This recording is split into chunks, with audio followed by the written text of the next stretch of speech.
impressed Pierre more strongly with the solemnity and importance of the moment than anything he had yet seen or heard.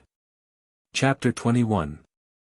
Pierre stepped out of his carriage and, passing the toiling militiamen, ascended the knoll from which, according to the doctor, the battlefield could be seen. It was about 11 o'clock. The sun shone somewhat to the left and behind him and brightly lit up the enormous panorama which, rising like an amphitheater, extended before him in the clear rarefied atmosphere. From above on the left, bisecting that amphitheater, wound the Smolensk highroad, passing through a village with a white church some 500 paces in front of the knoll and below it. This was Borodino. Below the village the road crossed the river by a bridge and, winding down and up, rose higher and higher to the village of Valluevo visible about 4 miles away, where Napoleon was then stationed. Beyond Valluevo the road disappeared into a yellowing forest on the horizon.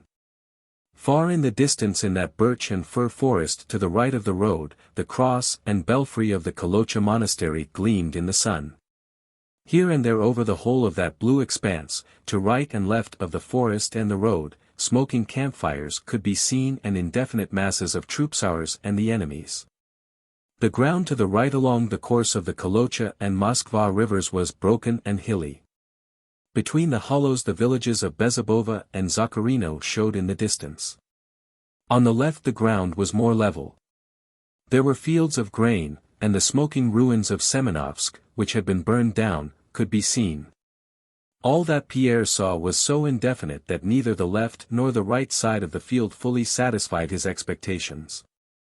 Nowhere could he see the battlefield he had expected to find, but only fields, meadows, troops, woods, the smoke of campfires, villages, mounds, and streams.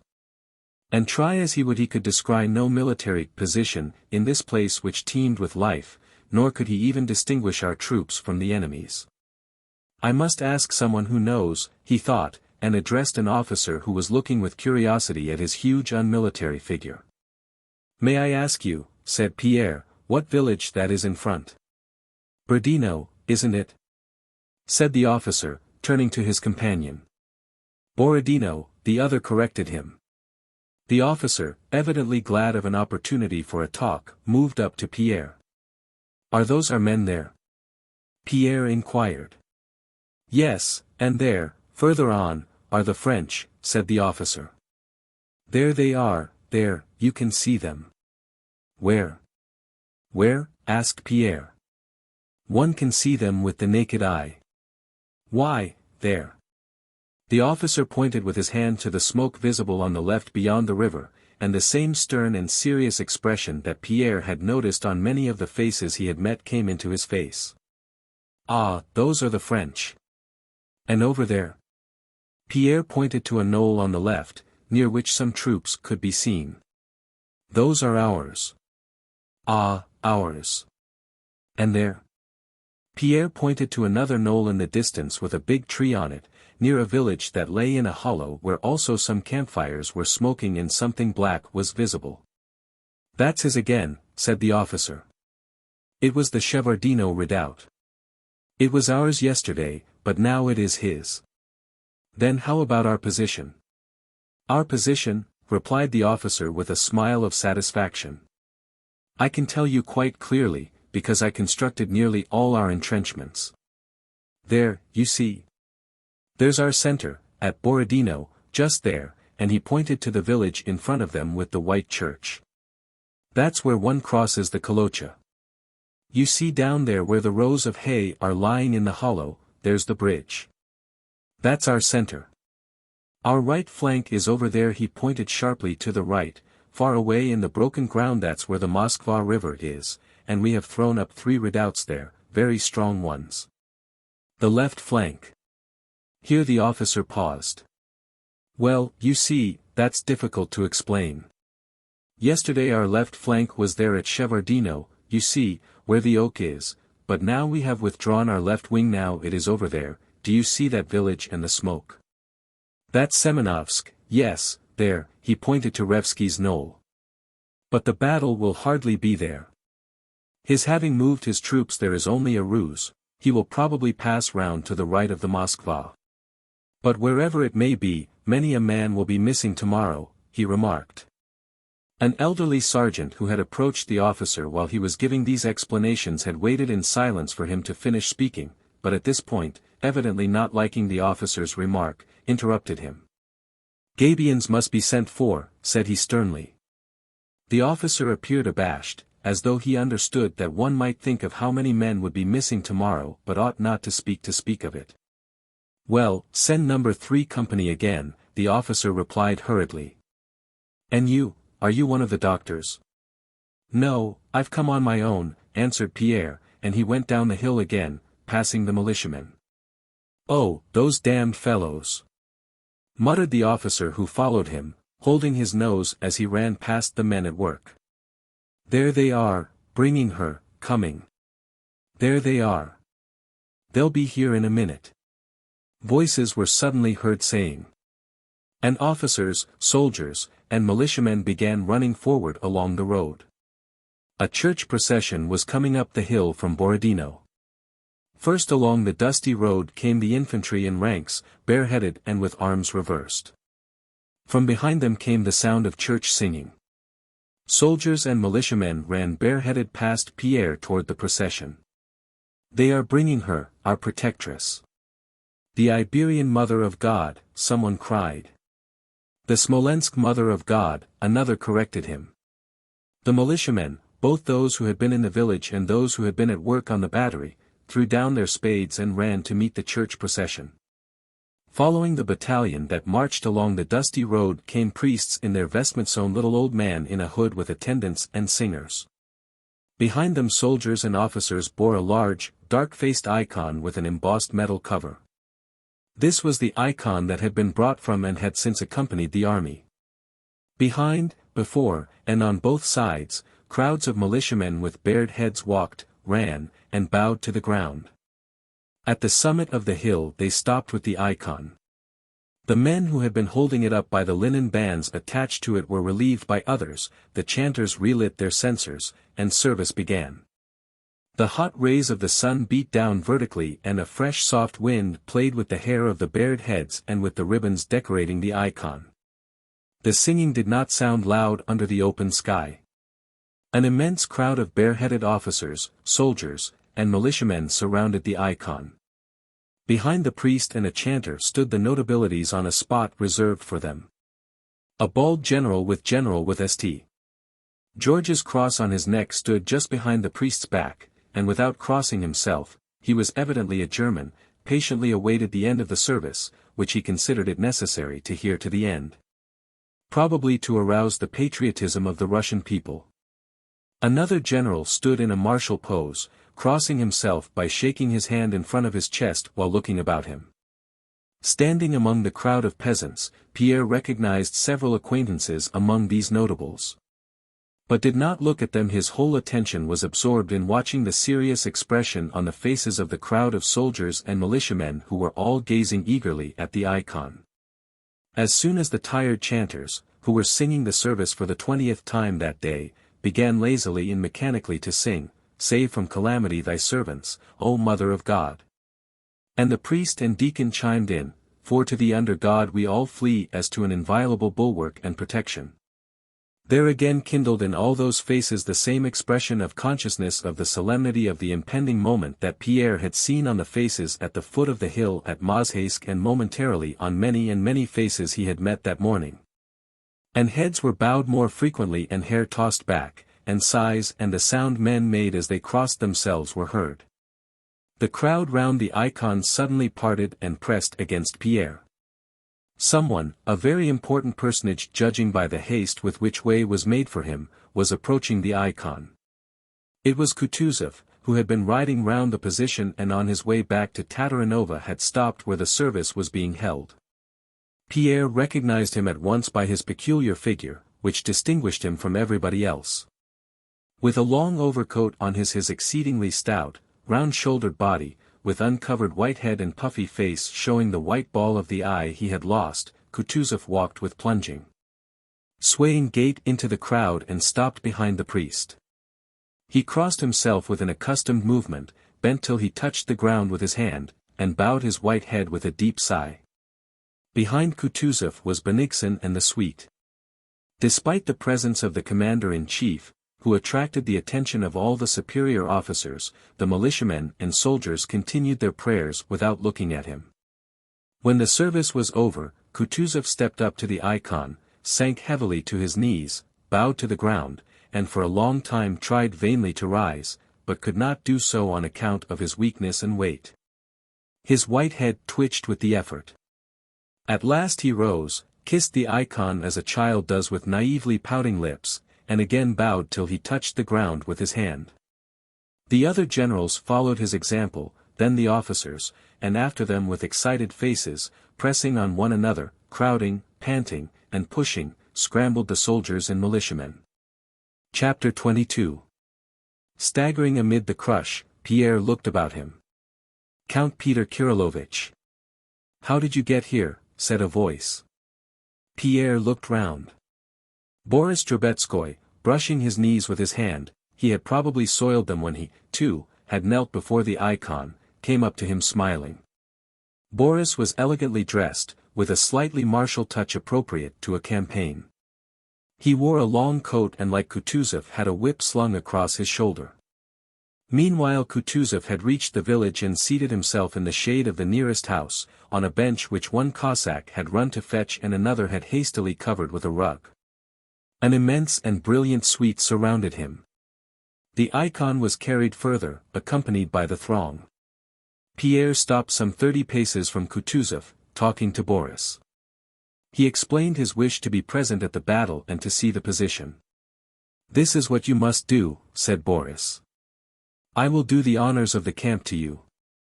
You will see everything best from where Count Bennigsen will be. I am in attendance on him, you know, I'll mention it to him. But if you want to ride round the position, come along with us. We are just going to the left flank. Then when we get back, do spend the night with me and we'll arrange a game of cards. Of course you know Dmitri Sergeyevich. Those are his quarters," and he pointed to the third house in the village of Gorky. "But I should like to see the right flank." "They say it's very strong," said Pierre. "I should like to start from the Moskva River and ride round the whole position."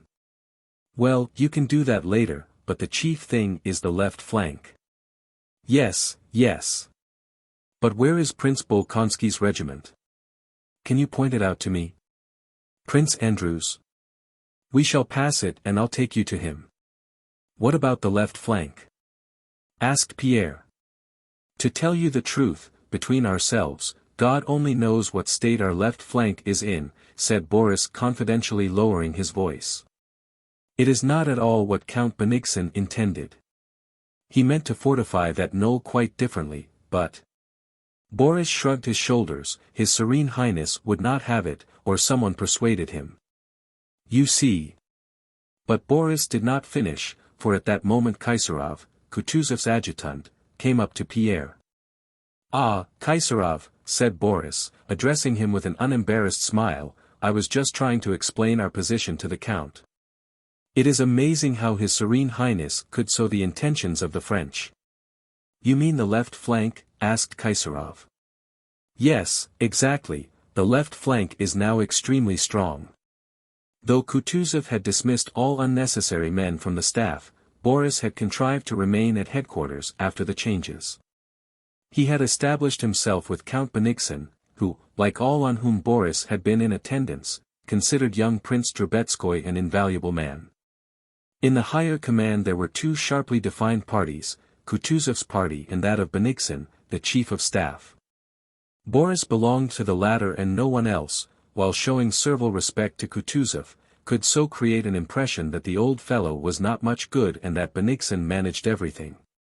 Now the decisive moment of battle had come when Kutuzov would be destroyed and the power passed to Bennigsen, or even if Kutuzov won the battle it would be felt that everything was done by Bennigsen. In any case many great rewards would have to be given for tomorrow's action, and new men would come to the front. So Boris was full of nervous vivacity all day. After Kaisarov, others whom Pierre knew came up to him, and he had not time to reply to all the questions about Moscow that were showered upon him, or to listen to all that was told him. The faces all expressed animation and apprehension, but it seemed to Pierre that the cause of the excitement shown in some of these faces lay chiefly in questions of personal success. His mind, however, was occupied by the different expression he saw on other faces, an expression that spoke not of personal matters but of the universal questions of life and death. Kutuzov noticed Pierre's figure and the group gathered round him. "Call him to me," said Kutuzov. An adjutant told Pierre of His Serene Highness' wish, and Pierre went toward Kutuzov's bench. But a militiaman got there before him. It was Dolokhov. "How did that fellow get here?" asked Pierre. "He's a creature that wriggles in anywhere," was the answer. "He has been degraded, you know. Now he wants to bob up again. He's been proposing some scheme or other and has crawled into the enemy's picket line at night. He's a brave fellow." Pierre took off his hat and bowed respectfully to Kutuzov. "I concluded that if I reported to your Serene Highness you might send me away or say that you knew what I was reporting, but then I shouldn't lose anything," Dolokhov was saying. "Yes, yes. But if I were right, I should be rendering a service to my fatherland for which I am ready to die." "Yes, yes. And should your Serene Highness require a man who will not spare his skin, please think of me. Perhaps I may prove useful to your Serene Highness." "Yes. Yes," Kutuzov repeated, his laughing eye narrowing more and more as he looked at Pierre. Just then Boris, with his courtier-like adroitness, stepped up to Pierre's side near Kutuzov and in a most natural manner, without raising his voice, said to Pierre, as though continuing an interrupted conversation, "The militia have put on clean white shirts to be ready to die. What heroism, Count!" Boris evidently said this to Pierre in order to be overheard by His Serene Highness. He knew Kutuzov's attention would be caught by those words, and so it was. "What are you saying about the militia?" he asked Boris. "Preparing for tomorrow, your Serene Highness, for death they have put on clean shirts." "Ah, a wonderful, a matchless people," said Kutuzov, and he closed his eyes and swayed his head. "A matchless people," he repeated with a sigh. "So you want to smell gunpowder," he said to Pierre. "Yes, it's a pleasant smell. I have the honor to be one of your wife's adorers." "Is she well?" "My quarters are at your service." And as often happens with old people, Kutuzov began looking about absent-mindedly as if forgetting all he wanted to say or do. Then, evidently remembering what he wanted, he beckoned to Andrew Kaisarov, his adjutant's brother. Those verses of Marin's, how do they go, eh?" "Those he wrote about Jerikov, lectures for the corps inditing." Recite them," said he, evidently preparing to laugh. Kaisarov recited. Kutuzov smilingly nodded his head to the rhythm of the verses. When Pierre had left Kutuzov, Dolokhov came up to him and took his hand. "I am very glad to meet you here, Count," he said aloud, regardless of the presence of strangers and in a particularly resolute and solemn tone. "On the eve of a day when God alone knows who of us is fated to survive, I am glad of this opportunity to tell you that I regret the misunderstandings that occurred between us and should wish you not to have any ill feeling for me. I beg you to forgive me." Pierre looked at Dolokhov with a smile, not knowing what to say to him. With tears in his eyes Dolokhov embraced Pierre and kissed him. Boris said a few words to his general, and Count Benigsen turned to Pierre and proposed that he should ride with him along the line. "It will interest you," said he. "Yes, very much," replied Pierre. Half an hour later Kutuzov left for Tatarinova, and Benigsen and his suite, with Pierre among them, set out on their ride along the line. Chapter 23. From Gorky, Benigsen descended the highroad to the bridge which, when they had looked at from the hill, the officer had pointed out as being the center of our position and where rows of fragrant new-mown hay lay by the riverside. They rode across that bridge into the village of Borodino and thence turned to the left, passing an enormous number of troops and guns, and came to a high knoll where militiamen were digging. This was the redoubt, as yet unnamed, which afterwards became known as the Revsky Redoubt, or the Knoll Battery, but Pierre paid no special attention to it. He did not know that it would become more memorable to him than any other spot on the plain of Borodino. They then crossed the hollow to Semenovsk, where the soldiers were dragging away the last logs from the huts and barns. Then they rode downhill and uphill, across a rye field trodden and beaten down as if by hail, following a track freshly made by the artillery over the furrows of the ploughed land, and reached some flèches asterisk which were still being dug. Asterisk, a kind of entrenchment. At the flèches Bennigsen stopped and began looking at the Shevardino redoubt opposite, which had been ours the day before and where several horsemen could be descried. The officers said that either Napoleon or Murat was there, and they all gazed eagerly at this little group of horsemen. Pierre also looked at them, trying to guess which of the scarcely discernible figures was Napoleon.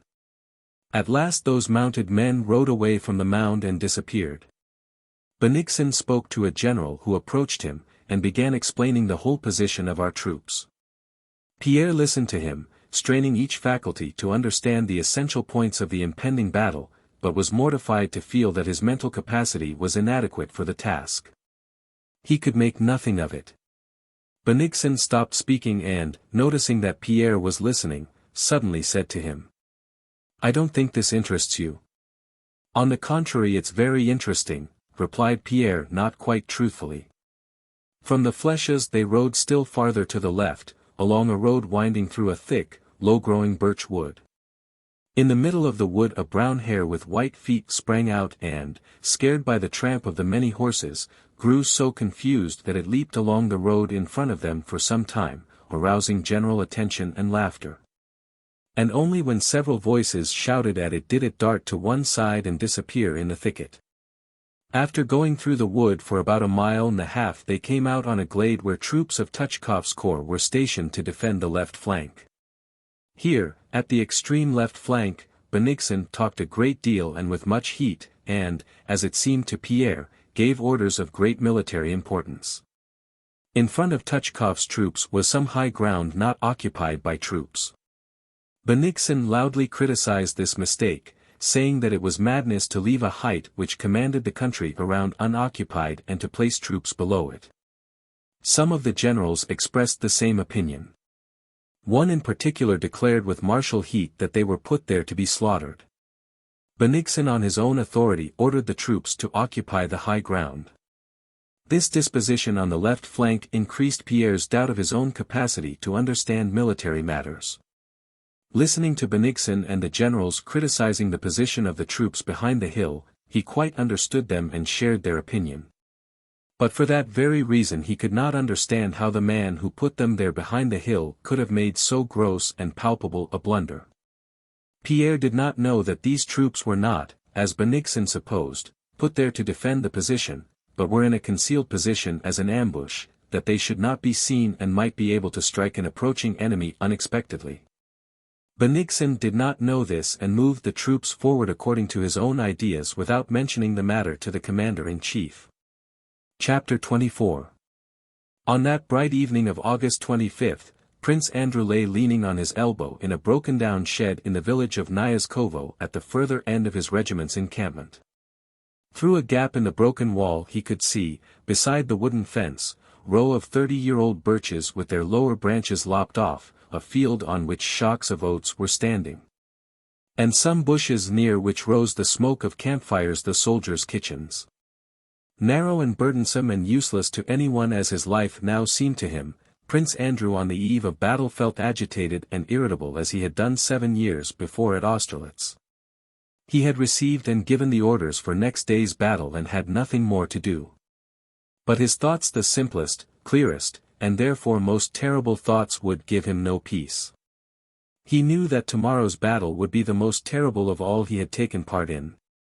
And for the first time in his life the possibility of death presented itself to him not in relation to any worldly matter or with reference to its effect on others, but simply in relation to himself, to his own soul, vividly, plainly, terribly.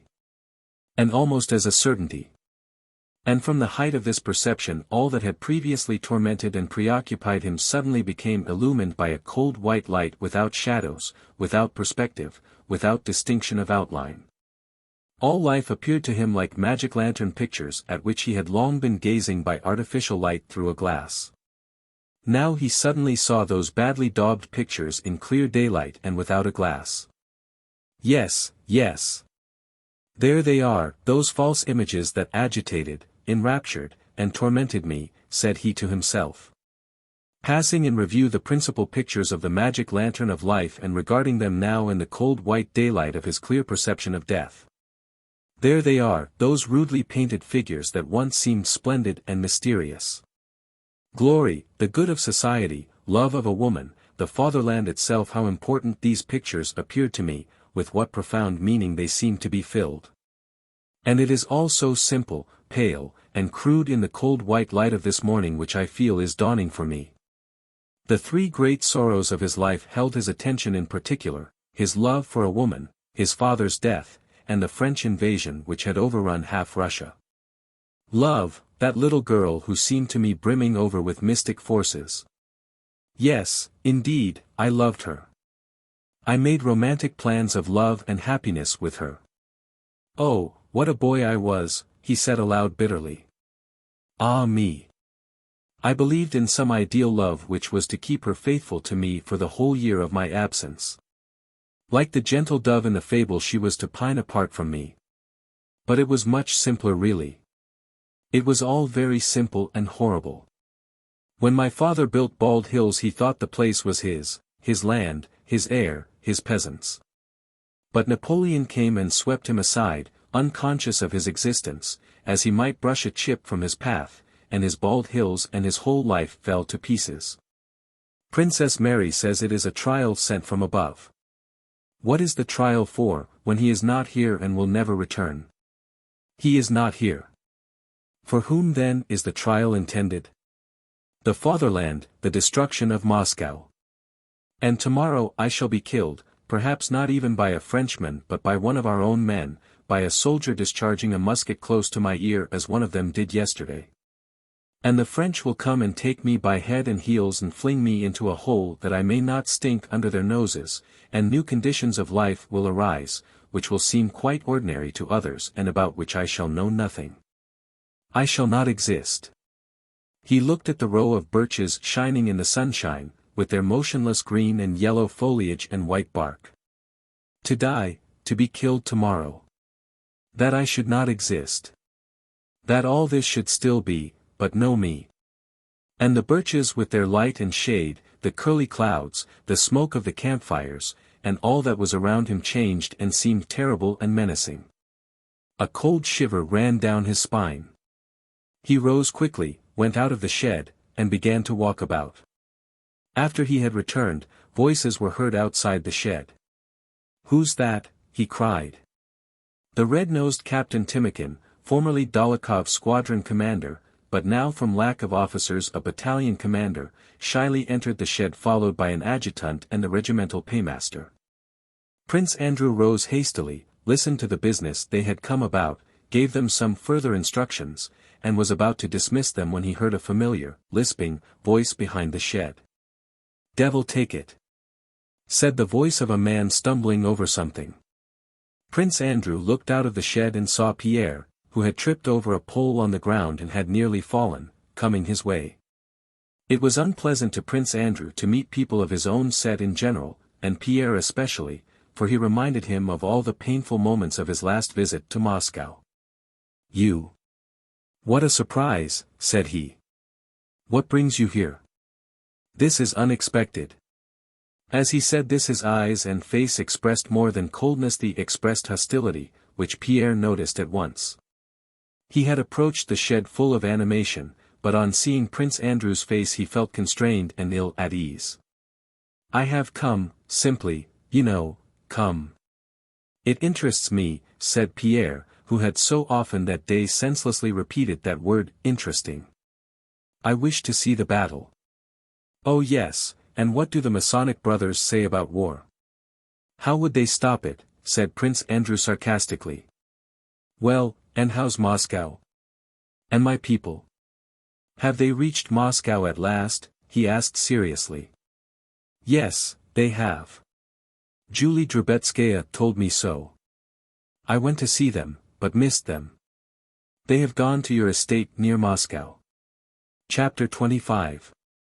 The officers were about to take leave, but Prince Andrew, apparently reluctant to be left alone with his friend, asked them to stay and have tea. Seats were brought in and so was the tea. The officers gazed with surprise at Pierre's huge stout figure and listened to his talk of Moscow and the position of our army, round which he had ridden. Prince Andrew remained silent, and his expression was so forbidding that Pierre addressed his remarks chiefly to the good-natured battalion commander.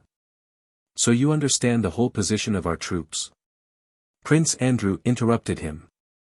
"Yes, that is, how do you mean?" said Pierre. "Not being a military man, I can't say I have understood it fully, but I understand the general position." "Well, then, you know more than anyone else, be it who it may," said Prince Andrew. "Oh," said Pierre, looking over his spectacles in perplexity at Prince Andrew. "Well, and what do you think of Kutuzov's appointment?" he asked. "I was very glad of his appointment, that's all I know," replied Prince Andrew. "And tell me your opinion of Barclay de Tolly. In Moscow they are saying heaven knows what about him. What do you think of him?" "Ask them," replied Prince Andrew, indicating the officers. Pierre looked at Timokhin with the condescendingly interrogative smile with which everybody involuntarily addressed that officer. "We see light again, since his serenity has been appointed, your excellency," said Timokhin timidly, and continually turning to glance at his colonel. "Why so?" asked Pierre. "Well, to mention only firewood and fodder, let me inform you. Why, when we were retreating from Sventsyany we dare not touch a stick or a wisp of hay or anything. You see, we were going away, so he would get it all, wasn't it so, your excellency?" And again Timokhin turned to the prince. "But we daren't. In our regiment 2 officers were court-martialed for that kind of thing. But when his serenity took command everything became straightforward. Now we see light. Then why was it forbidden?" Timokhin looked about in confusion, not knowing what or how to answer such a question. Pierre put the same question to Prince Andrew.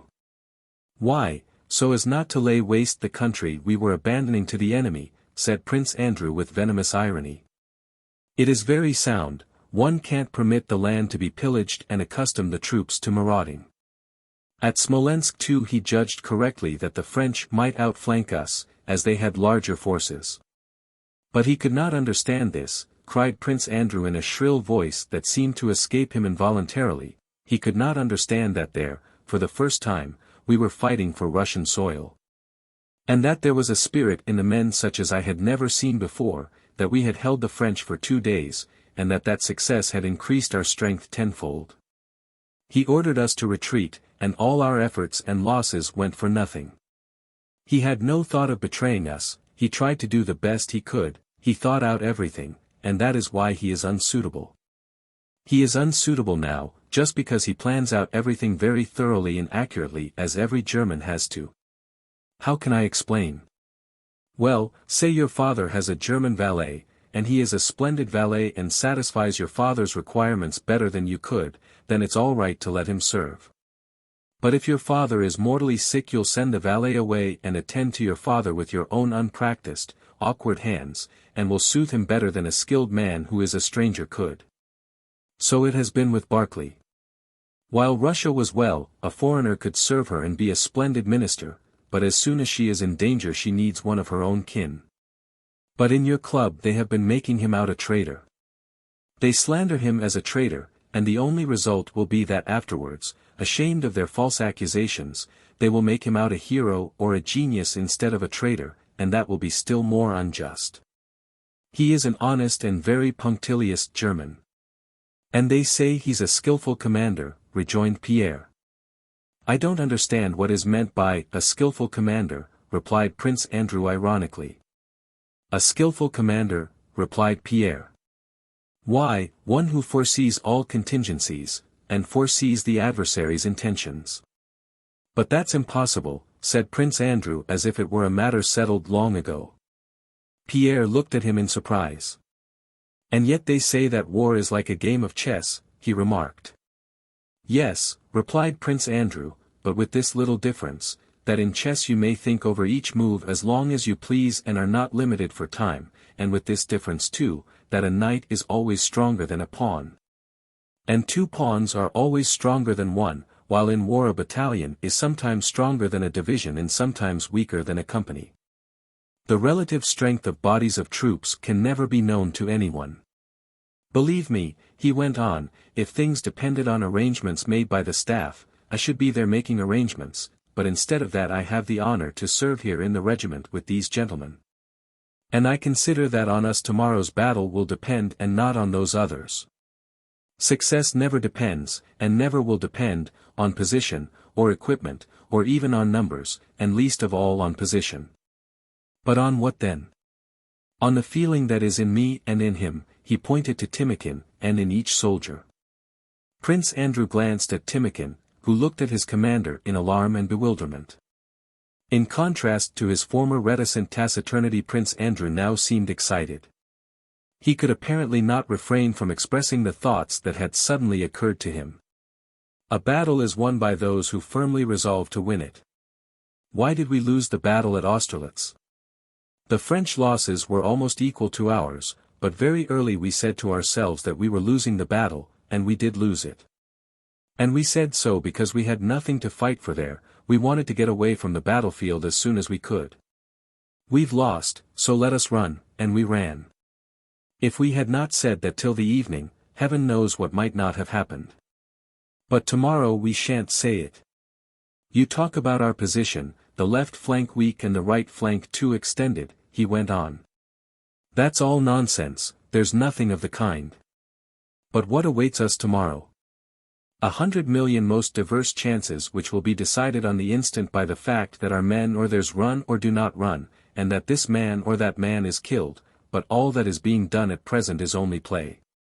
The fact is that those men with whom you have ridden round the position not only do not help matters, but hinder.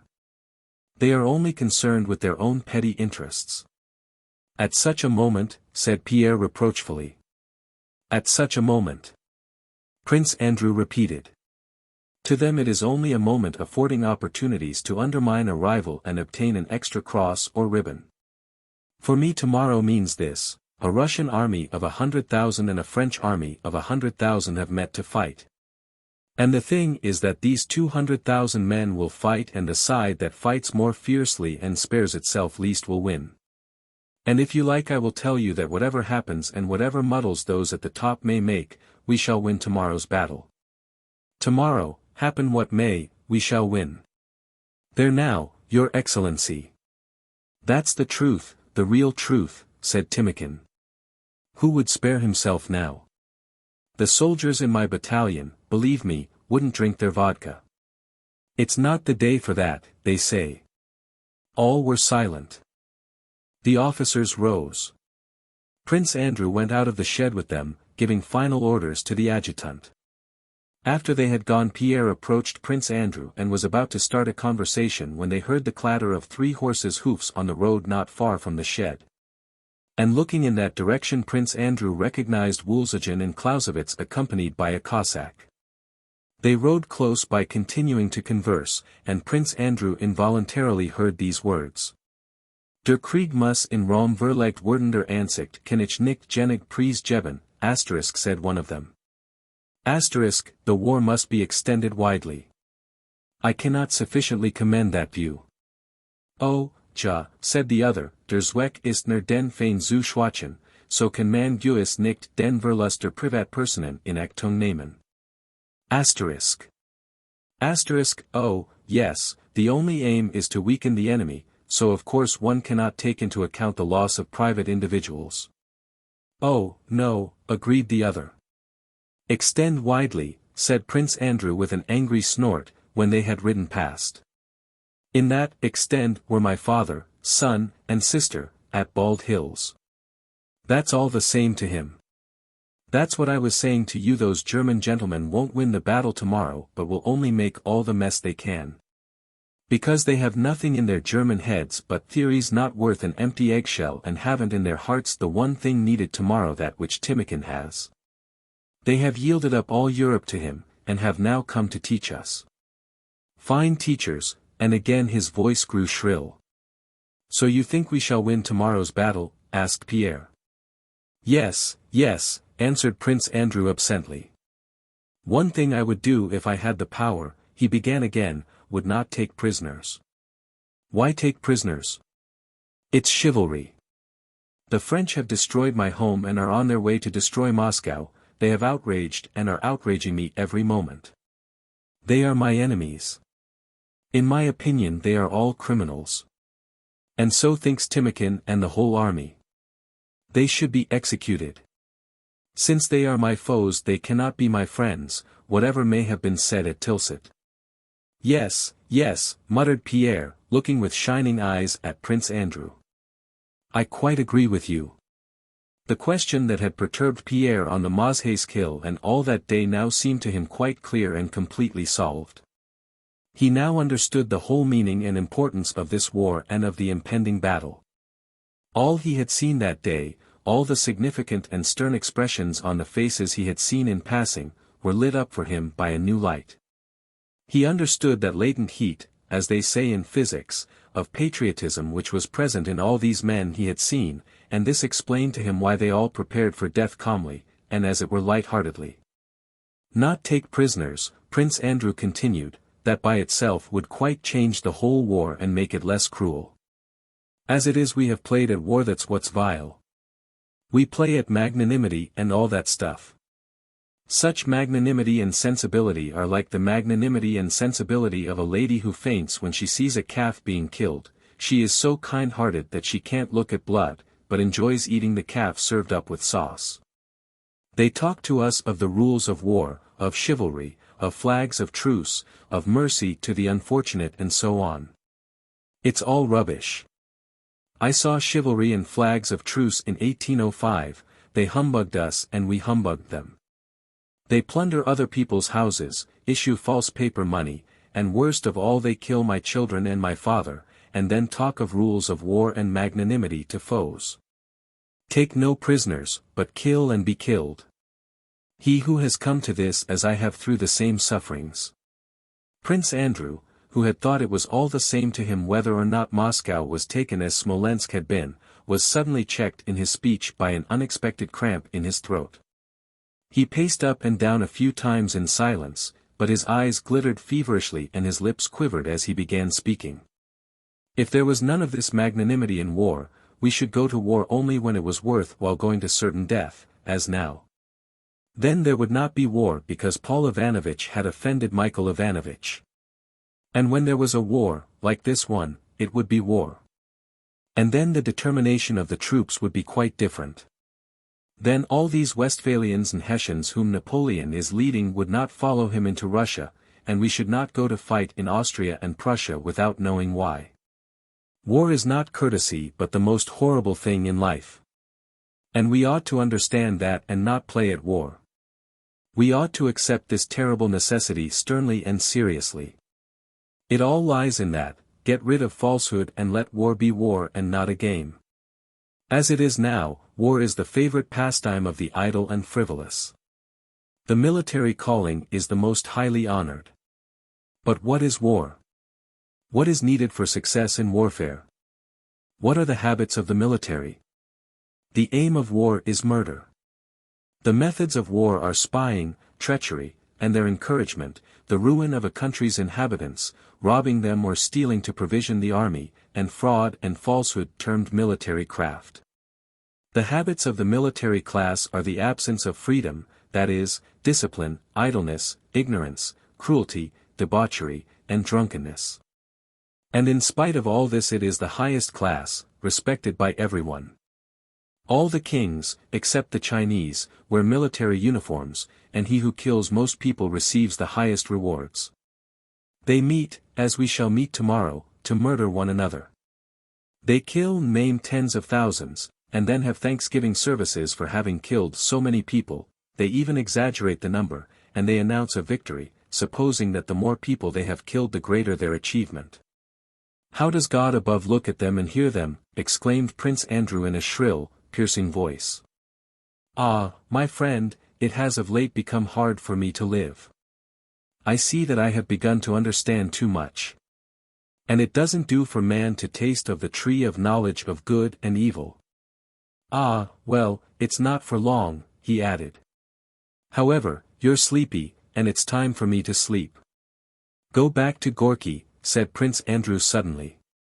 "Oh no," Pierre replied, looking at Prince Andrew with frightened, compassionate eyes. "Go, go.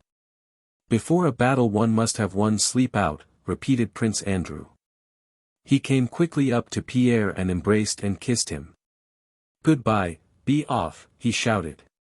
"Whether we meet again or not." And turning away hurriedly he entered the shed.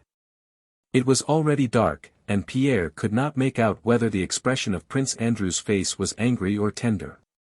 For some time he stood in silence considering whether he should follow him or go away. "No, he does not want it," Pierre concluded. "And I know that this is our last meeting." He sighed deeply and rode back to Gorky. On re-entering the shed Prince Andrew lay down on a rug, but he could not sleep. He closed his eyes. One picture succeeded another in his imagination. On one of them he dwelt long and joyfully. He vividly recalled an evening in Petersburg. Natasha with animated and excited face was telling him how she had gone to look for mushrooms the previous summer and had lost her way in the big forest. She incoherently described the depths of the forest, her feelings, and a talk with a beekeeper she met, and constantly interrupted her story to say, "No, I can't. I'm not telling it right. No, you don't understand," though he encouraged her by saying that he did understand, and he really had understood all she wanted to say. But Natasha was not satisfied with her own words. She felt that they did not convey the passionately poetic feeling she had experienced that day and wished to convey. He was such a delightful old man, and it was so dark in the forest. And he had such kind. "No, I can't describe it," she had said, flushed and excited. Prince Andrew smiled now the same happy smile as then when he had looked into her eyes. "I understood her," he thought.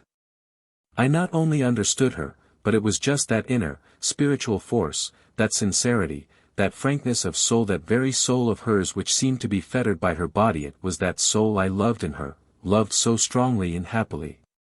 And suddenly he remembered how his love had ended. He did not need anything of that kind. He neither saw nor understood anything of the sort. He only saw in her a pretty and fresh young girl, with whom he did not deign to unite his fate. And he is still alive and gay. Prince Andrew jumped up as if someone had burned him, and again began pacing up and down in front of the shed. Chapter 26. On August 25, the eve of the Battle of Borodino, M. de Beausset, prefect of the French Emperor's palace, arrived at Napoleon's quarters at Valluevo with Colonel Fabvier, the former from Paris and the latter from Madrid. Donning his court uniform, M. de Beausset ordered a box he had brought for the Emperor to be carried before him and entered the first compartment of Napoleon's tent, where he began opening the box while conversing with Napoleon's aides-de-camp who surrounded him. Fabvier, not entering the tent, remained at the entrance talking to some generals of his acquaintance. The Emperor Napoleon had not yet left his bedroom and was finishing his toilet. Slightly snorting and grunting, he presented now his back and now his plump hairy chest to the brush with which his valet was rubbing him down. Another valet, with his finger over the mouth of a bottle, was sprinkling eau de cologne on the Emperor's pampered body with an expression which seemed to say that he alone knew where and how much eau de cologne should be sprinkled.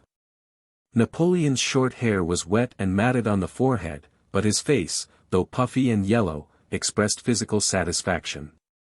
"Go on, harder, go on," he muttered to the valet who was rubbing him, slightly twitching and grunting. An aide-de-camp, who had entered the bedroom to report to the Emperor the number of prisoners taken in yesterday's action, was standing by the door after delivering his message, awaiting permission to withdraw. Napoleon, frowning, looked at him from under his brows. "No prisoners," said he, repeating the aide-de-camp's words. "They are forcing us to exterminate them. So much the worse for the Russian army. Go on, harder, harder," he muttered, hunching his back and presenting his fat shoulders. "All right. Let Monsieur de Beausset enter, and Fabvier too," he said, nodding to the aide-de-camp. Yes, sire, and the aide-de-camp disappeared through the door of the tent. Two valets rapidly dressed His Majesty, and wearing the blue uniform of the guards he went with firm quick steps to the reception room. De Busset's hands meanwhile were busily engaged arranging the present he had brought from the Empress, on two chairs directly in front of the entrance. But Napoleon had dressed and come out with such unexpected rapidity that he had not time to finish arranging the surprise. Napoleon noticed at once what they were about and guessed that they were not ready. He did not wish to deprive them of the pleasure of giving him a surprise, so he pretended not to see de Busset and called Fabvier to him. Listening silently and with a stern frown to what Fabvier told him of the heroism and devotion of his troops fighting at Salamanca, at the other end of Europe, with but one thought be worthy of their emperor and but one fardeau fail to please him. The result of that battle had been deplorable. Napoleon made ironic remarks during Fabvier's account, as if he had not expected that matters could go otherwise in his absence. "I must make up for that in Moscow," said Napoleon. "I'll see you later," he added, and summoned de Busset, who by that time had prepared the surprise, having placed something on the chairs and covered it with a cloth. De Busset bowed low, with that courtly French bow which only the old retainers of the Bourbons knew how to make, and approached him, presenting an envelope. Napoleon turned to him gaily and pulled his ear. "You have hurried here. I am very glad." "Well, what is Paris saying?" he asked, suddenly changing his former stern expression for a most cordial tone. "Sire, all Paris regrets your absence," replied de Busset as was proper. But though Napoleon knew that de Busset had to say something of this kind, and though in his lucid moments he knew it was untrue, he was pleased to hear it from him. Again he honored him by touching his ear. "I am very sorry to have made you travel so far," said he. "Sire, I expected nothing less than to find you at the gates of Moscow," replied de Busset. Napoleon smiled and, lifting his head absent-mindedly, glanced to the right. An aide-de-camp approached with gliding steps and offered him a gold snuff-box, which he took. "Yes, it has happened luckily for you," he said, raising the open snuff-box to his nose. "You are fond of travel, and in 3 days you will see Moscow. You surely did not expect to see that Asiatic capital. You will have a pleasant journey."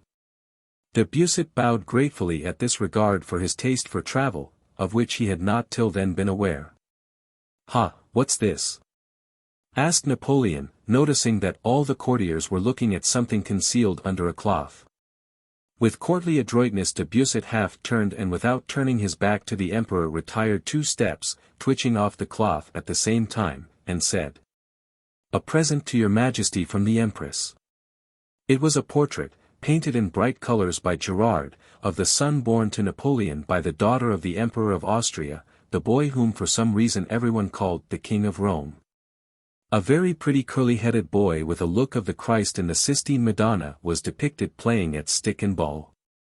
The ball represented the terrestrial globe and the stick in his other hand a scepter. Though it was not clear what the artist meant to express by depicting the so-called King of Rome spiking the earth with a stick, the allegory apparently seemed to Napoleon, as it had done to all who had seen it in Paris, quite clear and very pleasing. "The King of Rome," he said, pointing to the portrait with a graceful gesture. "Admirable." With the natural capacity of an Italian for changing the expression of his face at will, he drew nearer to the portrait and assumed a look of pensive tenderness. He felt that what he now said and did would be historical, and it seemed to him that it would now be best for him whose grandeur enabled his son to play stick and ball with the terrestrial globito show, in contrast to that grandeur. The simplest paternal tenderness. His eyes grew dim, he moved forward, glanced round at a chair, which seemed to place itself under him, and sat down on it before the portrait. At a single gesture from him everyone went out on tiptoe, leaving the great man to himself and his emotion. Having sat still for a while he touched himself not knowing why the thick spot of paint representing the highest light in the portrait, rose, and recalled de Busset and the officer on duty. He ordered the portrait to be carried outside his tent, that the old guard, stationed round it, might not be deprived of the pleasure of seeing the King of Rome, the son and heir of their adored monarch. And while he was doing M.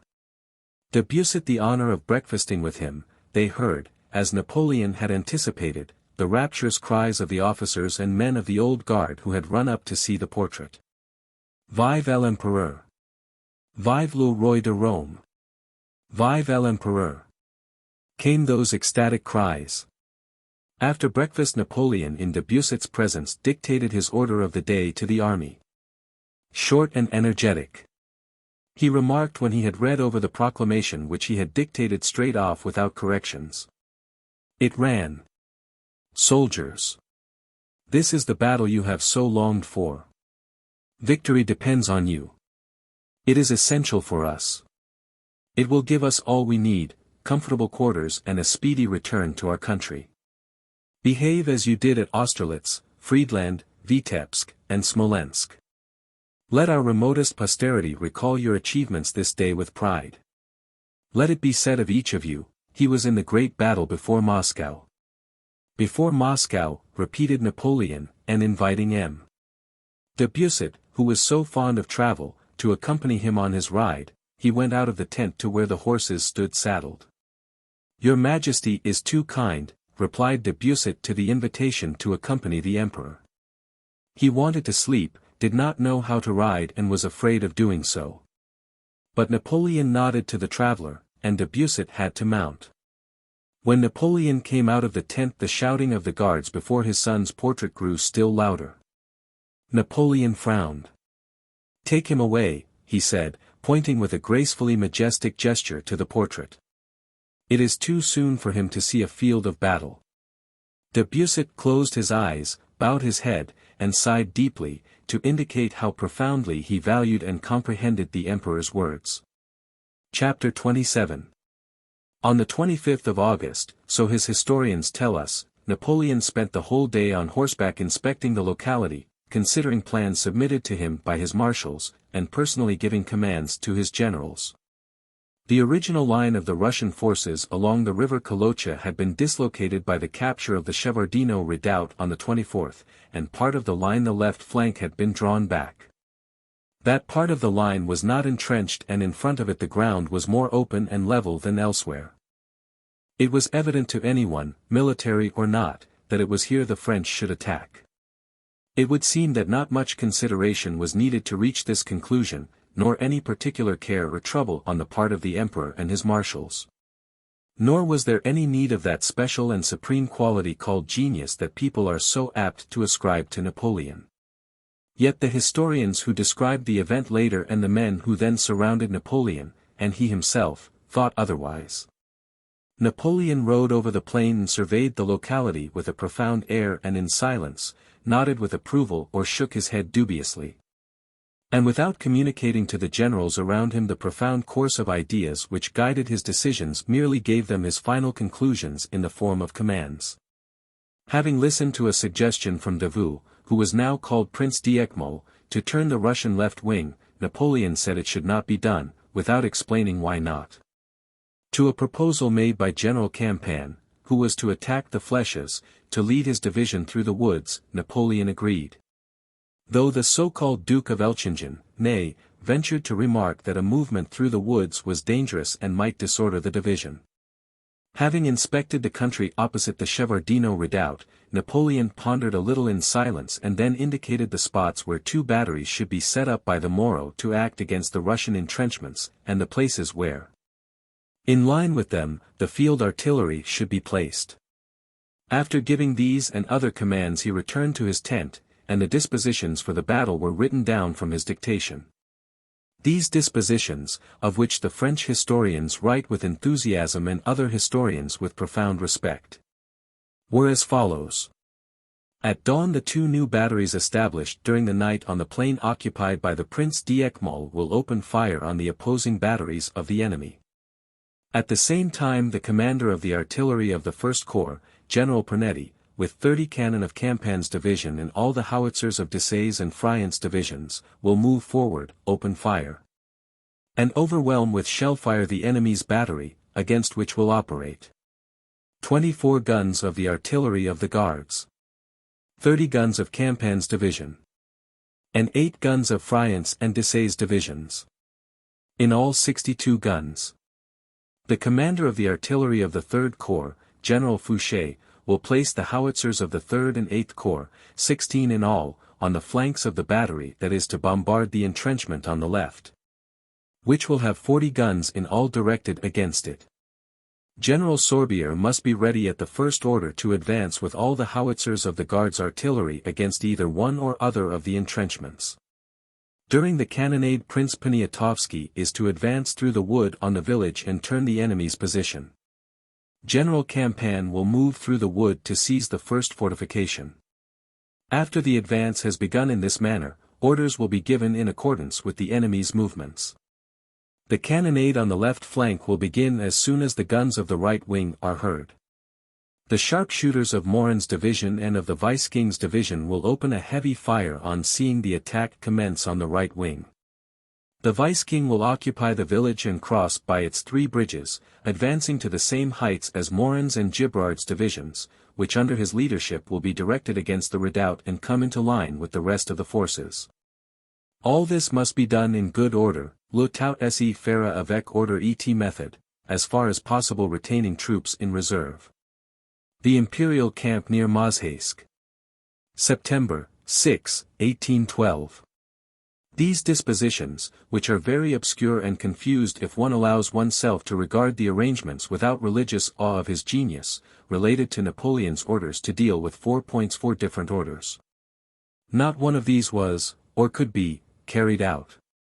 In the disposition it is said first that the batteries placed on the spot chosen by Napoleon, with the guns of Pernetti and Fouché, which were to come in line with them, 102 guns in all, were to open fire and shower shells on the Russian flèches and redoubts. This could not be done, as from the spot selected by Napoleon the projectiles did not carry to the Russian works, and those 102 guns shot into the air until the nearest commander, contrary to Napoleon's instructions, moved them forward. The second order was that Poniatowski, moving to the village through the wood, should turn the Russian left flank. This could not be done and was not done, because Poniatowski, advancing on the village through the wood, met Tuchkov there barring his way, and could not and did not turn the Russian position. The third order was, General Campan will move through the wood to seize the first fortification.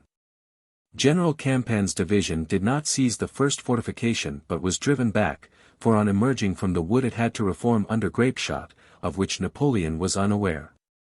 The fourth order was, the Vice-King will occupy the village, Borodino, and cross by its 3 bridges, advancing to the same heights as Morin's and Girard's divisions, for whose movements no directions are given, which under his leadership will be directed against the redoubt and come into line with the rest of the forces. As far as one can make out, not so much from this unintelligible sentence as from the attempts the Vice-King made to execute the orders given him. He was to advance from the left through Borodino to the redoubt while the divisions of Morin and Girard were to advance simultaneously from the front. All this, like the other parts of the disposition, was not and could not be executed after passing through Borodino. The Vice-King was driven back to the Kolocha and could get no farther. While the divisions of Morin and Girard did not take the redoubt but were driven back, and the redoubt was only taken at the end of the battle by the cavalry, a thing probably unforeseen and not heard of by Napoleon. So not one of the orders in the disposition was, or could be, executed. But in the disposition it is said that, after the fight has commenced in this manner, orders will be given in accordance with the enemy's movements. And so it might be supposed that all necessary arrangements would be made by Napoleon during the battle. But this was not and could not be done, for during the whole battle Napoleon was so far away that, as appeared later, he could not know the course of the battle and not one of his orders during the fight could be executed. Chapter 28. Many historians say that the French did not win the Battle of Borodino because Napoleon had a cold. And that if he had not had a cold the orders he gave before and during the battle would have been still more full of genius and Russia would have been lost and the face of the world have been changed. To historians who believe that Russia was shaped by the will of one man Peter the Great and that France from a republic became an empire and French armies went to Russia at the will of one man Napoleon say that Russia remained a power because Napoleon had a bad cold on the 24th of August may seem logical and convincing. If it had depended on Napoleon's will to fight or not to fight the Battle of Borodino, and if this or that other arrangement depended on his will, then evidently a cold affecting the manifestation of his will might have saved Russia. And consequently the valet who omitted to bring Napoleon his waterproof boots on the 24th would have been the savior of Russia. Along that line of thought such a deduction is indubitable as the deduction Voltaire made in jest, without knowing what he was jesting at, when he saw that the massacre of St. Bartholomew was due to Charles IX's stomach being deranged. But to men who do not admit that Russia was formed by the will of one man, Peter I, or that the French Empire was formed and the war with Russia begun by the will of one man, Napoleon, that argument seems not merely untrue and irrational, but contrary to all human reality. To the question of what causes historic events another answer presents itself, namely, that the course of human events is predetermined from on high depends on the coincidence of the wills of all who take part in the events. And that a Napoleon's influence on the course of these events is purely external and fictitious. Strange as at first glance it may seem to suppose that the massacre of St. Bartholomew was not due to Charles IX's will, though he gave the order for it and thought it was done as a result of that order. And strange as it may seem to suppose that the slaughter of 80,000 men at Borodino was not due to Napoleon's will, though he ordered the commencement and conduct of the battle and thought it was done because he ordered it. Strange as these suppositions appear, yet human dignity which tells me that each of us is, if not more at least not less a man than the great Napoleon demands the acceptance of that solution of the question. And historic investigation abundantly confirms it. At the Battle of Borodino Napoleon shot at no one and killed no one. That was all done by the soldiers. Therefore it was not he who killed people. The French soldiers went to kill and be killed at the Battle of Borodino not because of Napoleon's orders but by their own volition.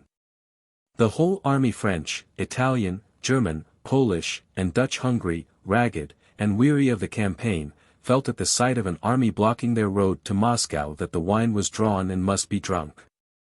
Had Napoleon then forbidden them to fight the Russians, they would have killed him and have proceeded to fight the Russians because it was inevitable. When they heard Napoleon's proclamation offering them, as compensation for mutilation and death, the words of posterity about their having been in the battle before Moscow, they cried Vive l'Empereur, just as they had cried Vive l'Empereur. At the sight of the portrait of the boy piercing the terrestrial globe with a toy stick, and just as they would have cried Vive l'Empereur, at any nonsense that might be told them. There was nothing left for them to do but cry Vive l'Empereur. And go to fight, in order to get food and rest as conquerors in Moscow. So it was not because of Napoleon's commands that they killed their fellow men. And it was not Napoleon who directed the course of the battle, for none of his orders were executed and during the battle he did not know what was going on before him. So the way in which these people killed one another was not decided by Napoleon's will but occurred independently of him, in accord with the will of hundreds of thousands of people who took part in the common action. It only seemed to Napoleon that it all took place by his will. And so the question whether he had or had not a cold has no more historic interest than the cold of the least of the transport soldiers. Moreover, the assertion made by various writers that his cold was the cause of his dispositions not being as well planned as on former occasions, and of his orders during the battle not being as good as previously, is quite baseless. Which again shows that Napoleon's cold on the 26th of August was unimportant. The dispositions cited above are not at all worse, but are even better, than previous dispositions by which he had won victories. His pseudo-orders during the battle were also no worse than formerly, but much the same as usual. These dispositions and orders only seem worse than previous ones because the Battle of Borodino was the first Napoleon did not win. The profoundest and most excellent dispositions and orders seem very bad, and every learned militarist criticizes them with looks ok's importance, when they relate to a battle that has been lost. And the very worst dispositions and orders seem very good, and serious people fill whole volumes to demonstrate their merits, when they relate to a battle that has been won. The dispositions drawn up by Weyrother for the Battle of Austerlitz were a model of perfection for that kind of composition, but still they were criticized for their very perfection, for their excessive minuteness. Napoleon at the Battle of Borodino fulfilled his office as representative of authority as well as, and even better than, at other battles. He did nothing harmful to the progress of the battle. He inclined to the most reasonable opinions, he made no confusion, did not contradict himself, did not get frightened or run away from the field of battle, but with his great tact and military experience carried out his role of appearing to command calmly and with dignity. Chapter 29. On returning from a second inspection of the lines, Napoleon remarked, "The chessmen are set up, the game will begin tomorrow." Having ordered punch and summoned Debusset, he began to talk to him about Paris and about some changes he meant to make the Empress' household, surprising the prefect by his memory of minute details relating to the court. He showed an interest in trifles, joked about Debusset's love of travel, and chatted carelessly, as a famous self-confident surgeon who knows his job does when turning up his sleeves and putting on his apron while a patient is being strapped to the operating table. "The matter is in my hands and is clear and definite in my head. When the times comes to set to work I shall do it as no one else could, but now I can jest, and the more I jest and the calmer I am the more tranquil and confident you ought to be, and the more amazed at my genius." Having finished his second glass of punch, Napoleon went to rest before the serious business which, he considered, awaited him next day. He was so much interested in that task that he was unable to sleep, and in spite of his cold which had grown worse from the dampness of the evening, he went into the large division of the tent at 3 o'clock in the morning, loudly blowing his nose. He asked whether the Russians had not withdrawn, and was told that the enemy's fires were still in the same places. He nodded approval. The adjutant in attendance came into the tent. "Well, Rapp, do you think we shall do good business today?" Napoleon asked him.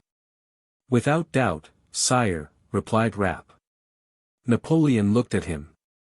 "Do you remember, sire, what you did me the honor to say at Smolensk?" continued Rapp. "The wine is drawn and must be drunk." Napoleon frowned and sat silent for a long time leaning his head on his hand. "This poor army," he suddenly remarked. "It has diminished greatly since Smolensk. Fortune is frankly a courtesan, Rapp. I have always said so and I am beginning to experience it." "But the guards, Rapp, the guards are intact?" he remarked interrogatively. "Yes, sire," replied Rapp. Napoleon took a lozenge, put it in his mouth, and glanced at his watch. He was not sleepy and it was still not nearly morning. It was impossible to give further orders for the sake of killing time, for the orders had all been given and were now being executed. "Have the biscuits and rice been served out to the regiments of the guards?" asked Napoleon sternly. "Yes, sire." "The rice too?" Rapp replied that he had given the emperor's order about the rice, but Napoleon shook his head in dissatisfaction as if not believing that his order had been executed. An attendant came in with punch. Napoleon ordered another glass to be brought for Rapp, and silently sipped his own. "I have neither taste nor smell," he remarked, sniffing at his glass. "This cold is tiresome. They talk about medicine. What is the good of medicine when it can't cure a cold? Corvisart gave me these lozenges but they don't help at all. What can doctors cure? One can't cure anything. Our body is a machine for living. It is organized for that, it is its nature. Let life go on in it unhindered and let it defend itself, it will do more than if you paralyze it by encumbering it with remedies. Our body is like a perfect watch that should go for a certain time. Watchmaker cannot open it, he can only adjust it by fumbling, and that blindfold. Yes, our body is just a machine for living, that is all." And having entered on the path of definition, of which he was fond, Napoleon suddenly and unexpectedly gave a new one. "Do you know, Rapp, what military art is?" asked he. "It is the art of being stronger than the enemy at a given moment. That's all." Rapp made no reply. "Tomorrow we shall have to deal with Kutuzov," said Napoleon. "We shall see. Do you remember at Braunau he commanded an army for 3 weeks and did not once mount a horse to inspect his entrenchments? We shall see." He looked at his watch. It was still only 4 o'clock. He did not feel sleepy. The punch was finished and there was still nothing to do. He rose, walked to and fro, put on a warm overcoat and a hat, and went out of the tent. The night was dark and damp, a scarcely perceptible moisture was descending from above. Nearby, the campfires were dimly burning among the French guards, and in the distance those of the Russian line shone through the smoke. The weather was calm, and the rustle and tramp of the French troops already beginning to move to take up their positions were clearly audible. Napoleon walked about in front of his tent, looked at the fires and listened to these sounds, and as he was passing a tall guardsman in a shaggy cap, who was standing sentinel before his tent and had drawn himself up like a black pillar at sight of the emperor, Napoleon stopped in front of him. "What year did you enter the service?" he asked with that affectation of military bluntness and geniality with which he always addressed the soldiers. The man answered the question. "Ah! One of the old ones. Has your regiment had its rice?" "It has, your Majesty." Napoleon nodded and walked away. At 5:30 Napoleon rode to the village of Shevardino. It was growing light, the sky was clearing, only a single cloud lay in the east. The abandoned campfires were burning themselves out in the faint morning light. On the right a single deep report of a cannon resounded and died away in the prevailing silence. Some minutes passed. A second and a third report shook the air, then a fourth and a fifth boomed solemnly nearby on the right. The first shots had not yet ceased to reverberate before others rang out and yet more were heard mingling with and overtaking one another.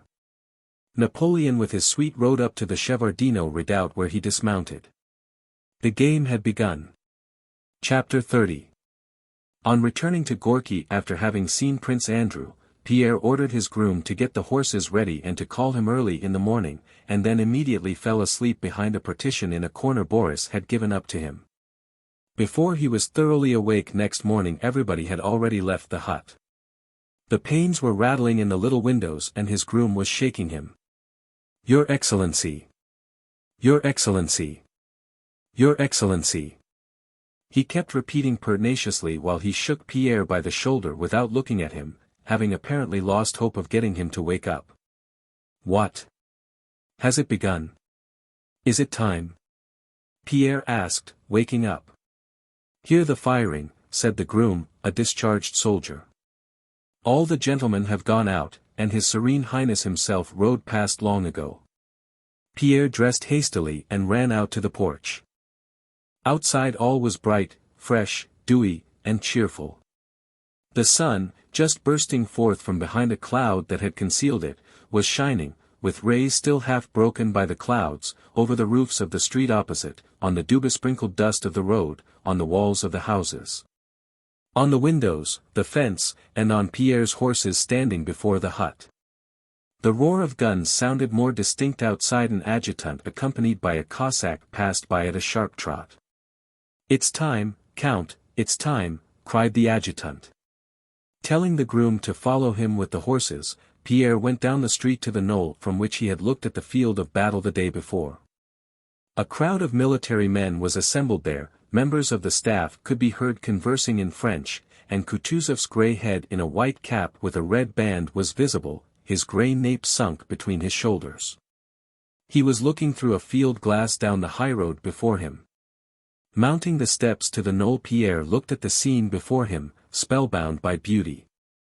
It was the same panorama he had admired from that spot the day before, but now the whole place was full of troops and covered by smoke clouds from the guns, and the slanting rays of the bright sun, rising slightly to the left behind Pierre, cast upon it through the clear morning air penetrating streaks of rosy, golden-tinted light and long dark shadows. The forest at the farthest extremity of the panorama seemed carved in some precious stone of a yellowish-green color. Its undulating outline was silhouetted against the horizon and was pierced beyond Valuevo by the Smolensk highroad crowded with troops. Nearer at hand glittered golden cornfields interspersed with copses. There were troops to be seen everywhere, in front and to the right and left. All this was vivid, majestic, and unexpected. But what impressed Pierre most of all was the view of the battlefield itself, of Borodino and the hollows on both sides of the Kolocha. Above the Kolocha, in Borodino and on both sides of it, especially to the left where the Voina flowing between its marshy banks falls into the Kolocha, a mist had spread which seemed to melt, to dissolve, and to become translucent when the brilliant sun appeared and magically colored and outlined everything. The smoke of the guns mingled with this mist, and over the whole expanse and through that mist the rays of the morning sun were reflected, flashing back like lightning from the water, from the dew, and from the bayonets of the troops crowded together by the riverbanks and in Borodino. A white church could be seen through the mist, and here and there the roofs of huts in Borodino as well as dense masses of soldiers, or green ammunition chests and ordnance. And all this moved, or seemed to move, as the smoke and mist spread out over the whole space. Just as in the mist-enveloped hollow near Borodino, so along the entire line outside and above it and especially in the woods and fields to the left, in the valleys and on the summits of the high ground. Clouds of powder smoke seemed continually to spring up out of nothing, now singly, now several at a time, some translucent, others dense, which, swelling, growing, rolling, and blending, extended over the whole expanse. These puffs of smoke and, strange to say, the sound of the firing produced the chief beauty of the spectacle. Puff, suddenly a round compact cloud of smoke was seen merging from violet into grey and milky white, and, boom! Came the report a second later. Puff! Puff, and two clouds arose pushing one another and blending together, and, boom, boom, came the sounds confirming what the eye had seen. Pierre glanced round at the first cloud, which he had seen as a round compact ball, and in its place already were balloons of smoke floating to one side, and puff, with a pause, puff, puff. 3 and then 4 more appeared and then from each, with the same interval boom boom, boom, came the fine, firm, precise sounds in reply. It seemed as if those smoke clouds sometimes ran and sometimes stood still while woods, fields, and glittering bayonets ran past them. From the left, over fields and bushes, those large balls of smoke were continually appearing followed by their solemn reports, while nearer still, in the hollows and woods, there burst from the musket small cloudlets that had no time to become balls, but had their little echoes in just the same way. Track-ta-ta-talk, came the frequent crackle of musketry, but it was irregular and feeble in comparison with the reports of the cannon. Pierre wished to be there with that smoke, those shining bayonets, that movement, and those sounds. He turned to look at Kutuzov and his suite, to compare his impressions with those of others. They were all looking at the field of battle as he was, and, as it seemed to him, with the same feelings. All their faces were now shining with that latent warmth of feeling Pierre had noticed the day before and had fully understood after his talk with Prince Andrew. "Go, my dear fellow, go, and Christ be with you," Kutuzov was saying to a general who stood beside him, not taking his eye from the battlefield. Having received this order the general passed by Pierre on his way down the knoll. "To the crossing," said the general coldly and sternly in reply to one of the staff who asked where he was going. "I'll go there too, I too," thought Pierre, and followed the general. The general mounted a horse a Cossack had brought him. Pierre went to his groom who was holding his horses and, asking which was the quietest, clambered onto it, seized it by the mane, and turning out his toes pressed his heels against its sides and, feeling that his spectacles were slipping off but unable to let go of the mane and reins, he galloped after the general, causing the staff officers to smile as they watched him from the knoll. Chapter 31. Having descended the hill the general after whom Pierre was galloping turned sharply to the left, and Pierre, losing sight of him, galloped in among some ranks of infantry marching ahead of him. He tried to pass either in front of them or to the right or left, but there were soldiers everywhere, all with expression and busy with some unseen but evidently important task. They all gazed with the same dissatisfied and inquiring expression at this stout man in a white hat, who for some unknown reason threatened to trample them under his horse's hoofs. "Why ride into the middle of the battalion?" one of them shouted at him. Another prodded his horse with the butt end of a musket, and Pierre, bending over his saddlebow and hardly able to control his shying horse, galloped ahead of the soldiers where there was a free space. There was a bridge ahead of him, where other soldiers stood firing. Pierre rode up to them. Without being aware of it, he had come to the bridge across the Kolocha between Gorky and Borodino, which the French, having occupied Borodino, were attacking in the first phase of the battle. Pierre saw that there was a bridge in front of him and that soldiers were doing something on both sides of it and in the meadow, among the rows of new-mown hay which he had taken no notice of amid the smoke of the campfires the day before. But despite the incessant firing going on there, he had no idea that this was the field of battle. He did not notice the sound of the bullets whistling from every side, or the projectiles that flew over him, did not see the enemy on the other side of the river, and for a long time did not notice the killed and wounded, though many fell near him. He looked about him with a smile which did not leave his face. "Why's that fellow in front of the line?" shouted somebody at him again. "To the left." "Keep to the right," the men shouted to him. Pierre went to the right, and unexpectedly encountered one of Revsky's adjutants whom he knew. The adjutant looked angrily at him, evidently also intending to shout at him, but on recognizing him he nodded. "How have you got here?" he said, and galloped on. Pierre, feeling out of place there, having nothing to do, and afraid of getting in someone's way again, galloped after the adjutant. "What's happening here?"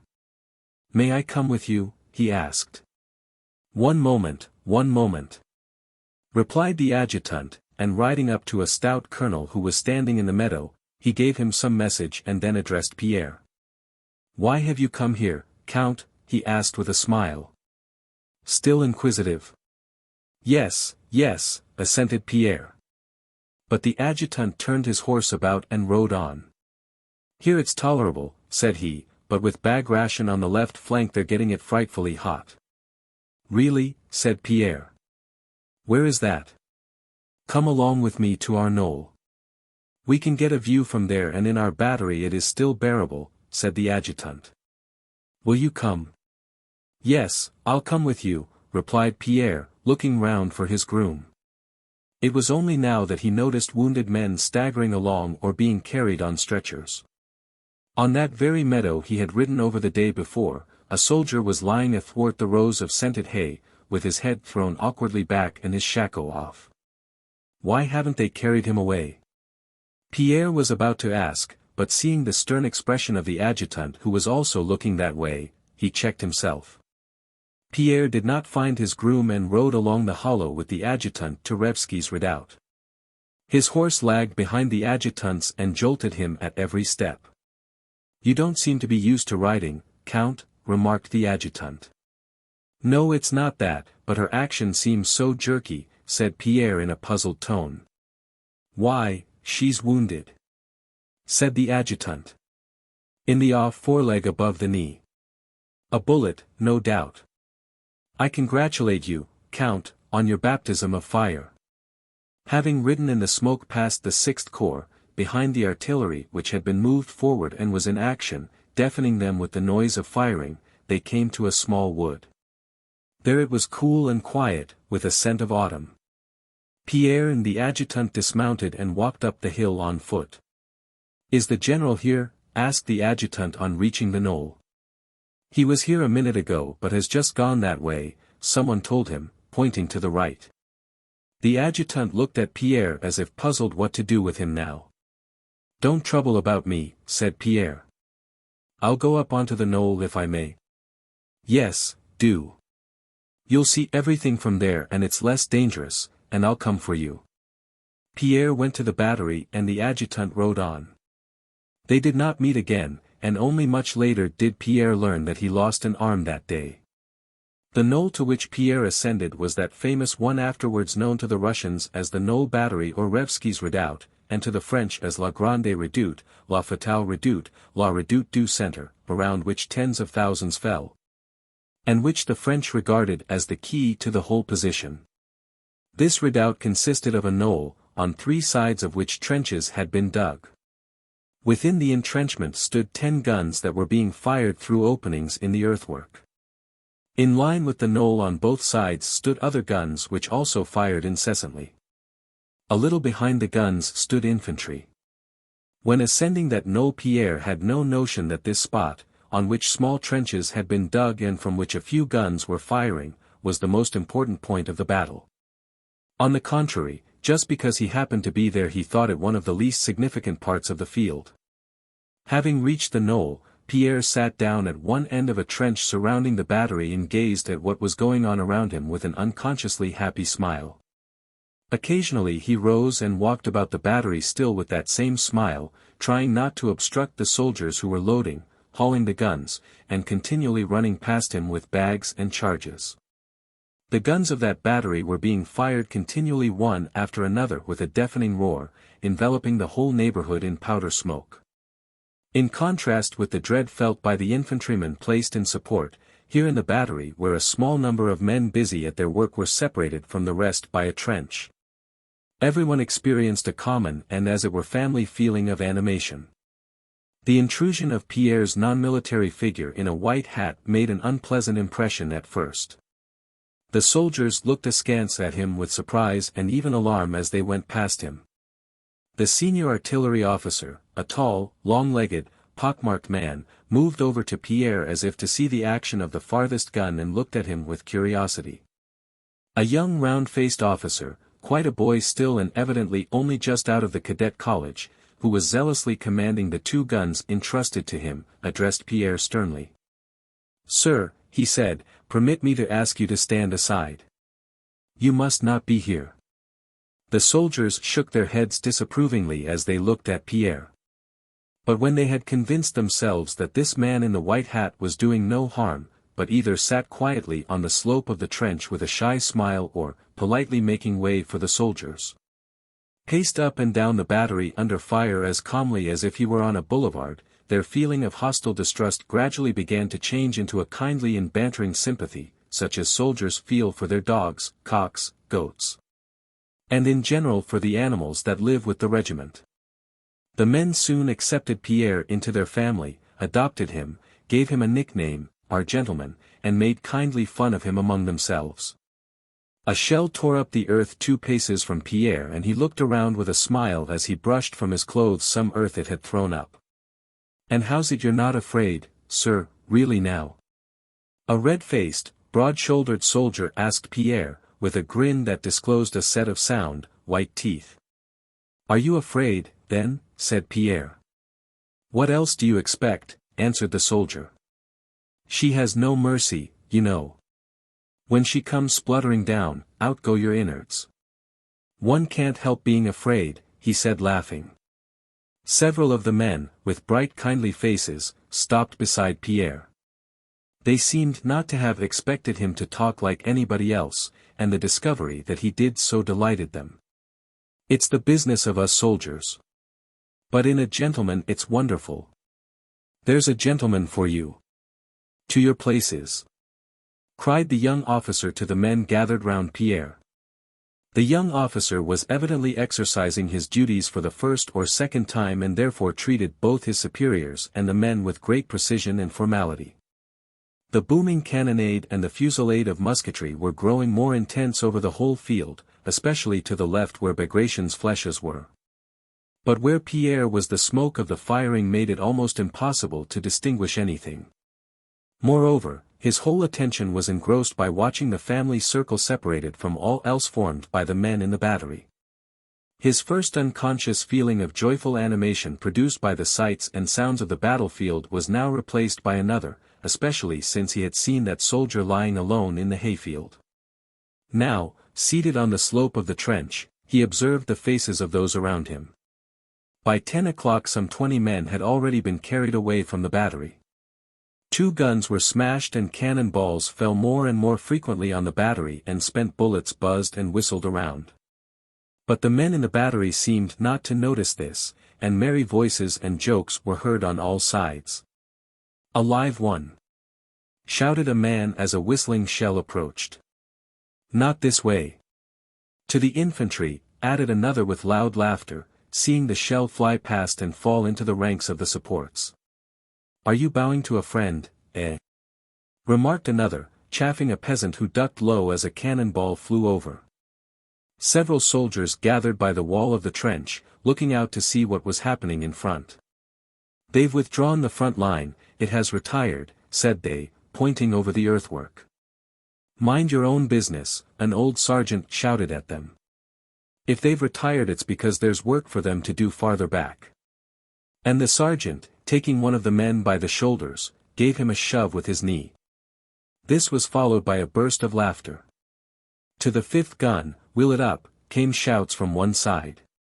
"Now then, all together, like barges," rose the merry voices of those who were moving the gun. "Oh, she nearly knocked our gentleman's hat off," cried the red-faced humorist, showing his teeth chaffing Pierre. "Awkward baggage," he added reproachfully to a cannonball that struck a cannon wheel and a man's leg. "Now then, you foxes," said another, laughing at some militiamen who, stooping low, entered the battery to carry away the wounded man. "So this gruel isn't to your taste? Oh, you crows! You're scared," they shouted at the militiamen who stood hesitating before the man whose leg had been torn off. "There, lads, oh, they mimicked the peasants, they don't like it at all."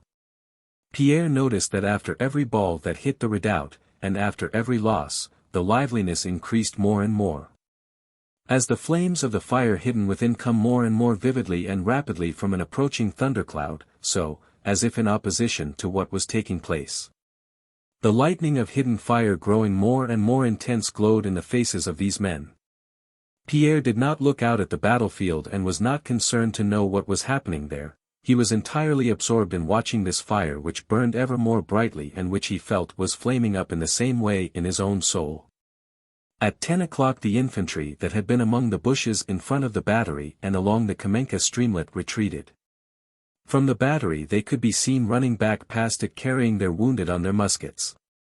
A general with his suite came to the battery, and after speaking to the colonel gave Pierre an angry look and went away again, having ordered the infantry supports behind the battery to lie down, so as to be less exposed to fire.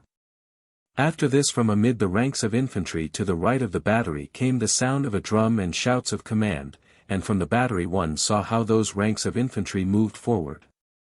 Pierre looked over the wall of the trench and was particularly struck by a pale young officer who, letting his sword hang down, was walking backwards and kept glancing uneasily around.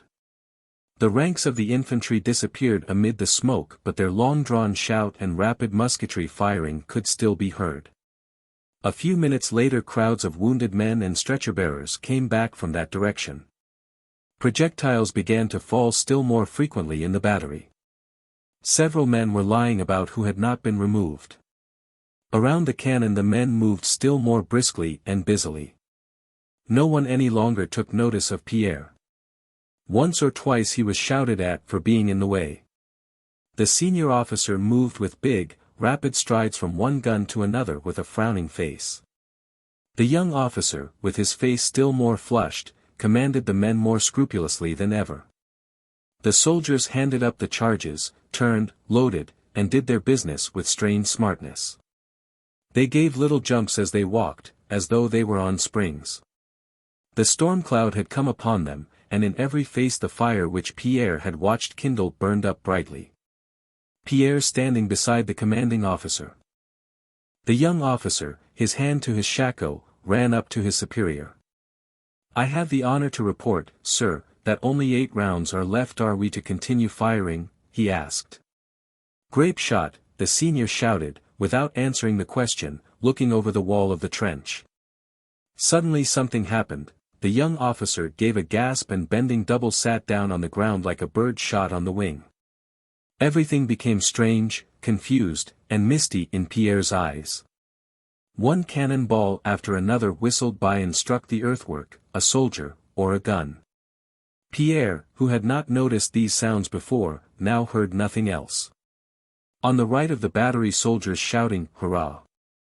were running not forwards but backwards, it seemed to Pierre. A cannon ball struck the very end of the earthwork by which he was standing, crumbling down the earth. A black ball flashed before his eyes and at the same instant plumped into something. Some militiamen who were entering the battery ran back. All with grape shot, shouted the officer. The sergeant ran up to the officer and in a frightened whisper informed him, as a butler at dinner informs his master that there is no more of some wine asked for, that there were no more charges. The scoundrels! What are they doing? Shouted the officer, turning to Pierre. The officer's face was red and perspiring, his eyes glittered under his frowning brow. Run to the reserves and bring up the ammunition boxes. He yelled, angrily avoiding Pierre with his eyes and speaking to his men. I'll go, said Pierre. The officer, without answering him, strode across to the opposite side. Don't fire. Wait, he shouted. The man who had been ordered to go for ammunition stumbled against Pierre. Sir, this is no place for you, said he, and ran down the slope. Pierre ran after him, avoiding the spot where the young officer was sitting. One cannon ball, another, and a third flew over him, falling in front, beside, and behind him. Pierre ran down the slope. Where am I going? He suddenly asked himself when he was already near the green ammunition wagons. He halted irresolutely, not knowing whether to return or go on. Suddenly a terrible concussion threw him backwards to the ground. At the same instant he was dazzled by a great flash of flame, and immediately a deafening roar, crackling, and whistling made his ears tingle. When he came to himself he was sitting on the ground leaning on his hands.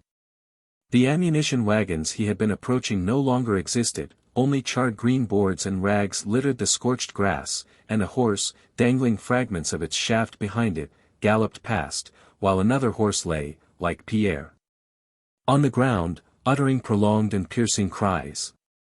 Chapter 32. Beside himself with terror, Pierre jumped up and ran back to the battery, as to the only refuge from the horrors that surrounded him. On entering the earthwork he noticed that there were men doing something there but that no shots were being fired from the battery. He had no time to realize who these men were. He saw the senior officer lying on the earth wall with his back turned as if he were examining something down below, and that one of the soldiers he had noticed before was struggling forward shouting, "Brothers!" and trying to free himself from some men who were holding him by the arm. He also saw something else that was strange. But he had not time to realize that the colonel had been killed, that the soldier shouting, "Brothers!" was a prisoner, and that another man had been bayoneted in the back before his eyes, for hardly had he run into the redoubt before a thin, sallow-faced, perspiring man in a blue uniform rushed on him sword in hand, shouting something. Instinctively guarding against the shock, for they had been running together at full speed before they saw one another, Pierre put out his hands and seized the man, a French officer, by the shoulder with one hand and by the throat with the other. The officer, dropping his sword, seized Pierre by his collar. For some seconds they gazed with frightened eyes at one another's unfamiliar faces, and both were perplexed at what they had done and what they were to do next. Am I taken prisoner or have I taken him prisoner? Each was thinking. But the French officer was evidently more inclined to think he had been taken prisoner, because Pierre's strong hand, impelled by instinctive fear, squeezed his throat ever tighter and tighter. The Frenchman was about to say something, when just above their heads, terrible and low, a cannon ball whistled, and it seemed to Pierre that the French officer's head had been torn off, so swiftly had he ducked it. Pierre too bent his head and let his hands fall. Without further thought as to who had taken whom prisoner, the Frenchman ran back to the battery, and Pierre ran down the slope stumbling over the dead and wounded who, it seemed to him, caught at his feet. But before he reached the foot of the knoll he was met by a dense crowd of Russian soldiers who, stumbling, tripping up, and shouting, ran merrily and wildly toward the battery. This was the attack for which Ermolov claimed the credit, declaring that only his courage and good luck made such a feat possible. It was the attack in which he was said to have thrown some St. George's crosses he had in his pocket into the battery for the first soldiers to take who got there. The French who had occupied the battery fled, and our troops, shouting, "Hurrah!" pursued them so far beyond the battery that it was difficult to call them back. The prisoners were brought down from the battery, and among them was a wounded French general, whom the officers surrounded. Crowds of wounded, some known to Pierre and some unknown, Russians and French, with faces distorted by suffering, walked, crawled, and were carried on stretchers from the battery. Pierre again went up onto the knoll where he had spent over an hour, and of that family circle which had received him as a member he did not find a single one. There were many dead whom he did not know, but some he recognized. The young officer still sat in the same way, bent double, in a pool of blood at the edge of the earth wall. The red-faced man was still twitching, but they did not carry him away. Pierre ran down the slope once more. Now they will stop it, now they will be horrified at what they have done, he thought, aimlessly going toward a crowd of stretcher-bearers moving from the battlefield. But behind the veil of smoke the sun was still high, and in front and especially to the left, near Semenovsk, something seemed to be seething in the smoke, and the roar of cannon and musketry did not diminish, but even increased to desperation, like a man who, straining himself, shrieks with all his remaining strength. Chapter 33. The chief action of the Battle of Borodino was fought within the 7,000 feet between Borodino and Bagration's flèches. Beyond that space there was, on the one side, a demonstration made by the Russians with Uvarov's cavalry at midday, and on the other side, beyond Utitsa, Poniatovsky's collision with Tuchkov. But these two were detached and feeble actions in comparison with what took place in the center of the battlefield. On the field between Borodino and the flèches, beside the wood, the chief action of the day took place on an open space visible from both sides and was fought in the simplest and most artless way. The battle began on both sides with a cannonade from several hundred guns. Then when the whole field was covered with smoke, two divisions, Campans and Desaises, advanced from the French right, while Murat's troops advanced on Borodino from their left. From the Shevardino redoubt where Napoleon was standing the flèches were 2/3 of a mile away, and it was more than a mile as the crow flies to Borodino, so that Napoleon could not see what was happening there.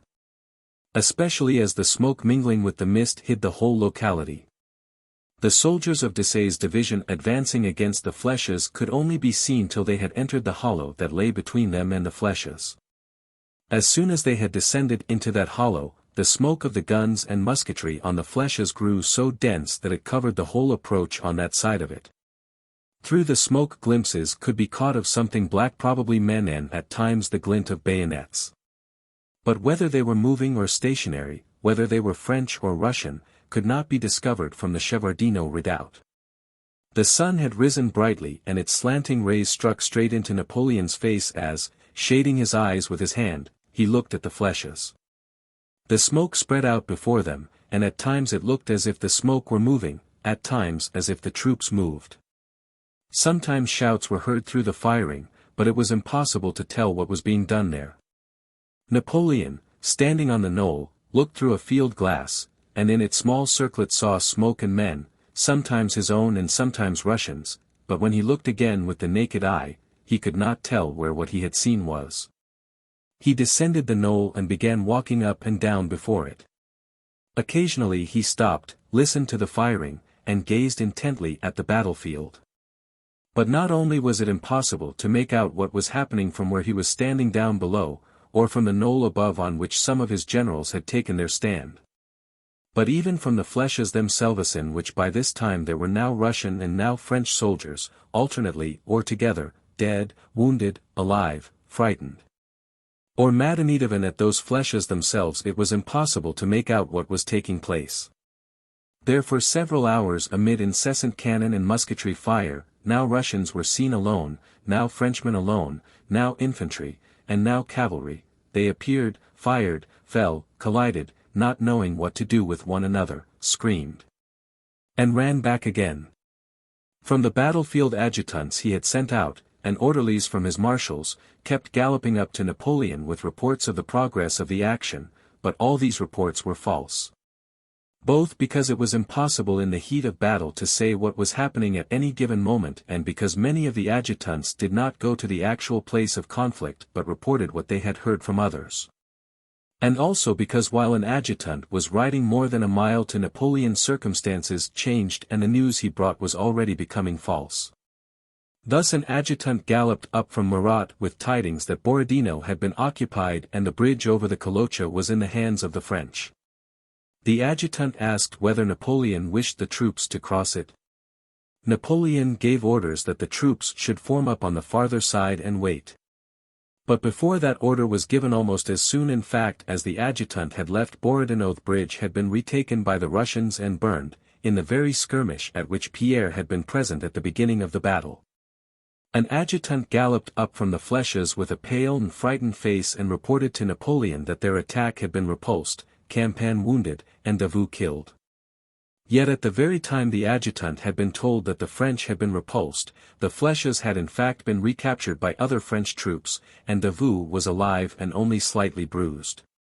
On the basis of these necessarily untrustworthy reports, Napoleon gave his orders, which had either been executed before he gave them or could not be and were not executed. The marshals and generals, who were nearer to the field of battle but, like Napoleon, did not take part in the actual fighting and only occasionally went within musket range, made their own arrangements without asking Napoleon and issued orders where and in what direction to fire and where cavalry should gallop and infantry should run. But even their orders, like Napoleon's, were seldom carried out, and then but partially. For the most part things happened contrary to their orders. Soldiers ordered to advance ran back on meeting grapeshot. Soldiers ordered to remain where they were, suddenly, seeing Russians unexpectedly before them, sometimes rushed back and sometimes forward, and the cavalry dashed without orders in pursuit of the flying Russians. In this way 2 cavalry regiments galloped through the Semenovsk hollow, and as soon as they reached the top of the incline turned round and galloped full speed back again. The infantry moved in the same way, sometimes running to quite other places than those they were ordered to go to. All orders as to where and when to move the guns, when to send infantry to shoot or horsemen to ride down the Russian infantry, all such orders were given by the officers on the spot nearest to the units concerned, without asking either Ney, Davout, or Murat, much less Napoleon. They did not fear getting into trouble for not fulfilling orders or for acting on their own initiative, for in battle what is at stake is what is dearest to man, his own life, and it sometimes seems that safety lies in running back, sometimes in running forward. And these men who were right in the heat of the battle acted according to the mood of the moment. In reality, however, all these movements forward and backward did not improve or alter the position of the troops. All their rushing and galloping at one another did little harm. The harm of disablement and death was caused by the balls and bullets that flew over the fields on which these men were floundering about. As soon as they left the place where the balls and bullets were flying about, their superiors, located in the background, reformed them and brought them under discipline, and under the influence of that discipline led them back to the zone of fire, where under the influence of fear of death they lost their discipline and rushed about according to the chance promptings of the throng. Chapter 34. Napoleon's generals Davout, Ney, and Murat, who were near that region of fire and sometimes even entered it repeatedly, led into it huge masses of well-ordered troops. But contrary to what had always happened in their former battles, instead of the news they expected of the enemy's flight, these orderly masses returned thence as disorganized and terrified mobs. The generals reformed them, but their numbers constantly decreased. In the middle of the day Murat sent his adjutant to Napoleon to demand reinforcements. Napoleon sat at the foot of the knoll, drinking punch, when Murat's adjutant galloped up with an assurance that the Russians would be routed if His Majesty would let him have another division. "Reinforcements?" said Napoleon in a tone of stern surprise, looking at the adjutant, a handsome lad with long black curls arranged like Murat's own, as though he did not understand his words. Reinforcements, thought Napoleon to himself. How can they need reinforcements when they already have half the army directed against a weak, unentrenched Russian wing? "Tell the King of Naples," said he sternly, "that it is not noon yet, and I don't yet see my chessboard clearly. Go."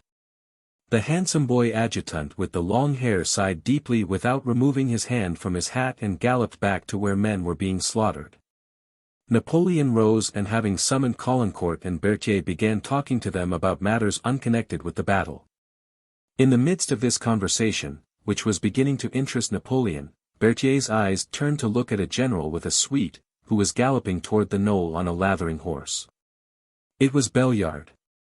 Having dismounted, he went up to the emperor with rapid strides and in a loud voice began boldly demonstrating the necessity of sending reinforcements. He swore on his honor that the Russians were lost if the emperor would give another division. Napoleon shrugged his shoulders and continued to pace up and down without replying. Belliard began talking loudly and eagerly to the generals of the suite around him. "You are very fiery, Belliard," said Napoleon, when he again came up to the general. "In the heat of a battle it is easy to make a mistake. Go and have another look and then come back to me." Before Belliard was out of sight, a messenger from another part of the battlefield galloped up. "Now then, what do you want?" asked Napoleon in the tone of a man irritated at being continually disturbed. "Sire, the prince," began the adjutant. "Asks for reinforcements," said Napoleon with an angry gesture. The adjutant bent his head affirmatively and began to report, but the emperor turned from him, took a couple of steps, stopped, came back, and called Berthier. "We must give reserves," he said, moving his arms slightly apart. "Who do you think should be sent there?" he asked of Berthier, whom he subsequently termed "that gosling I have made an eagle." "Send Claparid's division, sire," replied Berthier, who knew all the division's regiments and battalions by heart. Napoleon nodded assent. The adjutant galloped to Claparid's division and a few minutes later the young guard stationed behind the knoll moved forward. Napoleon gazed silently in that direction. "No," he suddenly said to Berthier. "I can't send Claparid. Send Friant's division."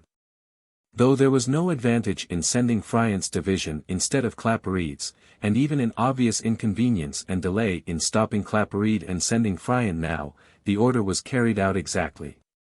Napoleon did not notice that in regard to his army he was playing the part of a doctor who hinders by his medicines a role he so justly understood and condemned. Friant's division disappeared as the others had done into the smoke of the battlefield. From all sides adjutants continued to arrive at a gallop and as if by agreement all said the same thing. They all asked for reinforcements and all said that the Russians were holding their positions and maintaining a hellish fire under which the French army was melting away. Napoleon sat on a campstool, wrapped in thought. M. de Busset, the man so fond of travel, having fasted since morning, came up to the emperor and ventured respectfully to suggest lunch to his majesty. "I hope I may now congratulate your majesty on a victory," said he. Napoleon silently shook his head in negation.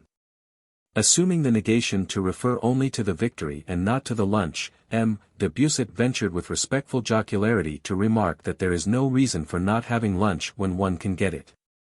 "Go away!" exclaimed Napoleon suddenly and morosely, and turned aside.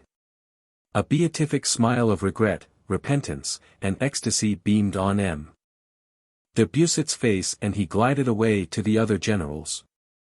Napoleon was experiencing a feeling of depression like that of an ever-lucky gambler who, after recklessly flinging money about and always winning, suddenly just when he has calculated all the chances of the game, finds that the more he considers his play the more surely he loses. His troops were the same, his generals the same preparations had been made, the same dispositions, and the same proclamation court et énergique. He himself was still the same, he knew that and knew that he was now even more experienced and skillful than before. Even the enemy was the same as at Austerlitz and Friedlandia. The terrible stroke of his arm had supernaturally become impotent. All the old methods that had been unfailingly crowned with success, the concentration of batteries on one point, an attack by reserves to break the enemy's line, and a cavalry attack by the men of iron, all these methods had already been employed. Yet not only was there no victory, but from all sides came the same news of generals killed and wounded, of reinforcements needed, of the impossibility of driving back the Russians, and of disorganization among his own troops. Formerly, after he had given 2 or 3 orders and uttered a few phrases, marshals and adjutants had come galloping up with congratulations and happy faces, announcing the trophies taken, the corps of prisoners. Bundles of enemy eagles and standards, cannon and stores, and Murat had only begged leave to loose the cavalry to gather in the baggage wagons. So it had been at Lodi, Marengo, Arcola, Jena, Austerlitz, Wagram, and so on, but now something strange was happening to his troops. Despite news of the capture of the flèches, Napoleon saw that this was not the same, not at all the same, as what had happened in his former battles. He saw that what he was feeling was felt by all the men about him experienced in the art of war. All their faces looked dejected, and they all shunned one another's eyes. Only a Debussy could fail to grasp the meaning of what was happening. But Napoleon, with his long experience of war, well knew the meaning of a battle not gained by the attacking side in 8 hours, after all efforts had been expended. He knew that it was a lost battle and that the least accident might now, with the fight balanced on such a strained center, destroy him and his army. When he ran his mind over the whole of this strange Russian campaign, in which not one battle had been won, and in which not a flag, or cannon, or army corps had been captured in 2 months. When he looked at the concealed depression on the faces around him and heard reports of the Russians still holding their ground, a terrible feeling like a nightmare took possession of him. And all the unlucky accidents that might destroy him occurred to his mind. The Russians might fall on his left wing, might break through his center, he himself might be killed by a stray cannonball. All this was possible. In former battles he had only considered the possibilities of success, but now innumerable unlucky chances presented themselves, and he expected them all. Yes, it was like a dream in which a man fancies that a ruffian is coming to attack him, and raises his arm to strike that ruffian a terrible blow which he knows should annihilate him, but then feels that his arm drops powerless and limp like a rag. And the horror of unavoidable destruction seizes him in his helplessness. The news that the Russians were attacking the left flank of the French army aroused that horror in Napoleon. He sat silently on a campstool below the knoll, with head bowed and elbows on his knees. Berthier approached and suggested that they should ride along the line to ascertain the position of affairs. "What? What do you say?" asked Napoleon. "Yes, tell them to bring me my horse." He mounted and rode toward Semenovsk. Amid the powder smoke, slowly dispersing over the whole space through which Napoleon rode, horses and men were lying in pools of blood, singly or in heaps. Neither Napoleon nor any of his generals had ever before seen such horrors or so many slain in such a small area. The roar of guns, that had not ceased for 10 hours, wearied the ear and gave a peculiar significance to the spectacle, as music does to tableaux vivants. Napoleon rode up the high ground at Semenovsk, and through the smoke saw ranks of men in uniforms of a color unfamiliar to him. They were Russians. The Russians stood in serried ranks behind Semenovsk village and its knoll, and their guns boomed incessantly along their line and sent forth clouds of smoke.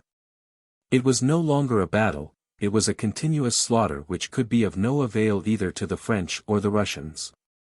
Napoleon stopped his horse and again fell into the reverie from which Berthier had aroused him. He could not stop what was going on before him and around him, and was supposed to be directed by him and to depend on him, and from its lack of success this affair, for the first time, seemed to him unnecessary and horrible. One of the generals rode up to Napoleon and ventured to offer to lead the old guard into action. Ney and Berthier, standing near Napoleon, exchanged looks and smiled contemptuously at this general's senseless offer. Napoleon bowed his head and remained silent a long time. "At 800 leagues from France, I will not have my guard destroyed," he said, and turning his horse rode back to Shevardino. Chapter 35. On the rug-covered bench where Pierre had seen him in the morning sat Kutuzov, his grey head hanging, his heavy body relaxed. He gave no orders, but only assented to or dissented from what others suggested. "Yes, yes, do that," he replied to various proposals. "Yes, yes, go, dear boy, and have a look," he would say to one or another of those about him, or, "No, don't, we'd better wait." He listened to the reports that were brought him and gave directions when his subordinates demanded that of him.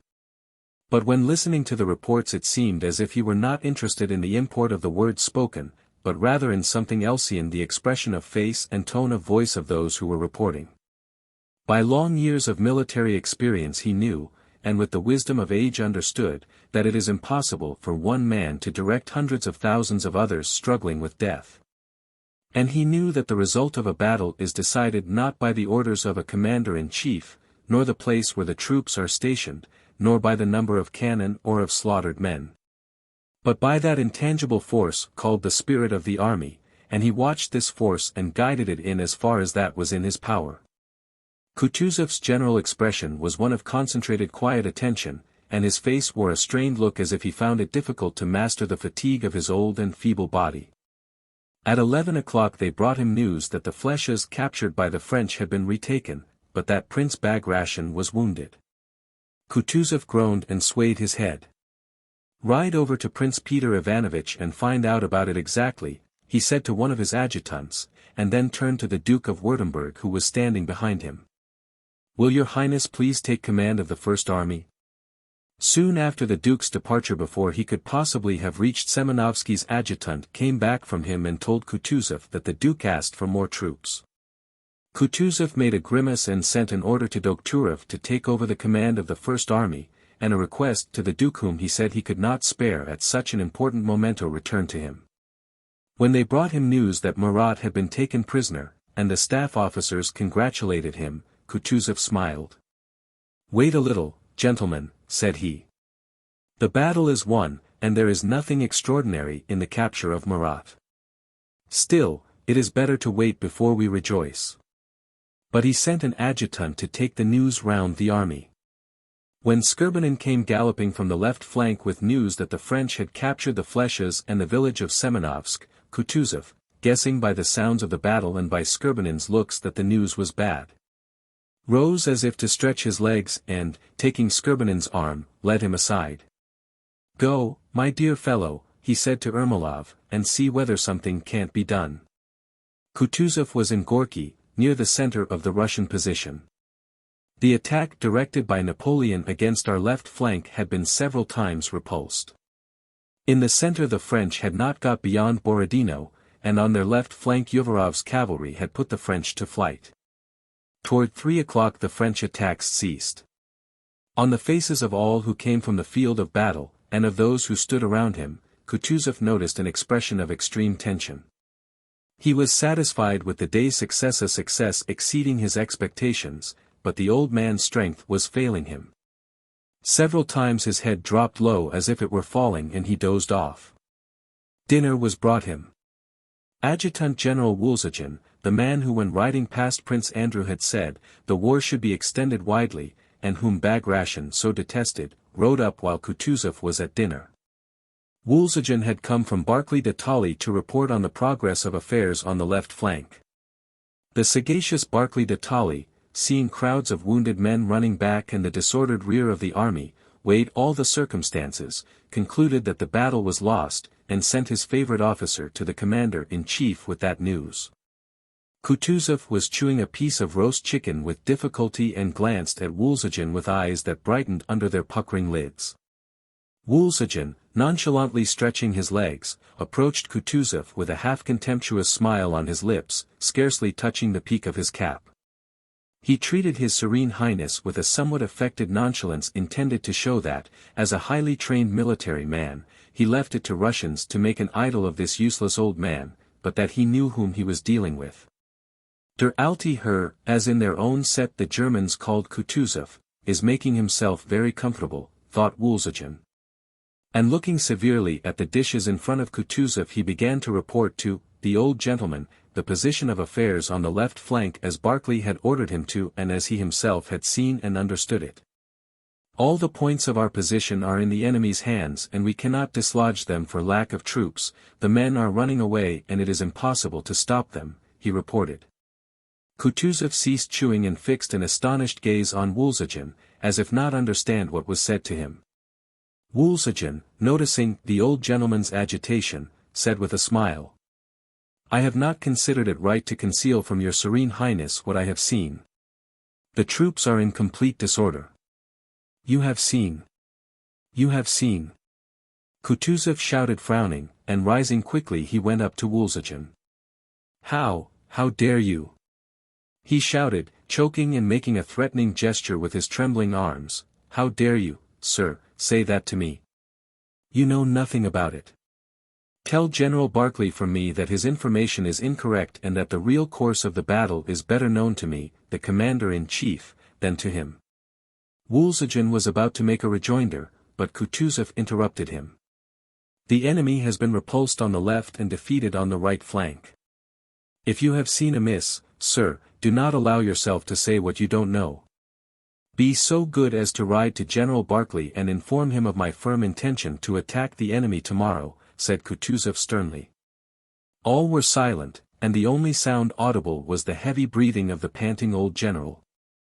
"They are repulsed everywhere, for which I thank God and our brave army. The enemy is beaten, and tomorrow we shall drive him from the sacred soil of Russia," said Kutuzov, crossing himself, and he suddenly sobbed as his eyes filled with tears. Wolzogen, shrugging his shoulders and curling his lips, stepped silently aside, marveling at the old gentleman's conceited stupidity. "Ah, here he is, my hero," said Kutuzov to a portly, handsome, dark-haired general who was just ascending the knoll. This was Revsky, who had spent the whole day at the most important part of the field of Borodino. Revsky reported that the troops were firmly holding their ground and that the French no longer ventured to attack. After hearing him, Kutuzov said in French, "Then you do not think, like some others, that we must retreat?" "On the contrary, your Highness, in indecisive actions it is always the most stubborn who remain victors," replied Revsky, "and in my opinion." "Kaisarov," Kutuzov called to his adjutant. "Sit down and write out the order of the day for tomorrow. And you," he continued, addressing another, "ride along the line and that tomorrow we attack." While Kutuzov was talking to Revsky and dictating the order of the day, Wolzogen returned from Barclay and said that General Barclay wished to have written confirmation of the order the field marshal had given. Kutuzov, without looking at Wolzogen, gave directions for the order to be written out which the former commander-in-chief, to avoid personal responsibility, very judiciously wished to receive. And by means of that mysterious indefinable bond which maintains throughout an army one and the same temper, known as the spirit of the army, and which constitutes the sinew of war, Kutuzov's words, his order for a battle next day, immediately became known from one end of the army to the other. It was far from being the same words or the same order that reached the farthest links of that chain. The tales passing from mouth to mouth at different ends of the army did not even resemble what Kutuzov had said, but the sense of his words spread everywhere because what he said was not the outcome of cunning calculations, but of a feeling that lay in the commander-in-chief's soul as in that of every Russian. And on learning that tomorrow they were to attack the enemy, and hearing from the highest quarters a confirmation of what they wanted to believe, the exhausted, wavering men felt comforted and inspirited. Chapter 36. Prince Andrew's regiment was among the reserves which till after 1 o'clock were stationed inactive behind Semenovsk, under heavy artillery fire. Toward 2 o'clock the regiment, having already lost more than 200 men, was moved forward into a trampled oatfield in the gap between Semenovsk and the Knoll battery, where thousands of men perished that day and on which an intense, concentrated fire from several hundred enemy guns was directed between 1 and 2 o'clock. Without moving from that spot or firing a single shot, the regiment here lost another third of its men. From in front and especially from the right, in the unlifting smoke the guns boomed, and out of the mysterious domain of smoke that overlay the whole space in front, quick hissing cannon balls and slow whistling shells flew unceasingly. At times, as if to allow them a respite, a quarter of an hour passed during which the cannon balls and shells all flew overhead. But sometimes several men were torn from the regiment in a minute and the slain were continually being dragged away and the wounded carried off. With each fresh blow less and less chance of life remained for those not yet killed. The regiment stood in columns of battalion, 300 paces apart, but nevertheless the men were always in one and the same mood. All alike were taciturn and morose. Talk was rarely heard in the ranks, and it ceased altogether every time the thud of a successful shot and the cry of "stretchers" was heard. Most of the time, by their officer's order, the men sat on the ground. One, having taken off his shako, carefully loosened the gathers of its lining and drew them tight again. Another, rubbing some dry clay between his palms, polished his bayonet. Another fingered the strap and pulled the buckle of his bandolier, while another smoothed and refolded his leg bands and put his boots on again. Some built little houses of the tufts in the ploughed ground, or plaited baskets from the straw in the cornfield. All seemed fully absorbed in these pursuits. When men were killed or wounded, when rows of stretchers went past, when some troops retreated, and when great masses of the enemy came into view through the smoke, no one paid any attention to these things. But when our artillery or cavalry advanced or some of our infantry were seen to move forward, words of approval were heard on all sides. But the liveliest attention was attracted by occurrences quite apart from, and unconnected with, the battle. It was as if the minds of these morally exhausted men found relief in everyday, commonplace occurrences. A battery of artillery was passing in front of the regiment. The horse of an ammunition cart put its leg over a trace. "Hey, look at the trace horse. Get her leg out. She'll fall." "Ah, they don't see it," came identical shouts from the ranks all along the regiment. Another time, general attention was attracted by a small brown dog, coming heaven knows whence, which trotted in a preoccupied manner in front of the ranks with tail stiffly erect till suddenly a shell fell close by, when it yelped, tucked its tail between its legs, and darted aside. Yells and shrieks of laughter rose from the whole regiment. But such distractions lasted only a moment, and for 8 hours the men had been inactive, without food, in constant fear of death, and their pale and gloomy faces grew ever paler and gloomier. Prince Andrew, pale and gloomy like everyone in the regiment, paced up and down from the border of one patch to another, at the edge of the meadow beside an oatfield, with head bowed and arms behind his back. There was nothing for him to do and no orders to be given. Everything went on of itself. The killed were dragged from the front, the wounded carried away, and the ranks closed up. If any soldiers ran to the rear they returned immediately and hastily. At first Prince Andrew, considering it his duty to rouse the courage of the men and to set them an example, walked about among the ranks, but he soon became convinced that this was unnecessary and that there was nothing he could teach them. All the powers of his soul, as of every soldier there, were unconsciously bent on avoiding the contemplation of the horrors of their situation. He walked along the meadow, dragging his feet, rustling the grass, and gazing at the dust that covered his boots. Now he took big strides trying to keep to the footprints left on the meadow by the mowers, then he counted his steps, calculating how often he must walk from one strip to another to walk a mile. Then he stripped the flowers from the wormwood that grew along a boundary rut, rubbed them in his palms, and smelled their pungent, sweetly bitter scent. Nothing remained of the previous day's thoughts. He thought of nothing.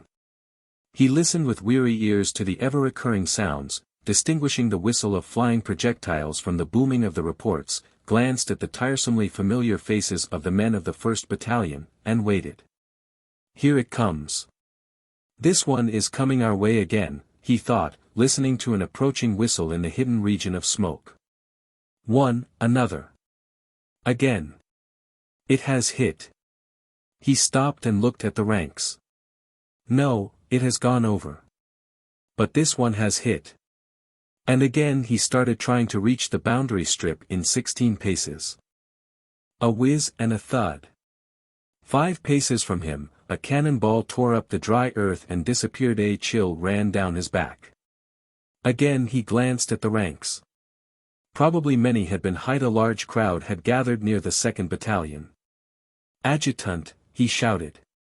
"Order them not to crowd together." The adjutant, having obeyed this instruction, approached Prince Andrew. From the other side a battalion commander rode up. "Look out!" came a frightened cry from a soldier, and, like a bird whirring in rapid flight and alighting on the ground, a shell dropped with little noise within 2 steps of Prince Andrew and close to the battalion commander's horse. The horse first, regardless of whether it was right or wrong to show fear, snorted, reared almost throwing the major, and galloped aside. The horse's terror infected the men. "Lie down," cried the adjutant, throwing himself flat on the ground. Prince Andrew hesitated. The smoking shell spun like a top between him and the prostrate adjutant, near a wormwood plant between the field and the meadow. "Can this be death?" thought Prince Andrew, looking with a quite new, envious glance at the grass, the wormwood, and the streamlet of smoke that curled up from the rotating black ball. I do not wish to die.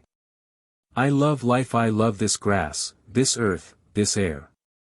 He thought this, and at the same time remembered that people were looking at him. It's shameful, sir, he said to the adjutant. What? He did not finish speaking. At one and the same moment came the sound of an explosion, a whistle of splinters as from a breaking window frame, a suffocating smell of powder, and Prince Andrew started to one side, raising his arm, and fell on his chest. Several officers ran up to him. From the right side of his abdomen, blood was welling out, making a large stain on the grass.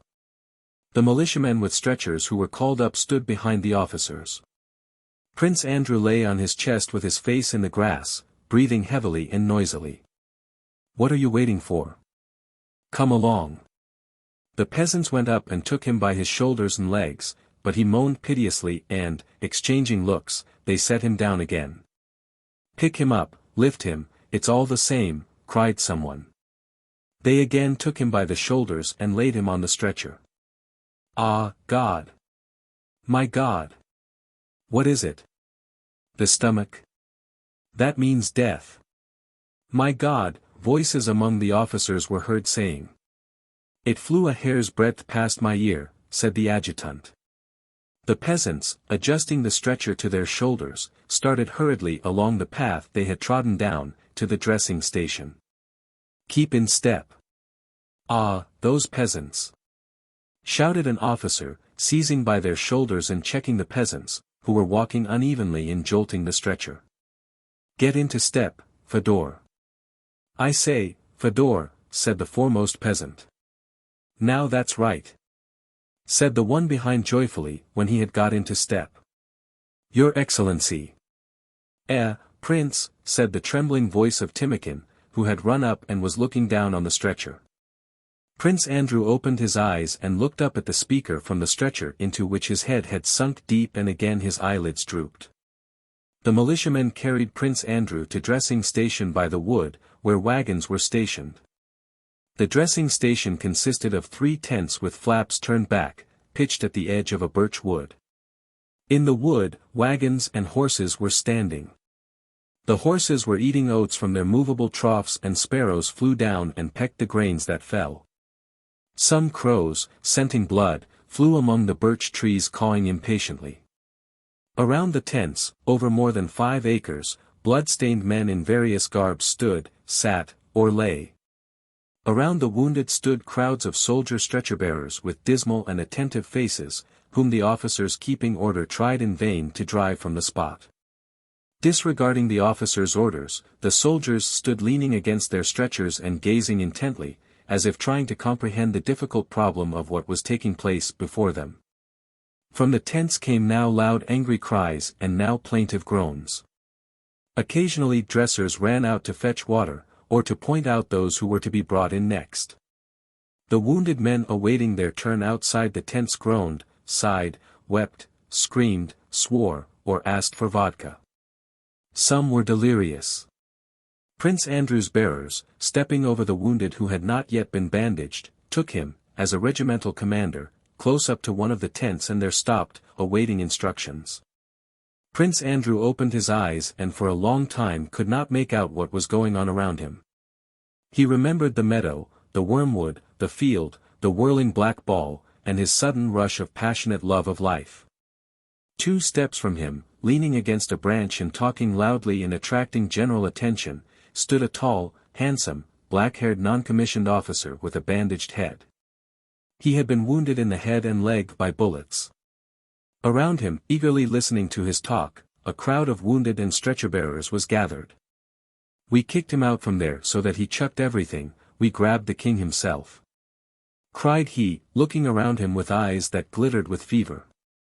If only reserves had come up just then, lads, there wouldn't have been nothing left of him. I tell you surely. Like all the others near the speaker, Prince Andrew looked at him with shining eyes and experienced a sense of comfort. But isn't it all the same now, thought he. And what will be there, and what has there been here? Why was I so reluctant to part with life? There was something in this life I did not and do not understand. Chapter 37. One of the doctors came out of the tent in a blood-stained apron, holding a cigar between the thumb and little finger of one of his small blood-stained hands, so as not to smear it. He raised his head and looked about him, but above the level of the wounded men. He evidently wanted a little respite. After turning his head from right to left for some time, he sighed and looked down. "All right," immediately, he replied to a dresser who pointed Prince Andrew out to him, and he told them to carry him into the tent. Murmurs arose among the wounded who were waiting. "It seems that even in the next world only the gentry are to have a chance," remarked one. Prince Andrew was carried in and laid on a table that had only just been cleared and which a dresser was washing down. Prince Andrew could not make out distinctly what was in that tent. The pitiful groans from all sides and the torturing pain in his thigh, stomach, and back distracted him. All he saw about him merged into a general impression of naked, bleeding human bodies that seemed to fill the whole of the low tent, as a few weeks previously, on that hot August day, such bodies had filled the dirty pond beside the Smolensk road. Yes, it was the same flesh, the same chair cannon, the sight of which had even then filled him with horror, as by a presentiment. There were 3 operating tables in the tent. 2 were occupied, and on the third they placed Prince Andrew. For a little while he was left alone and involuntarily witnessed what was taking place on the other 2 tables. On the nearest one sat a Tartar, probably a Cossack, judging by the uniform thrown down beside him. 4 soldiers were holding him, and a spectacled doctor was cutting into his muscular brown back. "Ooh, ooh, ooh," grunted the Tartar, and suddenly lifting up his swarthy snub-nosed face with its high cheekbones, and baring his white teeth, he began to wriggle and twitch his body in utter piercing, ringing, and prolonged yells. On the other table, round which many people were crowding, a tall well-fed man lay on his back with his head thrown back. His curly hair, its color, and the shape of his head seemed strangely familiar to Prince Andrew. Several dressers were pressing on his chest to hold him down. One large, white, plump leg twitched rapidly all the time with a feverish tremor. The man was sobbing and choking convulsively. 2 doctors, one of whom was pale and trembling, were silently doing something to this man's other, gory leg. When he had finished with the Tartar, whom they covered with an overcoat, the spectacled doctor came up to Prince Andrew, wiping his hands. He glanced at Prince Andrew's face and quickly turned away. "Undress him." "What are you waiting for?" he cried angrily to the dressers. His very first, remotest recollections of childhood came back to Prince Andrew's mind when the dresser with sleeves rolled up began hastily to undo the buttons of his clothes and undressed him. The doctor bent down over the wound, felt it, and sighed deeply. Then he made a sign to someone, and the torturing pain in his abdomen caused Prince Andrew to lose consciousness. When he came to himself, the splintered portions of his thigh bone had been extracted, the torn flesh cut away, and the wound bandaged. Water was being sprinkled on his face. As soon as Prince Andrew opened his eyes, the doctor bent over, kissed him silently on the lips, and hurried away. After the sufferings he had been enduring, Prince Andrew enjoyed a blissful feeling such as he had not experienced for a long time. All the best and happiest moments of his life, especially his earliest childhood, when he used to be undressed and put to bed, and when leaning over him his nurse sang him to sleep and he, burying his head in the pillow, felt happy in the mere consciousness of life returned to his memory, not merely as something past but as something present. The doctors were busily engaged with the wounded man, the shape of whose head seemed familiar to Prince Andrew. They were lifting him up and trying to quiet him. "Show it to me." "Oh, ooh. Oh. Oh, ooh." His frightened moans could be heard, subdued by suffering and broken by sobs. Hearing those moans, Prince Andrew wanted to weep. Whether because he was dying without glory, or because he was sorry to part with life, or because of those memories of a childhood that could not return, or because he was suffering and others were suffering and that man near him was groaning so piteously, I felt like weeping childlike, kindly, and almost happy tears. The wounded man was shown his amputated leg stained with clotted blood and with the boot still on. "Oh. Oh, ooh," he sobbed, like a woman. The doctor, who had been standing beside him, preventing Prince Andrew from seeing his face, moved away. "My God! What is this? Why is he here?" said Prince Andrew to himself. In the miserable, sobbing, enfeebled man whose leg had just been amputated, he recognized Anatole Kuragin. Men were supporting him in their arms and offering him a glass of water, but his trembling, swollen lips could not grasp its rim. Anatole was sobbing painfully. "Yes, it is he. Yes, that man is somehow closely and painfully connected with me," thought Prince Andrew, not yet clearly grasping what he saw before him. "What is the connection of that man with my childhood and life?" he asked himself without finding an answer. And suddenly a new unexpected memory from that realm of pure and loving childhood presented itself to him. He remembered Natasha as he had seen her for the first time at the ball in 1810, with her slender neck and arms and with a frightened happy face ready for rapture, and love and tenderness for her, stronger and more vivid than ever, awoke in his soul. He now remembered the connection that existed between himself and this man who was dimly gazing at him through tears that filled his swollen eyes. He remembered everything, and ecstatic pity and love for that man overflowed his happy heart. Prince Andrew could no longer restrain himself and wept tender loving tears for his fellow men, for himself, and for his own and their errors. Compassion, love of our brothers, for those who love us and for those who hate us, love of our enemies. Yes, that love which God preached on earth and which Princess Mary taught me, and I did not understand, that is what made me sorry to part with life, that is what remained for me had I lived. But now it is too late. I know it. Chapter 38. The terrible spectacle of the battlefield covered with dead and wounded, together with the heaviness of his head and the news that some 20 generals he knew personally had been killed or wounded, and the consciousness of the impotence of his once mighty arm, produced an unexpected impression on Napoleon, who usually liked to look at the killed and wounded, thereby, he considered, testing his strength of mind. This day the horrible appearance of the battlefield overcame that strength of mind which he thought constituted his merit and his greatness. He rode hurriedly from the battlefield and returned to the Shevardino knoll, where he sat on his campstool, his sallow face swollen and heavy, his eyes dim, his nose red, and his voice hoarse, involuntarily listening, with downcast eyes, to the sounds of firing. With painful dejection he awaited the end of this action, in which he regarded himself as a participant and which he was unable to arrest. A personal, human feeling for a brief moment got the better of the artificial phantasm of life he had served so long. He felt in his own person the sufferings and death he had witnessed on the battlefield. The heaviness of his head and chest reminded him of the possibility of suffering and death for himself. At that moment he did not desire Moscow, or victory, or glory. What need had he for any more glory? The one thing he wished for was rest, tranquility, and freedom. But when he had been on the Semenovsk heights, the artillery commander had proposed to him to bring several batteries of artillery up to those heights to strengthen the fire on the Russian troops crowded in front of Nyazkovo. Napoleon had assented and had given orders that news should be brought to him of the effect those batteries produced. An adjutant came now to inform him that the fire of 200 guns had been concentrated on the Russians, as he had ordered, but that they still held their ground. "Our fire is mowing them down by rows, but still they hold on," said the adjutant. "They want more," said Napoleon in a hoarse voice. "Sire," asked the adjutant who had not heard the remark. "They want more," croaked Napoleon frowning. "Let them have it."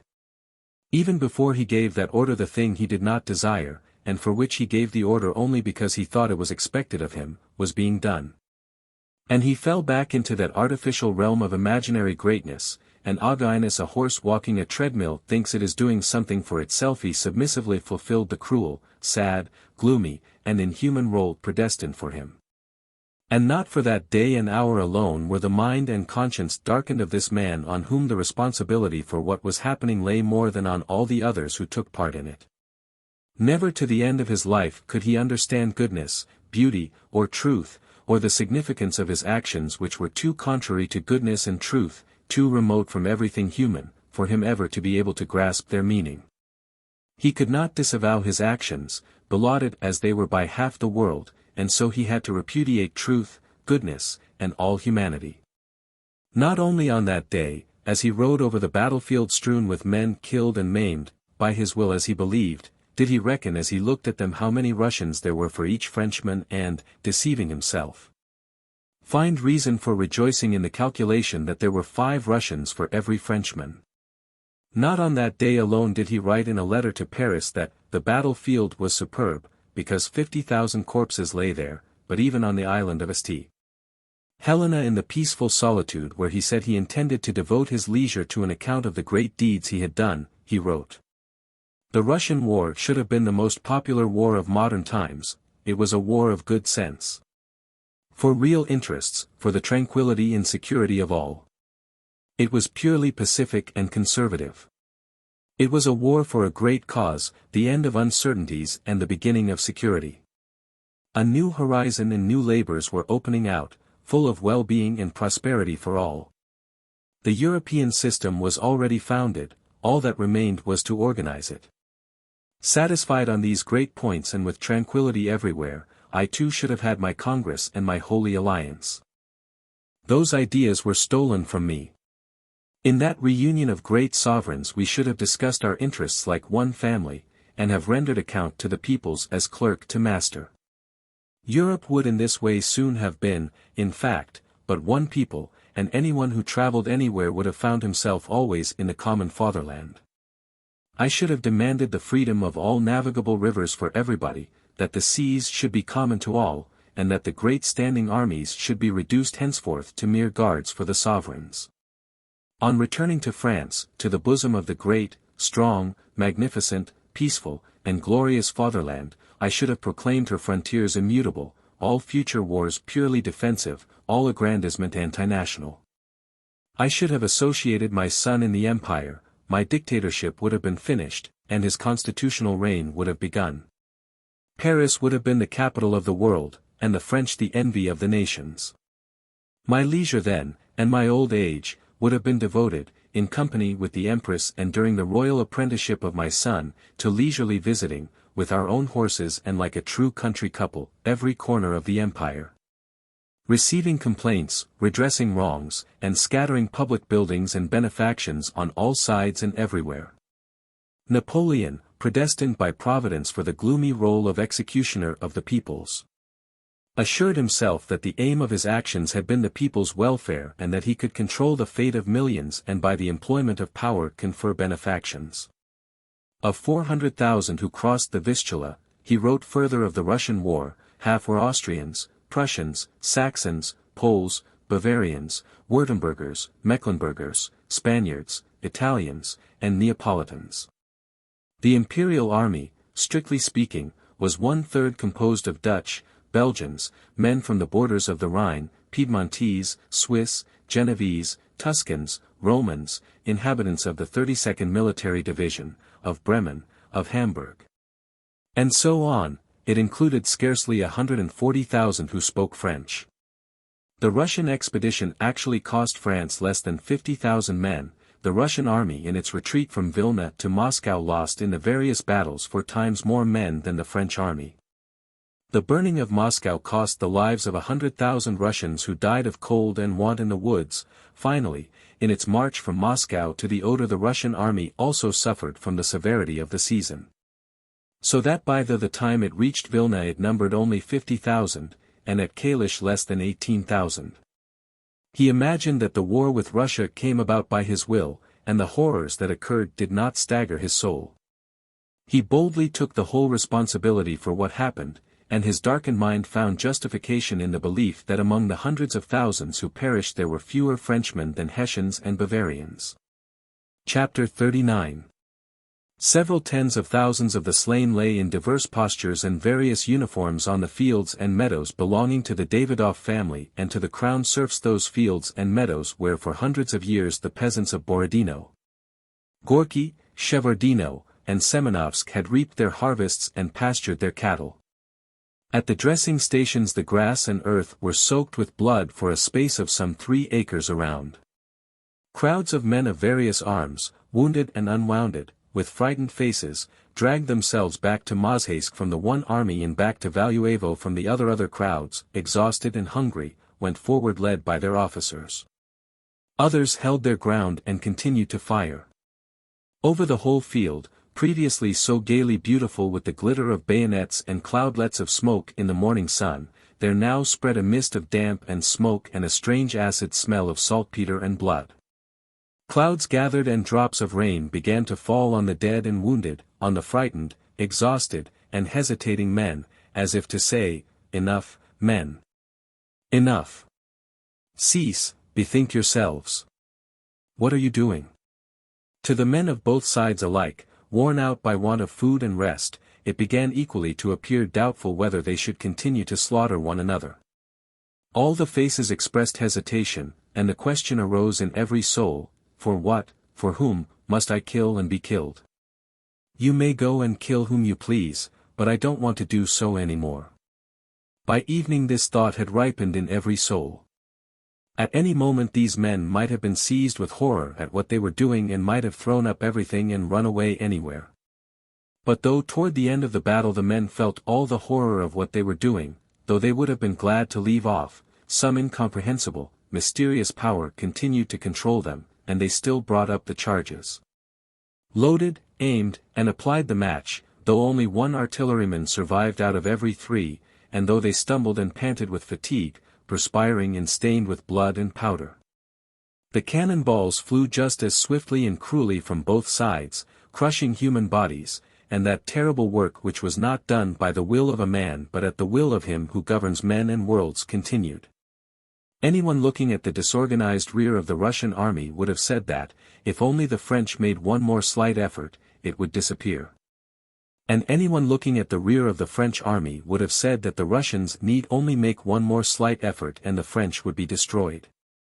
But neither the French nor the Russians made that effort, and the flame of battle burned slowly out. The Russians did not make that effort because they were not attacking the French. At the beginning of the battle they stood blocking the way to Moscow, and they still did so at the end of the battle as at the beginning. But even had the aim of the Russians been to drive the French from their positions, they could not have made this last effort, for all the Russian troops had been broken up, there was no part of the Russian army that had not suffered in the battle. And though still holding their positions they had lost one half of their army. The French, with the memory of all their former victories during 15 years, with the assurance of Napoleon's invincibility, with the consciousness that they had captured part of the battlefield and had lost only a quarter of their men and still had their guards intact, 20,000 strong, might easily have made that effort. The French had attacked the Russian army in order to drive it from its position, ought to have made that effort, for as long as the Russians continued to block the road to Moscow as before, the aim of the French had not been attained and all their efforts and losses were in vain. But the French did not make that effort. Some historians say that Napoleon need only have used his old guards, who were intact, and the battle would have been won. To speak of what would have happened had Napoleon sent his guards is like talking of what would happen if autumn became spring. It could not be. Napoleon did not give his guards, not because he did not want to, but because it could not be done. All the generals, officers, and soldiers of the French army knew it could not be done, because the flagging spirit of the troops would not permit it. It was not Napoleon alone who had experienced that nightmare feeling of the mighty arm being stricken powerless, but all the generals and soldiers of his army, whether they had taken part in the battle or not. After all their experience of previous battles, when after 1/10 of such efforts the enemy had fled, experienced a similar feeling of terror before an enemy who, after losing half his men, stood as threateningly at the end as at the beginning of the battle. The moral force of the attacking French army was exhausted. Not that sort of victory which is defined by the capture of pieces of material fastened to sticks, called standards, and of the ground on which the troops had stood and were standing. But a moral victory that convinces the enemy of the moral superiority of his opponent and of his own impotence was gained by the Russians at Borodino.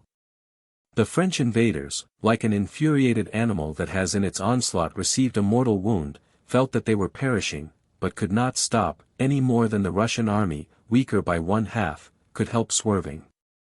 By impetus gained, the French army was still able to roll forward to Moscow, but there, without further effort on the part of the Russians, it had to perish, bleeding from the mortal wound it had received at Borodino. The direct consequence of the Battle of Borodino was Napoleon's senseless flight from Moscow, his retreat along the old Smolensk road, the destruction of the invading army of 500,000 men, and the downfall of Napoleonic France. On which at Borodino for the first time the hand of an opponent of stronger spirit had been laid. Book 11, 1812. Chapter 1. Absolute continuity of motion is not comprehensible to the human mind. Laws of motion of any kind become comprehensible to man only when he examines arbitrarily selected elements of that motion. But at the same time, a large proportion of human error comes from the arbitrary division of continuous motion into discontinuous elements. There is a well-known, so-called sophism of the ancients consisting in this, that Achilles could never catch up with a tortoise he was following, in spite of the fact that he traveled 10 times as fast as the tortoise. By the time Achilles has covered the distance that separated him from the tortoise has covered 1/10 of that distance ahead of him. When Achilles has covered that 10th, the tortoise has covered another 100th. And so on forever. This problem seemed to the ancients insoluble. The absurd answer, that Achilles could never overtake the tortoise, resulted from this, that motion was arbitrarily divided into discontinuous elements, whereas the motion both of Achilles and of the tortoise was continuous. By adopting smaller and smaller elements of motion we only approach a solution of the problem, but never reach it. Only when we have admitted the conception of the infinitely small, and the resulting geometrical progression with a common ratio of 1/10, and have found the sum of this progression to infinity, do we reach a solution of the problem. A modern branch of mathematics having achieved the art of dealing with the infinitely small can now yield solutions in other more complex problems of motion which used to appear insoluble. This modern branch of mathematics, unknown to the ancients, when dealing with problems of motion admits the conception of the infinitely small, and so conforms to the chief condition of motion, absolute continuity, and thereby corrects the inevitable error which the human mind cannot avoid when it deals with separate elements of motion instead of examining continuous motion. In seeking the laws of historical movement just the same thing happens. The movement of humanity, arising as it does from innumerable arbitrary human wills, is continuous. To understand the laws of this continuous movement is the aim of history. But to arrive at these laws, resulting from the sum of all those human wills, man's mind postulates arbitrary and disconnected units. The first method of history is to take an arbitrarily selected series of continuous events and examine it apart from others, though there is and can be no beginning to any event, for one event always flows uninterruptedly from another. The second method is to consider the actions of some one man, a king or a commander, as equivalent to the sum of many individual wills, whereas the sum of individual wills is never expressed by the activity of a single historic personage. Historical science in its endeavor to draw nearer to truth continually takes smaller and smaller units for examination. But however small the units it takes, we feel that to take any unit disconnected from others, or to assume a beginning of any phenomenon, or to say that the will of many men is expressed by the actions of any one historic personage, is in itself false. It needs no critical exertion to reduce utterly to dust any deductions drawn from history. It is merely necessary to select some larger or smaller unit as the subject of observation, as criticism has every right to do, seeing that whatever unit history observes must always be arbitrarily selected. Only by taking infinitesimally small units for observation, the differential of history, that is, the individual tendencies of men, and attaining to the art of integrating them, that is, finding the sum of these infinitesimals, can we hope to arrive at the laws of history. The first 15 years of the 19th century in Europe present an extraordinary movement of millions of people. Men leave their customary pursuits, hasten from one side of Europe to the other, plunder and slaughter one another, triumph and are plunged in despair. And for some years the whole course of life is altered and presents an intensive movement which first increases and then slackens. What was the cause of this movement, by what laws was it governed? Asks the mind of man. The historians, replying to this question, lay before us the sayings and doings of a few dozen men in a building in the city of Paris, calling these sayings and doings the Revolution. Then they give a detailed biography of Napoleon and of certain people favorable or hostile to him, tell of the influence some of these people had on others, and say, that is why this movement took place and those are its laws. But the mind of man not only refuses to believe this explanation, but plainly says that this method of explanation is fallacious, because in it a weaker phenomenon is taken as the cause of a stronger. The sum of human wills produced the Revolution and Napoleon, and only the sum of those wills first tolerated and then destroyed them. But every time there have been conquests there have been conquerors. Every time there has been a revolution in any state there have been great men, says history. And, indeed, human reason replies, every time conquerors appear there have been wars, but this does not prove that the conquerors caused the wars and that it is possible to find the laws of a war in the personal activity of a single man. Whenever I look at my watch and its hands point to 10, I hear the bells of the neighboring church. But because the bells begin to ring when the hands of the clock reach 10, I have no right to assume that the movement of the bells is caused by the position of the hands of the watch. Whenever I see the movement of a locomotive I hear the whistle and see the valves opening and wheels turning, but I have no right to conclude that the whistling and the turning of wheels are the cause of the movement of the engine. The peasants say that a cold wind blows in late spring because the oaks are budding, and really every spring cold winds do blow when the oak is budding. But though I do not know what causes the cold winds to blow when the oak buds unfold, I cannot agree with the peasants that the unfolding of the oak buds is the cause of the cold wind, for the force of the wind is beyond the influence of the buds.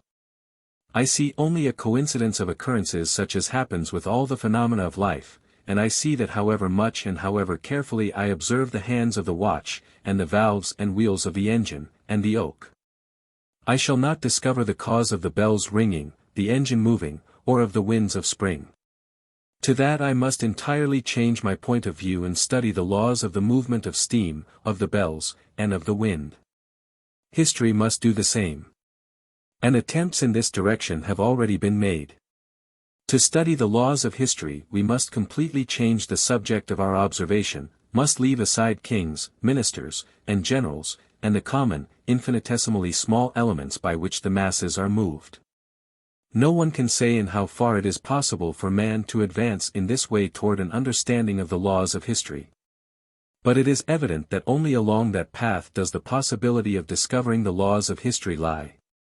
And that as yet not a millionth part as much mental effort has been applied in this direction by historians as has been devoted to describing the actions of various kings, commanders, and ministers and propounding the historian's own reflections concerning these actions. Chapter 2. The forces of a dozen European nations burst into Russia. The Russian army and people avoided a collision till Smolensk was reached, and again from Smolensk to Borodino.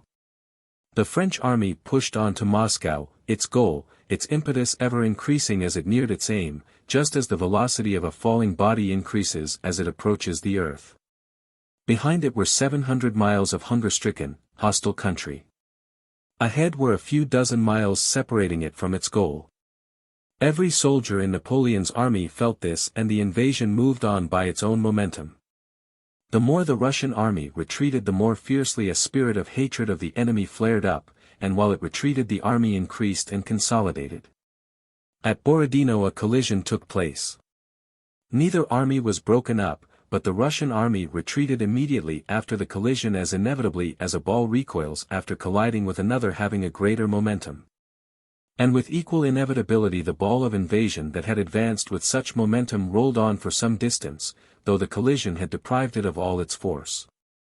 The Russians retreated 80 milesto beyond Moscow and the French reached Moscow and there came to a standstill. For 5 weeks after that there was not a single battle. The French did not move.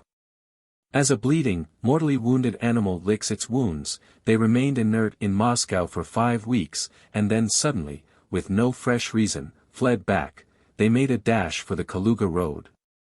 And, after a victory at Maloyaroslavets the field of conflict again remained theirs, without undertaking a single serious battle, they fled still more rapidly back to Smolensk, beyond the Berezina, beyond Vilna. And farther still. On the evening of the 26th of August, Kutuzov and the whole Russian army were convinced that the Battle of Borodino was a victory. Kutuzov reported so to the emperor. He gave orders to prepare for a fresh conflict to finish the enemy, and did this not to deceive anyone, but because he knew that the enemy was beaten, as everyone who had taken part in the battle knew it. But all that evening and next day reports came in one after another of unheard-of losses, of the loss of half the army, and a fresh battle proved physically impossible. It was impossible to give battle before information had been collected, the wounded gathered in, the supplies of ammunition replenished, the slain reckoned up, new officers appointed to replace those who had been killed. And before the men had had food and sleep. And meanwhile, the very next morning after the battle, the French army advanced of itself upon the Russians, carried forward by the force of its own momentum now seemingly increased in inverse proportion to the square of the distance from its aim. Kutuzov's wish was to attack next day, and the whole army desired to do so. But to make an attack the wish to do so is not sufficient, there must also be a possibility of doing it, and that possibility did not exist. It was impossible not to retreat a day's march, and then in the same way it was impossible not to retreat another and a third day's march, and at last. On the 1st of September, when the army drew near Moscow despite the strength of the feeling that had arisen in all ranks, the force of circumstances compelled it to retire beyond Moscow. And the troops retired one more, last, day's march, and abandoned Moscow to the enemy. For people accustomed to think that plans of campaign and battles are made by generals, as any one of us sitting over a map in his study may imagine how he would have arranged things in this or that battle, the questions present themselves: why did Kutuzov during the retreat not do this or that? Why did he not take up a position before reaching Philly? Why did he not retire at once by the Kaluga road, abandoning Moscow? And so on. People accustomed to think in that way forget, or do not know, the inevitable conditions which always limit the activities of any commander-in-chief. The activity of a commander-in-chief does not all resemble the activity we imagine to ourselves when we sit at case in our studies examining some campaign on the map, with a certain number of troops on this and that side in a certain known locality, and begin our plans from some given moment. A commander-in-chief is never dealing with the beginning of any event, the position from which we always contemplate it. The commander-in-chief is always in the midst of a series of shifting events, and so he never can at any moment consider the whole import of an event that is occurring. Moment by moment the event is imperceptibly shaping itself, and at every moment of this continuous, uninterrupted shaping of events the commander-in-chief is in the midst of a most complex play of intrigues, worries, contingencies, authorities, projects, counsels, threats, and deceptions, and is continually obliged to reply to innumerable questions addressed to him, which constantly conflict with one another. Learned military authorities quite seriously tell us that Kutuzov should have moved his army to the Kaluga road long before reaching Philly, and that somebody actually submitted such a proposal to him. But a commander-in-chief, especially at a difficult moment, has always before him not one proposal but dozens simultaneously, and all these proposals, based on strategics and tactics, contradict each other. A commander-in-chief's business, it would seem, is simply to choose one of these projects. But even that he cannot do. Events and time do not wait. For instance, on the 28th it is suggested to him to cross to the Kaluga road, but just then an adjutant gallops up from Miloradovich asking whether he is to engage the French or retire. An order must be given him at once, that instant. And the order to retreat carries us past the turn to the Kaluga road. And after the adjutant comes the commissary general asking where the stores are to be taken, and the chief of the hospitals asks where the wounded are to go. And a courier from Petersburg brings a letter from the sovereign which does not admit of the possibility of abandoning Moscow, and the commander-in-chief's rival, the man who is undermining him, and there are always not merely one but several such, presents a new project diametrically opposed to that of turning to the Kaluga road. And the commander-in-chief himself needs sleep and refreshment to maintain his energy, and a respectable general who has been overlooked in the distribution of rewards comes to complain, and the inhabitants of the district pray to be defended. And an officer sent to inspect the locality comes in and gives a report quite contrary to what was said by the officer previously sent. And a spy, a prisoner, and a general who has been on reconnaissance, all describe the position of the enemy's army differently. People accustomed to misunderstand or to forget these inevitable conditions of a commander-in-chief's actions describe to us, for instance, the position of the army at Philly and assume that the commander-in-chief could, on the 1st of September, quite freely decide whether to abandon Moscow or defend it. Whereas, with the Russian army less than 4 miles from Moscow, no such question existed.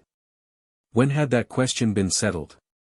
At Drissa and at Smolensk, and most palpably of all on the 24th of August at Shevardino and on the 26th at Borodino, and each day and hour and minute of the retreat from Borodino to Philly. Chapter 3. When Ermolov, having been sent by Kutuzov to inspect the position, told the field marshal that it was impossible to fight there before Moscow and that they must retreat, Kutuzov looked at him in silence. "Give me your hand," said he, and, turning it over so as to feel the pulse, added, "You are not well, my dear fellow. Think what you are saying." Kutuzov could not yet admit the possibility of retreating beyond Moscow without a battle. On the Poklony Hill, 4 miles from the Dorogomilov gate of Moscow, Kutuzov got out of his carriage and sat down on a bench by the roadside. A great crowd of generals gathered round him, and Count Rostophin, who had come out from Moscow, joined them. This brilliant company separated into several groups who all discussed the advantages and disadvantages of the position, the state of the army, the plans suggested, the situation of Moscow, and military questions generally. Though they had not been summoned for the purpose, and though it was not so called, they all felt that this was really a council of war. The conversations all dealt with public questions. If anyone gave or asked for personal news, it was done in a whisper and they immediately reverted to general matters. No jokes, or laughter, or smiles even, were seen among all these men. They evidently all made an effort to hold themselves at the height the situation demanded. And all these groups, while talking among themselves, tried to keep near the commander-in-chief, whose bench formed the center of the gathering, and to speak so that he might overhear them. The commander-in-chief listened to what was being said and sometimes asked them to repeat their remarks, but did not himself take part in the conversations or express any opinion.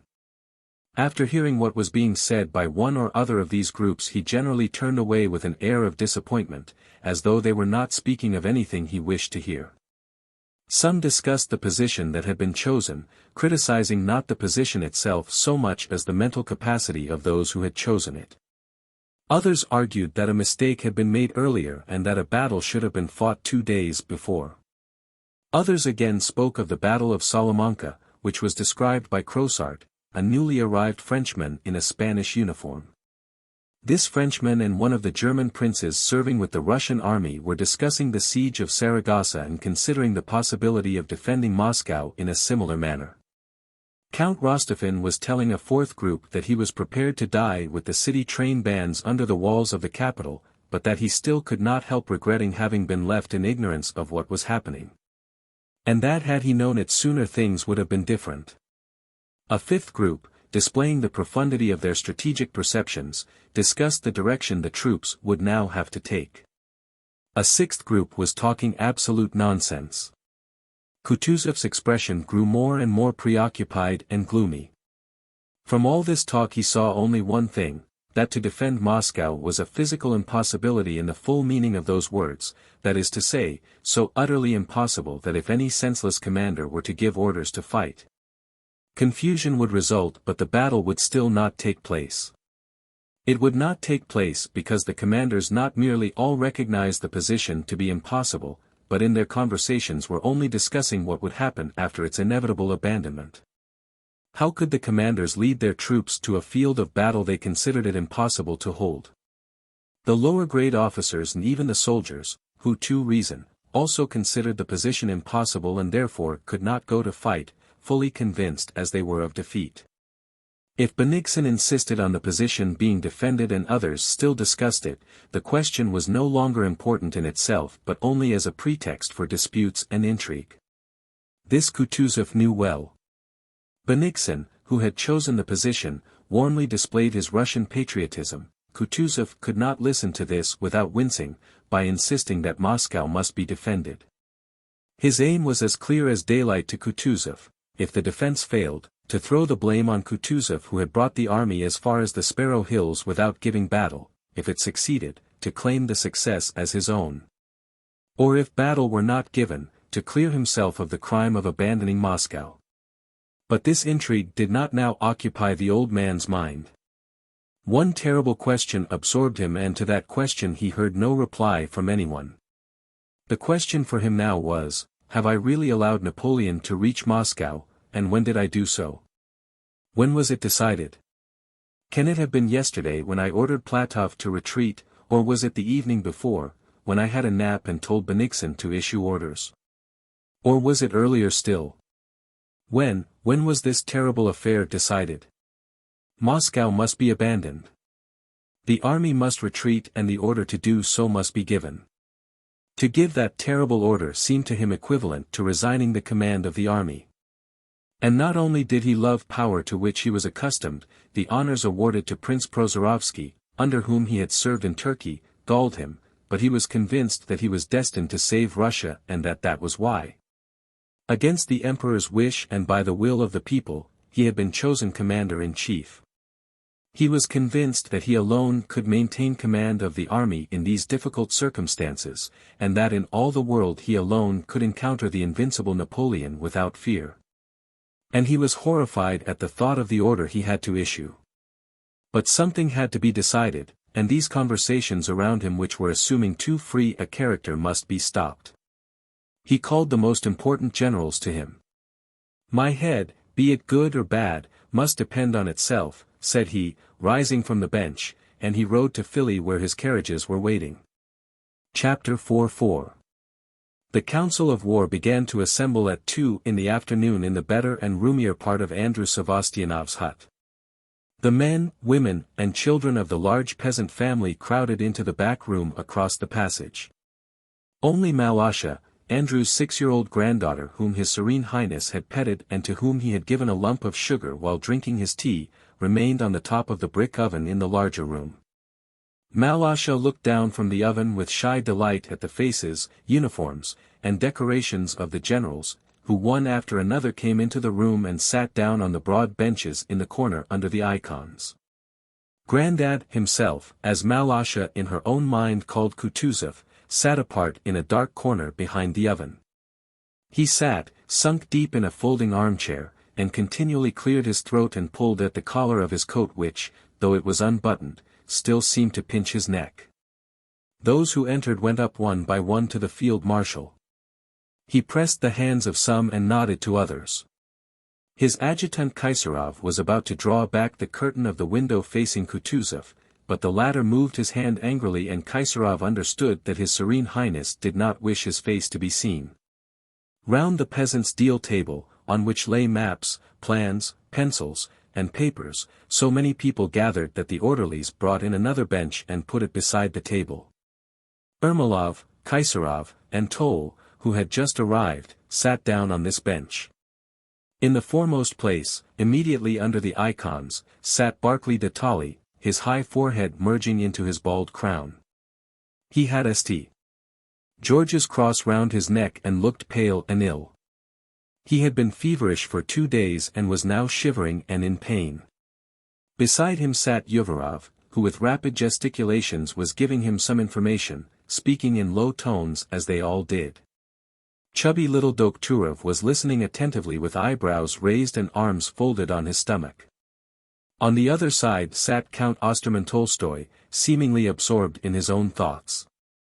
His broad head with its bold features and glittering eyes was resting on his hand. Revsky, twitching forward the black hair on his temples as was his habit, glanced now at Kutuzov and now at the door with a look of impatience. Konovnitsyn's firm, handsome, and kindly face was lit up by a tender, sly smile. His glance met Malasha's, and the expression of his eyes caused the little girl to smile. They were all waiting for Bennigsen, who on the pretext of inspecting the position was finishing his savory dinner. They waited for him from 4 till 6 o'clock and did not begin their deliberations. All that time talked in low tones of other matters. Only when Bennigsen had entered the hut did Kutuzov leave his corner and draw toward the table, but not near enough for the candles that had been placed there to light up his face. Bennigsen opened the council with the question, "Are we to abandon Russia's ancient and sacred capital without a struggle, or are we to defend it?" A prolonged and general silence followed. There was a frown on every face and only Kutuzov's angry grunts and occasional cough broke the silence. All eyes were gazing at him. Malasha too looked at Grandad. She was nearest to him and saw how his face puckered. He seemed about to cry, but this did not last long. "Russia's ancient and sacred capital," he suddenly said, repeating Bennigsen's words in an angry voice and thereby drawing attention to the false note in them. "Allow me to tell you, Your Excellency, that question has no meaning for a Russian." He lurched his heavy body forward. "Such a question cannot be put, it is senseless. The question I have asked these gentlemen to meet to discuss is a military one. The question is that of saving Russia. Is it better to give up Moscow without a battle, or by accepting battle to risk losing the army as well as Moscow? That is the question on which I want your opinion," and he sank back in his chair.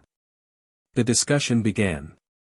Bennigsen did not yet consider his game lost. Admitting the view of Barclay and others that a defensive battle at Philly was impossible, but imbued with Russian patriotism and the love of Moscow, he proposed to move troops from the right to the left flank during the night and attack the French right flank the following day. Opinions were divided, and arguments were advanced for and against that project. Ermolov, Dokhturov, and Revsky agreed with Bennigsen. Whether feeling it necessary to make a sacrifice before abandoning the capital or guided by other, personal considerations. These generals seemed not to understand that this council could not alter the inevitable course of events and that Moscow was in effect already abandoned. The other generals, however, understood it and, leaving aside the question of Moscow, of the direction the army should take in its retreat. Malasha, who kept her eyes fixed on what was going on before her, understood the meaning of the council differently. It seemed to her that it was only a personal struggle between Grandad and Longcoat as she termed Bennigsen. She saw that they grew spiteful when they spoke to one another, and in her heart she sided with Grandad. In the midst of the conversation she noticed Grandad give Bennigsen a quick, subtle glance, and then to her joys he saw that Grandad said something to Longcoat which settled him. Bennigsen suddenly reddened and paced angrily up and down the room. What so affected him was Kutuzov's calm and quiet comment on the advantage or disadvantage of Bennigsen's proposal to move troops by night from the right to the left flank to attack the French right wing. "Gentlemen," said Kutuzov, "I cannot approve of the Count's plan. Moving troops in close proximity to an enemy is always dangerous, and military history supports that view. For instance." Kutuzov seemed to reflect, searching for an example, then with a clear, naive look at Bennigsen he added, "Oh yes, take the Battle of Friedland, which I think the Count well remembers, and which was not fully successful, only because our troops were rearranged too near the enemy." There followed a momentary pause, which seemed very long to them all. The discussion recommenced, but pauses frequently occurred and they all felt that there was no more to be said. During one of these pauses Kutuzov heaved a deep sigh as if preparing to speak. They all looked at him. "Well, gentlemen, I see that it is I who will have to pay for the broken crockery," said he, and rising slowly he moved to the table. "Gentlemen, I have heard your views. Some of you will not agree with me. But he paused, "by the authority entrusted to me by my sovereign and country, order a retreat." After that the generals began to disperse with the solemnity and circumspect silence of people who are leaving, after a funeral. Some of the generals, in low tones and in a strain very different from the way they had spoken during the council, communicated something to their commander-in-chief. Malasha, who had long been expected for supper, climbed carefully backwards down from the oven, her bare little feet catching at its projections, and slipping between the legs of the generals she darted out of the room. When he had dismissed the generals, Kutuzov sat a long time with his elbows on the table, thinking always of the same terrible question: when did the abandonment of Moscow become inevitable? When was that done which settled the matter? And who was to blame for it? "I did not expect this," said he to his adjutant Schneider when the latter came in late that night. "I did not expect this. I did not think this would happen." "You should take some rest, your Serene Highness," replied Schneider. "But no.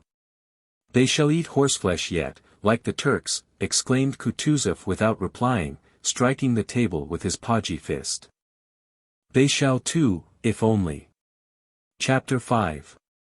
At that very time, in circumstances even more important than retreating without a battle, namely the evacuation and burning of Moscow, Rostophin, who is usually represented as being the instigator of that event, acted in an altogether different manner from Kutuzov.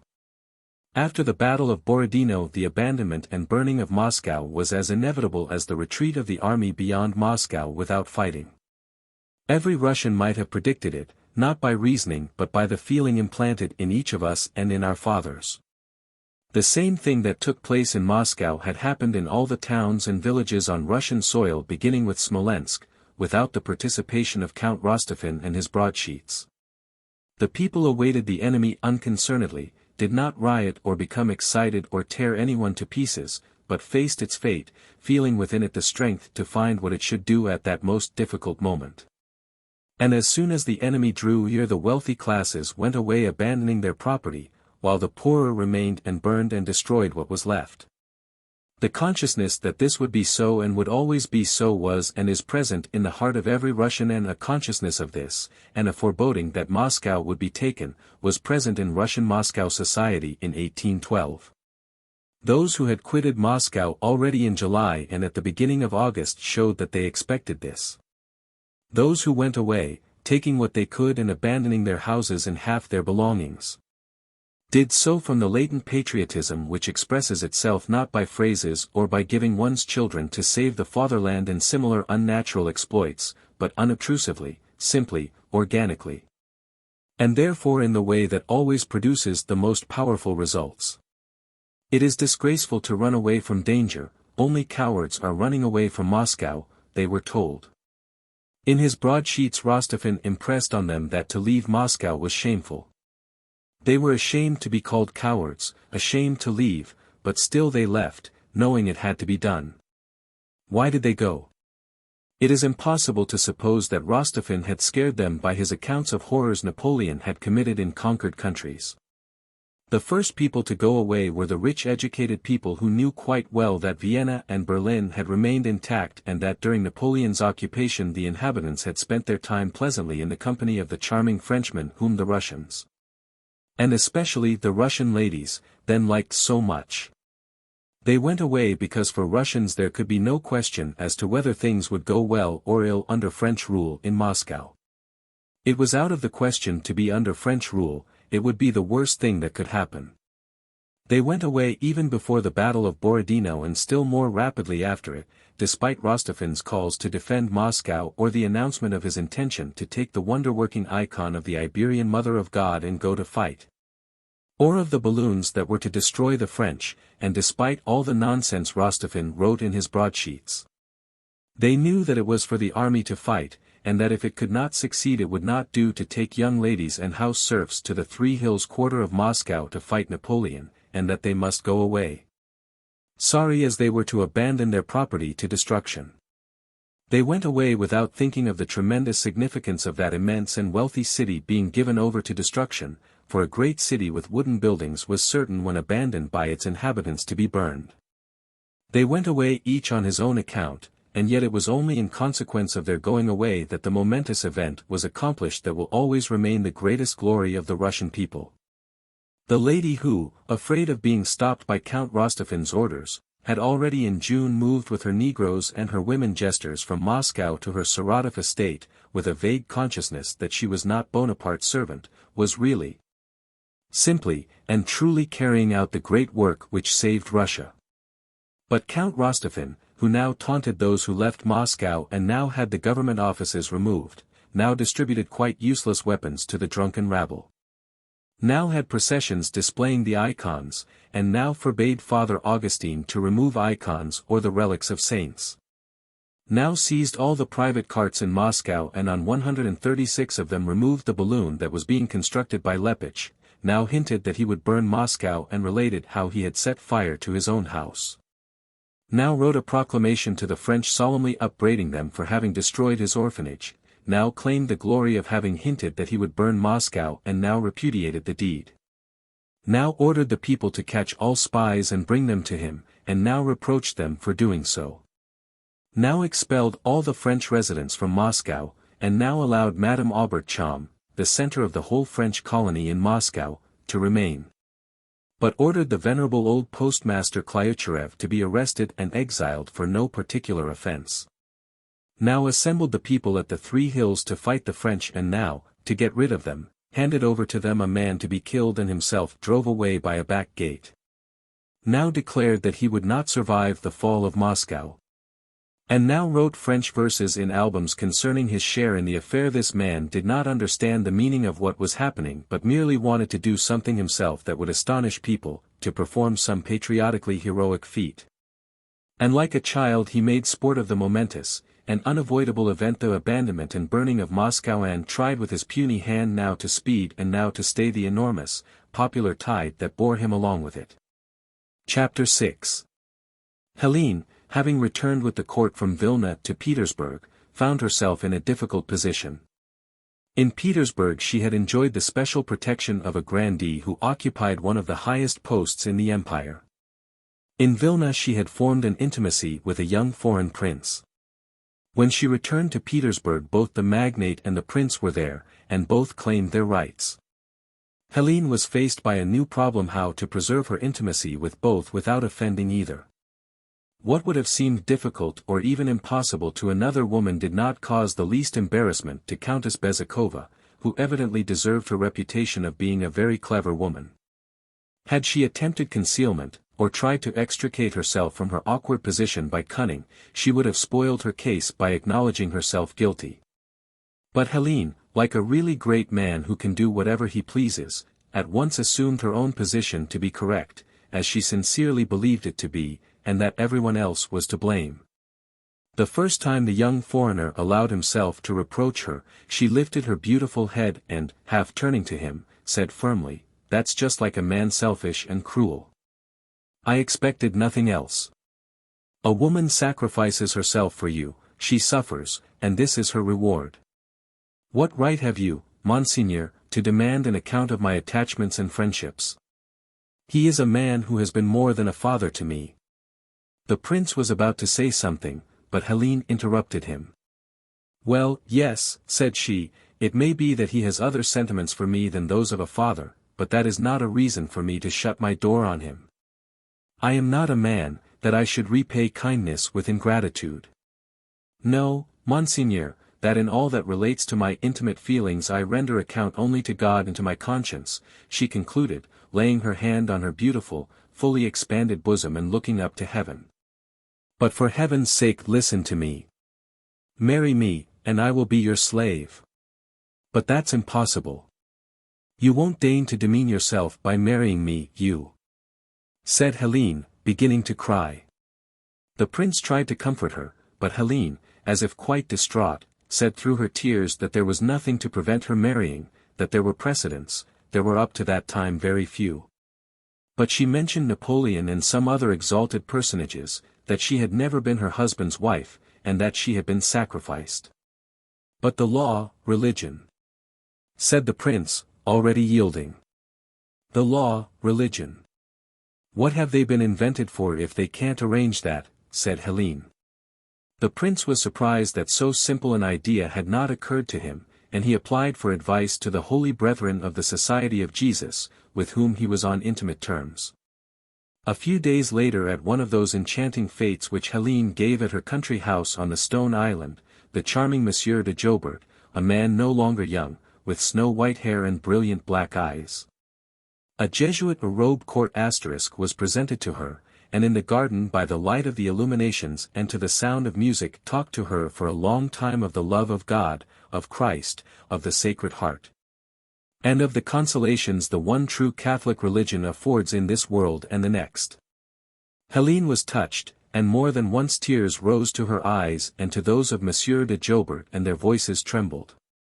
A dance, for which her partner came to seek her, put an end to her discourse with her future directeur de conscience, but the next evening Monsieur de Joubert came to see Hélène when she was alone, and after that often came again. Lay member of the Society of Jesus. One day he took the Countess to a Roman Catholic church, where she knelt down before the altar to which she was led. The enchanting, middle-aged Frenchman laid his hands on her head and, as she herself afterward described it, she felt something like a fresh breeze wafted into her soul. It was explained to her that this was la grace. After that a long-frocked abbé was brought to her. She confessed to him, and he absolved her from her sins. Next day she received a box containing the sacred host, which was left at her house for her to partake of. A few days later Hélène learned with pleasure that she had now been admitted to the true Catholic Church, and that in a few days the Pope himself would hear of her and would send her a certain document. All that was done around her and to her at this time, all the attention devoted to her by so many clever men and expressed in such pleasant, refined ways. And the state of dove-like purity she was now in, she wore only white dresses and white ribbons all that time, gave her pleasure, but her pleasure did not cause her for a moment to forget her aim. And as it always happens in contests of cunning that a stupid person gets the better of cleverer ones, Hélène having realized that the main object of all these words and all this trouble was, after converting her to Catholicism, to obtain money from her for Jesuit institutions, as to which she received indications, before parting with her money insisted that the various operations necessary to free her from her husband should be performed. In her view the aim of every religion was merely to preserve certain proprieties while affording satisfaction to human desires. And with this aim, in one of her talks with her father confessor, she insisted on an answer to the question, in how far was she bound by her marriage? They were sitting in the twilight by a window in the drawing-room. The scent of flowers came in at the window. Hélène was wearing a white dress, transparent over her shoulders and bosom. The abbé, a well-fed man with a plump, clean-shaven chin, a pleasant firm mouth, and white hands meekly folded on his knees, sat close to Hélène and, with a subtle smile on his lips and a peaceful look of delight at her beauty, occasionally glanced at her face as he explained his opinion on the subject. Hélène with an uneasy smile looked at his curly hair and his plump, clean-shaven, blackish cheeks and every moment expected the conversation to take a fresh turn. But the abbé, though he evidently enjoyed the beauty of his companion, was absorbed in his mastery of the matter. The course of the father confessor's arguments ran as follows: ignorant of the import of what you were undertaking, you made a vow of conjugal fidelity to a man who on his part, by entering the married state without faith in the religious significance of marriage, committed an act of sacrilege. That marriage lacked the dual significance it should have had. Yet in spite of this your vow was binding. You swerved from it. What did you commit by so acting? A venial, or a mortal, sin. A venial sin, for you acted without evil intention. If now you married again with the object of bearing children, your sin might be forgiven.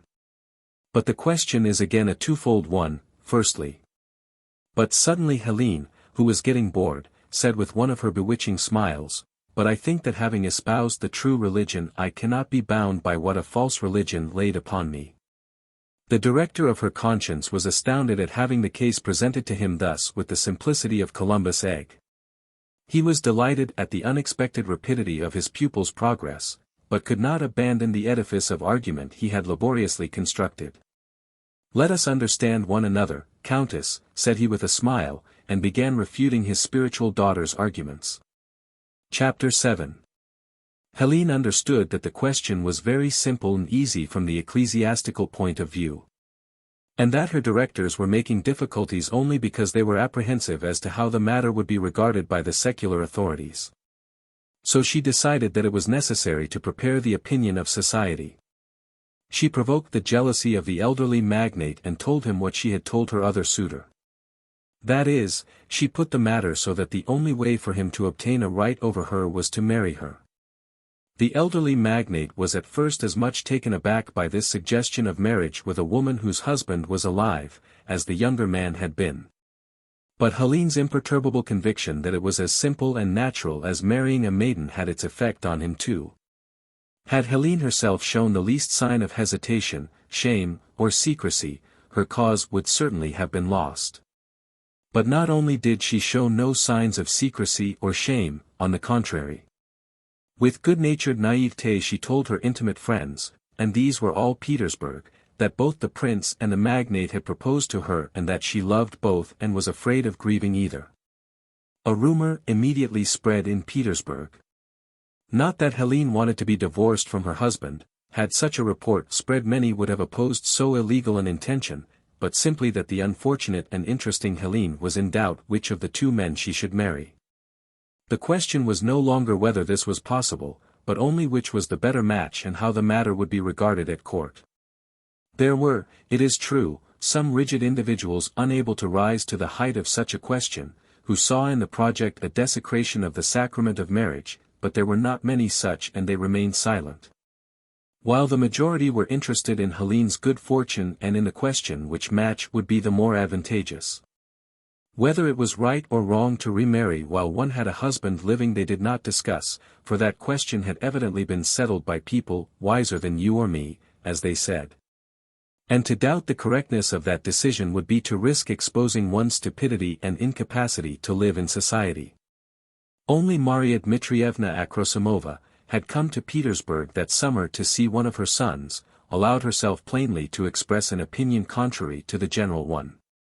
Meeting Hélène at a ball she stopped her in the middle of the room and, amid general silence, said in her gruff voice, "So wives of living men have started marrying again. Perhaps you think you have invented a novelty? You have been forestalled, my dear. It was thought of long ago. It is done in all the brothels," and with these words Maria Dmitrievna, turning up her wide sleeves with her usual threatening gesture and glancing sternly round, moved across the room. Though people were afraid of Maria Dmitrievna she was regarded in Petersburg as a buffoon, and so of what she had said they only noticed, and repeated in a whisper, the one coarse word she had used. Supposing the whole sting of her remark to lie in that word. Prince Vasily, who of late very often forgot what he had said and repeated one and the same thing 100 times, remarked to his daughter whenever he chanced to see her. "Hélène, I have a word to say to you," and he would lead her aside, drawing her hand downward. "I have heard of certain projects concerning, you know. Well, my dear child, you know how your father's heart rejoices to know that you have suffered so much. But, my dear child, consult only your own heart. That is all I have to say," and concealing his unvarying emotion he would press his cheek against his daughter's and move away. Bilibin, who had not lost his reputation of an exceedingly clever man, and who was one of the disinterested friends so brilliant a woman as Hélène always has men friends who can never change into lovers once gave her his view of the matter at a small and intimate gathering. "Listen, Bilibin," said Hélène, she always called friends of that sort by their surnames, and she touched his coat sleeve with her white, beringed fingers. "Tell me, as you would a sister, what I ought to do." "Which of the two?" Bilibin wrinkled up the skin over his eyebrows and pondered, with a smile on his lips. "You are not taking me unawares, you know," said he. "As a true friend, I have thought and thought again about your affair. You see, if you marry the prince he meant the younger man and he crooked one finger, you forever lose the chance of marrying the other, and you will displease the court besides. You know there is some kind of connection. But if you marry the old count you will make his last days happy, and as widow of the grand, the prince would no longer be making a mésalliance by marrying you," and Bilibin smoothed out his forehead. "That's a true friend," said Hélène beaming, and again touching Bilibin's sleeve. "But I love them, you know, and don't want to distress either of them. I would give my life for the happiness of them both." Bilibin shrugged his shoulders, as much as to say that not even he could help in that difficulty. "Un maîtresse femme, asterisk that's what is called putting things squarely. She would like to be married to all three at the same time," thought he. Asterisk a masterly woman. But tell me, how will your husband look at the matter? Bilibin asked, his reputation being so well established that he did not fear to ask so naive a question. Will he agree? Oh, he loves me so, said Hélène, who for some reason imagined that Pierre too loved her. He will do anything for me. Bilibin puckered his skin in preparation for something witty. Even divorce you, said he. Hélène laughed. Among those who ventured to doubt the justifiability of the proposed marriage was Hélène's mother, Princess Kuragin. She was continually tormented by jealousy of her daughter, and now that jealousy concerned a subject near to her own heart, she could not reconcile herself to the idea. She consulted a Russian priest as to the possibility of divorce and remarriage during a husband's lifetime, and the priest told her that it was impossible. And to her delight showed her a text in the Gospel which, as it seemed to him, plainly remarriage while the husband is alive. Armed with these arguments, which appeared to her unanswerable, she drove to her daughter's early one morning so as to find her alone. Having listened to her mother's objections, Hélène smiled blandly and ironically. But it says plainly, whosoever shall marry her that is divorced, said the old princess. Ah, maman, any dites pas de bêtises ou n'y comprenez rien. Dans ma position j'ai de devoirs, said Hélène changing from Russian, in which language she always felt that her case did not sound quite clear, into French which suited it better. Oh, mamma, don't talk nonsense. You don't understand anything. In my position I have obligations. But, my dear. Oh, mamma, how is it you don't understand that the Holy Father, who has the right to grant dispensations? Just then the lady companion who lived with Hélène came in to announce that His Highness was in the ballroom and wished to see her. Non, dites lui que je ne veux pas le voir, que je suis furious contre lui, parce qu'il aime a manque parole. No, tell him I don't wish to see him, I am furious with him for not keeping his word to me. Comtesse, a tout petit miséricorde, said a fair-haired young man with a long face and nose, as he entered the room. Countess, there is mercy for every sin. The old princess rose respectfully and curtsied. The young man who had entered took no notice of her. The princess nodded to her daughter and sidled out of the room. Yes, she is right, thought the old princess, all her convictions dissipated by the appearance of His Highness. She is right, but how is it that we in our irrecoverable youth did not know it? Yet it is so simple, she thought as she got into her carriage. By the beginning of August Helene's affairs were clearly defined and she wrote a letter to her husband who, as she imagined, loved her very much, informing him of her intention to marry N. and of her having embraced the one true faith, and asking him to carry out all the formalities necessary for a divorce, which would be explained to him by the bearer of the letter. And so I pray God to have you, my friend, in His holy and powerful keeping, your friend Hélène. This letter was brought to Pierre's house when he was on the field of Borodino. Chapter 8. Toward the end of the Battle of Borodino, Pierre, having run down from Revsky's battery a second time, made his way through a gully to Nyazkovo with a crowd of soldiers, reached the dressing station. And seeing blood and hearing cries and groans hurried on, still entangled in the crowds of soldiers. The one thing he now desired with his whole soul was to get away quickly from the terrible sensations amid which he had lived that day and return to ordinary conditions of life and sleep quietly in a room in his own bed. He felt that only in the ordinary conditions of life would he be able to understand himself and all he had seen and felt. But such ordinary conditions of life were nowhere to be found. Though shells and bullets did not whistle over the road along which he was going, still on all sides there was what there had been on the field of battle. There were still the same suffering, exhausted, and sometimes strangely indifferent faces, the same blood, the same soldiers' overcoats, the same sounds of firing which, though distant now, still aroused terror. And besides this there were the foul air and the dust. Having gone a couple of miles along the Mozhaysk road, Pierre sat down by the roadside. Dusk had fallen, and the roar of guns died away. Pierre lay leaning on his elbow for a long time, gazing at the shadows that moved past him in the darkness. He was continually imagining that a cannon ball was flying toward him with a terrific whiz, and then he shuddered and sat up. He had no idea how long he had been there. In the middle of the night 3 soldiers, having brought some firewood, settled down near him and began lighting a fire. The soldiers, who threw sidelong glances at Pierre, got the fire to burn and placed an iron pot on it into which they broke some dried bread and put a little dripping. The pleasant odor of greasy viands mingled with the smell of smoke. Pierre sat up and sighed. The 3 soldiers were eating and talking among themselves, taking no notice of him. "And who may you be?" one of them suddenly asked Pierre, evidently meaning what Pierre himself had in mind, namely, "If you want to eat we'll give you some food, only let us know whether you are an honest man." I, said Pierre, feeling it necessary to minimize his social position as much as possible so as to be nearer to the soldiers and better understood by them. "By rights I am a militia officer, but my men are not here. I came to the battle and have lost them." "There now," said one of the soldiers. Another shook his head.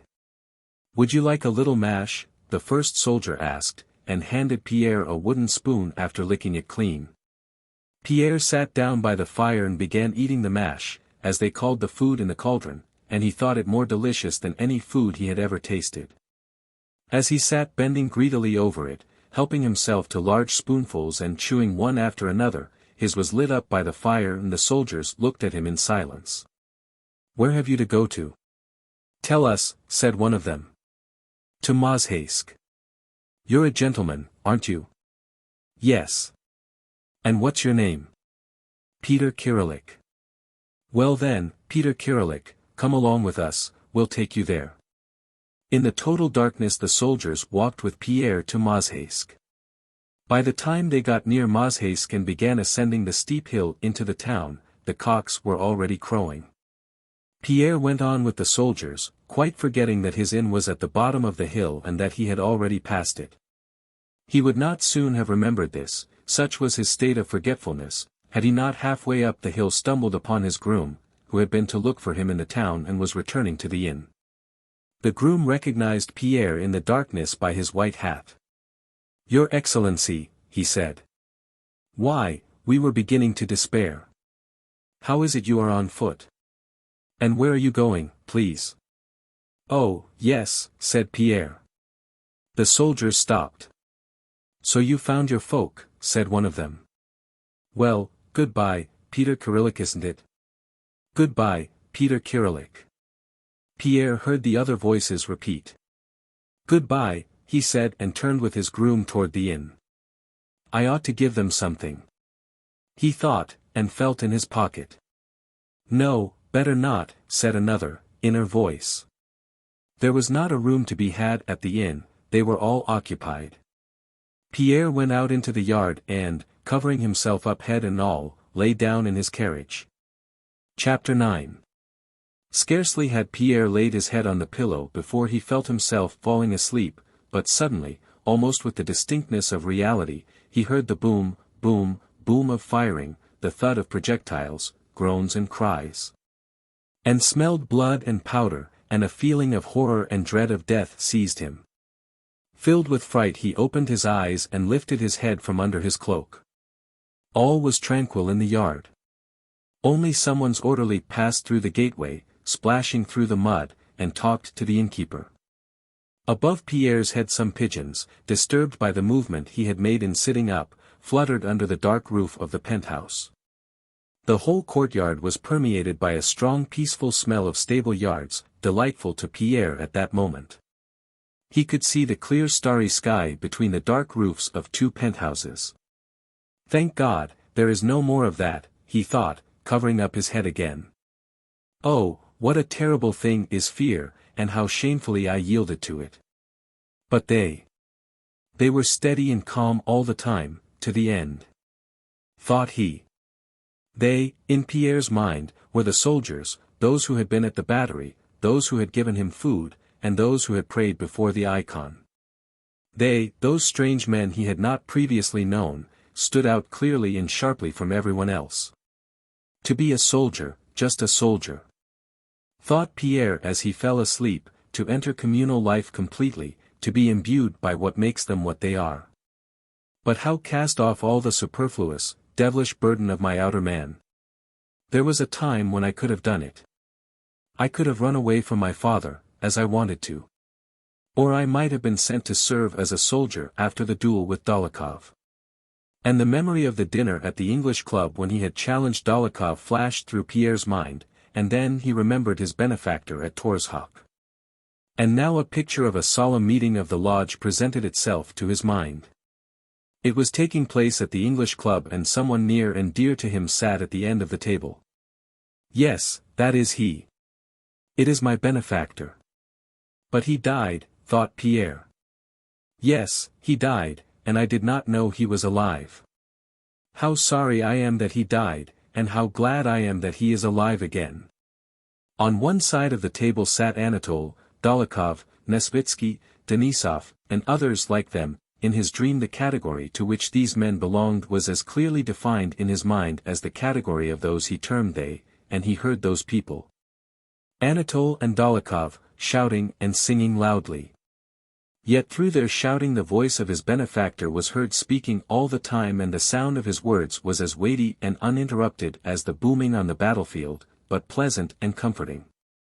Pierre did not understand what his benefactor was saying, but he knew, the categories of thoughts were also quite distinct in his dream, that he was talking of goodness and the possibility of being what they were. And they with their simple, kind, firm faces surrounded his benefactor on all sides. But though they were kindly they did not look at Pierre and did not know him. Wishing to speak and to attract their attention, he got up, but at that moment his legs grew cold and bare. He felt ashamed, and with one arm covered his legs from which his cloak had in fact slipped. For a moment as he was rearranging his cloak Pierre opened his eyes and saw the same penthouse roofs, posts, and yard, but now they were all bluish, lit up, and glittering with frost or dew. It is dawn, thought Pierre. But that's not what I want. I want to hear and understand my benefactor's words. Again he covered himself up with his cloak, but now neither the lodge nor his benefactor was there. There were only thoughts clearly expressed in words, thoughts that someone was uttering or that he himself was formulating. Afterwards when he recalled those thoughts Pierre was convinced that someone outside himself had spoken them, though the impressions of that day had evoked them. He had never, it seemed to him, been able to think and express his thoughts like that when awake. To endure war is the most difficult subordination of man's freedom to the law of God, the voice had said. Simplicity is submission to the will of God, you cannot escape from him. And they are simple. They do not talk, but act. The spoken word is silver but the unspoken is golden. Man can be master of nothing while he fears death, but he who does not fear it possesses all. If there were no suffering, man would not know his limitations, would not know himself. The hardest thing, Pierre went on thinking, or hearing, in his dream, is to be able in your soul to unite the meaning of all. To unite all, he asked himself. No, not to unite. Thoughts cannot be united, but to harness all these thoughts together is what we need. Yes, one must harness them, must harness them. He repeated to himself with inward rapture, feeling that these words and they alone expressed what he wanted to say and solved the question that tormented him. Yes, one must harness, it is time to harness. Time to harness, Your Excellency. Your Excellency, some voice was repeating. We must harness, it is time to harness. It was the voice of the groom, trying to wake him. The sun shone straight into Pierre's face. He glanced at the dirty inn-yard in the middle of which soldiers were watering their lean horses at the pump while carts were passing out of the gate. Pierre turned away with repugnance, and closing his eyes quickly fell back on the carriage seat. No, I don't want that, I don't want to see and understand that. I want to understand what was revealing itself to me in my dream. 1 second more and I should have understood it all. But what am I to do? Harness, but how can I harness everything? And Pierre felt with horror that the meaning of all he had seen and thought in the dream had been destroyed. The groom, the coachman, and the innkeeper told Pierre that an officer had come with news that the French were already near Mozhaisk and that our men were leaving it. Pierre got up and, having told them to harness and overtake him, went on foot through the town. The troops were moving on, leaving about 10,000 wounded behind them. There were wounded in the yards, at the windows of the houses, and the streets were crowded with them. In the streets, around carts that were to take some of the wounded away, shouts, curses, and blows could be heard. Pierre offered the use of his carriage, which had overtaken him, to a wounded general he knew, and drove with him to Moscow. On the way Pierre was told of the death of his brother-in-law Anatole and of that of Prince Andrew. Chapter 10. On the 13th of August Pierre reached Moscow. Close to the gates of the city he was met by Count Rostofin's adjutant. "We have been looking for you everywhere," said the adjutant. "The count wants to see you particularly. He asks you to come to him at once on a very important matter." Without going home, Pierre took a cab and drove to see the Moscow commander-in-chief. Count Rostofin had only that morning returned to town from his summer villa at Sokolniki. The anteroom and reception room of his house were full of officials who had been summoned or had come for orders. Vasilchikov and Platov had already seen the count and explained to him that it was impossible to defend Moscow and that it would have to be surrendered. Though this news was being concealed from the inhabitants, the officials, the heads of the various government departments, knew that Moscow would soon be in the enemy's hands, just as Count Rostofin himself knew it. And to escape personal responsibility they had all come to the governor to ask how they were to deal with their various departments. As Pierre was entering the reception room, a courier from the army came out of Rostofin's private room. In answer to questions with which he was greeted, the courier made a despairing gesture with his hand and passed through the room. While waiting in the reception room, Pierre with weary eyes watched the various officials, old and young, military and civilian, who were there. They all seemed dissatisfied and uneasy. Pierre went up to a group of men, one of whom he knew. After greeting Pierre, they continued their conversation. "If they're sent out and brought back again later on, it will do no harm, but as things are now one can't answer for anything." "But you see what he writes," said another, pointing to a printed sheet he held in his hand. "That's another matter." "That's necessary for the people," said the first. "What is it?" asked Pierre. "Oh, it's a fresh broadsheet." Pierre took it and began reading. "His Serene Highness has passed through Mozhaisk in order to join up with the troops moving toward him and has taken up a strong position where the enemy will not soon attack him.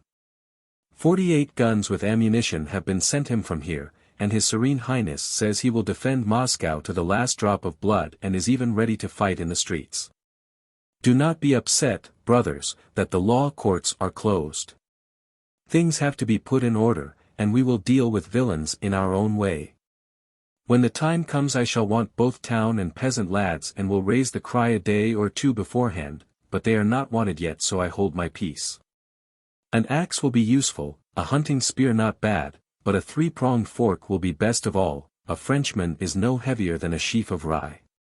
Tomorrow after dinner I shall take the Iberian icon of the Mother of God to the wounded in the Catherine Hospital, where we will have some water blessed. That will help them to get well quicker. I, too, am well now. One of my eyes was sore, but now I am on the lookout with both. But military men have told me that it is impossible to fight in the town," said Pierre, "and that the position—" "Well, of course. That's what we were saying," replied the first speaker. "And what does he mean by 'one of my eyes was sore but now I am on the lookout with both'?" asked Pierre. "The count had a sty," replied the adjutant smiling, "and was very much upset when I told him people had come to ask what was the matter with him. By the by, Count," he added suddenly, addressing Pierre with a smile, "we heard that you have family troubles and that the countess, your wife—" "I have heard nothing," Pierre replied unconcernedly. "But what have you heard?" "Oh, well, you know people often invent things. I only say what I heard." "But what did you hear?" "Well, they say," continued the adjutant with the same smile, "that the countess, your wife, is preparing to go abroad. I expect it's nonsense." Possibly, remarked Pierre, looking about him absent-mindedly. And who is that? He asked, indicating a short old man in a clean blue peasant overcoat, with a big snow-white beard and eyebrows and a ruddy face. That's a tradesman, that is to say, he's the restaurant keeper, Bezukhov. Perhaps you have heard of that affair with the proclamation. Oh, so that is Bezukhov, said Pierre, looking at the firm, calm face of the old man and seeking any indication of his being a traitor. That's not he himself, that's the father of the fellow who wrote the proclamation, said the adjutant. The young man is in prison and I expect it will go hard with him. An old gentleman wearing a star and another official, a German wearing a cross round his neck, approached the speaker. It's a complicated story, you know, said the adjutant. That proclamation appeared about 2 months ago. The Count was informed of it. He gave orders to investigate the matter. Gabriel Ivanovich here made the inquiries. The proclamation had passed through exactly 63 hands. He asked one, from whom did you get it? From so-and-so. He went to the next one. From whom did you get it, and so on till he reached Bezukhov, a half-educated tradesman, you know, a pet of a trader, said the adjutant smiling. They asked him, who gave it you? And the point is that we knew whom he had it from. He could only have had it from the postmaster. But evidently they had come to some understanding. He replied, from no one, I made it up myself. They threatened and questioned him, but he stuck to that, I made it up myself. And so it was reported to the Count, who sent for the man. From whom did you get the proclamation? I wrote it myself. Well, you know the Count, said the adjutant cheerfully, with a smile of pride. He flared up dreadfully, and just think of the fellow's audacity, lying, and obstinacy. And the Count wanted him to say it was from XXIII? I understand, said Pierre. Not at all, rejoined the adjutant in dismay. XXIII had his own sins to answer for without that, and that is why he has been banished. But the point is that the Count was much annoyed. How could you have written it yourself? Said he, and he took up the Hamburg Gazette that was lying on the table. Here it is. You did not write it yourself but translated it, and translated it abominably, because you don't even know French, you fool. And what do you think? No, said he, I have not read any papers, I made it up myself. If that's so, you're a traitor and I'll have you tried, and you'll be hanged. Say from whom you had it. I have seen no papers, I made it up myself. And that was the end of it. The Count had the father fetched, but the fellow stuck to it. He was sent for trial and condemned to hard labor, I believe. Now the father has come to intercede for him. But he's a good-for-nothing lad. You know that sort of tradesman's son, a dandy and lady-killer. He attended some lectures somewhere and imagines that the devil is no match for him. That's the sort of fellow he is. His father keeps a cook shop here by the stone bridge, and you know there was a large icon of God Almighty painted with a scepter in one hand and an orb in the other. Well, he took that icon home with him for a few days, and what did he do? He found some scoundrel of a painter. Chapter 11. In the middle of this fresh tale Pierre was summoned to the commander-in-chief. When he entered the private room Count Rostophin, puckering his face, was rubbing his forehead and eyes with his hand. A short man was saying something, but when Pierre entered he stopped speaking and went out. Ah, how do you do, great warrior? Said Rostophin as soon as the short man had left the room. We have heard of your prowess. But that's not the point. Between ourselves, mon cher, do you belong to the Masons? He went on severely, as though there were something wrong about it which he nevertheless intended to pardon. Pierre remained silent. I am well informed, my friend, but I am aware that there are Masons and Masons, and I hope that you are not one of those who on pretense of saving mankind wish to ruin Russia. Yes, I am a Mason, Pierre replied. There, you see, mon cher. I expect you know that Messrs. Speransky and Magnitsky have been deported to their proper place. Mr. XXIII has been treated in the same way, and so have others who on the plea of building up the Temple of Solomon have tried to destroy the temple of their fatherland. You can understand that there are reasons for this and that I could not have exiled the postmaster had he not been a harmful person. It has now come to my knowledge that you lent him your carriage for his removal from town, and that you have even accepted papers from him for safe custody. I like you and don't wish you any harm, and as you are only half my age I advise you, as a father would, to cease all communication with men of that stamp and to leave here as soon as possible. But what did XXIII do wrong, Count? Asked Pierre. That is for me to know, but not for you to ask, shouted Rostophin. If he is accused of circulating Napoleon's proclamation it is not proved that he did so, said Pierre without looking at Rostophin and Vereshchagin. There we are. Rostophin shouted at Pierre louder than before, frowning suddenly. Vereshchagin is a renegade and a traitor who will be punished as he deserves, said he with the vindictive heat with which people speak when recalling an insult. But I did not summon you to discuss my actions, but to give you advice or an order if you prefer it. I beg you to leave the town and break off all communication with such men as XXIII. And I will knock the nonsense out of anybody, but probably realizing that he was shouting at Bezukhov, who so far was not guilty of anything, he added, taking Pierre's hand in a friendly manner. We are on the eve of a public disaster and I haven't time to be polite to everybody who has business with me. My head is sometimes in a whirl. Well, mon cher, what are you doing personally? Why, nothing, answered Pierre without raising his eyes or changing the thoughtful expression of his face. The Count frowned. A word of friendly advice, mon cher. Be off as soon as you can, that's all I have to tell you. Happy he who has ears to hear.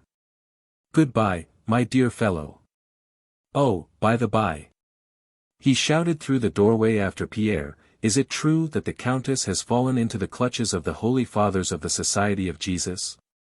Pierre did not answer and left Rostofin's room more sullen and angry than he had ever before shown himself. When he reached home it was already getting dark. Some 8 people had come to see him that evening, the secretary of a committee, the colonel of his battalion, his steward, his majordomo, and various petitioners. They all had business with Pierre and wanted decisions from him. Pierre did not understand and was not interested in any of these questions and only answered them in order to get rid of these people. When left alone at last he opened and read his wife's letter. They, the soldiers at the battery, Prince Andrew killed, that old man. Simplicity is submission to God. Suffering is necessary, the meaning of all, one must harness, my wife is getting married. One must forget and understand. And going to his bed he threw himself on it without undressing and immediately fell asleep. When he awoke next morning the majordomo came to inform him that a special messenger, a police officer, had come from Count Rostophin to know whether Count Bezukhov had left or was leaving the town. A dozen persons who had business with Pierre were awaiting him in the drawing room. Pierre dressed hurriedly and, instead of going to see them, went to the back porch and out through the gate. From that time till the end of the destruction of Moscow no one of Bezukhov's household, despite all the search they made, saw Pierre again or knew where he was. Chapter 12. The Rostovs remained in Moscow till the 1st of September, that is, till the eve of the enemy's entry into the city. After Petya had joined Obolensky's regiment of Cossacks and left for Belyat-Surkov where that regiment was forming, the Countess was seized with terror. The thought that both her sons were at the war, had both gone from under her wing, that today or tomorrow either or both of them might be killed like the 3 sons of one of her acquaintances, struck her that summer for the first time with cruel clearness. She tried to get Nicholas back and wished to go herself to join Petya, or to get him an appointment somewhere in Petersburg, but neither of these proved possible. Petya could not return unless his regiment did so or unless he was transferred to another regiment on active service. Nicholas was somewhere with the army and had not sent a word since his last letter, in which he had given a detailed account of his meeting with Princess Mary. The Countess did not sleep at night, or when she did fall asleep dreamed that she saw her sons lying dead. After many consultations and conversations, the Count at last devised means to tranquilize her. He got Petya transferred from Obolensky's regiment to Bezukhov's, which was in training near Moscow.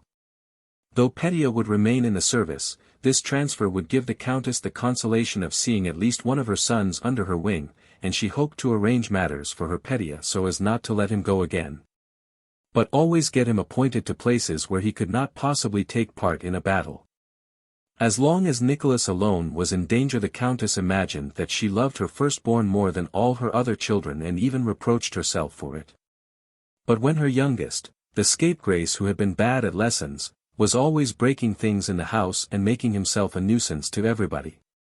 That snub-nosed Petya with his merry black eyes and fresh rosy cheeks where soft down was just beginning to show when he was thrown amid those big, dreadful, cruel men who were fighting somewhere about something and apparently finding pleasure in it, and his mother thought she loved him more, much more, than all her other children. The nearer the time came for Petya to return, the more uneasy grew the countess. She began to think she would never live to see such happiness. The presence of Sonia, of her beloved Natasha, or even of her husband irritated her. What do I want with them? I want no one but Petya, she thought.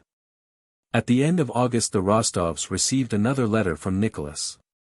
He wrote from the province of Voronezh where he had been sent to procure remounts, but that letter did not set the countess at ease. Knowing that one son was out of danger, she became the more anxious about Petya. Though by the 20th of August nearly all the Rostovs' acquaintances had left Moscow, and though everybody tried to persuade the countess to get away as quickly as possible, she would not bear of leaving before her treasure, her adored Petya, returned. On the 28th of August he arrived. The passionate tenderness with which his mother received him did not please the 16-year-old officer. Though she concealed from him her intention of keeping him under her wing, Petya guessed her designs, and instinctively fearing that he might give way to emotion when with her might become womanish as he termed it to himself, treated her coldly, avoided her, and during his stay in Moscow attached himself exclusively to Natasha, for whom he had always had a particularly brotherly tenderness, almost lover-like. Owing to the count's customary carelessness, nothing was ready for their departure by the 28th of August, and the carts that were to come from their Ryazan and Moscow estates to remove their household belongings did not arrive till the 30th. From the 28th till the 31st all Moscow was in a bustle and commotion. Every day thousands of men wounded at Borodino were brought in by the Dorogomilov gate and taken to various parts of Moscow, and thousands of carts conveyed the inhabitants and their possessions out by the other gates. In spite of Rostofin's broadsheets, or because of them or independently of them, the strangest and most contradictory rumors were current in the town. Some said that no one was to be allowed to leave the city. Others on the contrary said that all the icons had been taken out of the churches and everybody was to be ordered to leave. Some said there had been another battle after Borodino at which the French had been routed, while others on the contrary reported that the Russian army had been destroyed. Some talked about the Moscow militia which, preceded by the clergy, would go to the Three Hills. Others whispered that Augustine had been forbidden to leave, that traitors had been seized, that the peasants were rioting and robbing people on their way from Moscow, and so on. But all this was only talk. In reality, though the Council of Philly, at which it was decided to abandon Moscow, had not yet been held, both those who went away and those who remained behind felt, though they did not show it, that Moscow would certainly be abandoned, and that they ought to get away as quickly as possible and save their belongings. It was felt that everything would suddenly break up and change, but up to the 1st of September nothing had done so. As a criminal who is being led to execution knows that he must die immediately, but yet looks about him and straightens the cap that is awry on his head, so Moscow involuntarily continued its wonted life. Though it knew that the time of its destruction was near when the conditions of life to which its people were accustomed to submit would be completely upset. During the 3 days preceding the occupation of Moscow the whole Rostov family was absorbed in various activities.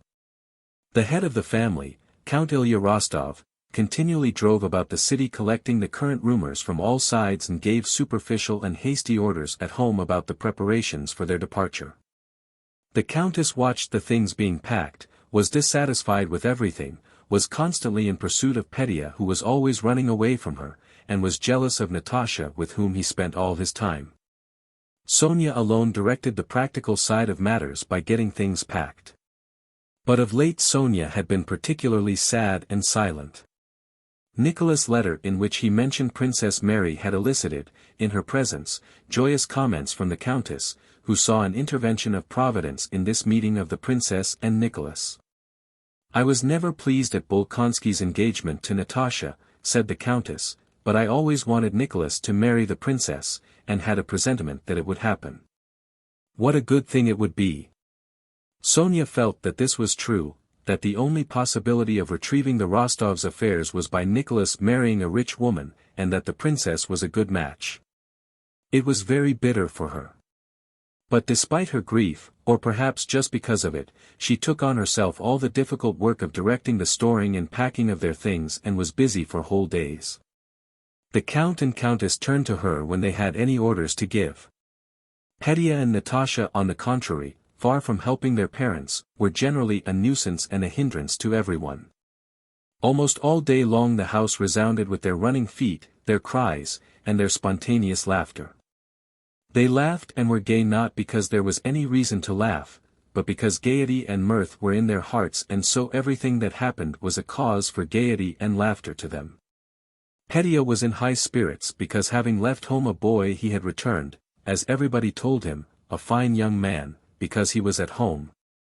Because he had left Bely Tsarkov where there was no hope of soon taking part in a battle and had come to Moscow where there was to be fighting in a few days, and chiefly because Natasha, whose lead he always followed, was in high spirits.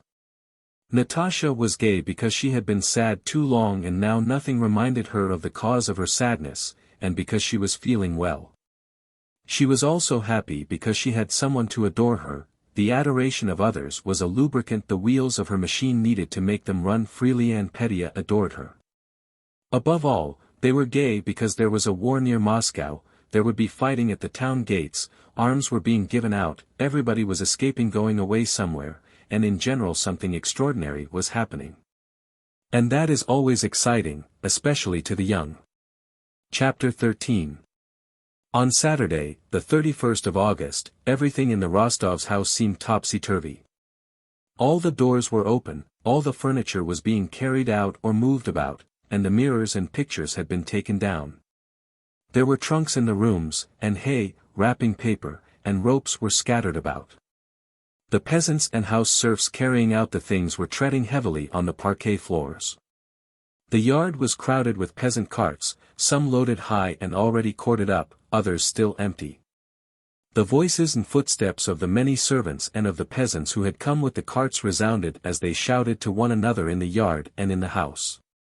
The Count had been out since morning. The Countess had a headache brought on by all the noise and turmoil and was lying down in the new sitting room with a vinegar compress on her head. Petya was not at home. He had gone to visit a friend with whom he meant to obtain a transfer from the militia to the active army. Sonia was in the ballroom looking after the packing of the glass and china. Natasha was sitting on the floor of her dismantled room with dresses, ribbons, and scarves strewn all about her. Gazing fixedly at the floor and holding in her hands the old ball dress, already out of fashion, which she had worn at her first Petersburg ball. Natasha was ashamed of doing nothing when everyone else was so busy, and several times that morning had tried to set to work, but her heart was not in it. And she could not and did not know how to do anything except with all her heart and all her might. For a while she had stood beside Sonia while the china was being packed and tried to help, but soon gave it up and went to her room to pack her own things. At first she found it amusing to give away dresses and ribbons to the maids, but when that was done and what was left had still to be packed, she found it dull. "Dunyasha, you pack. You will, won't you, dear?"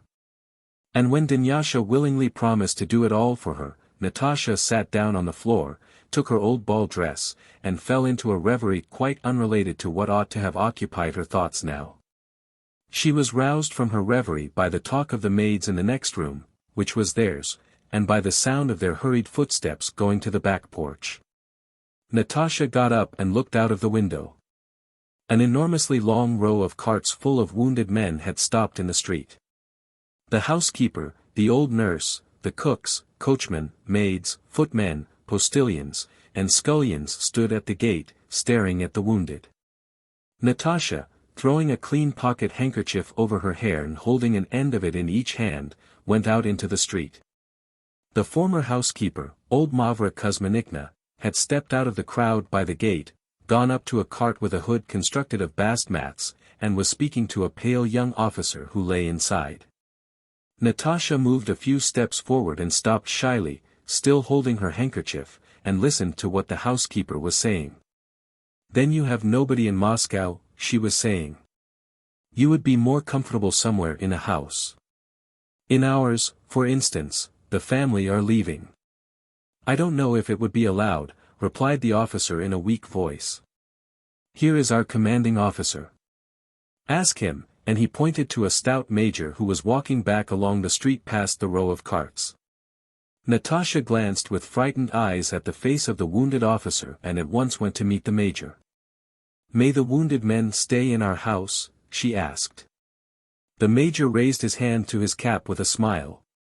"Which one do you want, Mademoiselle?" said he, screwing up his eyes and smiling. Natasha quietly repeated her question, and her face and whole manner were so serious, though she was still holding the ends of her handkerchief, that the major ceased smiling and after some reflection as if considering in how far the thing was possible replied in the affirmative. "Oh yes, why not? They may," he said. With a slight inclination of her head, Natasha stepped back quickly to Mavra Kuzminikna, who stood talking compassionately to the officer. "They may. He says they may," whispered Natasha. The cart in which the officer lay was turned into the Rostovs' yard, and dozens of carts with wounded men began at the invitation of the townsfolk to turn into the yards and to draw up at the entrances of the houses in Povarskia Street. Natasha was evidently pleased to be dealing with new people outside the ordinary routine of her life. She and Mavra Kuzminikna tried to get as many of the wounded as possible into their yard. "Your papa must be told, though," said Mavra Kuzminikna. Never mind, what does it matter? For one day we can move into the drawing room. They can have all our half of the house. There now, young lady, you do take things into your head. Even if we put them into the wing, the men's room, or the nurse's room, we must ask permission." "Well, I'll ask." Natasha ran into the house and went on tiptoe through the half-open door into the sitting room, where there was a smell of vinegar and Hoffman's drops. "Are you asleep, Mamma?" "Oh, what sleep dash?" said the Countess, waking up just as she was dropping into a doze. "Mamma darling," said Natasha, kneeling by her mother and bringing her face close to her mother's, "I am sorry, forgive me, I'll never do it again, I woke you up. Mavra Kuzminikna has sent me, they have brought some wounded here officers. Will you let them come? They have nowhere to go." "I knew you'd let them come," she said quickly all in one breath. "What officers? Whom have they brought?" "I don't understand anything about it," said the Countess. Natasha laughed, and the Countess too smiled slightly. "I knew you'd give permission, so I'll tell them," and, having kissed her mother, Natasha got up and went to the door. In the hall she met her father, who had returned with bad news. "We've stayed too long," said the Count with involuntary vexation. "The club is closed and the police are leaving." "Papa, is it all right? I've invited some of the wounded into the house," said Natasha. "Of course it is," he answered absently. "That's not the point. I beg you not to indulge in trifles now, but to help to pack, and tomorrow we must go. And the Count gave a similar order to the majordomo and the servants. At dinner Petya, having returned home, told them the news he had heard. He said the people had been getting arms in the Kremlin, and that though Rostofin's broadsheet had said that he would sound a call 2 or 3 days in advance, the order had certainly already been given for everyone to go armed to the Three Hills tomorrow, and that there would be a big battle there. The Countess looked with timid horror at her son's eager, excited face as he said this. She realized that if she said a word about his not going to the battle, she knew he enjoyed the thought of the impending engagement, he would say something about men, honor, and the fatherland something senseless, masculine, and obstinate which there would be no contradicting, and her plans would be spoiled. And so, hoping to arrange to leave before then and take Petya with her as their protector and defender, she did not answer him, but after dinner called the Count aside and implored him with tears to take her away quickly. That very night if possible. With a woman's involuntary loving cunning she, who till then had not shown any alarm, said that she would die of fright if they did not leave that very night. Without any pretense she was now afraid of everything. Chapter 14. Madame Chasse, who had been out to visit her daughter, increased the Countess' fears still more by telling what she had seen at a spirit dealer's in Myasnitsky Street. When returning by that street she had been unable to pass because of a drunken crowd rioting in front of the shop. She had taken a cab and driven home by a side street, and the cabman had told her that the people were breaking open the barrels at the drink store, having received orders to do so. After dinner the whole Rostov household set to work with enthusiastic haste packing their belongings and preparing for their departure. The old Count, suddenly setting to work, kept passing from the yard to the house and back again, shouting confused instructions to the hurrying people, and flurrying them still more. Petya directed things in the yard. Sonia, owing to the Count's contradictory orders, lost her head and did not know what to do. The servants ran noisily about the house and yard, shouting and disputing. Natasha, with the ardor characteristic of all she did, suddenly set to work too. At first her intervention in the business of packing was received skeptically. Everybody expected some prank from her and did not wish to obey her. But she resolutely and passionately demanded obedience, grew angry and nearly cried because they did not heed her, and at last succeeded in making them believe her. Her first exploit, which cost her immense effort and established her authority, was the packing of the carpets. The Count had valuable Gobelin tapestries and Persian carpets in the house. When Natasha set to work 2 cases were standing open in the ballroom, one almost full up with crockery, the other with carpets. There was also much china standing on the tables, and still more was being brought in from the storeroom. A 3rd case was needed and servants had gone to fetch it. "Sonia, wait a bit, we'll pack everything into these," said Natasha. "You can't, miss, we have tried to," said the butler's assistant. "No, wait a minute, please." And Natasha began rapidly taking out of the case dishes and plates wrapped in paper. "The dishes must go in here among the carpets," said she. "Why, it's a mercy if we can get the carpets alone into 3 cases, said the butler's assistant. "Oh, wait, please." And Natasha began rapidly and deftly sorting out the things. "These aren't needed," said she, putting aside some plates of Kiev ware. "These yes, these must go among the carpets," she said, referring to the Saxony china dishes. "Don't, Natasha. Leave it alone. We'll get it all packed," urged Sonia reproachfully. "What a young lady she is," remarked the majordomo. But Natasha would not give in. She turned everything out and began quickly repacking, deciding that the inferior Russian carpets and unnecessary crockery should not be taken at all. When everything had been taken out of the cases, they recommenced packing, and it turned out that when the cheaper things not worth taking had nearly all been rejected, the valuable ones really did all go into the 2 cases. Only the lid of the case containing the carpets would not shut down. A few more things might have been taken out, but Natasha insisted on having her own way. She packed, repacked, pressed, made the butler's assistant and Petya whom she had drawn into the business of packing press on the lid, and made desperate efforts herself. "That's enough, Natasha," said Sonia. "I see you were right, but just take out the top one." "I won't," cried Natasha, with one hand holding back the hair that hung over her perspiring face, while with the other she pressed down the carpets. "Now press, Petya. Press, Vasilik, press hard," she cried. The carpets yielded and the lid closed. Natasha, clapping her hands, screamed with delight and tears fell from her eyes. But this only lasted a moment. She at once set to work afresh and they now trusted her completely.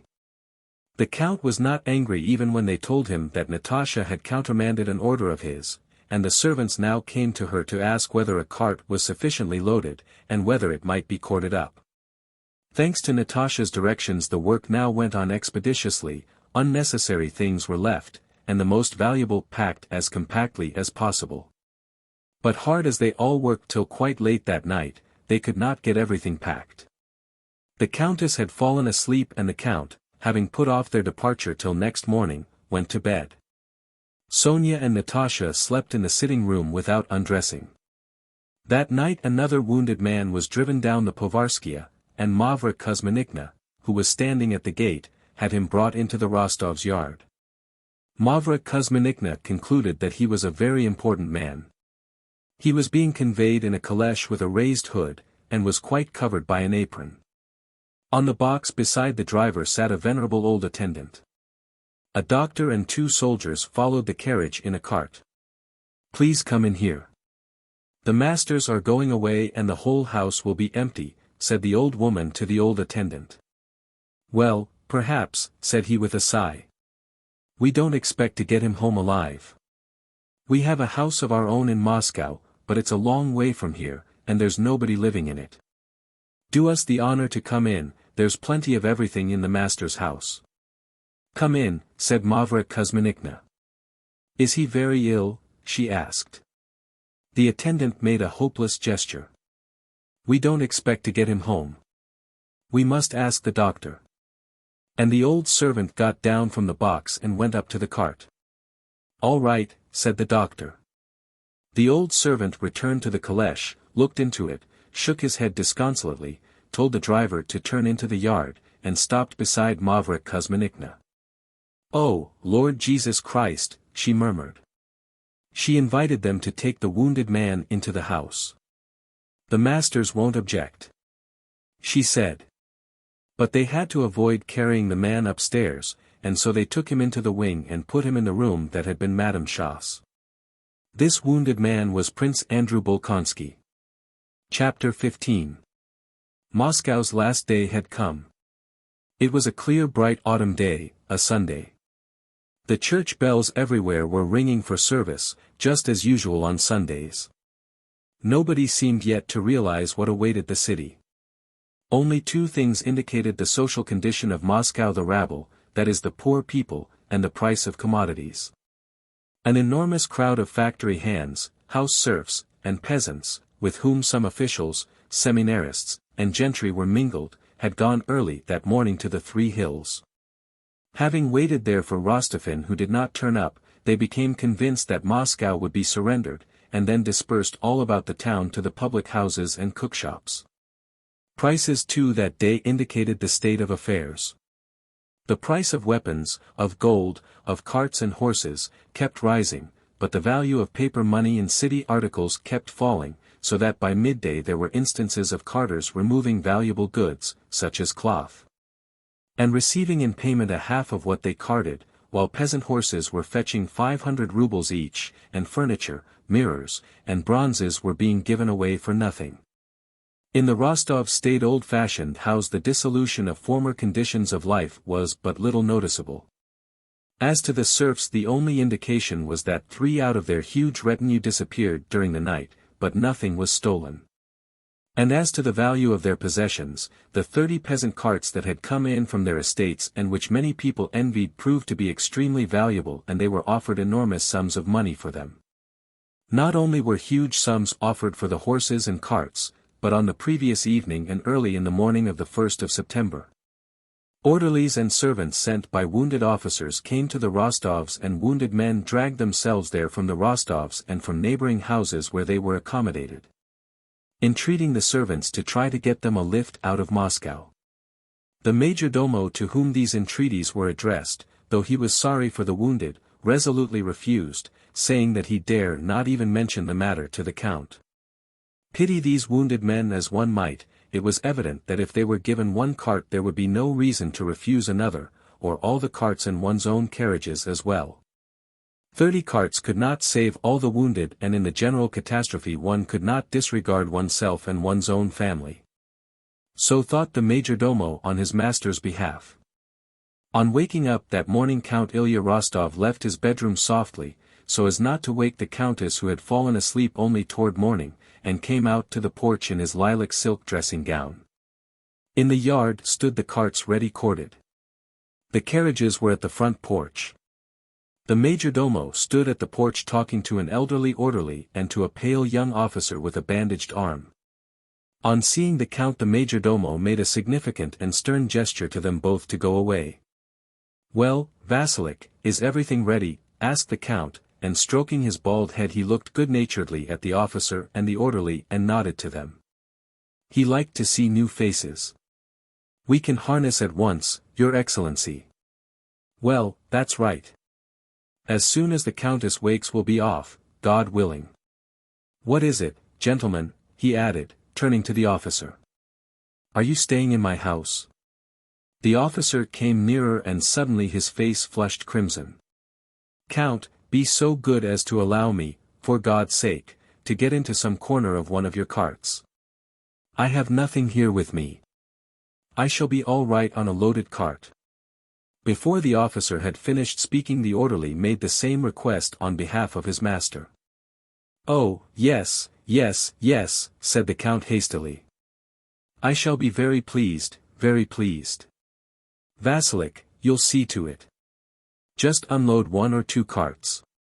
"Well, what of it, do what's necessary," said the count, muttering some indefinite order.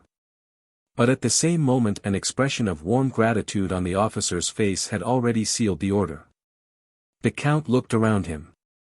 In the yard, at the gates, at the window of the wings, wounded officers and their orderlies were to be seen. They were all looking at the count and moving toward the porch.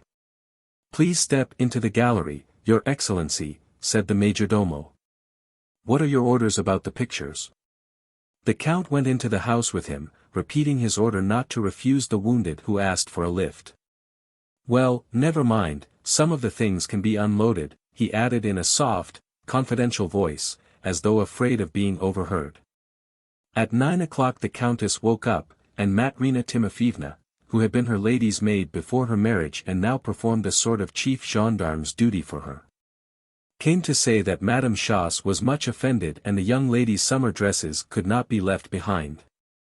On inquiry, the countess learned that Madame Schoss was offended because her trunk had been taken down from its cart. And all the loads were being uncorded and the luggage taken out of the carts to make room for wounded men whom the count in the simplicity of his heart had ordered that they should take with them. The countess sent for her husband. "What is this, my dear? I hear that the luggage is being unloaded. You know, love, I wanted to tell you. Countess dear, an officer came to me to ask for a few carts for the wounded. After all, ours are things that can be bought, but think what being left behind means to them. Really now, in our own yard we asked them in ourselves and there are officers among them. You know, I think, my dear, let them be taken. Where's the hurry?" The count spoke timidly, as he always did when talking of money matters. The countess was accustomed to this tone as a precursor of news of something detrimental to the children's interests, such as the building of a new gallery or conservatory, the inauguration of a private theater or an orchestra. She was accustomed always to oppose anything announced in that timid tone and considered it her duty to do so. She assumed her dolefully submissive manner and said to her husband, "Listen to me, Count, you have managed matters so that we are getting nothing for the house, and now you wish to throw away all the children's property. You said yourself that we have 100,000 rubles worth of things in the house. I don't consent, my dear, I don't. Do as you please. It's the government's business to look after the wounded, they know that. Look at the Lopukins opposite, they cleared out everything 2 days ago. That's what other people do. It's only we who are such fools. If you have no pity on me, have some for the children." Flourishing his arms in despair the count left the room without replying. "Papa, what are you doing that for?" asked Natasha, who had followed him into her mother's room. "Nothing." "What business is it of yours?" muttered the count angrily. "But I heard," said Natasha. "Why does Mama object?" "What business is it of yours?" cried the count. Natasha stepped up to the window and pondered. "Papa. "Here's Berg coming to see us," said she, looking out of the window. Chapter 16. Berg, the Rostov's son-in-law, was already a colonel wearing the orders of Vladimir and Anna. And he still filled the quiet and agreeable post of assistant to the head of the staff of the assistant commander of the 1st Division of the 2nd Army. On the 1st of September he had come to Moscow from the army. He had nothing to do in Moscow, but he had noticed that everyone in the army was asking for leave to visit Moscow and had something to do there. So he considered it necessary to ask for leave of absence for family and domestic reasons. Berg drove up to his father-in-law's house in his spruce little trap with a pair of sleek roans, exactly like those of a certain prince. He looked attentively at the carts in the yard and while going up to the porch took out a clean pocket handkerchief and tied a knot in it. From the anteroom Berg ran with smooth though impatient steps into the drawing-room, where he embraced the count, kissed the hands of Natasha and Sonia, and hastened to inquire after Mama's health. "Health, at a time like this?" said the count. "Come, tell us the news. Is the army retreating or will there be another battle?" "God Almighty alone can decide the fate of our fatherland, Papa," said Berg. "The army is burning with a spirit of heroism and the leaders, so to say, have now assembled in council. No one knows what is coming. But in general I can tell you, Papa, that such a heroic spirit, the truly antique valor of the Russian army, which he corrected himself, has shown or displayed in the battle of the 26th are no words worthy to do it justice. I tell you, Papa, he smote himself on the breast as a general he had heard speaking had done, but Berg did it a trifle late for he should have struck his breast at the words, Russian army. I tell you frankly that we, the commanders, far from having to urge the men on or anything of that kind, could hardly restrain those exploits of antique valor," he went on rapidly. "General Barclay de Tolly risked his life everywhere at the head of the troops, I can assure you. Our corps was stationed on a hillside. You can imagine." And Berg related all that he remembered of the various tales he had heard those days. Natasha watched him with an intent gaze that confused him, as if she were trying to find in his face the answer to some question. "Altogether such heroism as was displayed by the Russian warriors cannot be imagined or adequately praised," said Berg, glancing round at Natasha, and as if anxious to conciliate her, replying to her intent look with a smile. "Russia is not in Moscow, she lives in the hearts of her sons." "Isn't it so, Papa?" said he. Just then the Countess came in from the sitting-room with a weary and dissatisfied expression. Berg hurriedly jumped up, kissed her hand, asked about her health, and, swaying his head from side to side to express sympathy, remained standing beside her. "Yes, Mama, I tell you sincerely that these are hard and sad times for every Russian. But why are you so anxious? You have still time to get away." "I can't think what the servants are about," said the Countess, turning to her husband. "I have just been told that nothing is ready yet. Somebody after all must see to things. One misses Mitenka at such times. There won't be any end to it." The Count was about to say something, but evidently restrained himself. He got up from his chair and went to the door. At that moment Berg drew out his handkerchief as if to blow his nose and, seeing the knot in it, pondered, shaking his head sadly insignificantly. "And I have a great favor to ask of you, Papa," said he. Said the Count, and stopped. "I was driving past Yusupov's house just now," said Berg with a laugh, "when the steward, a man I know, ran out and asked me whether I wouldn't buy something. I went in out of curiosity, you know, and there is a small chiffonier and a dressing table. You know how dear Vera wanted a chiffonier like that and how we had a dispute about it." At the mention of the chiffonier and dressing table Berg involuntarily changed his tone to one of pleasure at his admirable domestic arrangements. "And it's such a beauty. It pulls out and has a secret English drawer, you know. And dear Vera has long wanted one. I wish to give her a surprise, you see. I saw so many of those peasant carts in your yard. Please let me have one, I will pay the man well, and—" The Count frowned and coughed. "Ask the Countess, I don't give orders. If it's inconvenient, please don't, said Berg. Only I so wanted it, for dear Vera's sake. Oh, go to the devil, all of you. To the devil, the devil, the devil, cried the old count. My head's in a whirl. And he left the room. The countess began to cry. Yes, Mama. Yes, these are very hard times, said Berg. Natasha left the room with her father and, as if finding it difficult to reach some decision, first followed him and then ran downstairs. Petya was in the porch, engaged in giving out weapons to the servants who were to leave Moscow. The loaded carts were still standing in the yard. 2 of them had been uncorded and a wounded officer was climbing into one of them helped by an orderly. Do you know what it's about? Petya asked Natasha. She understood that he meant what were their parents quarreling about. She did not answer. It's because Papa wanted to give up all the carts to the wounded, said Petya. Vasilik told me. I consider, Natasha suddenly almost shouted, turning her angry face to Petya, I consider it so horrid, so abominable, so. I don't know what. Are we despicable Germans? Her throat quivered with convulsive sobs and, afraid of weakening and letting the force of her anger run to waste, she turned and rushed headlong up the stairs. Berg was sitting beside the countess consoling her with the respectful attention of a relative.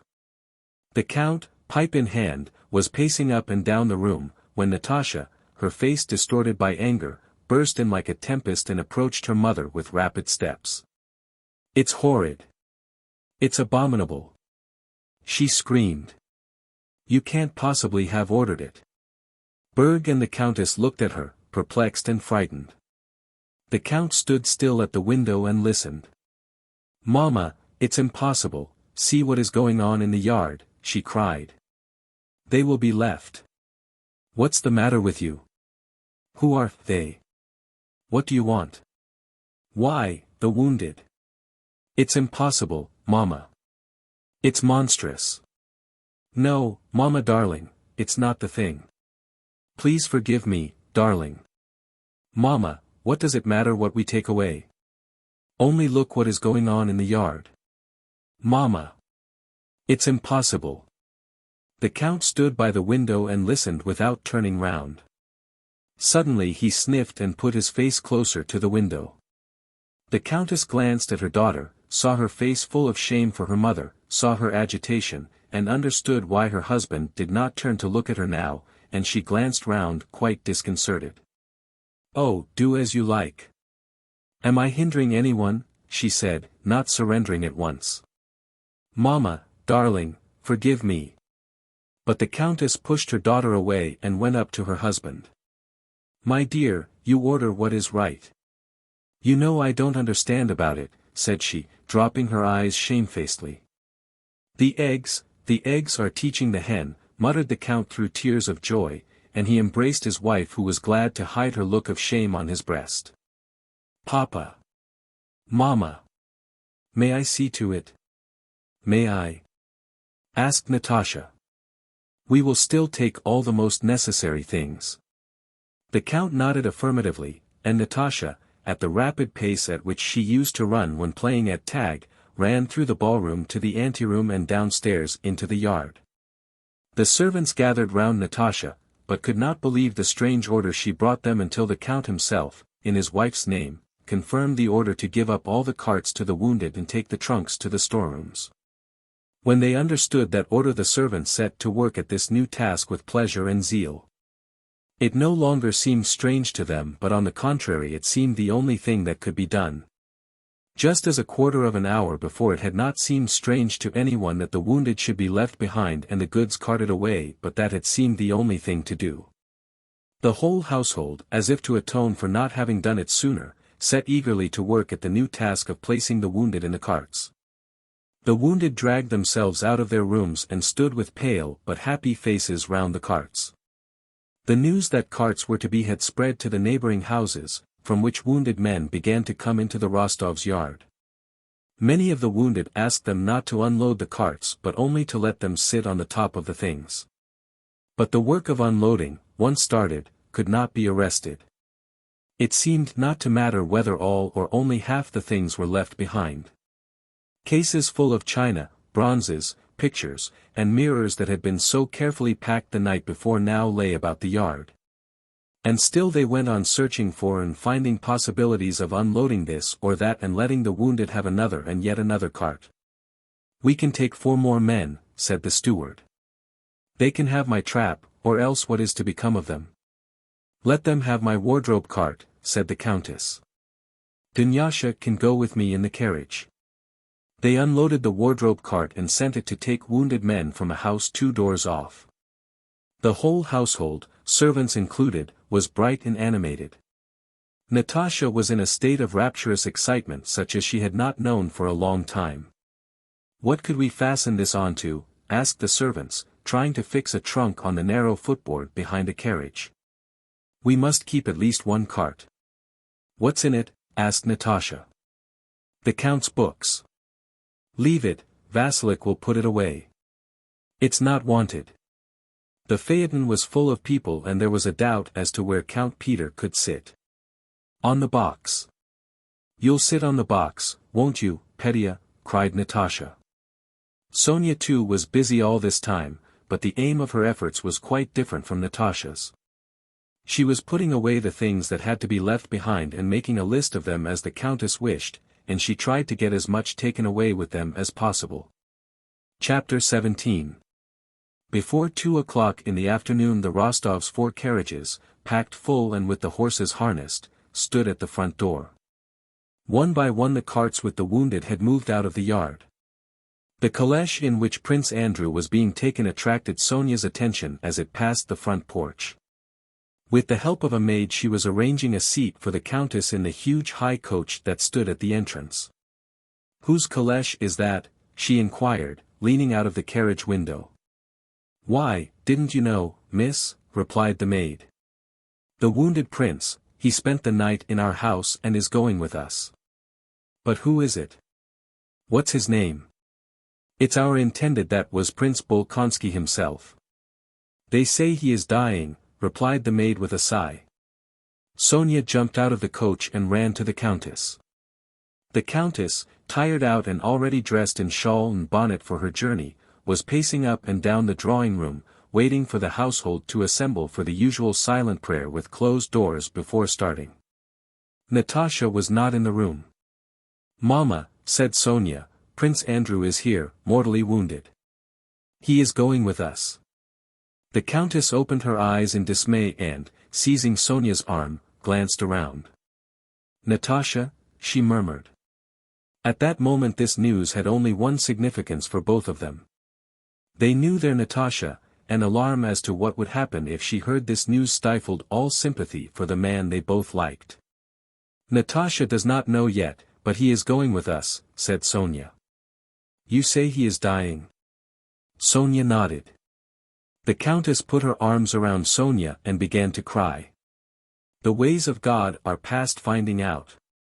She thought, feeling that the almighty hand, hitherto unseen, was becoming manifest in all that was now taking place. "Well, Mama? Everything is ready."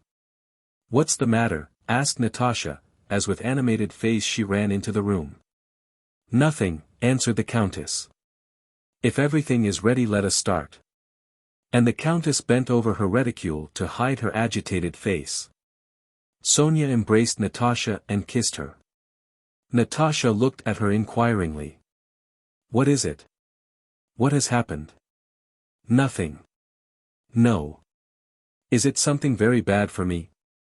"What is it?" persisted Natasha with her quick intuition. Sonia sighed and made no reply. The Count, Petya, Madame Schoss, Mavra Kuzminikna, and Vasilik came into the drawing-room and, having closed the doors, they all sat down and remained for some moments silently seated without looking at one another. The Count was the first to rise, and with a loud sigh crossed himself before the icon. All the others did the same. Then the Count embraced Mavra Kuzminikna and Vasilik, who were to remain in Moscow, and while they caught at his hand and kissed his shoulder he patted their backs lightly with some vaguely affectionate and comforting words. The countess went into the oratory and there Sonia found her on her knees before the icons that had been left here and there hanging on the wall. The most precious ones, with which some family tradition was connected, were being taken with them. In the porch and in the yard the men whom Petya had armed with swords and daggers, with trousers tucked inside their high boots and with belts and girdles tightened, were taking leave of those remaining behind. As is always the case at a departure, much had been forgotten or put in the wrong place, and for a long time 2 menservants stood one on each side of the open door and the carriage steps waiting to help the countess in. While maids rushed with cushions and bundles from the house to the carriages, the calèche, the phaeton, and back again. "They always will forget everything," said the countess. "Don't you know I can't sit like that?" And Dunyasha, with clenched teeth, without replying but with an aggrieved look on her face, hastily got into the coach to rearrange the seat. "Oh, those servants," said the count, swaying his head. Efim, the old coachman, who was the only one the countess trusted to drive her, sat perched up high on the box and did not so much as glance round at what was going on behind him. From 30 years' experience he knew it would be some time yet before the order, "Be off, in God's name," would be given him, and he knew that even when it was said he would be stopped once or twice more while they sent back to fetch something that had been forgotten. And even after that he would again be stopped and the countess herself would lean out of the window and beg him for the love of heaven to drive carefully down the hill. He knew all this and therefore waited calmly for what would happen, with more patience than the horses, especially the near one, the chestnut falcon, who was pawing the ground and champing his bit. At last all were seated, the carriage steps were folded and pulled up, the door was shut, somebody was sent for a traveling case, and the countess leaned out and said what she had to say. Then Efim deliberately doffed his hat and began crossing himself. The postilion and all the other servants did the same. "Off, in God's name," said Efim, putting on his hat. "Start." The postilion started the horses, the off-pole horse tugged at his collar, the high springs creaked, and the body of the coach swayed. The footman sprang onto the box of the moving coach which jolted as it passed out of the yard onto the uneven roadway, the other vehicles jolted in their turn, and the procession of carriages moved up the street. In the carriages, the calèche, and the phaeton, all crossed themselves as they passed the church opposite the house. Those who were to remain in Moscow walked on either side of the vehicles seeing the travelers off. Rarely had Natasha experienced so joyful a feeling as now, sitting in the carriage beside the countess and gazing at the slowly receding walls of forsaken, agitated Moscow. Occasionally she leaned out of the carriage window and looked back and then forward at the long train of wounded in front of them. Almost at the head of the line she could see the raised hood of Prince Andrew's calèche. She did not know who was in it, but each time she looked at the procession her eyes sought that calèche. She knew it was right in front. In Kadrino, from the Nikitsky, Presnya, and Podnovinsk streets came several other trains of vehicles similar to the Rostovs, and as they passed along the Sadovaya street the carriages and carts formed 2 rows abreast.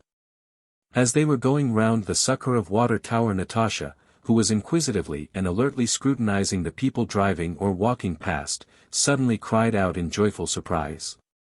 "Dear me! Mama, Sonia, look, it's he." "Who? Who?" "Look." "Yes, on my word, it's Bezukhov," said Natasha, putting her head out of the carriage and staring at a tall, stout man in a coachman's long coat, who from his manner of walking and moving was evidently a gentleman in disguise.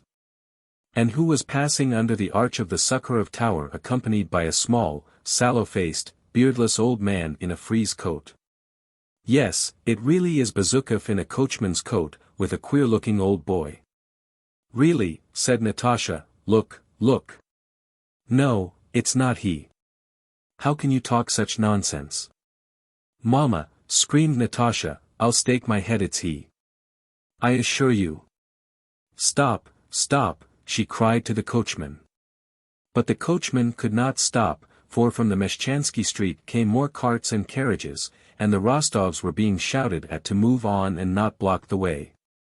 In fact, however, though now much farther off than before, the Rostovs all saw Pierre or someone extraordinarily like him in a coachman's coat, going down the street with head bent and a serious face beside a small, beardless old man who looked like a footman. That old man noticed a face thrust out of the carriage window gazing at them, and respectfully touching Pierre's elbow said something to him and pointed to the carriage. Pierre, evidently engrossed in thought, could not at first understand him. At length, when he had understood and looked in the direction the old man indicated, he recognized Natasha, and following his first impulse stepped instantly and rapidly toward the coach. But having taken a dozen steps he seemed to remember something and stopped. Natasha's face, leaning out of the window, beamed with quizzical kindliness. "Peter Kirillovich, come here. We have recognized you. This is wonderful," she cried, holding out her hand to him. "What are you doing? Why are you like this?" Pierre took her outstretched hand and kissed it awkwardly as he walked along beside her while the coach still moved on. "What is the matter, Count?" asked the Countess in a surprised and commiserating tone. What? Why? Don't ask me," said Pierre, and looked round at Natasha, whose radiant, happy expression of which he was conscious without looking at her filled him with enchantment. "Are you remaining in Moscow, then?" Pierre hesitated. "In Moscow," he said in a questioning tone. "Yes, in Moscow. Goodbye." "Ah, if only I were a man. I'd certainly stay with you." "How splendid," said Natasha. "Mama, if you'll let me, I'll stay." Pierre glanced absently at Natasha and was about to say something, but the Countess interrupted him. "You were at the battle, we heard." "Yes, I was," Pierre answered. "There will be another battle tomorrow," he began, but Natasha interrupted him. "But what is the matter with you, Count? You are not like yourself." "Oh, don't ask me, don't ask me. I don't know myself. Tomorrow. But no. Goodbye, goodbye," he muttered. "It's an awful time." And dropping behind the carriage he stepped onto the pavement. Natasha continued to lean out of the window for a long time, beaming at him with her kindly, slightly quizzical, happy smile. Chapter 18. For the last 2 days, ever since leaving home, Pierre had been living in the empty house of his deceased benefactor, Bezukhov. This is how it happened. When he woke up on the morning after his return to Moscow and his interview with Count Rostophin, he could not for some time make out where he was and what was expected of him. When he was informed that among others awaiting him in his reception room there was a Frenchman who had brought a letter from his wife, the Countess Hélène, he felt suddenly overcome by that sense of confusion and hopelessness to which he was apt to succumb. He felt that everything was now at an end, all was in confusion and crumbling to pieces, that nobody was right or wrong, the future held nothing, and there was no escape from this position. Smiling unnaturally and muttering to himself, he first sat down on the sofa in an attitude of despair, then rose, went to the door of the reception room and peeped through the crack, returned flourishing his arms, and took up a book. His majordomo came in a second time to say that the Frenchman who had brought the letter from the Countess was very anxious to see him if only for a minute. And that someone from Bezukhov's widow had called to ask Pierre to take charge of her husband's books, as she herself was leaving for the country. "Oh, yes, in a minute, wait, or no." "No, of course, go and say I will come directly," Pierre replied to the majordomo. But as soon as the man had left the room Pierre took up his hat which was lying on the table and went out of his study by the other door. There was no one in the passage. He went along the whole length of this passage to the stairs and, frowning and rubbing his forehead with both hands, went down as far as the first landing. The hall porter was standing at the front door. From the landing where Pierre stood there was a second staircase leading to the back entrance. He went down that staircase and out into the yard. No one had seen him. But there were some carriages waiting, and as soon as Pierre stepped out of the gate the coachman and the yard porter noticed him and raised their caps to him. When he felt he was being looked at he behaved like an ostrich which hides its head in a bush in order not to be seen. He hung his head and quickening his pace went down the street. Of all the affairs awaiting Pierre that day, the sorting of Joseph Bazdev's books and papers appeared to him the most necessary. He hired the first cab he met and told the driver to go to the Patriarch's Ponds, where the widow Bazdev's house was. Continually turning round to look at the rows of loaded carts that were making their way from all sides out of Moscow, and balancing his bulky body so as not to slip out of the ramshackle old vehicle, Pierre, experiencing the joyful feeling of a boy escaping from school, began to talk to his driver. The man told him that arms were being distributed today at the Kremlin and that tomorrow everyone would be sent out beyond the Three Hills gates and a great battle would be fought there. Having reached the Patriarch's Ponds, Pierre found the Bazdev's house, where he had not been for a long time past. He went up to the gate. Gerasim, that sallow beardless old man Pierre had seen at Torzhok 5 years before with Joseph Bazdev, came out in answer to his knock. "At home?" asked Pierre. "Owing to the present state of things, Sofia Danilovna has gone to the Torzhok estate with the children, Your Excellency." "I will come in all the same, I have to look through the books," said Pierre. "Be so good as to step in. Makar Alexievich, the brother of my late master, may the kingdom of heaven be his, has remained here, but he is in a weak state, as you know," said the old servant. Pierre knew that Makar Alexievich was Joseph Bazdev's half-insane brother and a hard drinker. Yes, I know. "Let us go in," said Pierre and entered the house. A tall, bald-headed old man with a red nose, wearing a dressing gown and with galoshes on his bare feet, stood in the anteroom. On seeing Pierre he muttered something angrily and went away along the passage. "He was a very clever man but has now grown quite feeble, as your honor sees," said Gerasim. "Will you step into the study?" Pierre nodded. "As it was sealed up so it has remained, but Sofia Danilovna gave orders that if anyone should come from you they were to have the books." Pierre went into that gloomy study which he had entered with such trepidation in his benefactor's lifetime. The room, dusty and untouched since the death of Joseph Bazdev, was now even gloomier. Gerasim opened one of the shutters and left the room on tiptoe. Pierre went round the study, approached the cupboard in which the manuscripts were kept, and took out what had once been one of the most important, the Holy of Holies of the order. This was the authentic Scotch axe with Bazdev's notes and explanations. He sat down at the dusty writing table, and, having laid the manuscripts before him, opened them out, closed them, finally pushed them away, and resting his head on his hands sank into meditation. Gerasim looked cautiously into the study several times and saw Pierre always sitting in the same attitude. More than 2 hours passed and Gerasim took the liberty of making a slight noise at the door to attract his attention, but Pierre did not hear him. "Is the cabman to be discharged, your honor?" "Oh yes," said Pierre, rousing himself and rising hurriedly. "Look here," he added, taking Gerasim by a button of his coat and looking down at the old man with moist, shining, and ecstatic eyes, "I say, do you know that there is going to be a battle tomorrow?" "We heard so," replied the man. "I beg you not to tell anyone who I am, and to do what I ask you." "Yes, Your Excellency," replied Gerasim. "Will you have something to eat?" "No, but I want something else." "I want peasant clothes and a pistol," said Pierre, unexpectedly blushing. "Yes, Your Excellency," said Gerasim after thinking for a moment. All the rest of that day Pierre spent alone in his benefactor's study, and Gerasim heard him pacing restlessly from one corner to another and talking to himself. And he spent the night on a bed made up for him there.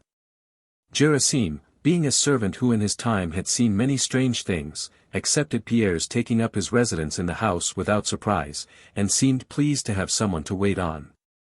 That same evening, without even asking himself what they were wanted for, procured a coachman's coat and cap for Pierre, and promised to get him the pistol next day. Makar Alexievich came twice that evening, shuffling along in his galoshes as far as the door, and stopped and looked ingratiatingly at Pierre. But as soon as Pierre turned toward him he wrapped his dressing gown around him with a shamefaced and angry look and hurried away. It was when Pierre, wearing the coachman's coat which Gerasim had procured for him and had disinfected by steam, was on his way with the old man to buy the pistol at the Sukharov market that he met the Rostovs. Chapter 19. Kutuzov's order to retreat through Moscow to the Ryazan road was issued at night on the 1st of September. The first troops started at once, and during the night they marched slowly and steadily without hurry. At daybreak, however, those nearing the town at the Dorogomilov bridge saw ahead of them masses of soldiers crowding and hurrying across the bridge, ascending on the opposite side and blocking the streets and alleys. While endless masses of troops were bearing down on them from behind, and an unreasoning hurry and alarm overcame them. They all rushed forward to the bridge, onto it, and to the fords and the boats. Kutuzov himself had driven round by side streets to the other side of Moscow. By 10 o'clock in the morning of the 2nd of September, only the rear guard remained in the Dorogomilov suburb, where they had ample room. The main army was on the other side of Moscow or beyond it. At that very time, at 10 in the morning of the 2nd of September, Napoleon was standing among his troops on the Poklony Hill looking at the panorama spread out before him. From the 26th of August to the 2nd of September, that is from the Battle of Borodino to the entry of the French into Moscow, during the whole of that agitating, memorable week. There had been the extraordinary autumn weather that always comes as a surprise, when the sun hangs low and gives more heat than in spring, when everything shines so brightly in the rare clear atmosphere that the eyes smart. When the lungs are strengthened and refreshed by inhaling the aromatic autumn air, when even the nights are warm, and when in those dark warm nights, golden stars startle and delight us continually by falling from the sky. At 10 in the morning of the 2nd of September this weather still held. The brightness of the morning was magical. Moscow seen from the Poklony Hill lay spaciously spread out with her river, her gardens, and her churches, and she seemed to be living her usual life, her cupolas glittering like stars in the sunlight. The view of the strange city with its peculiar architecture, such as he had never seen before, filled Napoleon with the rather envious and uneasy curiosity men feel when they see an alien form of life that has no knowledge of them. This city was evidently living with the full force of its own life. By the indefinite signs which, even at a distance, distinguish a living body from a dead one, Napoleon from the Poklony Hill perceived the throb of life in the town and felt, as it were, the breathing of that great and beautiful body. Every Russian looking at Moscow feels her to be a mother, every foreigner who sees her, even if ignorant of her significance as the mother city, must feel her feminine character, and Napoleon felt it. Cette ville asiatique et aux innombrables églises, Moscou la Sainte. La voilà d'un enfant, cette fameuse ville. Il était temps, said he, and dismounting he ordered a plan of Moscow to be spread out before him, and summoned Lalorne d'Ideville, the interpreter. That Asiatic city of the innumerable churches, holy Moscow. Here it is then at last, that famous city. It was high time.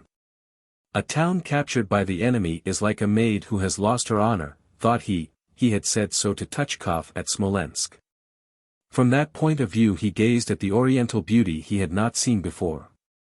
It seemed strange to him that his long-felt wish, which had seemed unattainable, had at last been realized. In the clear morning light he gazed now at the city and now at the plan, considering its details, and the assurance of possessing it agitated and awed him. But could it be otherwise, he thought. Here is this capital at my feet. Where is Alexander now, and of what is he thinking? A strange, beautiful, and majestic city, and a strange and majestic moment. In what light must I appear to them, thought he, thinking of his troops. Here she is, the reward for all those faint-hearted men, he reflected, glancing at those near him and at the troops who were approaching and forming up. One word from me, one movement of my hand, and that ancient capital of the Tsars would perish. But my clemency is always ready to descend upon the vanquished. I must be magnanimous and truly great. But no, it can't be true that I am in Moscow, he suddenly thought. Yet here she is lying at my feet, with her golden domes and crosses scintillating and twinkling in the sunshine. But I shall spare her. On the ancient monuments of barbarism and despotism I will inscribe great words of justice and mercy. It is just this which Alexander will feel most painfully, I know him.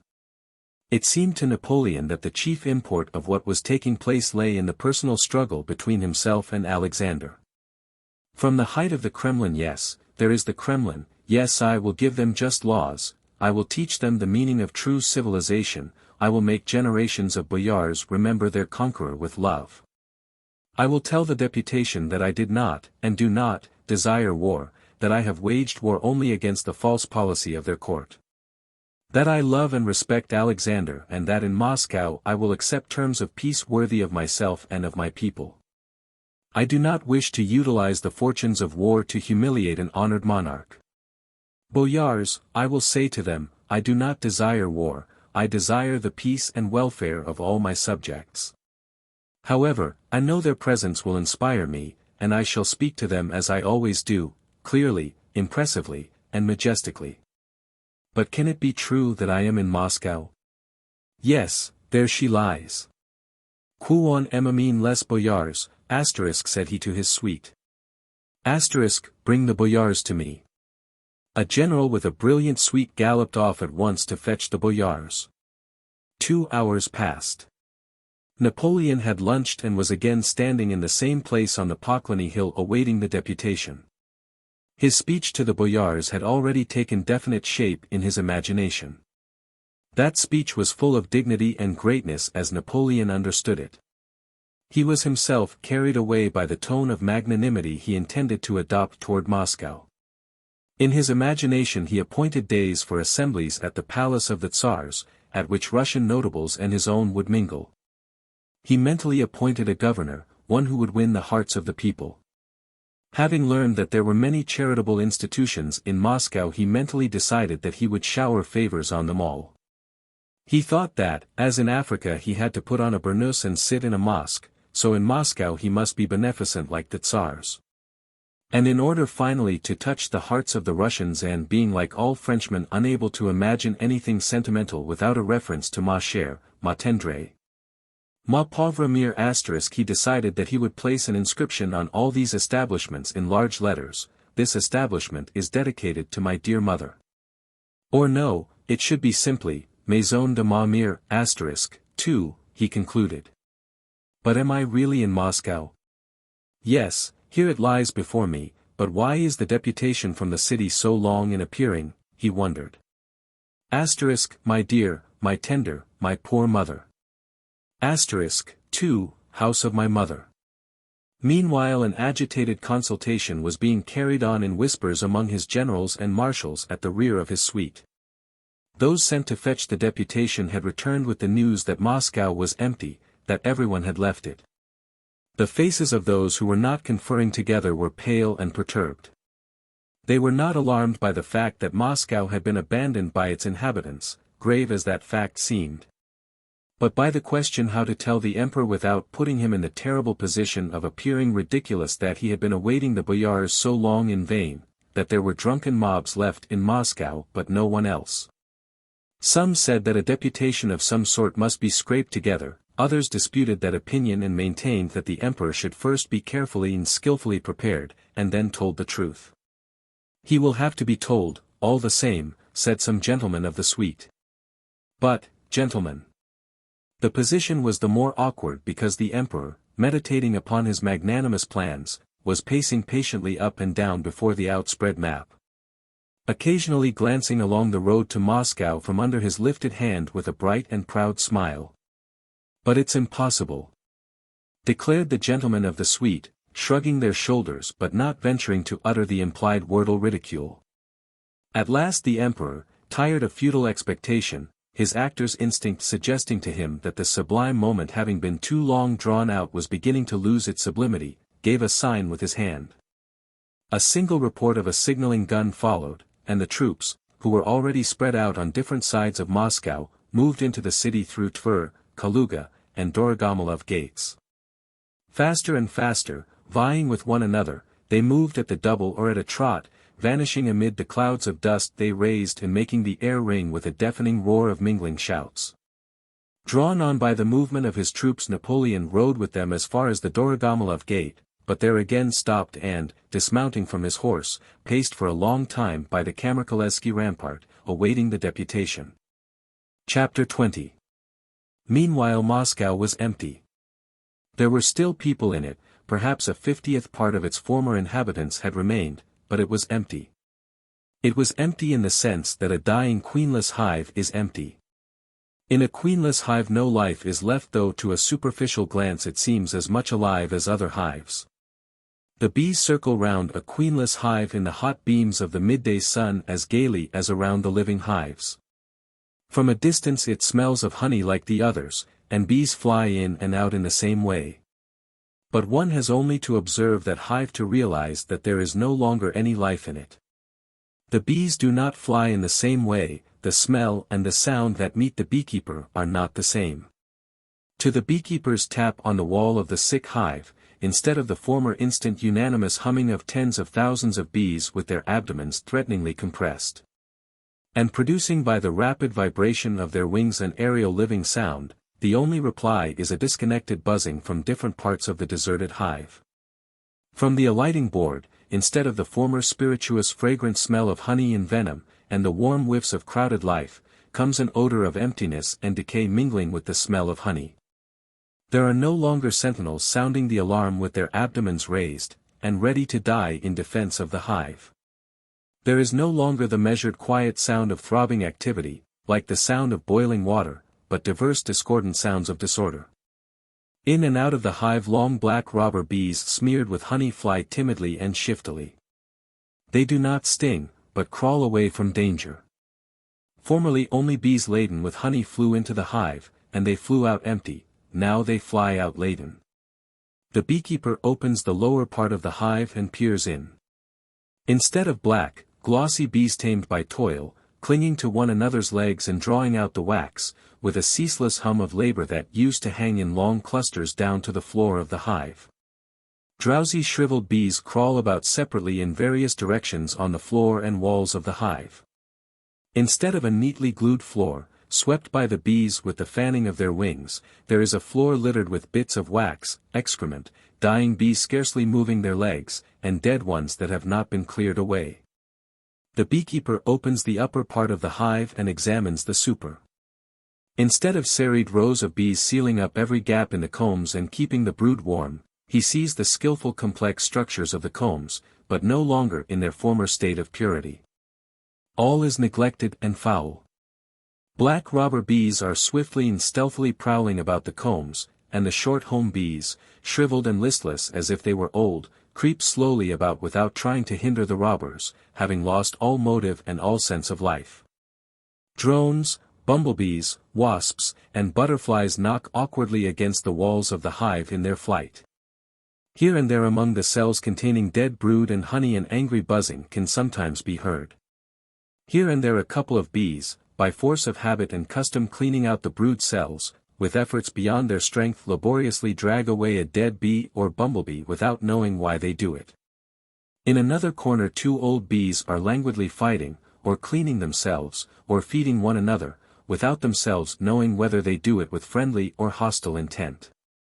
In a third place a crowd of bees, crushing one another, attack some victim and fight and smother it, and the victim, enfeebled or killed, drops from above slowly and lightly as a feather, among the heap of corpses. The keeper opens the two center partitions to examine the brood cells. In place of the former close dark circles formed by thousands of bees sitting back to back and guarding the high mystery of generation, he sees hundreds of dull, listless, and sleepy shells of bees. They have almost all died unawares, sitting in the sanctuary they had guarded and which is now no more. They reek of decay and death. Only a few of them still move, rise, and feebly fly to settle on the enemy's hand, lacking the spirit to die stinging him, the rest are dead and fall as lightly as fish scales. The beekeeper closes the hive, chalks a mark on it, and when he has time tears out its contents and burns it clean.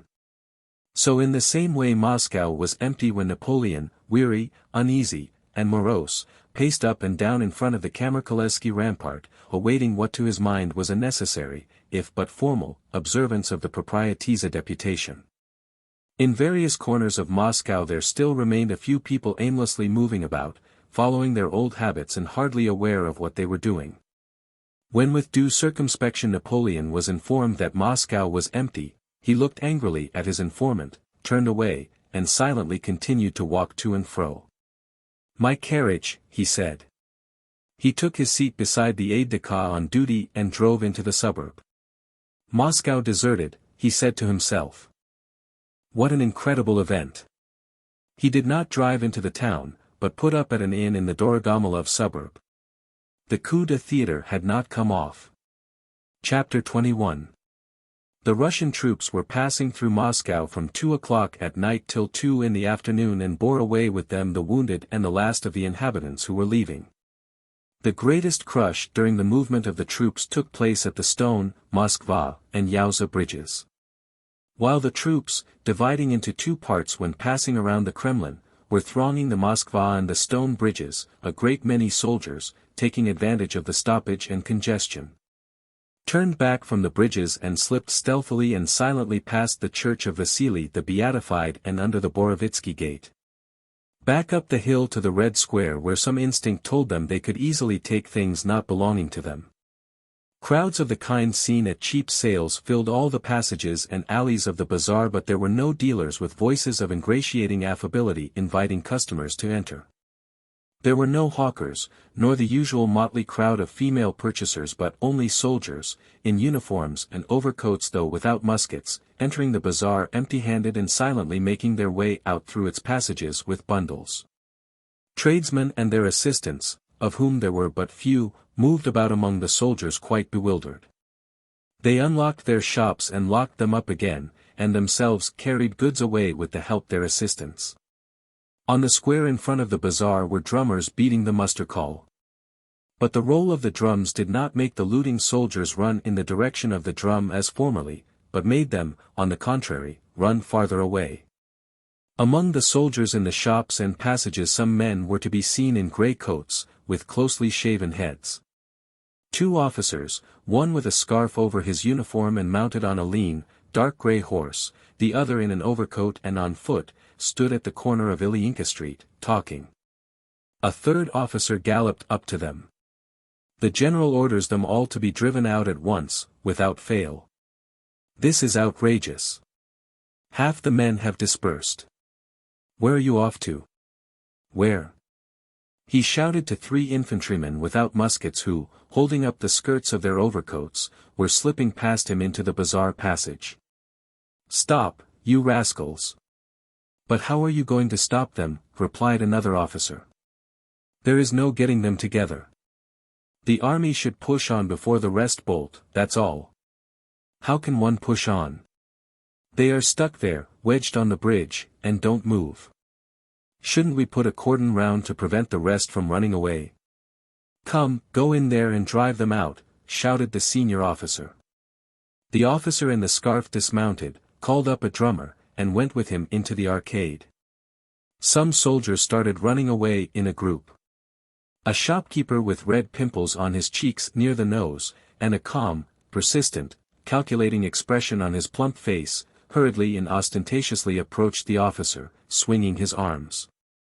Your Honor, said he. Be so good as to protect us. We won't grudge trifles, you are welcome to anything, we shall be delighted. Pray. I'll fetch a piece of cloth at once for such an honorable gentleman, or even 2 pieces with pleasure. For we feel how it is, but what's all this sheer robbery? If you please, could not guards be placed if only to let us close the shop? Several shopkeepers crowded round the officer. What twaddle, said one of them, a thin, stern-looking man. When one's head is gone one doesn't weep for one's hair. Take what any of you like. And flourishing his arm energetically he turned sideways to the officer. It's all very well for you, Ivan Sidorik, to talk, said the first tradesman angrily. Please step inside, Your Honor. Talk indeed, cried the thin one. In my 3 shops here I have 100,000 rubles worth of goods. Can they be saved when the army has gone? What people! Against God's might our hands can't fight. Come inside, Your Honor, repeated the tradesman, bowing. The officer stood perplexed and his face showed indecision. It's not my business, he exclaimed, and strode on quickly down one of the passages. From one open shop came the sound of blows and vituperation, and just as the officer came up to it a man in a grey coat with a shaven head was flung out violently. This man, bent double, rushed past the tradesman and the officer. The officer pounced on the soldiers who were in the shops, but at that moment fearful screams reached them from the huge crowd on the Moskva bridge and the officer ran out into the square. "What is it? What is it?" he asked, but his comrade was already galloping off past Vasily the Beatified in the direction from which the screams came. The officer mounted his horse and rode after him.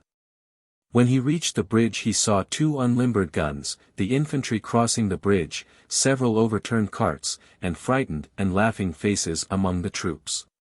Beside the cannon a cart was standing to which 2 horses were harnessed. 4 borzois with collars were pressing close to the wheels. The cart was loaded high, and at the very top, beside a child's chair with its legs in the air, sat a peasant woman uttering piercing and desperate shrieks. He was told by his fellow officers that the screams of the crowd and the shrieks of the woman were due to the fact that General Ermolov, coming up to the crowd and learning that soldiers were dispersing among the shops while crowds of civilians blocked the bridge, had ordered 2 guns to be unlimbered and made a show of firing at the bridge. The crowd, crushing one another, upsetting carts, and shouting and squeezing desperately, had cleared off the bridge and the troops were now moving forward. Chapter 22. Meanwhile, the city itself was deserted. There was hardly anyone in the streets. The gates and shops were all closed, only here and there round the taverns solitary shouts or drunken songs could be heard. Nobody drove through the streets and footsteps were rarely heard. The Povarskia was quite still and deserted. The huge courtyard of the Rostovs' house was littered with wisps of hay and with dung from the horses, and not a soul was to be seen there. In the great drawing room of the house, which had been left with all it contained, were 2 people. They were the yard porter Ignat, and the page boy Mishka, Vasilika's grandson who had stayed in Moscow with his grandfather. Mishka had opened the clavichord and was strumming on it with one finger.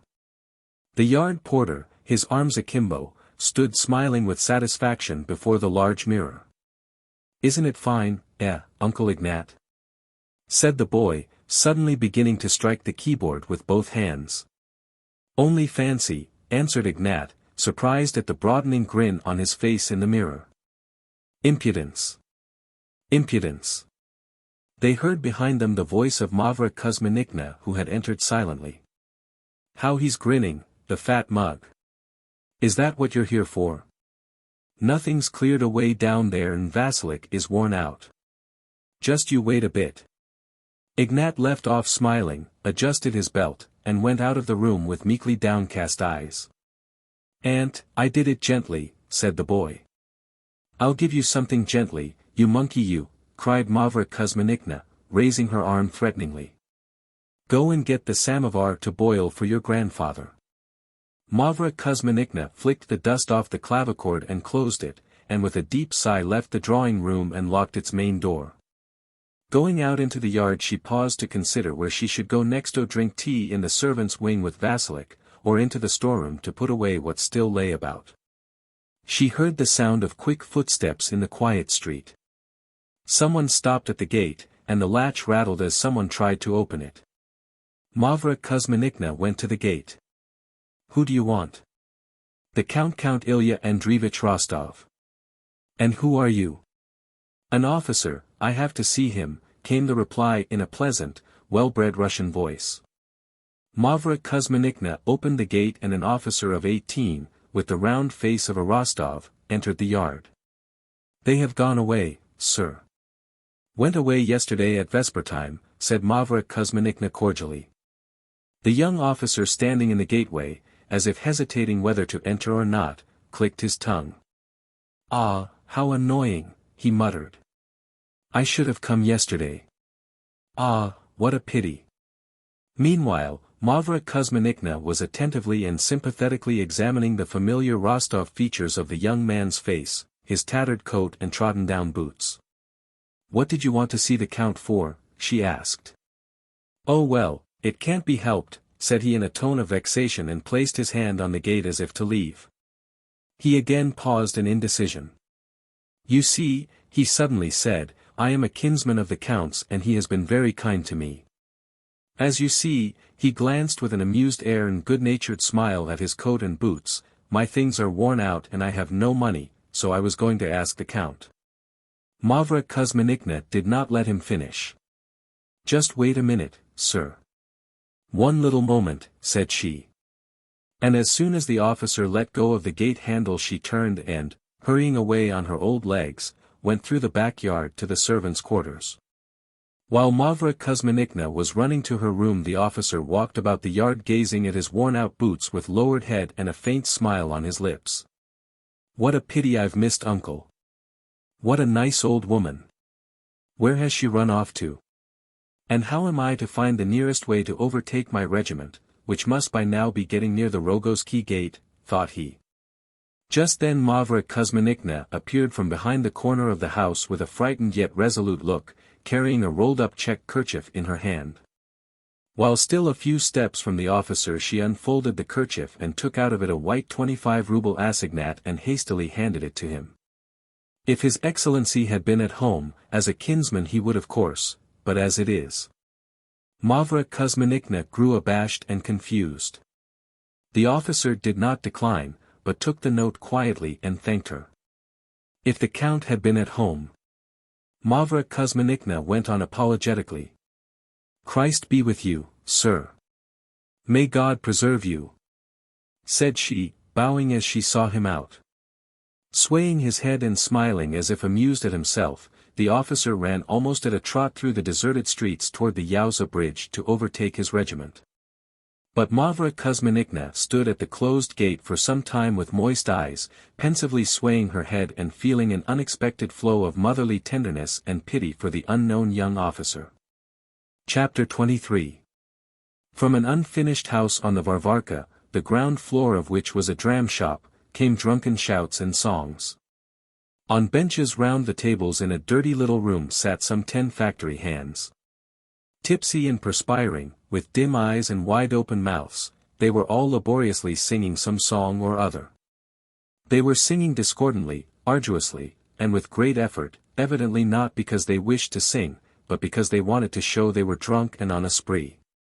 One, a tall, fair-haired lad in a clean blue coat, was standing over the others. His face with its fine straight nose would have been handsome had it not been for his thin, compressed, twitching lips and dull, gloomy, fixed eyes. Evidently possessed by some idea, he stood over those who were singing, and solemnly and jerkily flourished above their heads his white arm with the sleeve turned up to the elbow, trying unnaturally to spread out his dirty fingers. The sleeve of his coat kept slipping down and he always carefully rolled it up again with his left hand, as if it were most important that the sinewy white arm he was flourishing should be bare. In the midst of the song cries were heard, and fighting and blows in the passage and porch. The tall lad waved his arm. "Stop it," he exclaimed peremptorily. "There's a fight, lads." And, still rolling up his sleeve, he went out to the porch. The factory hands followed him.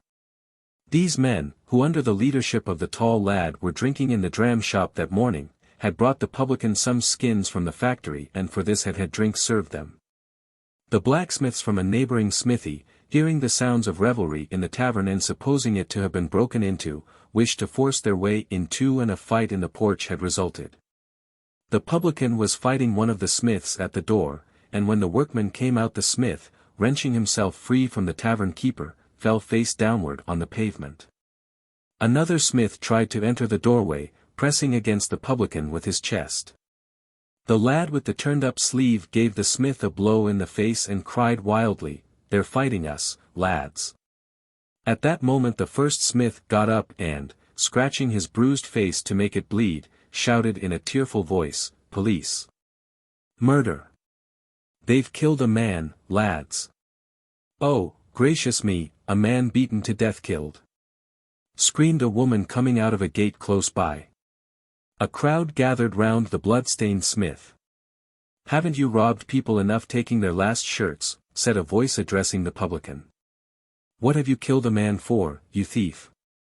The tall lad, standing in the porch, turned his bleared eyes from the publican to the smith and back again as if considering whom he ought to fight now. Murderer, he shouted suddenly to the publican. Bind him, lads. I dare say you would like to bind me, shouted the publican, pushing away the men advancing on him, and snatching his cap from his head he flung it on the ground. As if this action had some mysterious and menacing significance, the workmen surrounding the publican paused in indecision. I know the law very well, mates. I'll take the matter to the captain of police. You think I won't get to him? Robbery is not permitted to anybody nowadays, shouted the publican, picking up his cap. Come along then. Come along then, the publican and the tall young fellow repeated one after the other, and they moved up the street together. The blood-stained smith went beside them. The factory hands and others followed behind, talking and shouting. At the corner of the Morisaika, opposite a large house with closed shutters and bearing a bootmaker's signboard, stood a score of thin, worn-out, gloomy-faced bootmakers, wearing overalls and long tattered coats. He should pay folks off properly, a thin workingman, with frowning brows and a straggly beard, was saying. But he's sucked our blood and now he thinks he's quit of us.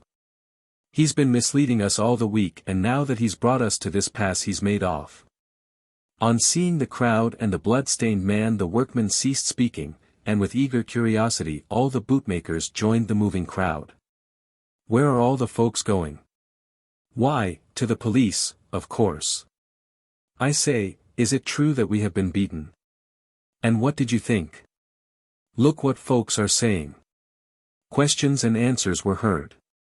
The publican, taking advantage of the increased crowd, dropped behind and returned to his tavern. The tall youth, not noticing the disappearance of his foe, waved his bare arm and went on talking incessantly, attracting general attention to himself. It was around him that the people chiefly crowded, expecting answers from him to the questions that occupied all their minds. He must keep order, keep the law, that's what the government is there for. Am I not right, good Christians? Said the tall youth, with a scarcely perceptible smile. He thinks there's no government. How can one do without government? Or else there would be plenty who'd rob us.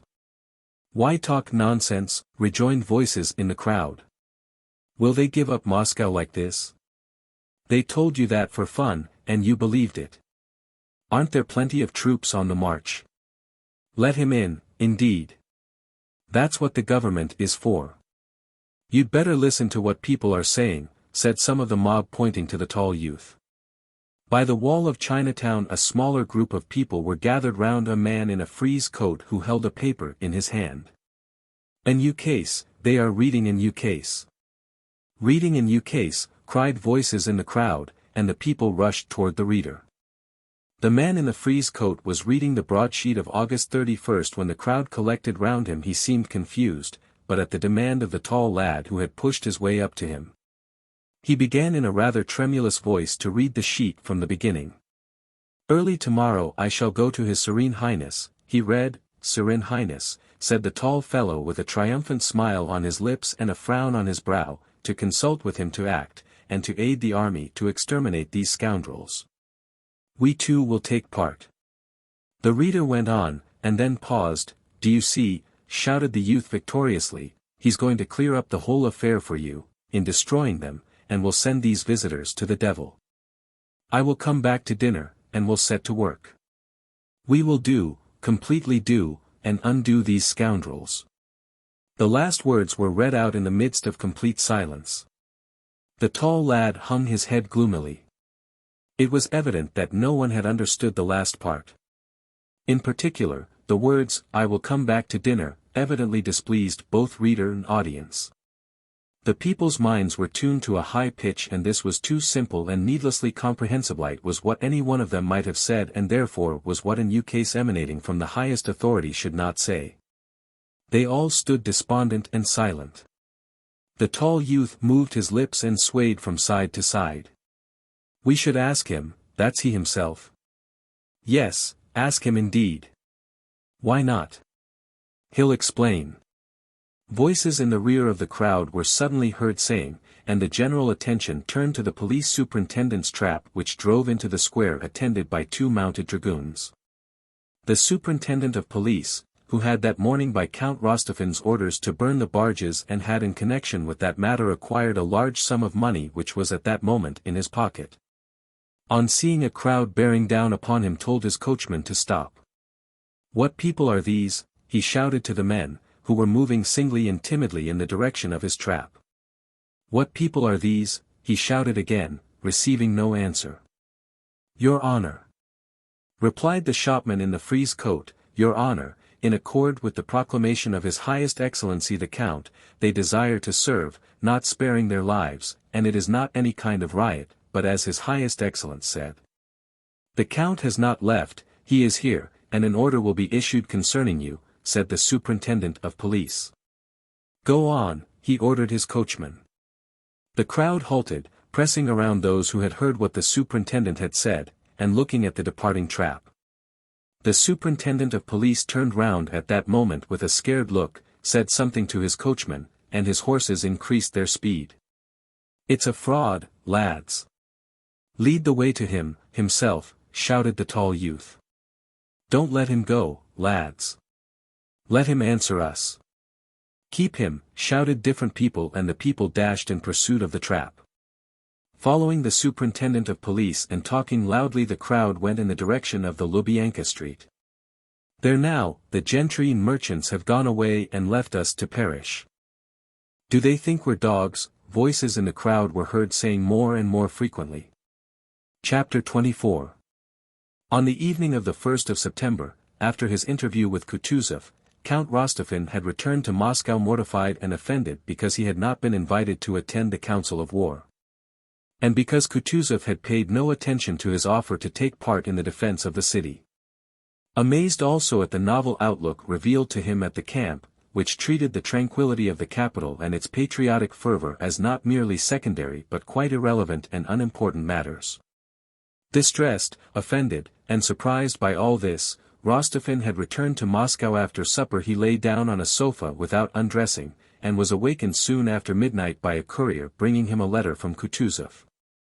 This letter requested the count to send police officers to guide the troops through the town, as the army was retreating to the Ryazan road beyond Moscow.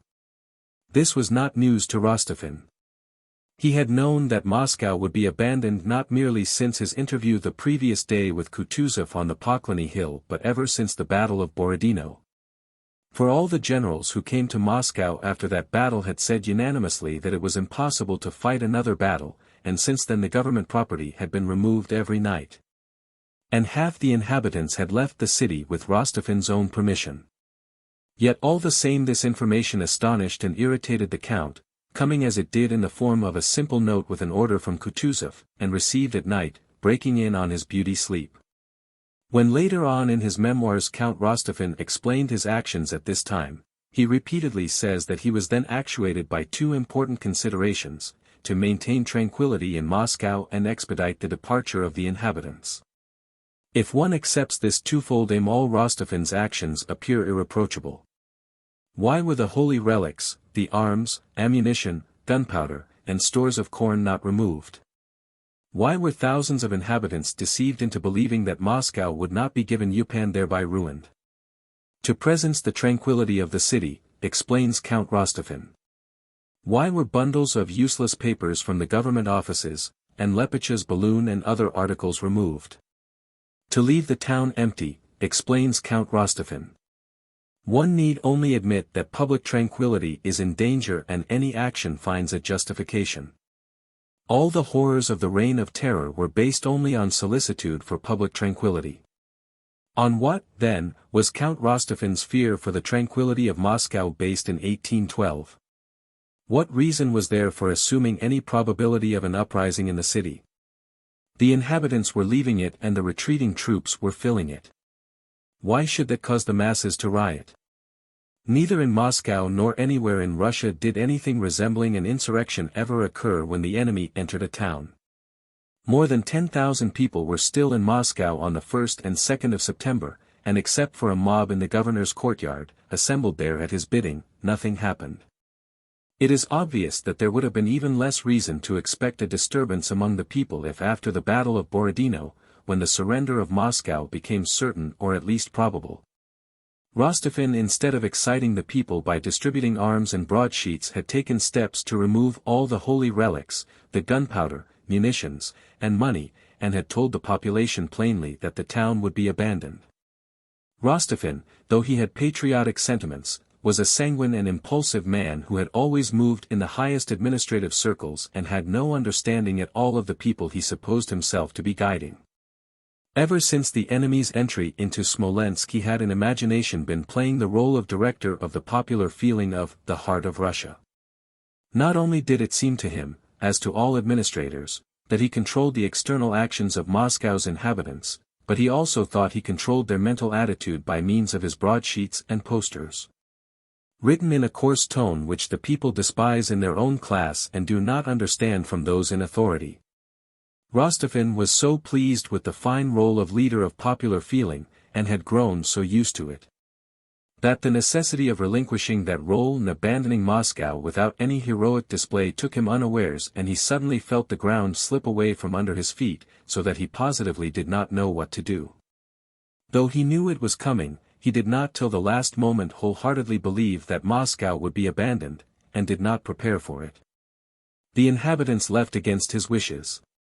If the government offices were removed, this was only done on the demand of officials to whom the Count yielded reluctantly. He was absorbed in the role he had created for himself. As is often the case with those gifted with an ardent imagination, though he had long known that Moscow would be abandoned, he knew it only with his intellect. He did not believe it in his heart and did not adapt himself mentally to this new position of affairs.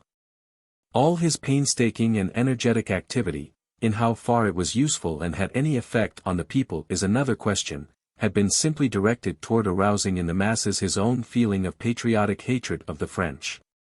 But when events assumed their true historical character, when expressing hatred for the French in words proved insufficient, when it was not even possible to express that hatred by fighting a battle, when self-confidence was of no avail in relation to the one question before Moscow, when the whole population streamed out of Moscow as one man, abandoning their belongings and proving by that negative action all the depth of their national feeling, then the role chosen by Rostophin suddenly appeared senseless.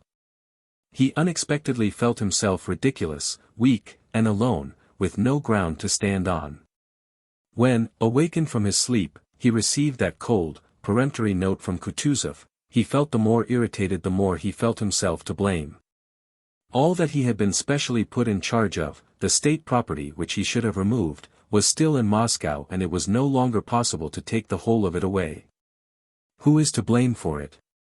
Who has let things come to such a pass? He ruminated. Not I, of course.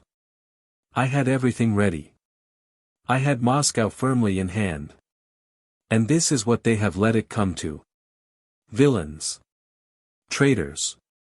He thought, without clearly defining who the villains and traitors were, but feeling it necessary to hate those traitors whoever they might be who were to blame for the false and ridiculous position in which he found himself. All that night Count Rostophin issued orders, for which people came to him from all parts of Moscow. Those about him had never seen the Count so morose and irritable. Your Excellency, the director of the Registrar's Department has sent for instructions. From the consistory, from the Senate, from the University, from the Foundling Hospital, the suffragan has sent, asking for information. What are your orders about the fire brigade? From the governor of the prison, from the superintendent of the lunatic asylum. All night long such announcements were continually being received by the Count. To all these inquiries he gave brief and angry replies indicating that orders from him were not now needed, that the whole affair, carefully prepared by him, had now been ruined by somebody. And that somebody would have to bear the whole responsibility for all that might happen. Oh, tell that blockhead, he said in reply to the question from the Registrar's Department, that he should remain to guard his documents. Now why are you asking silly questions about the fire brigade? They have horses, let them be off to Vladimir, and not leave them to the French. Your Excellency, the superintendent of the lunatic asylum has come. What are your commands? My commands? Let them go away, that's all. And let the lunatics out into the town. When lunatics command our armies, God evidently means these other madmen to be free. In reply to an inquiry about the convicts in the prison, Count Rostophin shouted angrily at the governor. Do you expect me to give you 2 battalions which we have not got for a convoy? Release them, that's all about it. Your Excellency, there are some political prisoners, Meshkov, Vereshchagin. Vereshchagin. Hasn't he been hanged yet? Shouted Rostophin. Bring him to me. Chapter 25. Toward 9 o'clock in the morning, when the troops were already moving through Moscow, nobody came to the count any more for instructions. Those who were able to get away were going of their own accord, those who remained behind decided for themselves what they must do. The count ordered his carriage that he might drive to Sokolniki, and sat in his study with folded hands, morose, sallow, and taciturn. In quiet and untroubled times it seems to every administrator that it is only by his efforts that the whole population under his rule is kept going.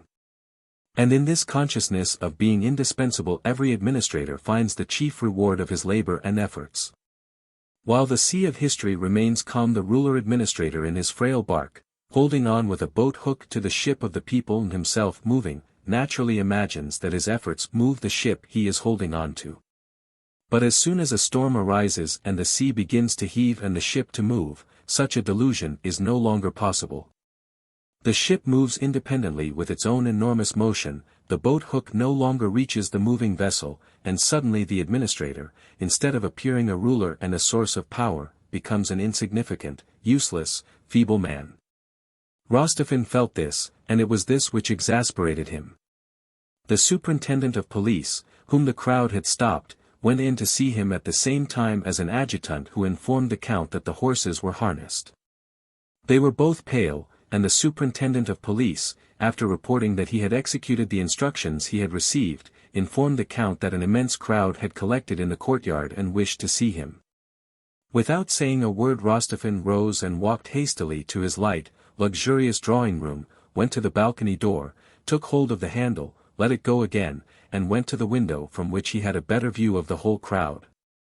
The tall lad was standing in front, flourishing his arm and saying something with a stern look. The blood-stained smith stood beside him with a gloomy face. A drone of voices was audible through the closed window. "Is my carriage ready?" asked Rostophin, stepping back from the window. "It is, Your Excellency," replied the adjutant. Rostophin went again to the balcony door. "But what do they want?" he asked the superintendent of police. "Your Excellency, they say they have got ready, according to your orders, to go against the French, and they shouted something about treachery. But it is a turbulent crowd, Your Excellency, I hardly manage to get away from it. Your Excellency, I venture to suggest. You may go." "I don't need you to tell me what to do," exclaimed Rostophin angrily. He stood by the balcony door looking at the crowd. "This is what they have done with Russia. This is what they have done with me," thought he, full of an irrepressible fury that welled up within him against the someone to whom what was happening might be attributed. As often happens with passionate people, he was mastered by anger but was still seeking an object on which to vent it. "Here is that mob, the dregs of the people," he thought as he gazed at the crowd, "this rabble they have roused by their folly. They want a victim," he thought as he looked at the tall lad flourishing his arm. And this thought occurred to him just because he himself desired a victim, something on which to vent his rage. "Is the carriage ready?" he asked again. "Yes, Your Excellency." "What are your orders about Vereshchagin?" "He is waiting at the porch," said the adjutant. "Ah!" exclaimed Rostophin, as if struck by an unexpected recollection. And rapidly opening the door he went resolutely out onto the balcony. The talking instantly ceased, hats and caps were doffed, and all eyes were raised to the count. "Good morning, lads," said the count briskly and loudly. "Thank you for coming. I'll come out to you in a moment, but we must first settle with the villain. We must punish the villain who has caused the ruin of Moscow. Wait for me." And the count stepped as briskly back into the room and slammed the door behind him. A murmur of approbation and satisfaction ran through the crowd. "He'll settle with all the villains, you'll see." "And you said the French." "He'll show you what law is," the mob were saying as if reproving one another for their lack of confidence. A few minutes later an officer came hurriedly out of the front door, gave an order, and the dragoons formed up in line. The crowd moved eagerly from the balcony toward the porch.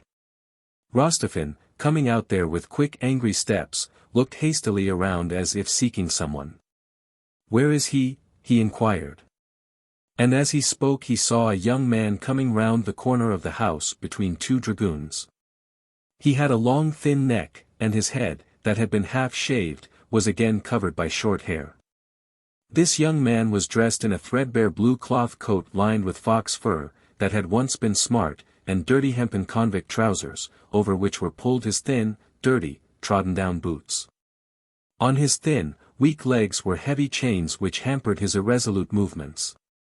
"Ah," said Rostophin, hurriedly turning away his eyes from the young man in the fur-lined coat and pointing to the bottom step of the porch. "Put him there." The young man in his clattering chains stepped clumsily to the spot indicated, holding away with one finger the coat collar which chafed his neck, turned his long neck twice this way and that, sighed, and submissively folded before him his thin hands, and used to work. For several seconds while the young man was taking his place on the step the silence continued.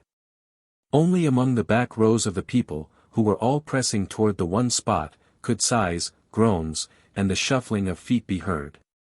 While waiting for the young man to take his place on the step Rostophin stood frowning and rubbing his face with his hand.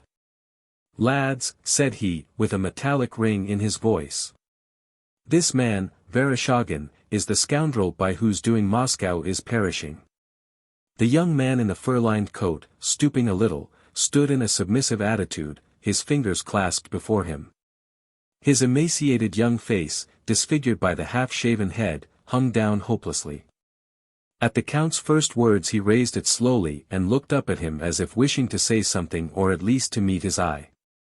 But Rostophin did not look at him. A vein in the young man's long thin neck swelled like a cord and went blue behind the ear, and suddenly his face flushed. All eyes were fixed on him. He looked at the crowd, and rendered more hopeful by the expression he read on the faces there, he smiled sadly and timidly, and lowering his head shifted his feet on the step.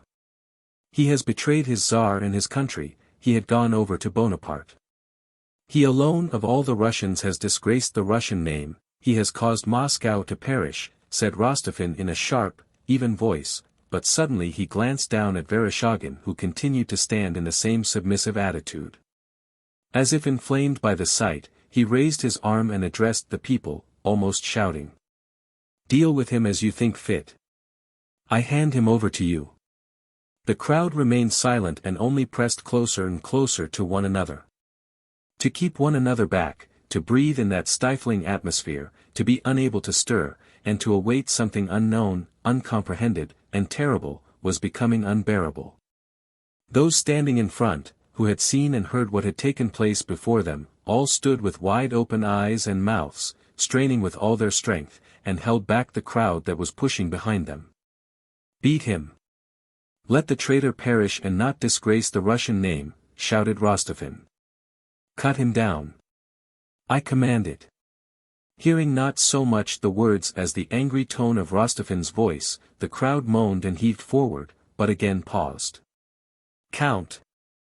exclaimed the timid yet theatrical voice of Vereshchagin in the midst of the momentary silence that ensued, "Count! One God is above us both." He lifted his head and again the thick vein in his thin neck filled with blood and the color rapidly came and went in his face.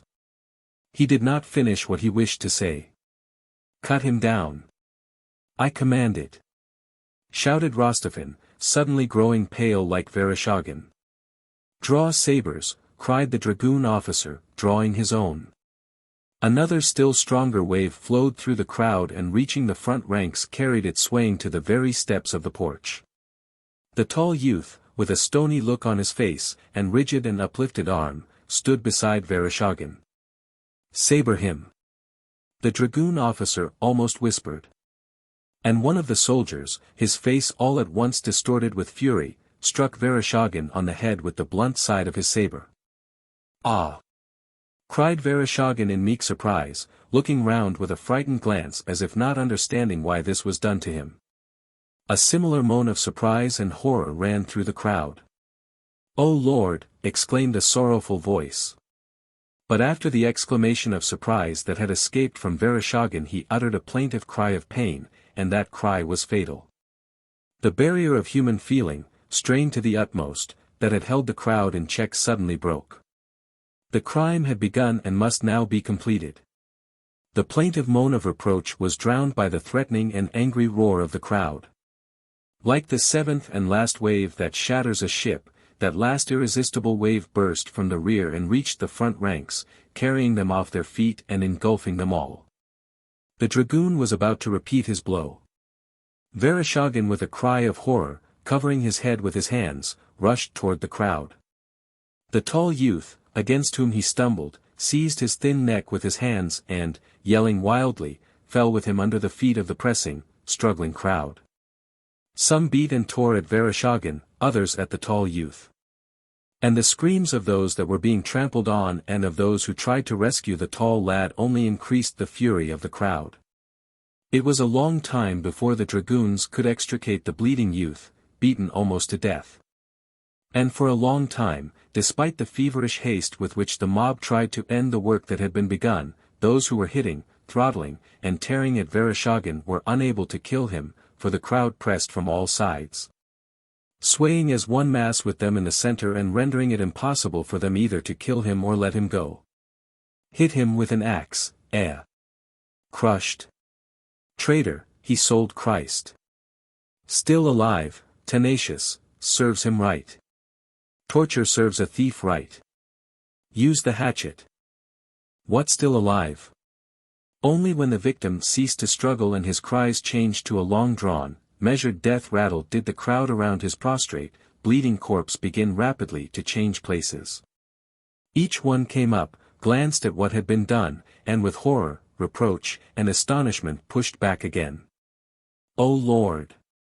The people are like wild beasts. How could he be alive?" Voices in the crowd could be heard saying. "Quite a young fellow too. Must have been a merchant's son. What men! And they say he's not the right one. How not the right one? O Lord! And there's another has been beaten too. They say he's nearly done for. Oh, the people! Aren't they afraid of sinning?" Said the same mob now, looking with pained distress at the dead body with its long, thin, half-severed neck and its livid face stained with blood and dust. A painstaking police officer, considering the presence of a corpse in His Excellency's courtyard unseemly, told the dragoons to take it away. 2 dragoons took it by its distorted legs and dragged it along the ground. The gory, dust-stained, half-shaven head with its long neck trailed twisting along the ground. The crowd shrank back from it. At the moment when Vereshchagin fell and the crowd closed in with savage yells and swayed about him, Rostophin suddenly turned pale and, instead of going to the back entrance where his carriage awaited him, went with hurried steps and bent head, not knowing where and why, along the passage leading to the rooms on the ground floor. The Count's face was white and he could not control the feverish twitching of his lower jaw. "This way, Your Excellency." "Where are you going?" "This way, please," said a trembling, frightened voice behind him. Count Rostophin was unable to reply and, turning obediently, went in the direction indicated. At the back entrance stood his caleche. The distant roar of the yelling crowd was audible even there. He hastily took his seat and told the coachman to drive him to his country house in Sokolniki. When they reached the Myasnitsky Street and could no longer hear the shouts of the mob, the Count began to repent. He remembered with dissatisfaction the agitation and fear he had betrayed before his subordinates. "The mob is terrible disgusting," he said to himself in French. "They are like wolves whom nothing but flesh can appease. Count! One God is above us both." Vereshchagin's words suddenly recurred to him, and a disagreeable shiver ran down his back. But this was only a momentary feeling, and Count Rostophin smiled disdainfully at himself. I had other duties, thought he. The people had to be appeased. Many other victims have perished and are perishing for the public good, and he began thinking of his social duties to his family and to the city entrusted to him. And of himself, not himself as Theodore Vasilyevich Rostophin. He fancied that Theodore Vasilyevich Rostophin was sacrificing himself for the public good, but himself as governor, the representative of authority and of the Tsar. Had I been simply Theodore Vasilyevich, my course of action would have been quite different, but it was my duty to safeguard my life and dignity as commander-in-chief. Lightly swaying on the flexible springs of his carriage and no longer hearing the terrible sounds of the crowd, Rostophin grew physically calm and, as always happens, as soon as he became physically tranquil, his mind devised reasons why he should be mentally tranquil too. The thought which tranquilized Rostophin was not a new one. Since the world began and men have killed one another, no one has ever committed such a crime against his fellow man without comforting himself with this same idea. This idea is le bien public, the hypothetical welfare of other people. To a man not swayed by passion, that welfare is never certain, but he who commits such a crime always knows just where that welfare lies. And Rostophin now knew it. Not only did his reason not reproach him for what he had done, but he even found cause for self-satisfaction in having so successfully contrived to avail himself of a convenient opportunity to punish a criminal and at the same time pacify the mob. Vereshchagin was tried and condemned to death, thought Rostophin. Though the Senate had only condemned Vereshchagin to hard labor, he was a traitor and a spy. I could not let him go unpunished, and so I have killed two birds with one stone. To appease the mob I gave them a victim and at the same time punished a miscreant. Having reached his country house and begun to give orders about domestic arrangements, the count grew quite tranquil. Half an hour later he was driving with his fast horses across the Sokolniki field, no longer thinking of what had occurred but considering what was to come. He was driving to the Yaouza bridge where he had heard that Kutuzov was. Count Rostophin was mentally preparing the angry and stinging reproaches he meant to address to Kutuzov for his deception. He would make that foxy old courtier feel that the responsibility for all the calamities that would follow the abandonment of the city and the ruin of Russia, as Rostophin regarded it, would fall upon his doting old head. Planning beforehand what he would say to Kutuzov, Rostophin turned angrily in his caleche and gazed sternly from side to side. The Sokolniki field was deserted. Only at the end of it, in front of the almshouse and the lunatic asylum, could be seen some people in white and others like them walking singly across the field shouting and gesticulating. One of these was running to cross the path of Count Rostophin's carriage, and the count himself, his coachman, and his dragoons looked with vague horror and curiosity at these released lunatics and especially at the one running toward them. Swaying from side to side on his long, thin legs in his fluttering dressing gown, this lunatic was running impetuously, his gaze fixed on Rostophin, shouting something in a hoarse voice and making signs to him to stop. The lunatic's solemn, gloomy face was thin and yellow, with its beard growing in uneven tufts. His black, agate pupils with saffron yellow whites moved restlessly near the lower eyelids. "Stop! Pull up, I tell you!" he cried in a piercing voice, and again shouted something breathlessly with emphatic intonations and gestures. Coming abreast of the caleche he ran beside it. "Thrice have they slain me, thrice have I risen from the dead. They stoned me, crucified me. I shall rise, shall rise, shall rise. They have torn my body. The kingdom of God will be overthrown. Thrice will I overthrow it and thrice re-establish it," he cried, raising his voice higher and higher.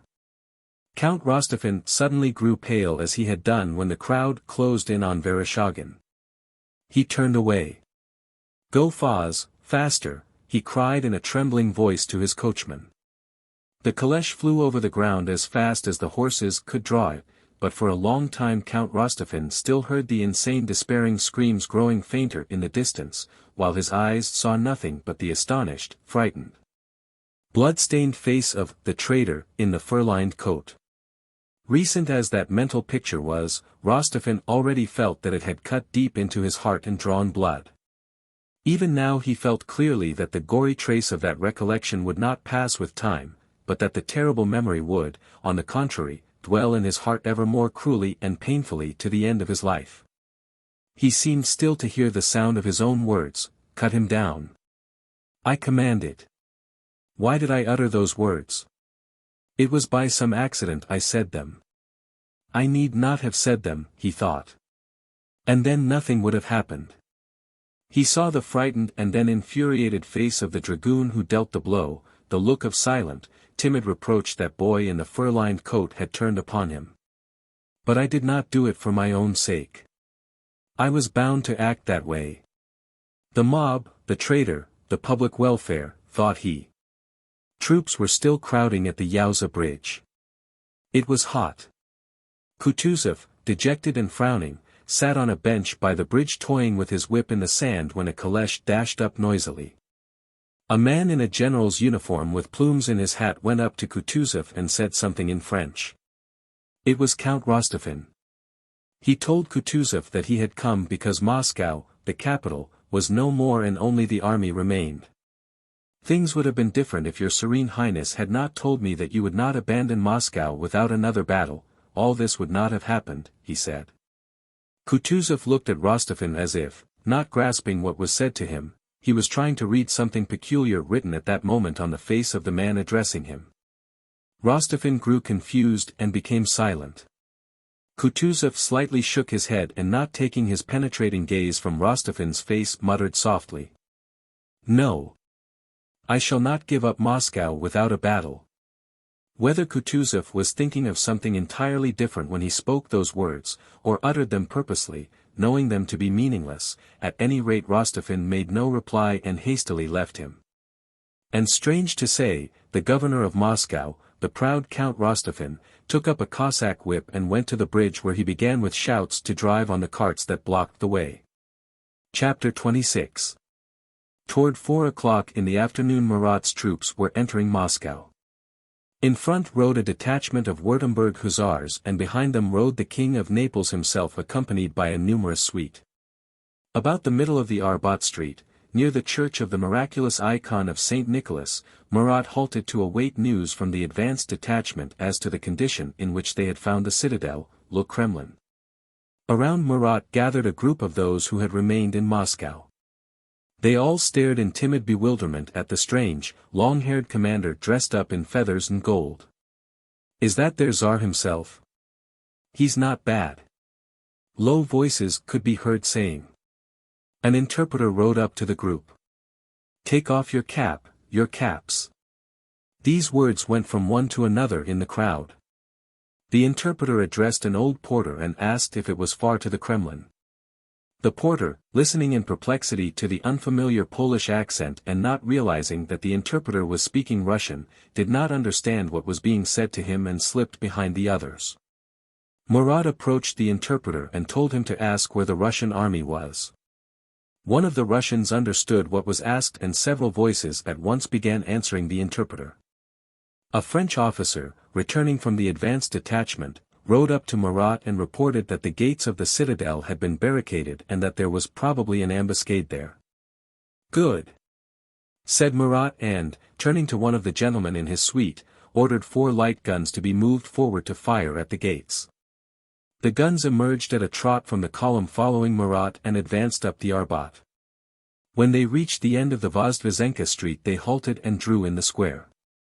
Several French officers superintended the placing of the guns and looked at the Kremlin through field glasses. The bells in the Kremlin were ringing for vespers, and this sound troubled the French. They imagined it to be a call to arms. A few infantrymen ran to the XXV gate. Beams and wooden screens had been put there, and 2 musket shots rang out from under the gate as soon as an officer and men began to run toward it. A general who was standing by the guns shouted some words of command to the officer, and the latter ran back again with his men. The sound of 3 more shots came from the gate. One shot struck a French soldier's foot, and from behind the screens came the strange sound of a few voices shouting. Instantly, as at a word of command, the expression of cheerful serenity on the faces of the French general, officers, and men changed to one of determined concentrated readiness for strife and suffering. To all of them, from the marshal to the least soldier, that place was not the Vozdvizhenka, Mokovaya, or Kutafiv Street, nor the Troitsa Gate, places familiar in Moscow, but a new battlefield which would probably prove sanguinary. And all made ready for that battle. The cries from the gates ceased. The guns were advanced, the artillerymen blew the ash off their linstocks, and an officer gave the word, "Fire." This was followed by 2 whistling sounds of canister shot, one after another. The shot rattled against the stone of the gate and upon the wooden beams and screens, and 2 wavering clouds of smoke rose over the square. A few instants after the echo of the reports resounding over the stone-built Kremlin had died away, the French heard a strange sound above their head. Thousands of crows rose above the walls and circled in the air, cawing and noisily flapping their wings. Together with that sound came a solitary human cry from the gateway, and amid the smoke appeared the figure of a bareheaded man in a peasant's coat. He grasped a musket and took aim at the French. "Fire!" repeated the officer once more, and the reports of a musket and of 2 cannon shots were heard simultaneously. The gate again hidden by smoke. Nothing more stirred behind the screens, and the French infantry soldiers and officers advanced to the gate. In the gateway lay 3 wounded and 4 dead. 2 men in peasant coats ran away at the foot of the wall, toward the Znamenka. "Clear that away," said the officer, pointing to the beams and the corpses, and the French soldiers, after dispatching the wounded, threw the corpses over the parapet. Who these men were nobody knew. "Clear that away," was all that was said of them, and they were thrown over the parapet and removed later on that they might not stink. Thiers alone dedicates a few eloquent lines to their memory. These wretches had occupied the sacred citadel, having supplied themselves with guns from the arsenal, and fired, the wretches, at the French. Some of them were sabred and the Kremlin was purged of their presence. Murat was informed that the way had been cleared. The French entered the gates and began pitching their camp in the Senate Square.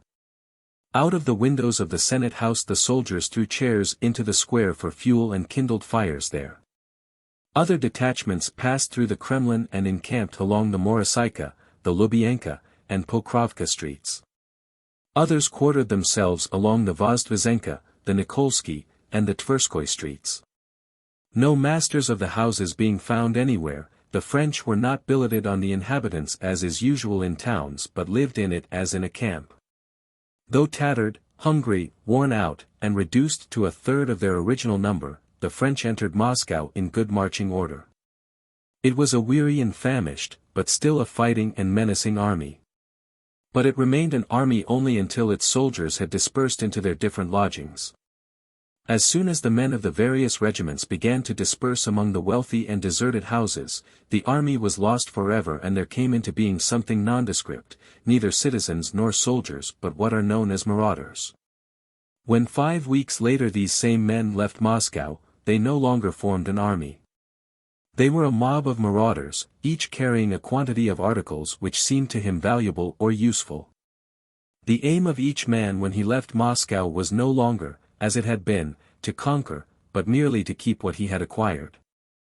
Like a monkey which puts its paw into the narrow neck of a jug, and having seized a handful of nuts will not open its fist for fear of losing what it holds, and therefore perishes. The French when they left Moscow had inevitably to perish because they carried their loot with them, yet to abandon what they had stolen was as impossible for them as it is for the monkey to open its paw and let go of its nuts. 10 minutes after each regiment had entered a Moscow district, not a soldier or officer was left. Men in military uniforms and Hessian boots could be seen through the windows, laughing and walking through the rooms. In cellars and storerooms similar men were busy among the provisions, and in the yards unlocking or breaking open coach house and stable doors, lighting fires in kitchens and kneading and baking bread with rolled-up sleeves, and cooking. Or frightening, amusing, or caressing women and children. There were many such men both in the shops and houses but there was no army. Order after order was issued by the French commanders that day forbidding the men to disperse about the town, sternly forbidding any violence to the inhabitants or any looting, and announcing a roll call for that very evening. But despite all these measures the men, who had till then constituted an army, flowed all over the wealthy, deserted city with its comforts and plentiful supplies. As a hungry herd of cattle keeps well together when crossing a barren field, but gets out of hand and at once disperses uncontrollably as soon as it reaches rich pastures, so did the army disperse all over the wealthy city. No residents were left in Moscow, and the soldiers like water percolating through sand spread irresistibly through the city in all directions from the Kremlin into which they had first marched. The cavalry, on entering a merchant's house that had been abandoned and finding their stabling more than sufficient for their horses, went on, all the same, to the next house which seemed to them better. Many of them appropriated several houses, chalked their names on them, and quarrelled and even fought with other companies for them. Before they had had time to secure quarters the soldiers ran out into the streets to see the city and, hearing that everything had been abandoned, rushed to places where valuables were to be had for the taking. The officers followed to check the soldiers and were involuntarily drawn into doing the same. In carriage row carriages had been left in the shops, and generals flocked there to select calèches and coaches for themselves. The few inhabitants who had remained invited commanding officers to their houses, hoping thereby to secure themselves from being plundered. There were masses of wealth and there seemed no end to it. All around the quarters occupied by the French were other regions still unexplored and unoccupied where, they thought, yet greater riches might be found. And Moscow engulfed the army ever deeper and deeper. When water is spilled on dry ground both the dry ground and the water disappear and mud results. And in the same way the entry of the famished army into the rich and deserted city resulted in fires and looting and the destruction of both the army and the wealthy city. The French attributed the fire of Moscow au patriotisme féroce de Rostopchine * the Russians to the barbarity of the French. In reality, however, it was not, and could not be, possible to explain the burning of Moscow by making any individual, or any group of people, responsible for it. Moscow was burned because it found itself in a position in which any town built of wood was bound to burn, quite apart from whether it had, or had not, 130 inferior fire engines. Deserted Moscow had to burn as inevitably as a heap of shavings has to burn on which sparks continually fall for several days. A town built of wood, where scarcely a day passes without conflagrations when the house owners are in residence and a police force is present, cannot help burning when its inhabitants have left it and it is occupied by soldiers who smoke pipes, make campfires of the Senate chairs in the Senate Square, and cook themselves meals twice a day. In peacetime it is only necessary to billet troops in the villages of any district and the number of fires in that district immediately increases. How much then must the probability of fire be increased in an abandoned, wooden town where foreign troops are quartered? Le patriotisme féroce de Rostopchine and the barbarity of the French were not to blame in the matter.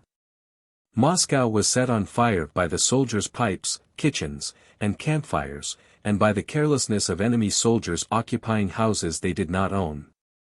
Even if there was any arson, which is very doubtful, for no one had any reason to burn the house in any case a troublesome and dangerous thing to do, arson cannot be regarded as the cause.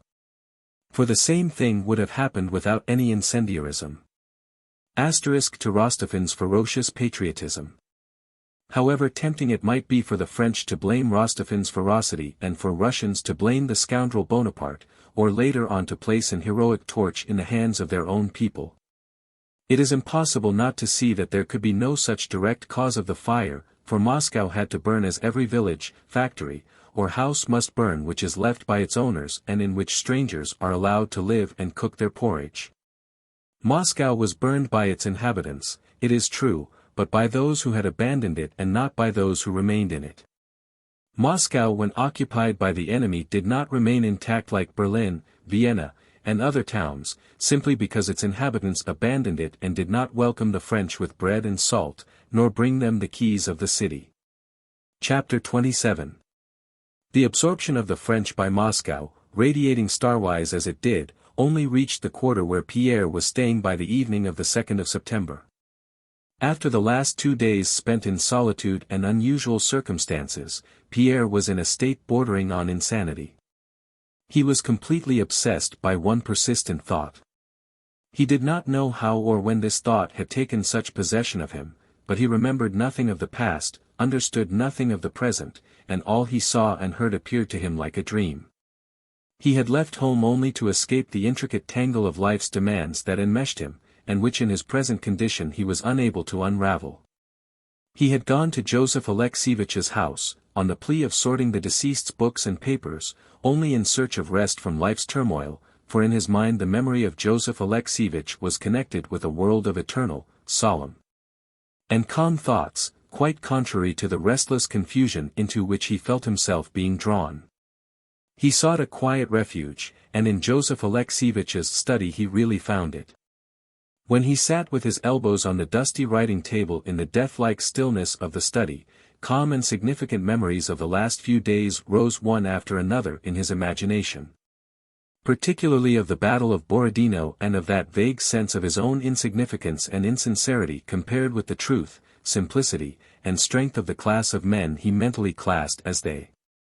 When Gerasim roused him from his reverie, the idea occurred to him of taking part in the popular defense of Moscow which he knew was projected.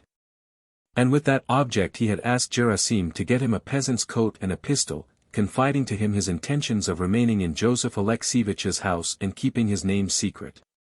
Then during the first days spent in inaction and solitude, he tried several times to fix his attention on the Masonic manuscripts, but was unable to do so. The idea that had previously occurred to him of the Kabbalistic significance of his name in connection with Bonaparte's more than once vaguely presented itself.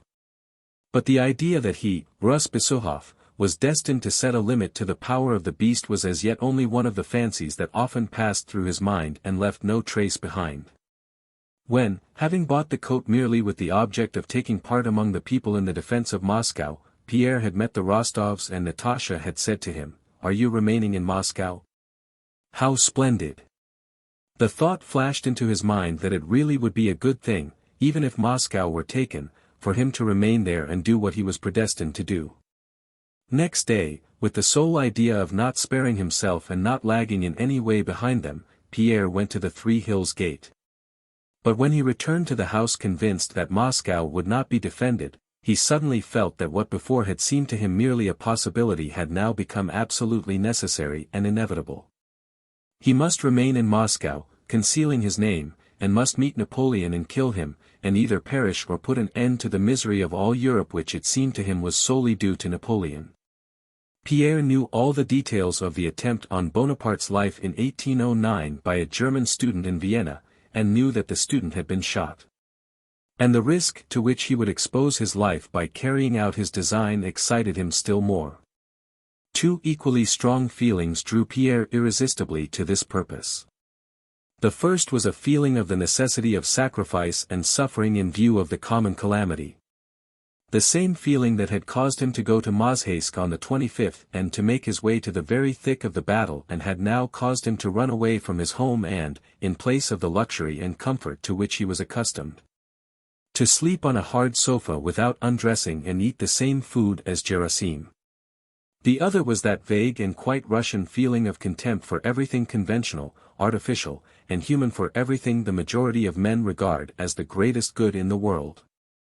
Pierre had first experienced this strange and fascinating feeling at the Sloboda Palace, when he had suddenly felt that wealth, power, and life, all that men so painstakingly acquire and guard if it has any worth, has so only by reason the joy with which it can all be renounced.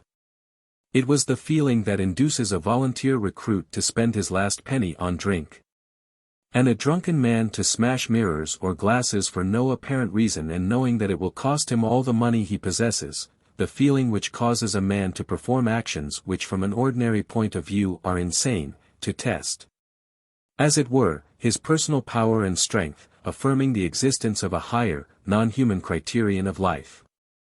From the very day Pierre had experienced this feeling for the first time at the Sloboda Palace, he had been continuously under its influence, but only now found full satisfaction for it. Moreover, at this moment Pierre was supported in his design and prevented from renouncing it by what he had already done in that direction. If he were now to leave Moscow like everyone else, his flight from home, the peasant coat, the pistol, and his announcement to the Rostovs that he would remain in Moscow would all become not merely meaningless but contemptible and ridiculous. And to this Pierre was very sensitive. Pierre's physical condition, as is always the case, corresponded to his mental state. The unaccustomed coarse food, the vodka he drank during those days, the absence of wine and cigars, his dirty unchanged linen. 2 almost sleepless nights passed on a short sofa without betting, all this kept him in a state of excitement bordering on insanity. It was 2 o'clock in the afternoon. The French had already entered Moscow. Pierre knew this, but instead of acting he only thought about his undertaking, going over its minutest details in his mind. In his fancy he did not clearly picture to himself either the striking of the blow or the death of Napoleon, but with extraordinary vividness and melancholy enjoyment imagined his own destruction and heroic endurance. Yes, alone, for the sake of all, I must do it or perish, he thought. Yes, I will approach, and then suddenly, with pistol or dagger. But that is all the same. It is not I but the hand of Providence that punishes thee, I shall say, thought he, imagining what he would say when killing Napoleon. Well then, take me and execute me. He went on, speaking to himself and bowing his head with a sad but firm expression. While Pierre, standing in the middle of the room, was talking to himself in this way, the study door opened and on the threshold appeared the figure of Makar Alexeyevich, always so timid before but now quite transformed. His dressing gown was unfastened, his face red and distorted. He was obviously drunk. On seeing Pierre he grew confused at first, but noticing embarrassment on Pierre's face immediately grew bold and, staggering on his thin legs, advanced into the middle of the room. "They're frightened," he said confidentially in a hoarse voice. "I say I won't surrender, I say. Am I not right, sir?" He paused and then suddenly seeing the pistol on the table seized it with unexpected rapidity and ran out into the corridor. Gerasim and the porter, who had followed Makar Alexeyevich, stopped him in the vestibule and tried to take the pistol from him. Pierre, coming out into the corridor, looked with pity and repulsion at the half-crazy old man. Makar Alexeyevich, frowning with exertion, held on to the pistol and screamed hoarsely, evidently with some heroic fancy in his head. "To arms! Board them! No, you shan't get it," he yelled. "That will do, please, that will do. Have the goodness please, sir, to let go. Please, sir," pleaded Gerasim, trying carefully to steer Makar Alexeyevich by the elbows back to the door. "Who are you?" "Bonaparte," shouted Makar Alexeyevich. "That's not right, sir. Come to your room, please, and rest. Allow me to have the pistol. Be off, thou base slave. Touch me not." "See this?" shouted Makar Alexeyevich, brandishing the pistol. "Board them." "Catch hold," whispered Gerasim to the porter. They seized Makar Alexeyevich by the arms and dragged him to the door. The vestibule was filled with the discordant sounds of a struggle and of a tipsy, hoarse voice. Suddenly a fresh sound, a piercing feminine scream, reverberated from the porch and the cook came running into the vestibule. "It's them! Gracious heavens! Oh Lord, 4 of them, horsemen," she cried.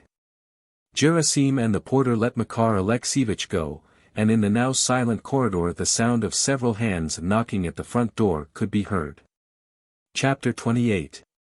Pierre, having decided that until he had carried out his design he would disclose neither his identity nor his knowledge of French, stood at the half-open door of the corridor, intending to conceal himself as soon as the French entered. But the French entered and still Pierre did not retire. An irresistible curiosity kept him there. There were 2 of them. One was an officer, a tall, soldierly, handsome man, other evidently a private or an orderly, sunburned, short and thin, with sunken cheeks and a dull expression. The officer walked in front, leaning on a stick and slightly limping. When he had advanced a few steps he stopped, having apparently decided that these were good quarters, turned round to the soldiers standing at the entrance, and in a loud voice of command ordered them to put up the horses. Having done that, The officer, lifting his elbow with a smart gesture, stroked his mustache and lightly touched his hat. Bonjour, la compagnie. Asterisk, said he gaily, smiling and looking about him. Asterisk, good day, everybody. No one gave any reply. Vous êtes le bourgeois? Asterisk, the officer asked Gerasim. Asterisk, are you the master here? Gerasim gazed at the officer with an alarmed and inquiring look. Quartier, logement. Said the officer, looking down at the little man with a condescending and good-natured smile. Les Français sont de bons enfants. Que diable. Voyons. Ne nous fâchons pas, mon vieux. Asterisk, added he, clapping the scared and silent Gerasim on the shoulder. Well, does no one speak French in this establishment? He asked again in French, looking around and meeting Pierre's eyes. Pierre moved away from the door. Asterisk, quarters, lodgings. The French are good fellows. What the devil? There, don't let us be cross, old fellow. Again the officer turned to Gerasim and asked him to show him the rooms in the house. Master, not herden't understand, me, you. Said Gerasim, trying to render his words more comprehensible by contorting them. Still smiling, the French officer spread out his hands before Gerasim's nose, intimating that he did not understand him either, and moved, limping, to the door at which Pierre was standing. Pierre wished to go away and conceal himself, but at that moment he saw Makar Alexievich appearing at the open kitchen door with the pistol in his hand. With a madman's cunning, Makar Alexievich eyed the Frenchman, raised his pistol, and took aim. Board them, yelled the tipsy man, trying to press the trigger. Hearing the yell, the officer turned round, and at the same moment Pierre threw himself on the drunkard. Just when Pierre snatched at and struck up the pistol, Makar Alexievich at last got his fingers on the trigger. There was a deafening report, and all were enveloped in a cloud of smoke. The Frenchman turned pale and rushed to the door. Forgetting his intention of concealing his knowledge of French, Pierre, snatching away the pistol and throwing it down, ran up to the officer and addressed him in French. You are not wounded? He asked. I think not, answered the Frenchman, feeling himself over. But I have had a lucky escape this time, he added, pointing to the damaged plaster of the wall. Who is that man? Said he, looking sternly at Pierre. Oh, I am really in despair at what has occurred, said Pierre rapidly, quite forgetting the part he had intended to play. He is an unfortunate madman who did not know what he was doing. The officer went up to Makar Alexievich and took him by the collar. Makar Alexievich was standing with parted lips, swaying, as if about to fall asleep as he leaned against the wall. Brigand! You shall pay for this, said the Frenchman, letting go of him. We French are merciful after victory, but we do not pardon traitors, he added, with a look of gloomy dignity and a fine energetic gesture. Pierre continued, in French, to persuade the officer not to hold that drunken imbecile to account. The Frenchman listened in silence with the same gloomy expression, but suddenly turned to Pierre with a smile. For a few seconds he looked at him in silence. His handsome face assumed a melodramatically gentle expression and he held out his hand. You have saved my life. You are French, said he. For a Frenchman that deduction was indubitable. Only a Frenchman could perform a great deed, and to save his life, the life of M. Rambaud, captain of the 13th Light Regiment, was undoubtedly a very great deed. But however indubitable that conclusion and the officer's conviction based upon it, Pierre felt it necessary to disillusion him. I am Russian, he said quickly. Tut, tut, tut. Tell that to others, said the officer, waving his finger before his nose and smiling. You shall tell me all about that presently. I am delighted to meet a compatriot. Well, and what are we to do with this man? He added, addressing himself to Pierre as to a brother. Even if Pierre were not a Frenchman, having once received that loftiest of human appellations, he could not renounce it, said the officer's look and tone. In reply to his last question, Pierre again explained who Makar Alexievich was and how just before their arrival that drunken imbecile had seized the loaded pistol which they had not had time to recover from him, and begged the officer to let the deed go unpunished. The Frenchman expanded his chest and made a majestic gesture with his arm. "You have saved my life. You are French. You ask his pardon? I grant it you. Lead that man away," said he quickly and energetically, and taking the arm of Pierre, whom he had promoted to be a Frenchman for saving his life, he went with him into the room. The soldiers in the yard, hearing the shot, came into the passage asking what had happened, and expressed their readiness to punish the culprits, but the officer sternly checked them. "You will be called in when you are wanted," he said. The soldiers went out again, and the orderly, who had meanwhile had time to visit the kitchen, came up to his officer. "Captain, there is soup and a leg of mutton in the kitchen," said he. "Shall I serve them up?" "Yes, and some wine," answered the captain. Chapter 29. When the French officer went into the room with Pierre, the latter again thought it his duty to assure him that he was not French and wished to go away, but the officer would not hear of it. He was so very polite, amiable, good-natured, and genuinely grateful to Pierre for saving his life that Pierre had not the heart to refuse, and sat down with him in the parlor, the first room they entered. To Pierre's assurances that he was not a Frenchman, the captain, evidently not understanding how anyone could decline so flattering an appellation, shrugged his shoulders and said that if Pierre absolutely insisted on passing for a Russian, let it be so, but for all that he would be forever bound to Pierre by gratitude for saving his life. Had this man been endowed with the slightest capacity for perceiving the feelings of others, and had he at all understood what Pierre's feelings were, the latter would probably have left him. But the man's animated obtuseness to everything other than himself disarmed Pierre. "A Frenchman or a Russian prince incognito," said the officer, looking at Pierre's fine though dirty linen and at the ring on his finger. "I owe my life to you and offer you my friendship. A Frenchman never forgets either an insult or a service. I offer you my friendship. That is all I can say." There was so much good nature and nobility, in the French sense of the word, in the officer's voice, in the expression of his face and in his gestures, that Pierre, unconsciously smiling in response to the Frenchman's smile, pressed the hand held out to him.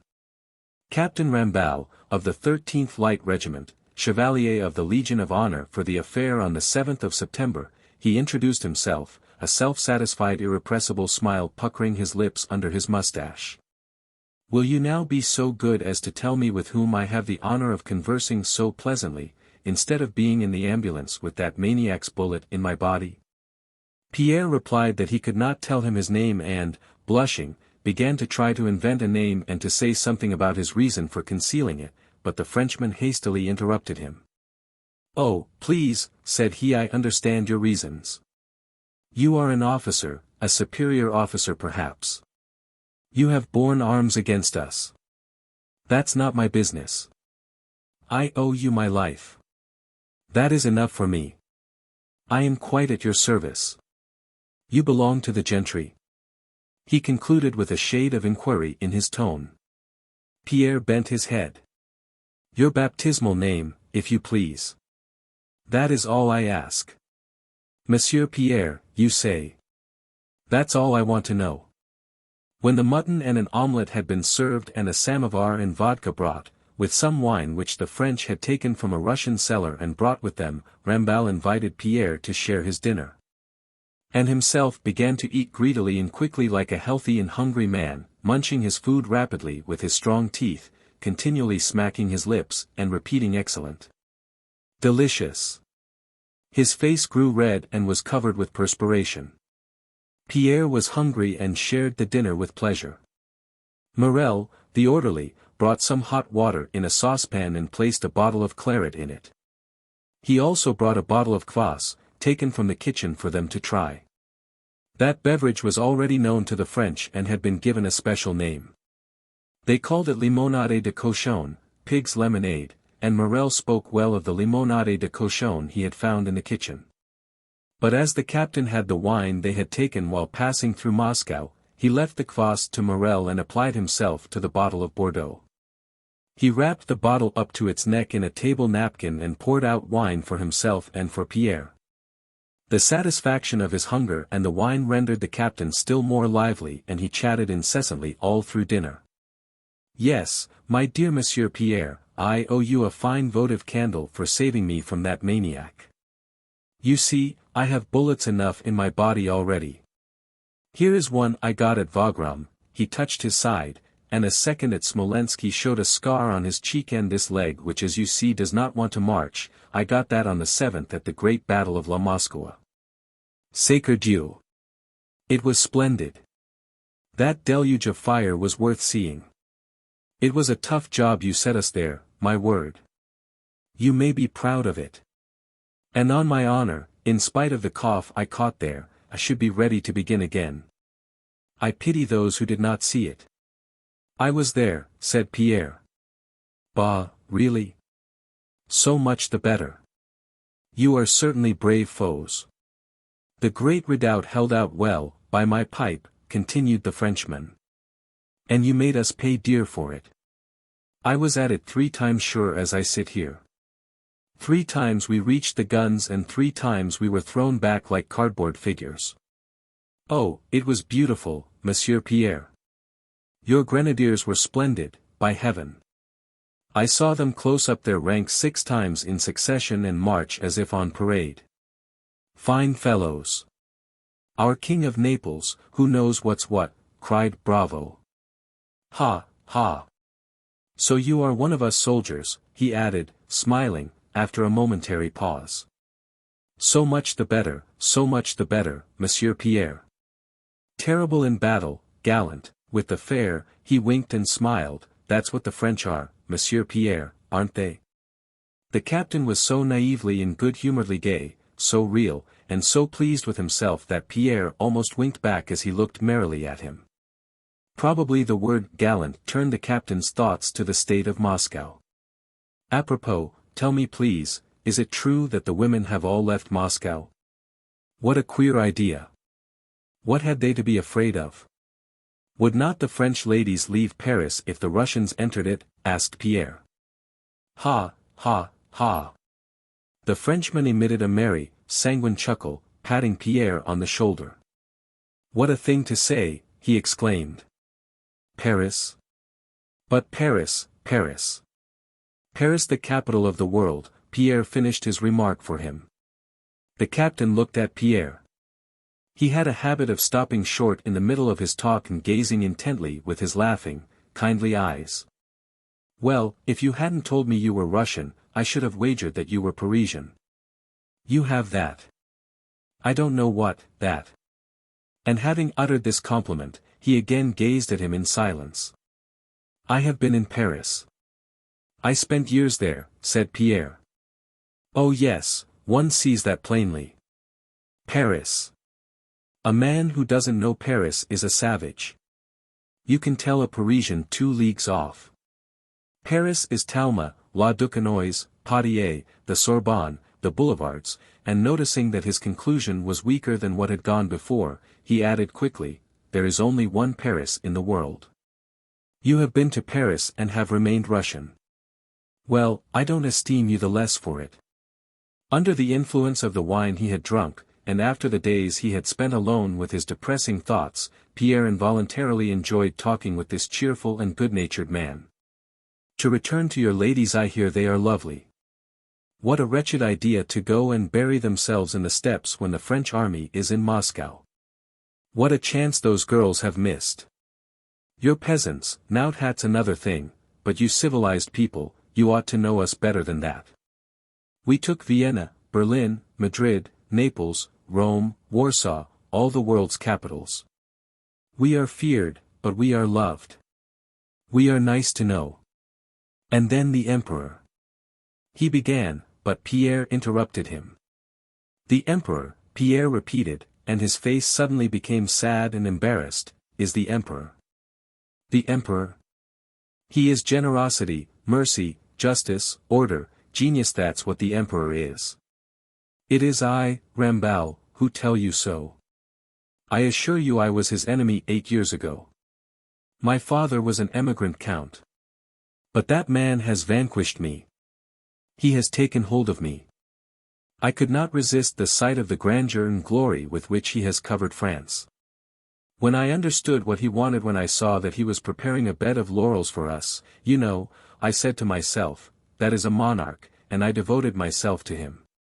So there. Oh yes, mon cher, he is the greatest man of the ages past or future. Is he in Moscow? Pierre stammered with a guilty look. The Frenchman looked at his guilty face and smiled. No, he will make his entry tomorrow, he replied, and continued his talk. Their conversation was interrupted by the cries of several voices at the gate and by Morel, who came to say that some Württemberg hussars had come and wanted to put up their horses in the yard where the captain's horses were. This difficulty had arisen chiefly because the hussars did not understand what was said to them in French. The captain had their senior sergeant called in, and in a stern voice asked him to what regiment he belonged, who was his commanding officer, and by what right he allowed himself to claim quarters that were already occupied. The German, who knew little French, answered the two first questions by giving the names of his regiment and of his commanding officer, but in reply to the third question, which he did not understand, said, introducing broken French into his own German, that he was the quartermaster of the regiment and his commander had ordered him to occupy all the houses one after another. Pierre, who knew German, translated what the German said to the captain and gave the captain's reply to the Württemberg hussar in German. When he had understood what was said to him, the German submitted and took his men elsewhere. The captain went out into the porch and gave some orders in a loud voice. When he returned to the room, Pierre was sitting in the same place as before, with his head in his hands. His face expressed suffering. He really was suffering at that moment. When the captain went out and he was left alone, suddenly he came to himself and realized the position he was in. It was not that Moscow had been taken or that the happy conquerors were masters in it and were patronizing him. Painful as that was, it was not that which tormented Pierre at the moment. He was tormented by the consciousness of his own weakness. The few glasses of wine he had drunk and the conversation with this good-natured man had destroyed the mood of concentrated gloom in which he had spent the last few days and which was essential for the execution of his design. The pistol, dagger, and peasant coat were ready. Napoleon was to enter the town next day. Pierre still considered that it would be a useful and worthy action to slay the evildoer, but now he felt that he would not do it. He did not know why, but he felt a foreboding that he would not carry out his intention.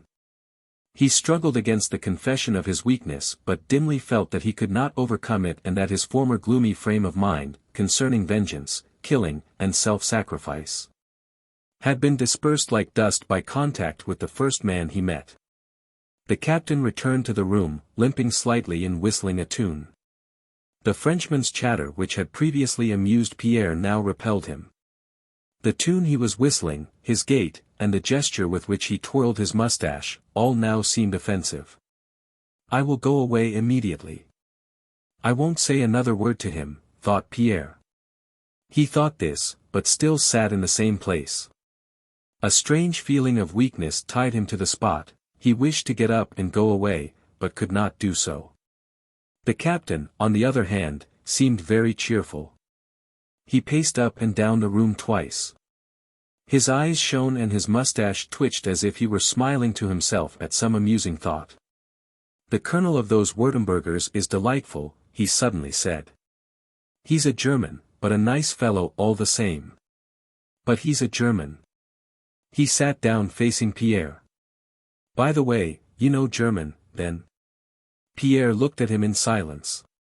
What is the German for shelter? Shelter. Pierre repeated. The German for shelter is Unterkunft. How do you say it? The captain asked quickly and doubtfully. Unterkunft, Pierre repeated. Unterkunft, said the captain and looked at Pierre for some seconds with laughing eyes. These Germans are first-rate fools, don't you think so, Monsieur Pierre, he concluded. Well, let's have another bottle of this Moscow Bordeaux, shall we? Morel will warm us up another little bottle. Morel, he called out gaily. Morel brought candles and a bottle of wine. The captain looked at Pierre by the candlelight and was evidently struck by the troubled expression on his companion's face. Ramballe, with genuine distress and sympathy in his face, went up to Pierre and bent over him. "There now, we're sad," said he, touching Pierre's hand. "Have I upset you?" "No, really, have you anything against me?" he asked Pierre. "Perhaps it's the state of affairs." Pierre did not answer, but looked cordially into the Frenchman's eyes whose expression of sympathy was pleasing to him. "Honestly, without speaking of what I owe you, I feel friendship for you. Can I do anything for you? Dispose of me. It is for life and death. I say it with my hand on my heart," said he, striking his chest. "Thank you," said Pierre. The captain gazed intently at him as he had done when he learned that shelter was Unterkunft in German, and his face suddenly brightened. "Well, in that case, I drink to our friendship," he cried gaily, filling 2 glasses with wine. Pierre took one of the glasses and emptied it. Ramballe emptied his too, again pressed Pierre's hand, and leaned his elbows on the table in a pensive attitude. "Yes, my dear friend," he began, "such is fortune's caprice. Who would have said that I should be a soldier and the captain of dragoons in the service of Bonaparte, as we used to call him? Yet here I am in Moscow with him. I must tell you, mon cher," he continued in the sad and measured tones of a man who intends to tell a long story, "that our name is one of the most ancient in France." And with a Frenchman's easy and naive frankness the captain told Pierre the story of his ancestors, his childhood, youth, and manhood, and all about his relations and his financial and family affairs. Ma pauvre mère, playing of course an important part in the story. But all that is only life's setting, the real thing is love. "Am I not right, Monsieur Pierre?" said he, growing animated. "Another glass."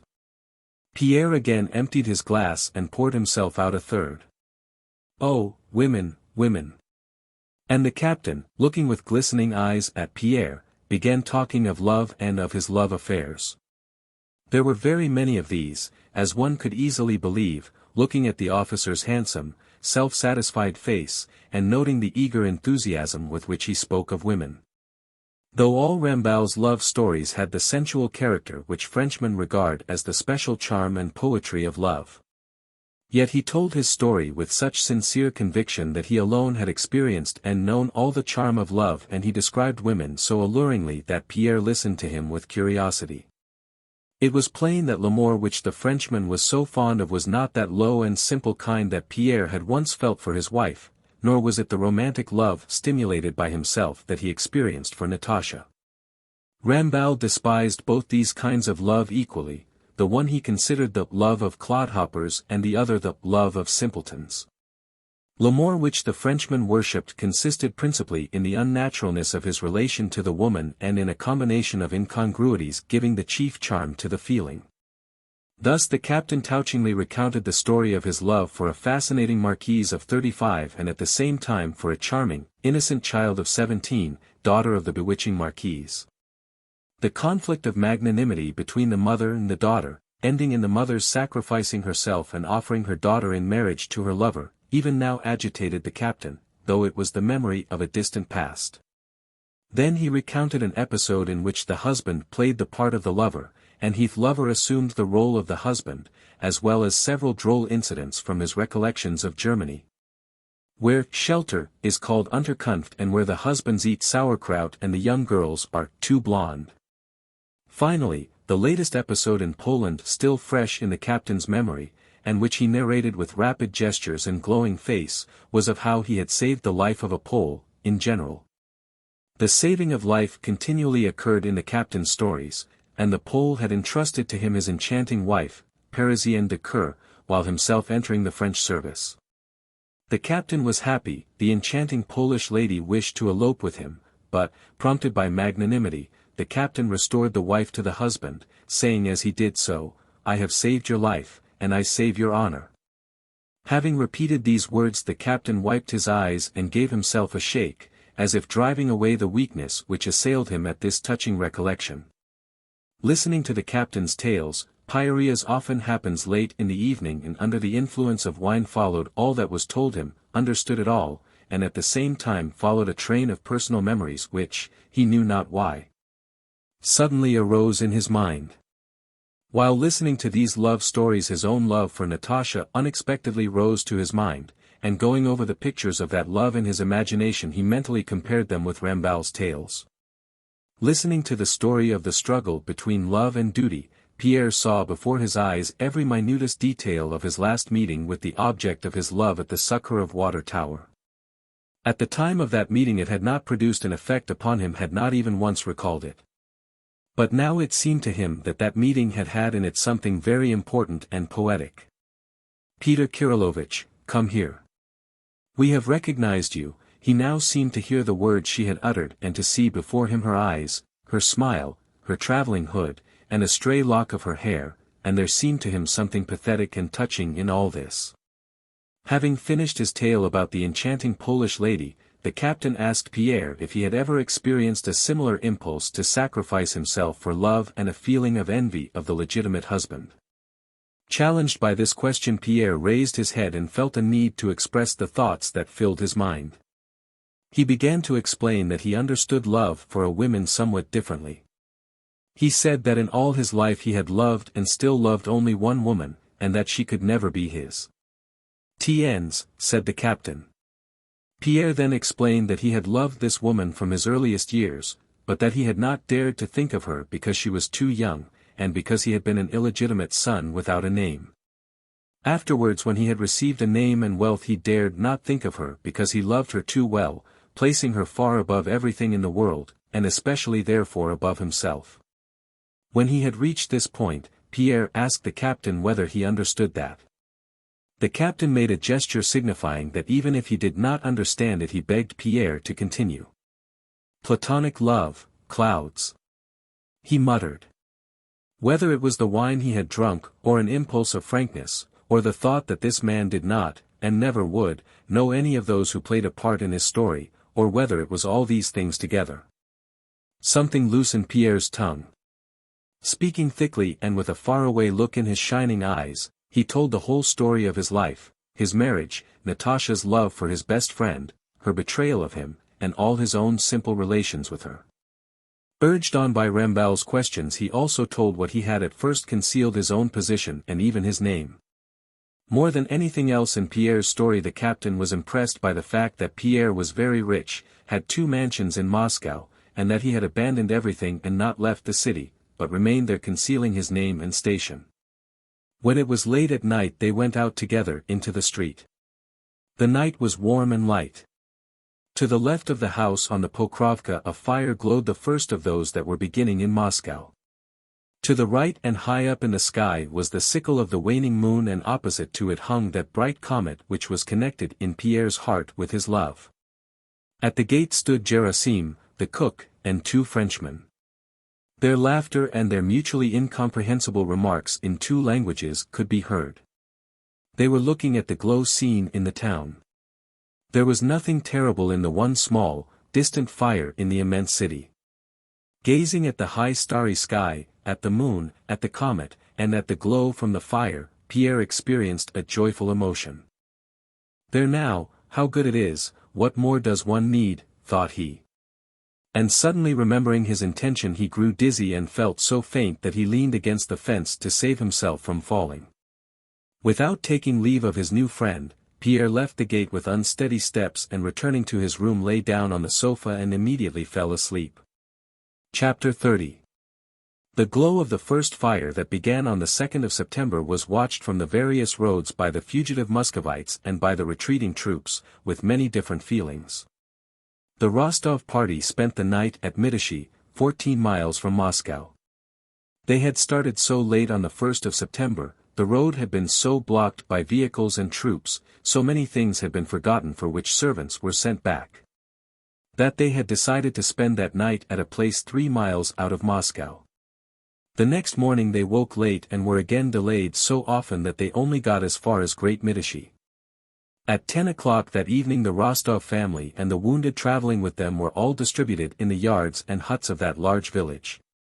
The Rostov servants and coachmen and the orderlies of the wounded officers, after attending to their masters, had supper, fed the horses, and came out into the porches. In a neighboring hut lay Revsky's adjutant with a fractured wrist. The awful pain he suffered made him moan incessantly and piteously, and his moaning sounded terrible in the darkness of the autumn night. He had spent the first night in the same yard as the Rostovs. The countess said she had been unable to close her eyes on account of his moaning, and at Mityshi she moved into a worse hut simply to be farther away from the wounded man. In the darkness of the night one of the servants noticed, above the high body of a coach standing before the porch, the small glow of another fire. One glow had long been visible and everybody knew that it was little Mityshi burning, set on fire by Mamonov's Cossacks. "But look here, brothers, there's another fire," remarked an orderly. All turned their attention to the glow. "But they told us little Mityshi had been set on fire by Mamonov's Cossacks." "But that's not Mityshi, it's farther away. Look, it must be in Moscow." Two of the gazers went round to the other side of the coach and sat down on its steps. "It's more to the left, why, little Mityshi is over there, and this is right on the other side." Several men joined the first two. "See how it's flaring," said one. "That's a fire in Moscow, either in the Sushchevsky or the Rogozhsky quarter." No one replied to this remark, and for some time they all gazed silently at the spreading flames of the second fire in the distance. Old Daniel Tarantik, the count's valet, as he was called, came up to the group and shouted at Mishka. "What are you staring at, you good-for-nothing? The count will be calling and there's nobody there, go and gather the clothes together." "I only ran out to get some water," said Mishka. "But what do you think, Daniel Tarantik? Doesn't it look as if that glow were in Moscow?" remarked one of the footmen. Daniel Tarantik made no reply, and again for a long time they were all silent. The glow spread, rising and failing, farther and farther still. "God have mercy! It's windy and dry," said another voice. "Just look. See what it's doing now. Oh Lord! You can even see the crows flying. Lord have mercy on us sinners. They'll put it out, no fear." "Who's to put it out?" Daniel Tarantik, who had hitherto been silent, was heard to say. His voice was calm and deliberate. "Moscow it is, brothers," said he. "Mother Moscow, the White." His voice faltered, and he gave way to an old man's sob. And it was as if they had all only waited for this to realize the significance for them of the glow they were watching. Sighs were heard, words of prayer, and the sobbing of the count's old valet. Chapter 31. The valet, returning to the cottage, informed the count that Moscow was burning. The count donned his dressing gown and went out to look. Sonia and Madame Chasse, who had not yet undressed, went out with him. Only Natasha and the countess remained in the room. Petya was no longer with the family, he had gone on with his regiment which was making for Troitsa. The countess, on hearing that Moscow was on fire, began to cry. Natasha, pale, with a fixed look, was sitting on the bench under the icons just where she had sat down on arriving and paid no attention to her father's words. She was listening to the ceaseless moaning of the adjutant, 3 houses off. "Oh, how terrible," said Sonia returning from the yard chilled and frightened. "I believe the whole of Moscow will burn, there's an awful glow." "Natasha, do look. You can see it from the window," she said to her cousin, evidently wishing to distract her mind.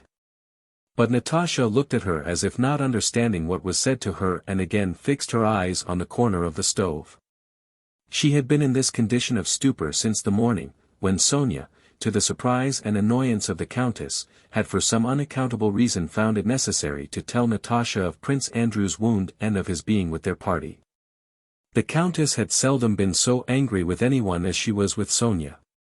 Sonia had cried and begged to be forgiven and now, as if trying to atone for her fault, paid unceasing attention to her cousin. "Look, Natasha, how dreadfully it is burning," said she. "What's burning?" asked Natasha. "Oh, yes, Moscow. And as if in order not to offend Sonia and to get rid of her, she turned her face to the window, looked out in such a way that it was evident that she could not see anything, and again settled down in her former attitude. "But you didn't see it." "Yes, really I did," Natasha replied in a voice that pleaded to be left in peace.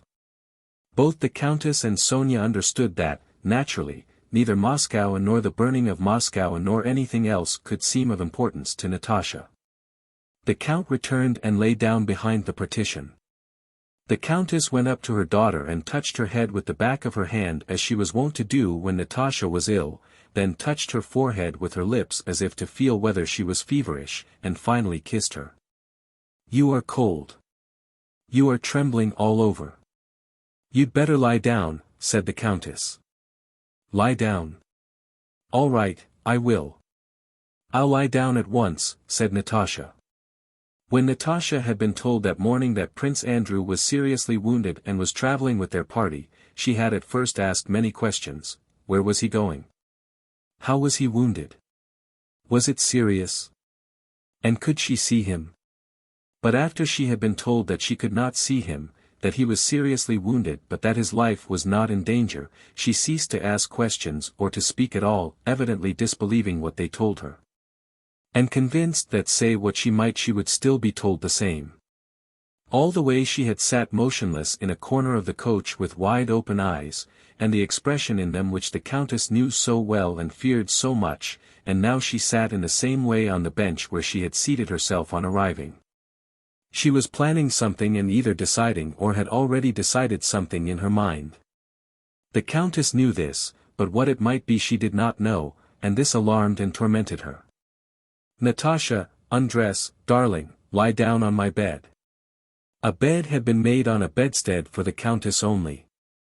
Madame Schoss and the two girls were to sleep on some hay on the floor.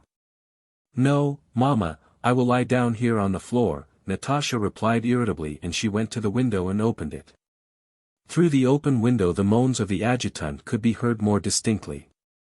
She put her head out into the damp night air, and the Countess saw her slim neck shaking with sobs and throbbing against the window frame. Natasha knew it was not Prince Andrew who was moaning. She knew Prince Andrew was in the same yard as themselves and in a part of the hut across the passage, but this dreadful incessant moaning made her sob. The Countess exchanged a look with Sonia. "Lie down, darling, lie down, my pet," said the Countess, softly touching Natasha's shoulders. "Come, lie down." "Oh, yes. I'll lie down at once," said Natasha, and began hurriedly undressing, tugging at the tapes of her petticoat. When she had thrown off her dress and put on a dressing jacket, she sat down with her foot under her on the bed that had been made up on the floor, jerked her thin and rather short plait of hair to the front, and began replaiting it. Her long, thin, practiced fingers rapidly unplaited, replaited, and tied up her plait. Her head moved from side to side from habit, but her eyes, feverishly wide, looked fixedly before her. When her toilet for the night was finished she sank gently onto the sheet spread over the hay on the side nearest the door. "Natasha, you'd better lie in the middle," said Sonia. "I'll stay here," muttered Natasha. "Do lie down," she added crossly, and buried her face in the pillow. The Countess, Madame Schoss, and Sonia undressed hastily and lay down. The small lamp in front of the icons was the only light left in the room. But in the yard there was a light from the fire at Little Mitishi a mile and a half away, and through the night came the noise of people shouting at a tavern Mamonov's Cossacks had set up across the street. And the adjutant's unceasing moans could still be heard. For a long time Natasha listened attentively to the sounds that reached her from inside and outside the room and did not move. First she heard her mother praying and sighing and the creaking of her bed under her, then Madame Schoss' familiar whistling snore and Sonia's gentle breathing. Then the Countess called to Natasha. Natasha did not answer. "I think she's asleep, Mamma," said Sonia softly. After short silence the Countess spoke again, but this time no one replied. Soon after that Natasha heard her mother's even breathing. Natasha did not move, though her little bare foot, thrust out from under the quilt, was growing cold on the bare floor. As if to celebrate a victory over everybody, a cricket chirped in a crack in the wall. A cock crowed far off and another replied nearby. The shouting in the tavern had died down, only the moaning of the adjutant was heard. Natasha sat up. "Sonia, are you asleep?" "Mama," she whispered. No one replied. Natasha rose slowly and carefully, crossed herself and stepped cautiously on the cold and dirty floor with her slim, supple, bare feet. The boards of the floor creaked. Stepping cautiously from one foot to the other, she ran like a kitten a few steps to the door and grasped the cold door handle. It seemed to her that something heavy was beating rhythmically against all the walls of the room. It was her own heart, sinking with alarm and terror and overflowing with love. She opened the door and stepped across the threshold and onto the cold, damp earthen floor of the passage. The cold she felt refreshed her. With her bare feet she touched a sleeping man, stepped over him, and opened the door into the part of the hut where Prince Andrew lay. It was dark in there. In the farthest corner, on a bench beside a bed on which something was lying, stood a tallow candle with a long, thick, and smouldering wick. From the moment she had been told that of Prince Andrew's wound in his presence there, Natasha had resolved to see him. She did not know why she had to, she knew the meeting would be painful, but felt the more convinced that it was necessary. All day she had lived only in hope of seeing him that night. But now that the moment had come, she was filled with dread of what she might see. How was he maimed? What was left of him? Was he like that incessant moaning of the adjutants? Yes, he was altogether like that. In her imagination he was that terrible moaning personified. When she saw an indistinct shape in the corner, and mistook his knees raised under the quilt for his shoulders, she imagined a horrible body there, and stood still in terror. But an irresistible impulse drew her forward. She cautiously took one step and then another, and found herself in the middle of a small room containing baggage. Another man, Timikin, was lying in a corner on the benches beneath the icons, and two others, the doctor and a valet, lay on the floor. The valet sat up and whispered something. Timikin, kept awake by the pain in his wounded leg, gazed with wide-open eyes at this strange apparition of a girl in a white chemise, dressing jacket, and nightcap. The valet's sleepy, frightened exclamation, "What do you want?"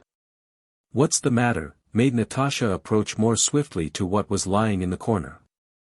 Horribly unlike a man as that body looked, she must see him. She passed the valet, the snuff fell from the candle wick, and she saw Prince Andrew clearly with his arms outside the quilt, and such as she had always seen him. He was the same as ever, but the feverish color of his face, his glittering eyes rapturously turned toward her, and especially his neck, delicate as a child's, revealed by the turn-down collar of his shirt, gave him a peculiarly innocent, childlike look, such as she had never seen on him before.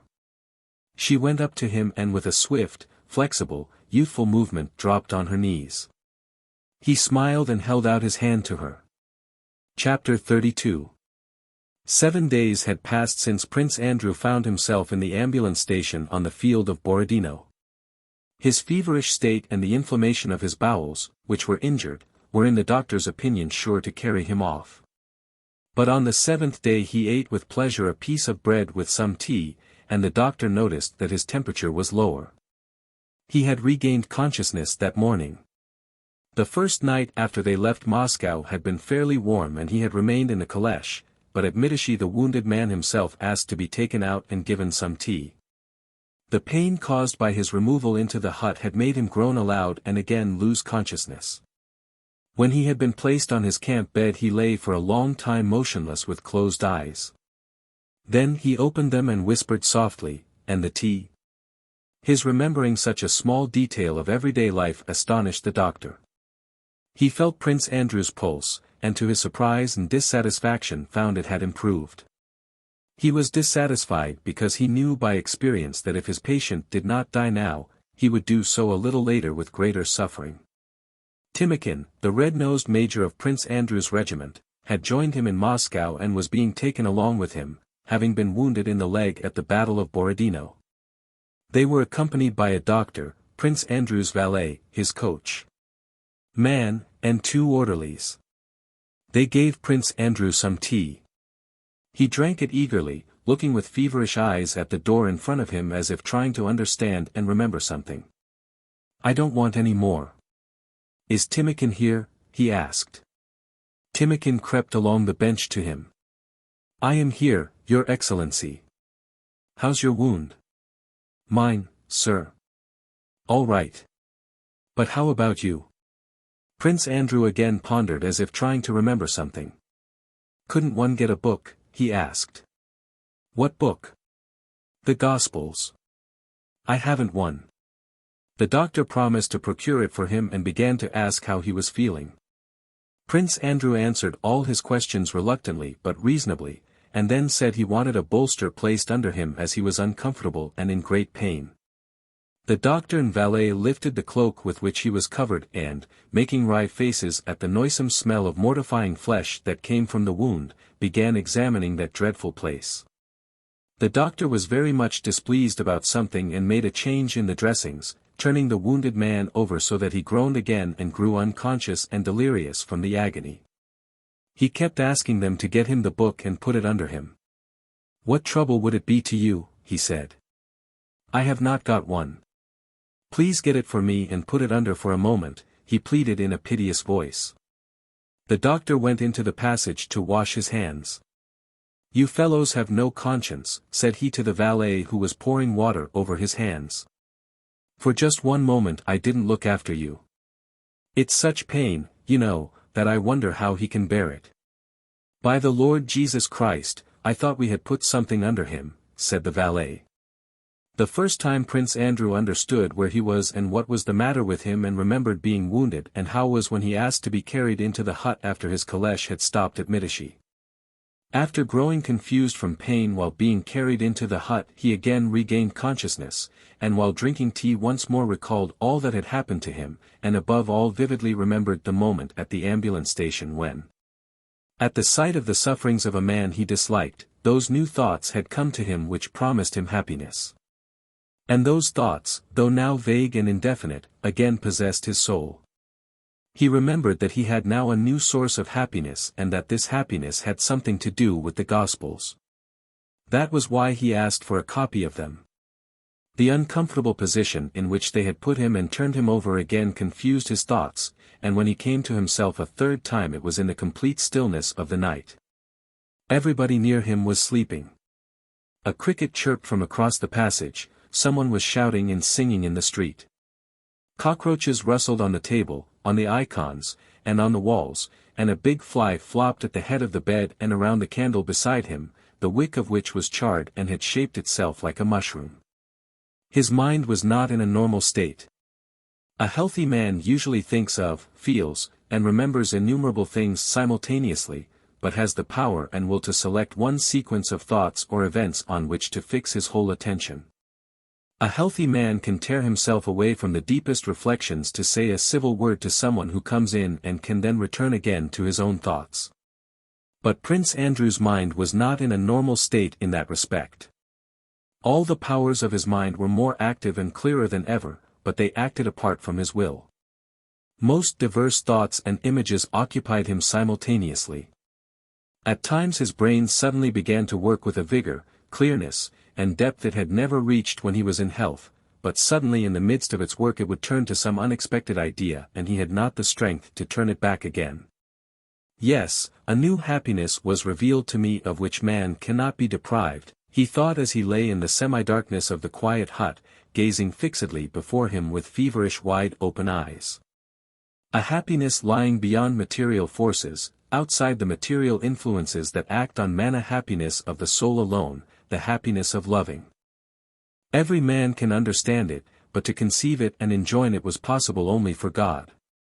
But how did God enjoin that law? And why was the sun? And suddenly the sequence of these thoughts broke off, and Prince Andrew heard, without knowing whether it was a delusion or reality, a soft whispering voice incessantly and rhythmically repeating, "Pity, pity, pity," and then, "Ti-ti." And then again, "Pity, pity, pity," and "Ti-ti" once more. At the same time he felt that above his face, above the very middle of it, some strange airy structure was being erected out of slender needles or splinters, to the sound of this whispered music. He felt that he had to balance carefully, though it was difficult, so that this airy structure should not collapse. But nevertheless it kept collapsing and again slowly rising to the sound of whispered rhythmic music. It stretches, spreading out and stretching, said Prince Andrew to himself. While listening to this whispering and feeling the sensation of this drawing out and the construction of this edifice of needles, he also saw by glimpses a red halo round the candle, and heard the rustle of the cockroaches and the buzzing of the fly that flopped against his pillow and his face. Each time the fly touched his face it gave him a burning sensation, and yet to his surprise it did not destroy the structure, though it knocked against the very region of his face where it was rising. But besides this there was something else of importance. It was something white by the door, the statue of a sphinx, which also oppressed him. But perhaps that's my shirt on the table, he thought, and that's my legs, and that is the door, but why is it always stretching and drawing itself out, and pity pity pity, and titi, and pity pity pity. That's enough, please leave off. Prince Andrew painfully entreated someone. And suddenly thoughts and feelings again swam to the surface of his mind with peculiar clearness and force. Yes, love, he thought again quite clearly. But not love which loves for something, for some quality, for some purpose, or for some reason, but the love which while dying first experienced when I saw my enemy and yet loved him. I experienced that feeling of love which is the very essence of the soul and does not require an object. Now again I feel that bliss. To love one's neighbors, to love one's enemies, to love everything, to love God in all his manifestations. It is possible to love someone dear to you with human love, but an enemy can only be loved by divine love. That is why I experienced such joy when I felt that I loved that man. What has become of him? Is he alive? When loving with human love one may pass from love to hatred, but divine love cannot change. No, neither death nor anything else can destroy it. It is the very essence of the soul. Yet how many people have I hated in my life? And of them all, I loved and hated none as I did her. And he vividly pictured to himself Natasha, not as he had done in the past with nothing but her charms which gave him delight, but for the first time picturing to himself her soul. And he understood her feelings, her sufferings, shame, and remorse. He now understood for the first time all the cruelty of his rejection of her, the cruelty of his rupture with her. If only it were possible for me to see her once more. Just once, looking into those eyes to say, pity pity pity and titi and pity pity pity boom, flopped the fly. And his attention was suddenly carried into another world, a world of reality and delirium in which something particular was happening.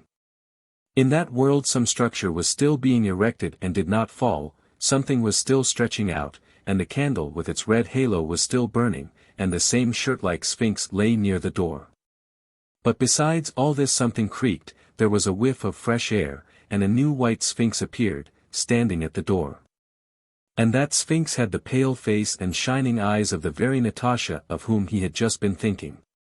Oh, how oppressive this continual delirium is, thought Prince Andrew, trying to drive that face from his imagination. But the face remained before him with the force of reality and drew nearer. Prince Andrew wished to return that former world of pure thought, but he could not, and delirium drew him back into its domain. The soft whispering voice continued its rhythmic murmur, something oppressed him and stretched out, and the strange face was before him. Prince Andrew collected all his strength in an effort to recover his senses, he moved a little, and suddenly there was a ringing in his ears, a dimness in his eyes, and like a man plunged into water he lost consciousness. When he came to himself, Natasha, that same living Natasha whom of all people he most longed to love with this new pure divine love that had been revealed to him, was kneeling before him. He realized that it was the real living Natasha, and he was not surprised but quietly happy. Natasha, motionless on her knees, she was unable to stir, with frightened eyes riveted on him, was restraining her sobs. Her face was pale and rigid. Only in the lower part of it something quivered. Prince Andrew sighed with relief, smiled, and held out his hand. You, he said. How fortunate. With a rapid but careful movement Natasha drew nearer to him on her knees and, taking his hand carefully, bent her face over it and began kissing it, just touching it lightly with her lips. Forgive me. She whispered, raising her head and glancing at him. Forgive me. I love you, said Prince Andrew. Forgive. Forgive what? He asked. Forgive me for what I have done, faltered Natasha in a scarcely audible, broken whisper, and began kissing his hand more rapidly, just touching it with her lips. I love you more, better than before, said Prince Andrew, lifting her face with his hand so as to look into her eyes. Those eyes, filled with happy tears, gazed at him timidly, compassionately, and with joyous love. Natasha's thin pale face, with its swollen lips, was more than plain, it was dreadful. But Prince Andrew did not see that, he saw her shining eyes which were beautiful. They heard the sound of voices behind them. Peter the valet, who was now wide awake, had roused the doctor. Timokhin, who had not slept at all because of the pain in his leg, had long been watching all that was going on, carefully covering his bare body with the sheet as he huddled up on his bench. What's this? Said the doctor, rising from his bed. Please go away, madam. At that moment a maid sent by the countess, who had noticed her daughter's absence, knocked at the door. Like a somnambulist aroused from her sleep Natasha went out of the room and, returning to her hut, fell sobbing on her bed. From that time, during all the rest of the Rostovs' journey, at every halting place and wherever they spent a night, Natasha never left the wounded Bolkonsky. And the doctor had to admit that he had not expected from a young girl either such firmness or such skill in nursing a wounded man. Dreadful as the countess imagined it would be should Prince Andrew die in her daughter's arms during the journey, as, judging by what the doctor said, it seemed might easily happen, she could not oppose Natasha. Though with the intimacy now established between the wounded man and Natasha the thought occurred that should he recover their former engagement would be renewed. No one least of all Natasha and Prince Andrew spoke of this, the unsettled question of life and death, which hung not only over Bolkonsky but over all Russia, shut out all other considerations. Chapter 33. On the 3rd of September Pierre awoke late. His head was aching, the clothes in which he had slept without undressing felt uncomfortable on his body, and his mind had a dim consciousness of something shameful he had done the day before. That something shameful was his yesterday's conversation with Captain Rambaud. It was 11 by the clock, but it seemed peculiarly dark out of doors. Pierre rose, rubbed his eyes, and seeing the pistol with an engraved stock which Gerasim had replaced on the writing table, he remembered where he was and what lay before him that very day. Am I not too late? He thought. No, probably he won't make his entry into Moscow before noon. Pierre did not allow himself to reflect on what lay before him, but hastened to act. After arranging his clothes, he took the pistol and was about to go out. But it then occurred to him for the first time that he certainly could not carry the weapon in his hand through the streets. It was difficult to hide such a big pistol even under his wide coat. He could not carry it unnoticed in his belt or under his arm. Besides, it had been discharged, and he had not had time to reload it. No matter, dagger will do, he said to himself, though when planning his design he had more than once come to the conclusion that the chief mistake made by the student in 1809 had been to try to kill Napoleon with a dagger. But as his chief aim consisted not in carrying out his design, but in proving to himself that he would not abandon his intention and was doing all he could to achieve it, Pierre hastily took the blunt jagged dagger in a green sheath which he had bought at the Sukharov market with the pistol, and hid it under his waistcoat. Having tied a girdle over his coat and pulled his cap low on his head, Pierre went down the corridor, trying to avoid making a noise or meeting the captain, and passed out into the street. The conflagration, at which he had looked with so much indifference the evening before, had greatly increased during the night. Moscow was on fire in several places. The buildings in Carriage Row, across the river, in the bazaar and the Povarskoy, as well as the barges on the Moskva River and the timber yards by the Dorogomilov Bridge, were all ablaze. Pierre's way led through side streets to the Povarskoy and from there to the church of St. Nicholas on the Arbat, where he had long before decided that the deed should be done. The gates of most of the houses were locked and the shutters up. The streets and lanes were deserted. The air was full of smoke and the smell of burning. Now and then he met Russians with anxious and timid faces, and Frenchmen with an air not of the city but of the camp, walking in the middle of the streets. Both the Russians and the French looked at Pierre with surprise. Besides his height and stoutness, and the strange morose look of suffering in his face and whole figure, the Russians stared at Pierre because they could not make out to what class he could belong.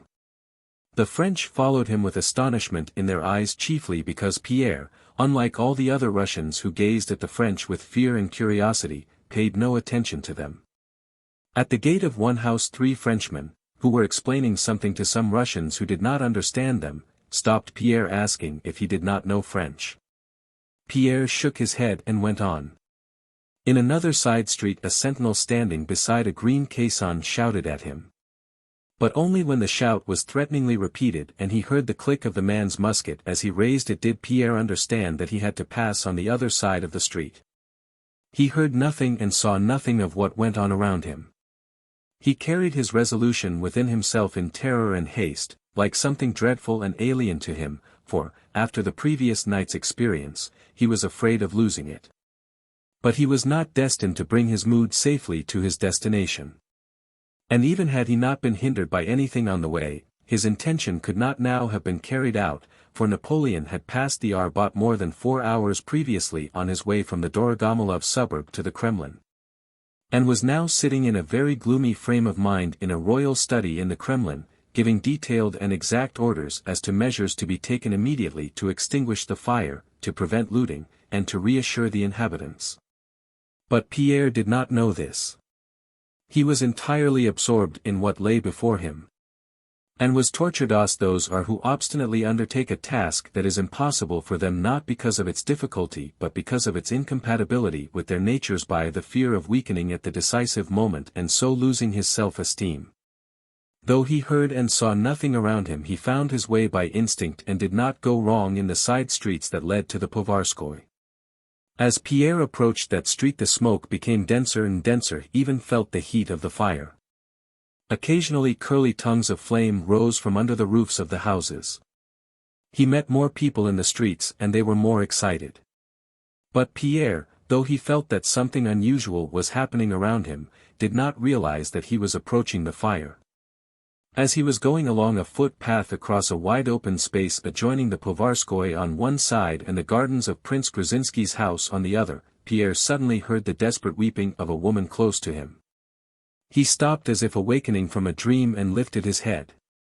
By the side of the path, on the dusty dry grass, all sorts of household goods lay in a heap, featherbeds, a samovar, icons, and trunks. On the ground, beside the trunks, sat a thin woman no longer young, with long, prominent upper teeth, and wearing a black cloak and cap. This woman, swaying to and fro and muttering something, was choking with sobs. 2 girls of about 10 and 12, dressed in dirty short frocks and cloaks, were staring at their mother with a look of stupefaction on their pale frightened faces. The youngest child, a boy of about 7, who wore an overcoat and an immense cap evidently not his own, was crying in his old nurse's arms. A dirty, barefooted maid was sitting on a trunk, and, having undone her pale-colored plait, was pulling it straight and sniffing at her singed hair. The woman's husband, a short, round-shouldered man in the undress uniform of a civilian official, with sausage-shaped whiskers and showing under his square-set cap the hair smoothly brushed forward over his temples. With expressionless face was moving the trunks, which were placed one on another, and was dragging some garments from under them. As soon as she saw Pierre, the woman almost threw herself at his feet. "Dear people, good Christians, save me, help me, dear friends, help us, somebody," she muttered between her sobs. "My girl. My daughter. My youngest daughter is left behind. She's burned. Boo. Was it for this I nursed you? Boo." "Don't, Mary Nikolaevna," said her husband to her in a low voice, evidently only to justify himself before the stranger. Sister must have taken her, or else where can she be, he added. Monster! Villain! Shouted the woman angrily, suddenly ceasing to weep. You have no heart, you don't feel for your own child. Another man would have rescued her from the fire. But this is a monster and neither a man nor a father. You, honored sir, are a noble man, she went on, addressing Pierre rapidly between her sobs. The fire broke out alongside, and blew our way, the maid called out, fire, and we rushed to collect our things. We ran out just as we were. This is what we have brought away. The icons, and my dowry bed, all the rest is lost. We seized the children. But not Katie. Ooh. Oh Lord. And again she began to sob. My child, my dear one. Burned, burned. But where was she left? Asked Pierre. From the expression of his animated face the woman saw that this man might help her. Oh, dear sir, she cried, seizing him by the legs. My benefactor, set my heart at ease. Aniska, go, you horrid girl, show him the way. She cried to the maid, angrily opening her mouth and still farther exposing her long teeth. Show me the way, show me, I'll do it, gasped Pierre rapidly. The dirty maidservant stepped from behind the trunk, put up her plate, sighed, and went on her short, bare feet along the path. Pierre felt as if he had come back to life after a heavy swoon. He held his head higher, his eyes shone with the light of life, and with swift steps he followed the maid, overtook her, and came out on the Povarskoy. The whole street was full of clouds of black smoke. Tongues of flame here and there broke through that cloud. A great number of people crowded in front of the conflagration. In the middle of the street stood a French general saying something to those around him. Pierre, accompanied by the maid, was advancing to the spot where the general stood, but the French soldiers stopped him. On n'y passez pas. Asterisk cried a voice. Asterisk, you can't pass. This way, uncle, cried the girl. We'll pass through the side street, by the Nicolins. Pierre turned back, giving a spring now and then to keep up with her. She ran across the street, turned down a side street to the left, and, passing 3 houses, turned into a yard on the right. It's here, close by, said she and, running across the yard, opened a gate in a wooden fence and, stopping, pointed out to him a small wooden wing of the house, which was burning brightly and fiercely. One of its sides had fallen in, another was on fire, and bright flames issued from the openings of the windows and from under the roof. As Pierre passed through the fence gate, he was enveloped by hot air and involuntarily stopped. Which is it? Which is your house? He asked. Ooh, wailed the girl, pointing to the wing. That's it, that was our lodging. You've burned to death, our treasure, Katie, my precious little missy. Ooh! Lamented Aniska, who at the sight of the fire felt that she too must give expression to her feelings. Pierre rushed to the wing, but the heat was so great that he involuntarily passed round in a curve and came upon the large house that was as yet burning only at one end, just below the roof, and around which swarmed a crowd of Frenchmen. At first Pierre did not realize what these men, who were dragging something out, were about. But seeing before him a Frenchman hitting a peasant with a blunt saber and trying to take from him a fox-fur coat, he vaguely understood that looting was going on there, but he had no time to dwell on that idea. The sounds of crackling and the din of falling walls and ceilings, the whistle and hiss of the flames, the excited shouts of the people, and the sight of the swaying smoke. Now gathering into thick black clouds and now soaring up with glittering sparks, with here and there dense sheaves of flame, now red and now like golden fish scales creeping along the walls, and the heat and smoke and rapidity of motion produced on Pierre the usual animating effects of a conflagration. It had a peculiarly strong effect on him because at the sight of the fire he felt himself suddenly freed from the ideas that had weighed him down. He felt young, bright, adroit, and resolute. He ran round to the other side of the lodge and was about to dash into that part of it which was still standing. When just above his head he heard several voices shouting and then a cracking sound and the ring of something heavy falling close beside him. Pierre looked up and saw at a window of the large house some Frenchman who had just thrown out the drawer of a chest, filled with metal articles. Other French soldiers standing below went up to the drawer. "What does this fellow want?" shouted one of them referring to Pierre. "There's a child in that house." "Haven't you seen a child?" cried Pierre. "What's he talking about?" "Get along," said several voices, and one of the soldiers, evidently afraid that Pierre might want to take from them some of the plate and bronzes that were in the drawer, moved threateningly toward him. "A child?" shouted a Frenchman from above. "I did hear something squealing in the garden, perhaps it's his brat that the fellow is looking for. After all, one must be human, you know." "Where is it?" "Where?" said Pierre. "There. There," shouted the Frenchman at the window, pointing to the garden at the back of the house. "Wait a bit, I am coming down." And a minute or two later the Frenchman, a black-eyed fellow with a spot on his cheek, in shirt sleeves, really did jump out of a window on the ground floor, and clapping Pierre on the shoulder ran with him into the garden. "Hurry up, you others," he called out to his comrades. "It's getting hot." When they reached a gravel path behind the house the Frenchman pulled Pierre by the arm and pointed to a round, gravelled space where a 3-year-old girl in a pink dress was lying under a seat. "There is your child." "Oh, a girl, so much the better," said the Frenchman. "Goodbye, fatty. We must be human, we are all mortal, you know," and the Frenchman with the spot on his cheek ran back to his comrades. Breathless with joy, Pierre ran to the little girl and was going to take her in his arms. But seeing a stranger, the sickly, scrofulous-looking child, unattractively like her mother, began to yell and run away. Pierre, however, seized her and lifted her in his arms. She screamed desperately and angrily and tried with her little hands to pull Pierre's hands away and to bite them with her slobbering mouth. Pierre was seized by a sense of horror and repulsion such as he had experienced when touching some nasty little animal. But he made an effort not to throw the child down and ran with her to the large house. It was now, however, impossible to get back the way he had come.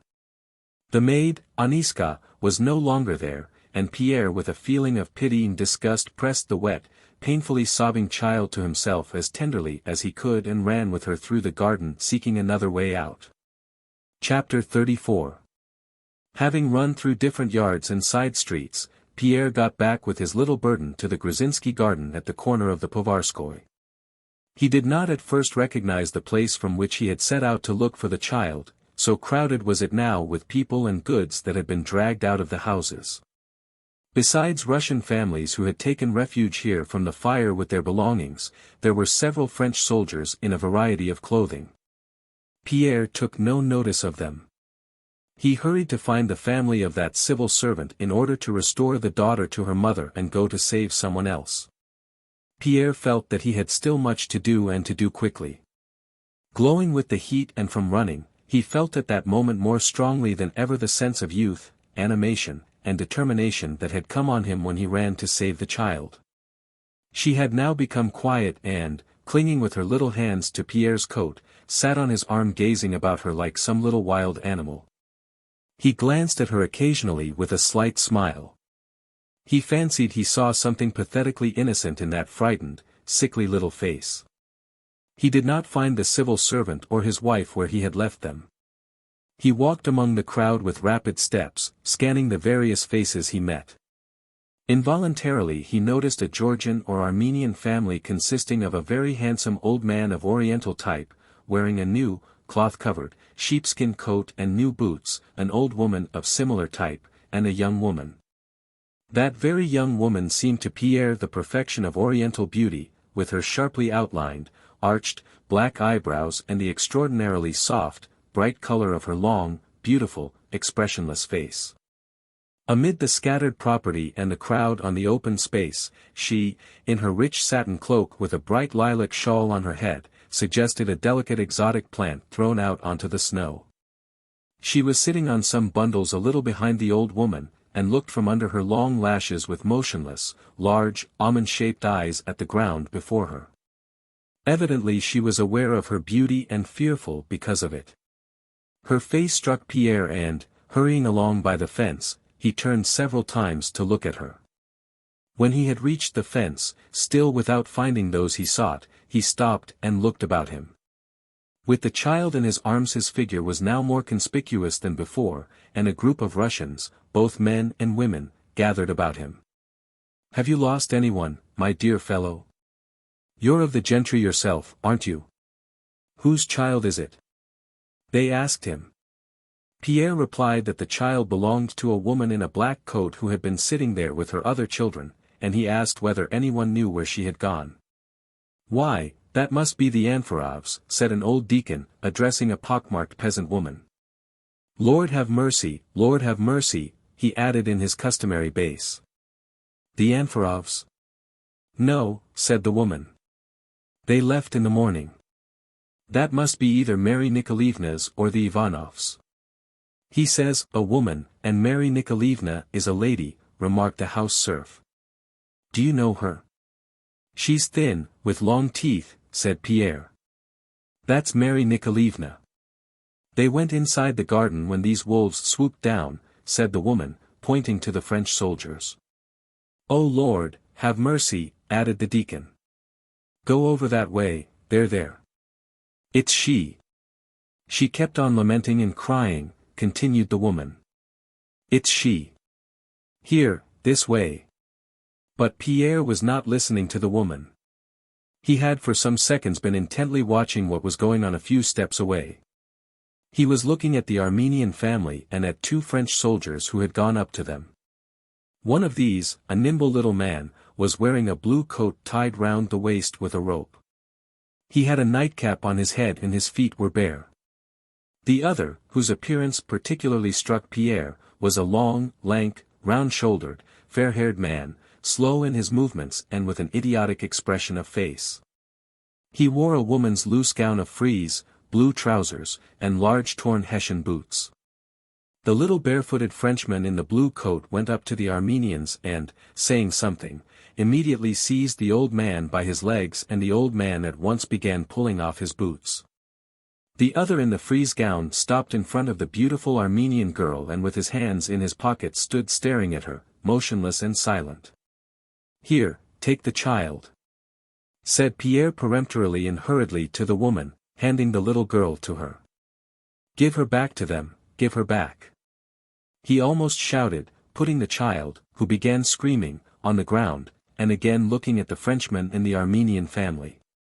The old man was already sitting barefoot. The little Frenchman had secured his second boot and was slapping one boot against the other. The old man was saying something in a voice broken by sobs, but Pierre caught but a glimpse of this. His whole attention was directed to the Frenchman in the frieze gown who meanwhile, swaying slowly from side to side, had drawn nearer to the young woman and taking his hands from his pockets had seized her by the neck. The beautiful Armenian still sat motionless and in the same attitude, with her long lashes drooping as if she did not see or feel what the soldier was doing to her.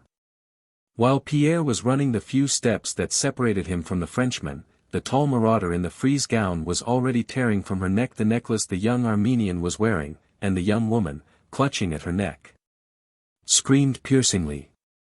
"Let that woman alone," exclaimed Pierre hoarsely in a furious voice, seizing the soldier by his round shoulders and throwing him aside. The soldier fell, got up, and ran away. But his comrade, throwing down the boots and drawing his sword, moved threateningly toward Pierre. "Voyons, pas de bêtises. Asterisk," he cried. Asterisk, look here, no nonsense. Pierre was in such a transport of rage that he remembered nothing and his strength increased tenfold. He rushed at the barefooted Frenchman and, before the latter had time to draw his sword, knocked him off his feet and hammered him with his fists. Shouts of approval were heard from the crowd around, and at the same moment a mounted patrol of French Uhlans appeared from round the corner. The Uhlans came up at a trot to Pierre and the Frenchman and surrounded them. Pierre remembered nothing of what happened after that. He only remembered beating someone and being beaten and finally feeling that his hands were bound and that a crowd of French soldiers stood around him and were searching him. "Lieutenant, he has a dagger," were the first words Pierre understood. "Ah, a weapon?" said the officer and turned to the barefooted soldier who had been arrested with Pierre. "All right, you can tell all about it at the court-martial." Then he turned to Pierre. "Do you speak French?" Pierre looked around him with bloodshot eyes and did not reply. His face probably looked very terrible, for the officer said something in a whisper and 4 more Uhlans left the ranks and placed themselves on both sides of Pierre. "Do you speak French?" the officer asked again, keeping at a distance from Pierre. "Call the interpreter." A little man in Russian civilian clothes rode out from the ranks, and by his clothes and manner of speaking Pierre at once knew him to be a French salesman from one of the Moscow shops. "He does not look like a common man," said the interpreter, after a searching look at Pierre. "Ah, he looks very much like an incendiary," remarked the officer. "And ask him who he is," he added. "Who are you?" asked the interpreter in poor Russian. "You must answer the chief." "I will not tell you who I am. I am your prisoner, take me." Pierre suddenly replied in French. "Ah, muttered the officer with a frown. "Well then, march." A crowd had collected round the Uhlan. Nearest to Pierre stood the pockmarked peasant woman with the little girl, and when the patrol started she moved forward. "Where are they taking you to, you poor dear?" said she. "And the little girl, what am I to do with her if she's not theirs?" said the woman. "What does that woman want?" asked the officer. Pierre was as if intoxicated. His elation increased at the sight of the little girl he had saved. "What does she want?" he murmured. "She is bringing me my daughter whom I have just saved from the flames," said he. "Goodbye." And without knowing how this aimless lie had escaped him, he went along with resolute and triumphant steps between the French soldiers. The French patrol was one of those sent out through the various streets of Moscow by Duresnel's order to put a stop to the pillage, and especially to catch the incendiaries who, according to the general opinion which had that day originated among the higher French officers, were the cause of the conflagrations. After marching through a number of streets the patrol arrested 5 more Russian suspects, a small shopkeeper, 2 seminary students, a peasant, and a house serf, besides several looters. But of all these various suspected characters, Pierre was considered to be the most suspicious of all. When they had all been brought for the night to a large house on the Zubov rampart that was being used as a guardhouse, Pierre was placed apart under strict guard. Book 12, 1812. Chapter 1. In Petersburg at that time a complicated struggle was being carried on with greater heat than ever in the highest circles, between the parties of Rumyantsev, the French, Maria Fedorovna, the Tsarevich, and others. Drowned as usual by the buzzing of the court drones. But the calm, luxurious life of Petersburg, concerned only about phantoms and reflections of real life, went on in its old way and made it hard, except by a great effort, to realize the danger and the difficult position of the Russian people. There were the same receptions and balls, the same French theater, the same court interests and service interests and intrigues as usual. Only in the very highest circles were attempts made to keep in mind the difficulties of the actual position. Stories were whispered of how differently the 2 empresses behaved in these difficult circumstances. The Empress Maria, concerned for the welfare of the charitable and educational institutions under her patronage, had given directions that they should all be removed to Kazan. And the things belonging to these institutions had already been packed up. The Empress Elizabeth, however, when asked what instructions she would be pleased to give with her characteristic Russian patriotism, had replied that she could give no directions about state institutions, for that was the affair of the sovereign. But as far as she personally was concerned she would be the last to quit Petersburg. At Anna Pavlovna's on the 26th of August, the very day of the Battle of Borodino, there was a soirée. The chief feature of which was to be the reading of a letter from his lordship the bishop when sending the emperor an icon of the venerable Sergius. It was regarded as a model of ecclesiastical, patriotic eloquence. Prince Vasily himself, famed for his elocution, was to read it. He used to read at the Empress. The art of his reading was supposed to lie in rolling out the words, quite independently of their meaning, in a loud and sing-song voice alternating between a despairing wail and a tender murmur. So that the wail fell quite at random on one word and the murmur on another. This reading, as was always the case at Anna Pavlovna's soirees, had a political significance. That evening she expected several important personages who had to be made ashamed of their visits to the French theatre and aroused to a patriotic temper. A good many people had already arrived, but Anna Pavlovna, not yet seeing all those whom she wanted in her drawing-room, did not let the reading begin but wound up the springs of a general conversation. The news of the day in Petersburg was the illness of Countess Bezukhova. She had fallen ill unexpectedly a few days previously, had missed several gatherings of which she was usually ornament, and was said to be receiving no one. And instead of the celebrated Petersburg doctors who usually attended her had entrusted herself to some Italian doctor who was treating her in some new and unusual way. They all knew very well that the enchanting countess' illness arose from an inconvenience resulting from marrying two husbands at the same time, and that the Italian's cure consisted in removing such inconvenience. But in Anna Pavlovna's presence no one dared to think of this or even appear to know it. They say the poor countess is very ill. The doctor says it is angina pectoris. Angina? Oh, that's a terrible illness. They say that the rivals are reconciled, thanks to the angina. And the word angina was repeated with great satisfaction. The count is pathetic, they say. He cried like a child when the doctor told him the case was dangerous. Oh, it would be a terrible loss, she is an enchanting woman. You are speaking of the poor countess, said Anna Pavlovna, coming up just then. I sent to ask for news, and hear that she is a little better. Oh, she is certainly the most charming woman in the world, she went on, with a smile at her own enthusiasm. We belong to different camps, but that does not prevent my esteeming her as she deserves. She is very unfortunate, added Anna Pavlovna. Supposing that by these words Anna Pavlovna was somewhat lifting the veil from the secret of the countess' malady.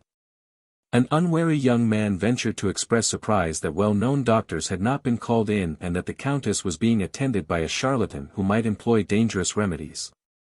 Your information may be better than mine, Anna Pavlovna suddenly and venomously retorted on the inexperienced young man, but I know on good authority that this doctor is a very learned and able man. He is private physician to the Queen of Spain. And having thus demolished the young man, Anna Pavlovna turned to another group where Bilibin was talking about the Austrians. Having wrinkled up his face he was evidently preparing to smooth it out again and utter one of his mots. I think it is delightful, he said, referring to a diplomatic note that had been sent to Vienna with some Austrian banners captured from the French by Wittgenstein, the hero of Petropol, as he was then called in Petersburg. What? What's that? Asked Anna Pavlovna, securing silence for the mot, which she had heard before. And Bilibin repeated the actual words of the diplomatic dispatch, which he had himself composed. The Emperor returns these Austrian banners, said Bilibin, friendly banners gone astray and found on a wrong path, and his brow became smooth again. Charming, charming, observed Prince Vasily. The path to Warsaw, perhaps, Prince Hippolyte remarked loudly and unexpectedly. Everybody looked at him, understanding what he meant. Prince Hippolyte himself glanced around with amused surprise. He knew no more than the others what his words meant. During his diplomatic career he had more than once noticed that such utterances were received as very witty, and at every opportunity he uttered in that way the first words that entered his head. It may turn out very well, he thought, but if not, they'll know how to arrange matters. And really, during the awkward silence that ensued, that insufficiently patriotic person entered whom Anna Pavlovna had been waiting for and wished to convert, and she, smiling and shaking a finger at Hippolyte, invited Prince Vasily to the table and bringing him 2 candles and the manuscript begged him to begin. Everyone became silent. Most gracious sovereign and emperor. Prince Vasily sternly declaimed, looking round at his audience as if to inquire whether anyone had anything to say to the contrary. But no one said anything. Moscow, our ancient capital, the New Jerusalem, receives her Christ. He placed a sudden emphasis on the word her as a mother receives her zealous sons into her arms, and through the gathering mists, foreseeing the brilliant glory of thy rule. Sings in exultation, Hosanna, blessed is he that cometh. Prince Vasily pronounced these last words in a tearful voice. Bilibin attentively examined his nails, and many of those present appeared intimidated, as if asking in what they were to blame.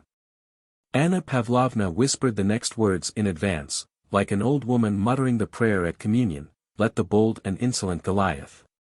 She whispered. Prince Vasily continued.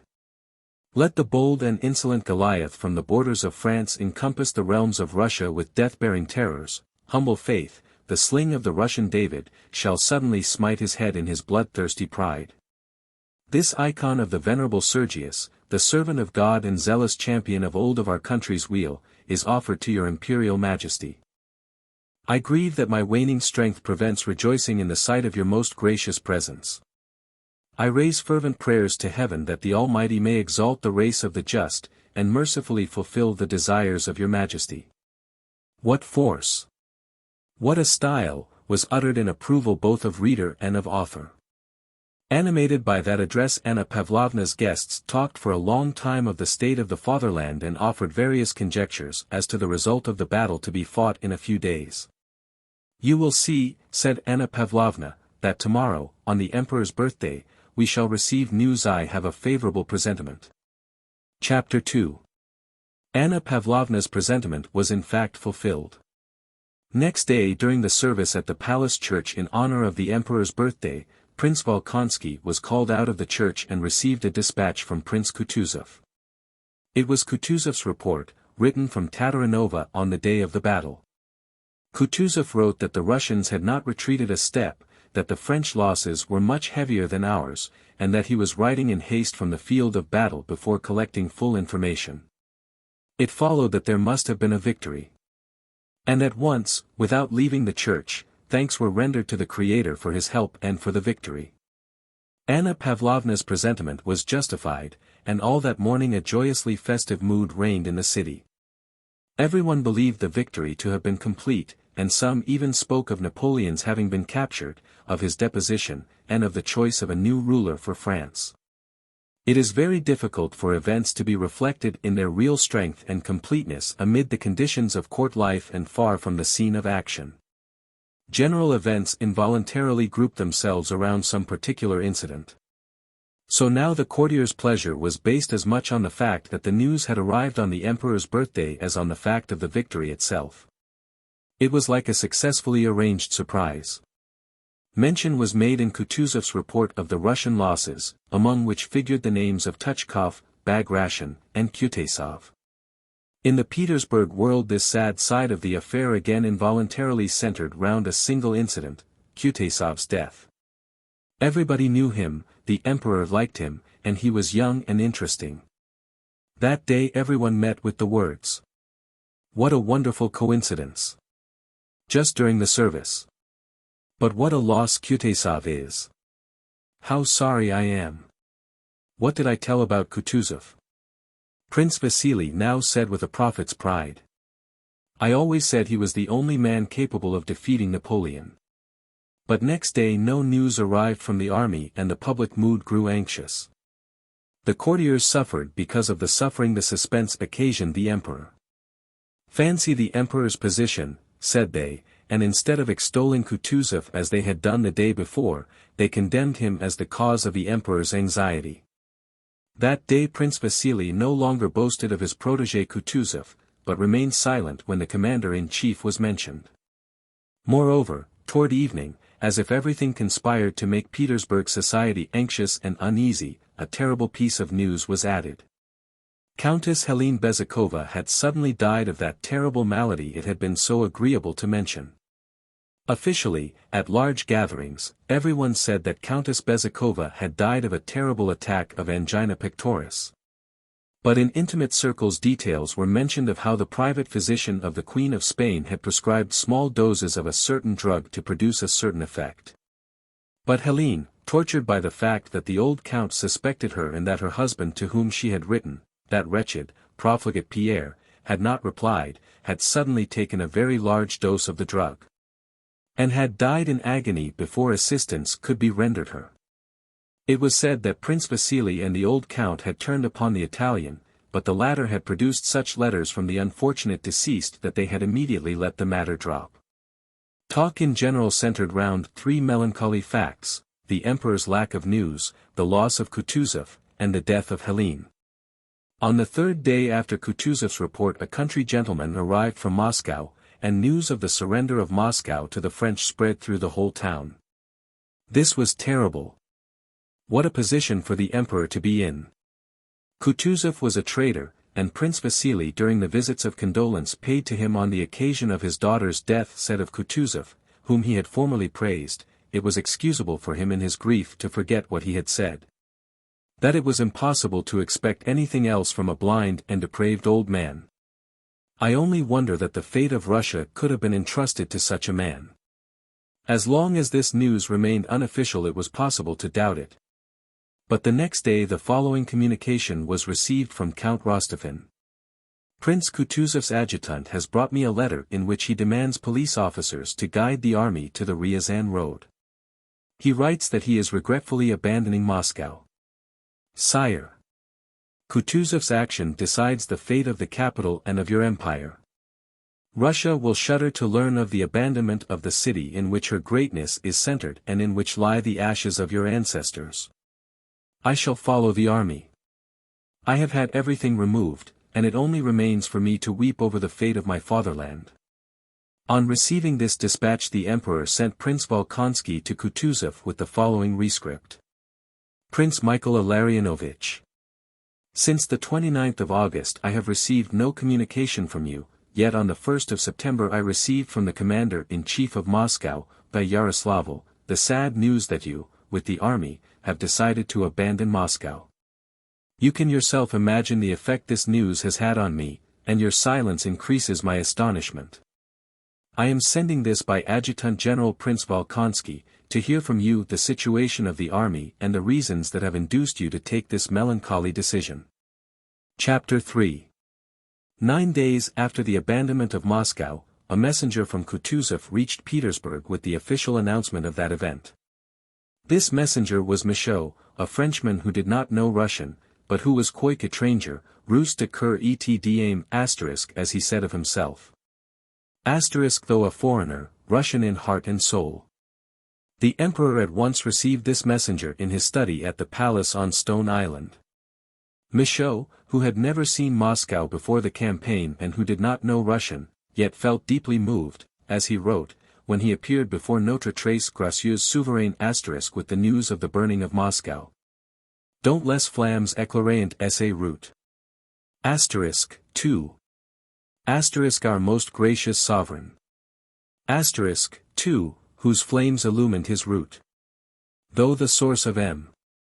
Michaud's chagrin must have been different from that which caused Russians to grieve, he had such a sad face when shown into the emperor's study that the latter at once asked. Have you brought me sad news, Colonel? Very sad, sire, replied Michaud, lowering his eyes with a sigh. The abandonment of Moscow. Have they surrendered my ancient capital without a battle? Asked the emperor quickly, his face suddenly flushing. Michaud respectfully delivered the message Kutuzov had entrusted to him, which was that it had been impossible to fight before Moscow, and that as the only remaining choice was between losing the army as well as Moscow, or losing Moscow alone. The field marshal had to choose the latter. The emperor listened in silence, not looking at Michaud. Has the enemy entered the city? He asked. Yes, sire, and Moscow is now in ashes. I left it all in flames, replied Michaud in a decided tone, but glancing at the emperor he was frightened by what he had done. The emperor began to breathe heavily and rapidly, his lower lip trembled, and tears instantly appeared in his fine blue eyes.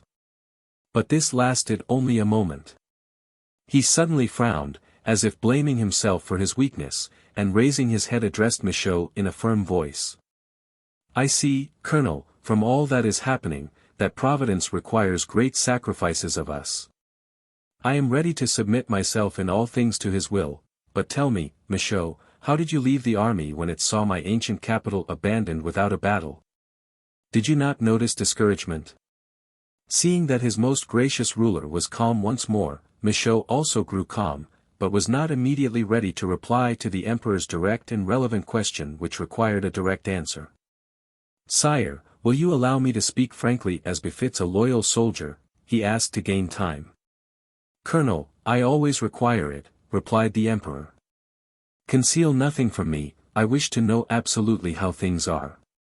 "Sire," said Michaud with a subtle, scarcely perceptible smile on his lips, having now prepared a well-phrased reply, "Sire, I left the whole army, from its chiefs to the lowest soldier, without exception in desperate and agonized terror."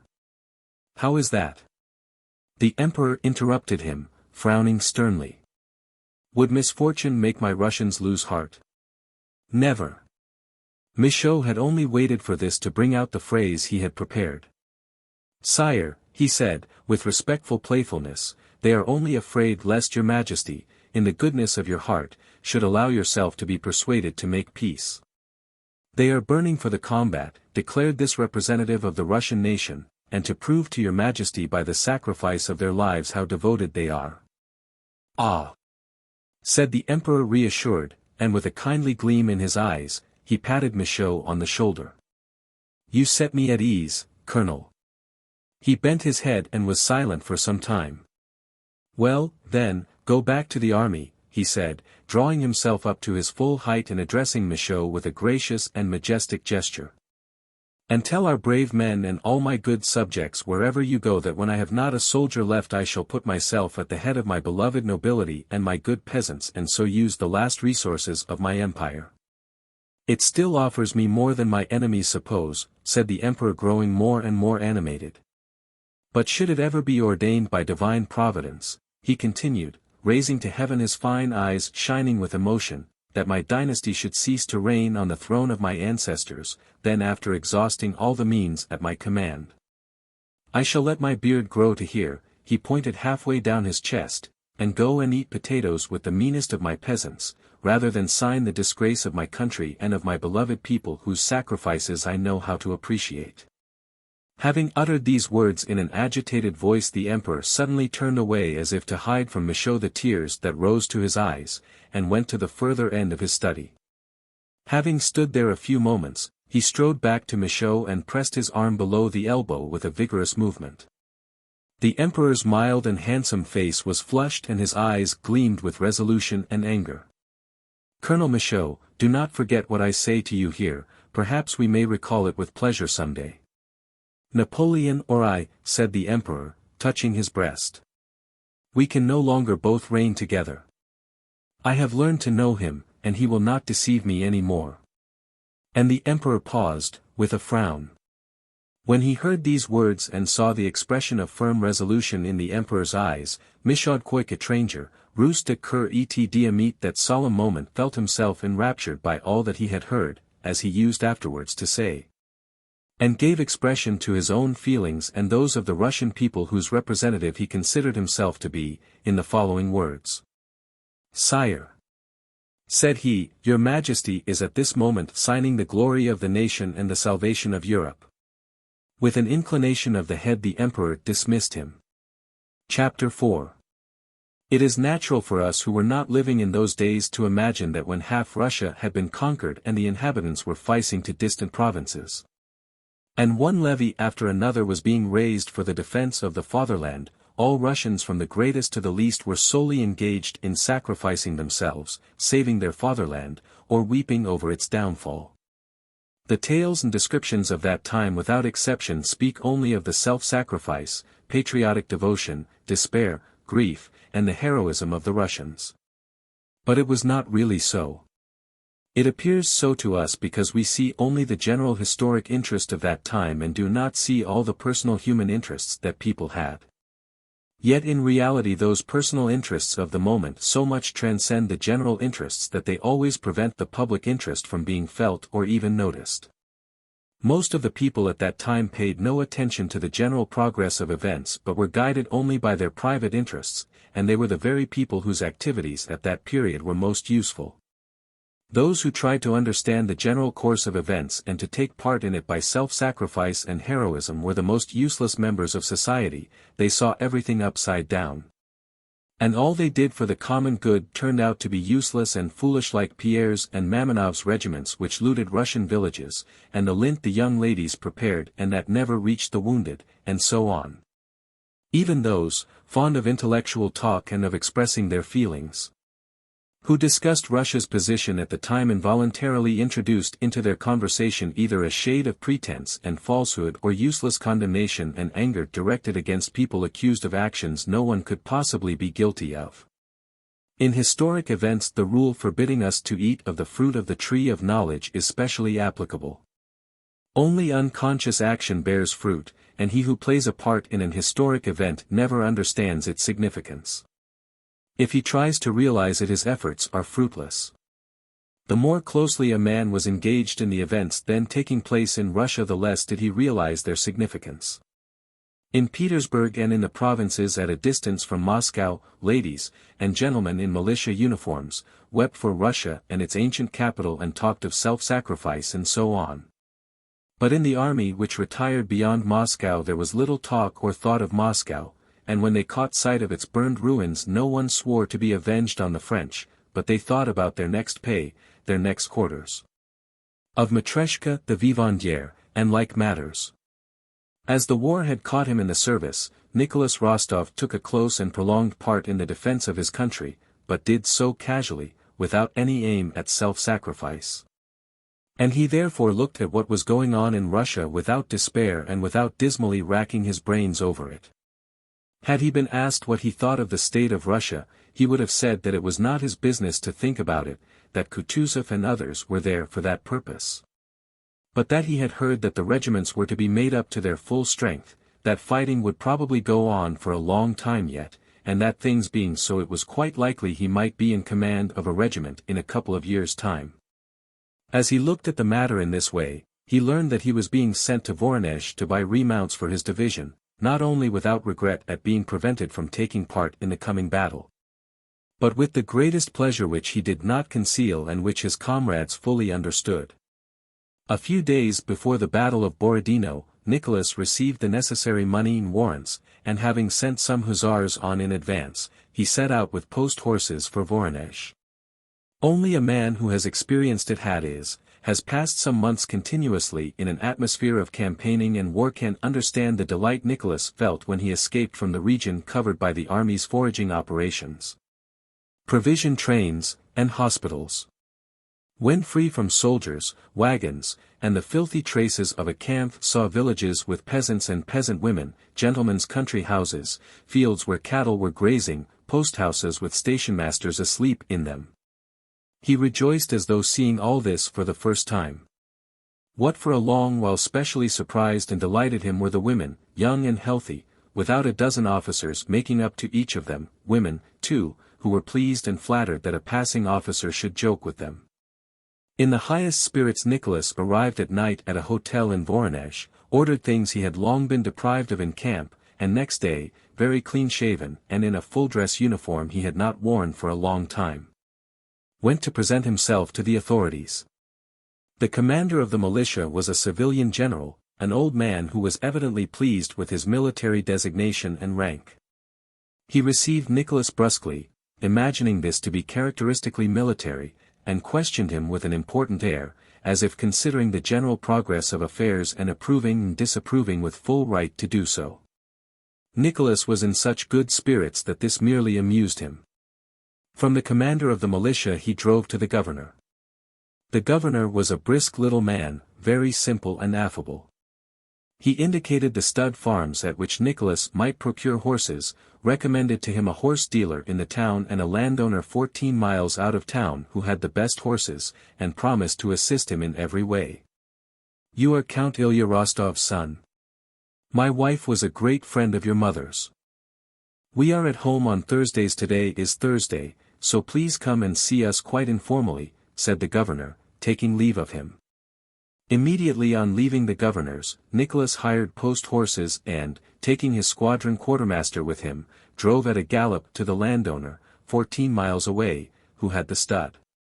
Everything seemed to him pleasant and easy during that first part of his stay in Voronezh and, as usually happens when a man is in a pleasant state of mind, everything went well and easily. The landowner to whom Nicholas went was a bachelor, an old cavalryman, a horse fancier, a sportsman, the possessor of some century-old brandy and some old Hungarian wine, who had a snuggery where he smoked, and who owned some splendid horses. In very few words Nicholas bought 17 picked stallions for 6,000 rubles to serve, as he said, as samples of his remounts. After dining and taking rather too much of the Hungarian wine, Nicholas having exchanged kisses with the landowner, with whom he was already on the friendliest terms galloped back over abominable roads, in the brightest frame of mind. Continually urging on the driver so as to be in time for the governor's party. When he had changed, poured water over his head, and scented himself, Nicholas arrived at the governor's rather late, but with the phrase, "better late than never," on his lips. It was not a ball, nor had dancing been announced, but everyone knew that Catherine Petrovna would play valses and the écossaise on the clavichord and that there would be dancing, and so everyone had come as to a ball. Provincial life in 1812 went on very much as usual, but with this difference, that it was livelier in the towns in consequence of the arrival of many wealthy families from Moscow. And as in everything that went on in Russia at that time a special recklessness was noticeable, an "in for a penny, in for a pound who cares?" spirit, and the inevitable small talk, instead of turning on the weather and mutual acquaintances, now turned on Moscow, the army, and Napoleon. The society gathered together at the governor's was the best in Voronezh. There were a great many ladies and some of Nicholas' Moscow acquaintances, but there were no men who could at all vie with the Cavalier of St. George, the hussar remount officer, the good-natured and well-bred Count Rostov. Among the men was an Italian prisoner, an officer of the French army, and Nicholas felt that the presence of that prisoner enhanced his own importance as a Russian hero. The Italian was, as it were, a war trophy. Nicholas felt this. It seemed to him that everyone regarded the Italian in the same light, and he treated him cordially though with dignity and restraint. As soon as Nicholas entered in his hussar uniform, diffusing around him a fragrance of perfume and wine, and had uttered the words, "better late than never," and heard them repeated several times by others, people clustered around him. All eyes turned on him, and he felt at once that he had entered into his proper position in the province, that of a universal favorite, a very pleasant position, and intoxicatingly so after his long privations. At posting stations, at inns, and in the landowner's snuggery, maidservants had been flattered by his notice, and here too at the governor's party there were, as it seemed to Nicholas, an inexhaustible number of pretty young women, married and unmarried, impatiently awaiting his notice. The women and girls flirted with him and, from the first day, the people concerned themselves to get this fine young daredevil of an hussar married and settled down. Among these was the governor's wife herself, who welcomed Rostov as a near relative and called him Nicholas. Catherine Petrovna did actually play valses and the écossaise, and dancing began, in which Nicholas still further captivated the provincial society by his agility. His particularly free manner of dancing even surprised them all. Nicholas was himself rather surprised at the way he danced that evening. He had never danced like that in Moscow and would even have considered such a very free and easy manner improper and in bad form, but here he felt it incumbent on him to astonish them all by something unusual. Something they would have to accept as the regular thing in the capital though new to them in the provinces. All the evening Nicholas paid attention to a blue-eyed, plump and pleasing little blonde, the wife of one of the provincial officials. With the naive conviction of young men in a merry mood that other men's wives were created for them, Rostov did not leave the lady's side and treated her husband in a friendly and conspiratorial style, as if, without speaking of it, they knew how capitally Nicholas and the lady would get on together. The husband, however, did not seem to share that conviction and tried to behave morosely with Rostov. But the latter's good-natured naivete was so boundless that sometimes even he involuntarily yielded to Nicholas' good humor. Toward the end of the evening, however, as the wife's face grew more flushed and animated, the husband's became more and more melancholy and solemn. As though there were but a given amount of animation between them, and as the wife's share increased the husband's diminished. Chapter 5. Nicholas sat leaning slightly forward in an armchair, bending closely over the blonde lady and paying her mythological compliments with a smile that never left his face.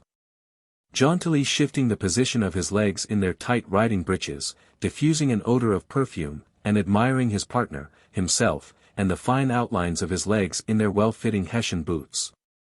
Nicholas told the blonde lady that he wished to run away with a certain lady here in Voronezh. Which lady? A charming lady, a divine one. Her eyes, Nicholas looked at his partner, are blue, her mouth coral and ivory, her figure, he glanced at her shoulders, like Diana's. The husband came up and sullenly asked his wife what she was talking about. "Ah, Nikita Ivanitch," cried Nicholas, rising politely, and as if wishing Nikita Ivanitch to share his joke, he began to tell him of his intention to elope with a blonde lady. The husband smiled gloomily, the wife gaily. The governor's good-natured wife came up with a look of disapproval. "Anna Ignatyevna wants to see you, Nicholas," said she, pronouncing the name so that Nicholas at once understood that Anna Ignatyevna was a very important person. "Come, Nicholas. You know you let me call you so." "Oh, yes, aunt." "Who is she?" "Anna Ignatyevna Malvintseeva. She has heard from her niece how you rescued her." "Can you guess?" "I rescued such a lot of them," said Nicholas. "Her niece, Princess Bolkonskaya. She is here in Voronezh with her aunt." "Oh ho! How you blush!"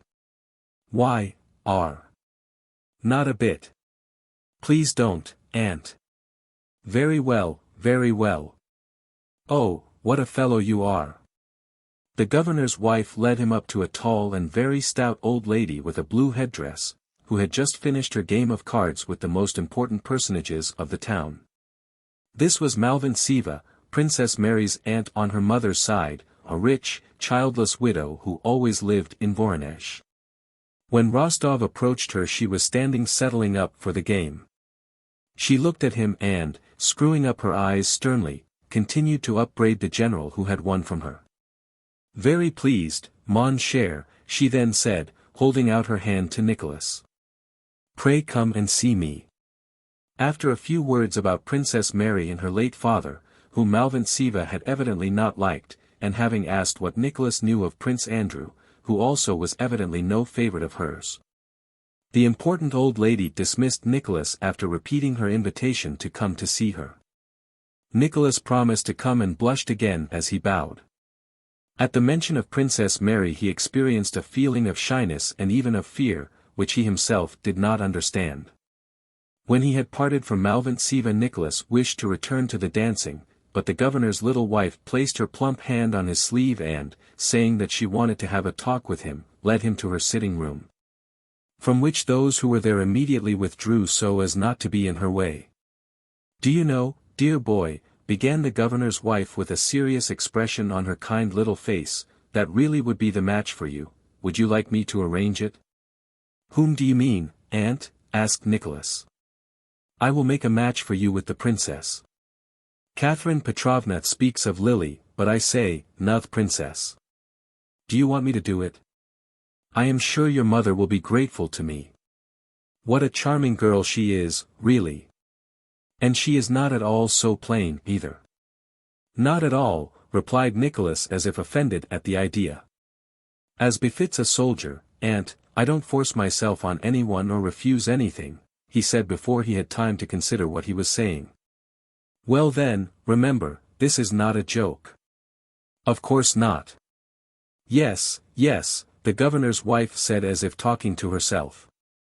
"But, my dear boy, among other things you are too attentive to the other, the blonde.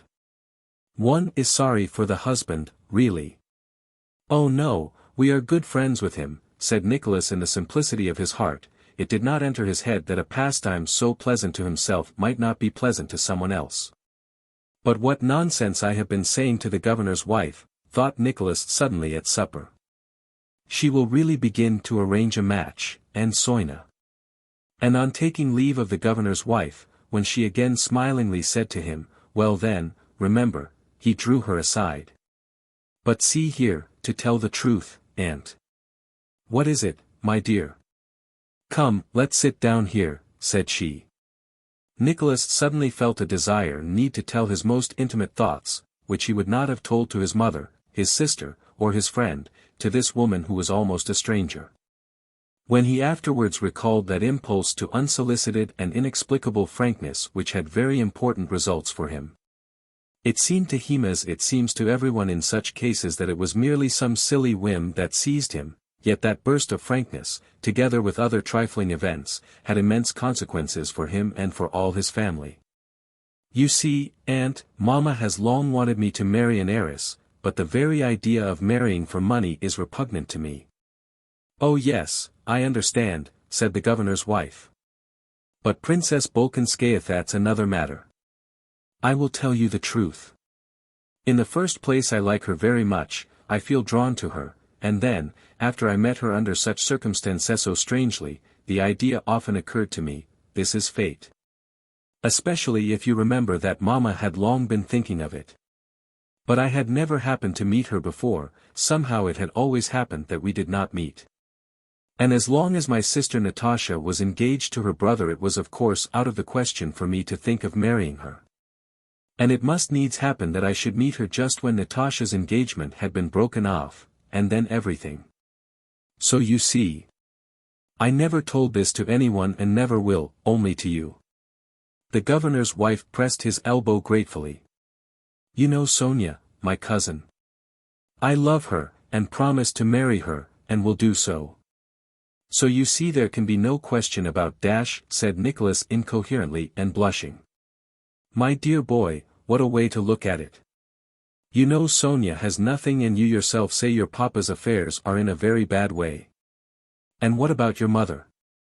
It would kill her, that's one thing. And what sort of life would it be for Sonia if she's a girl with a heart? Your mother in despair, and you all ruined.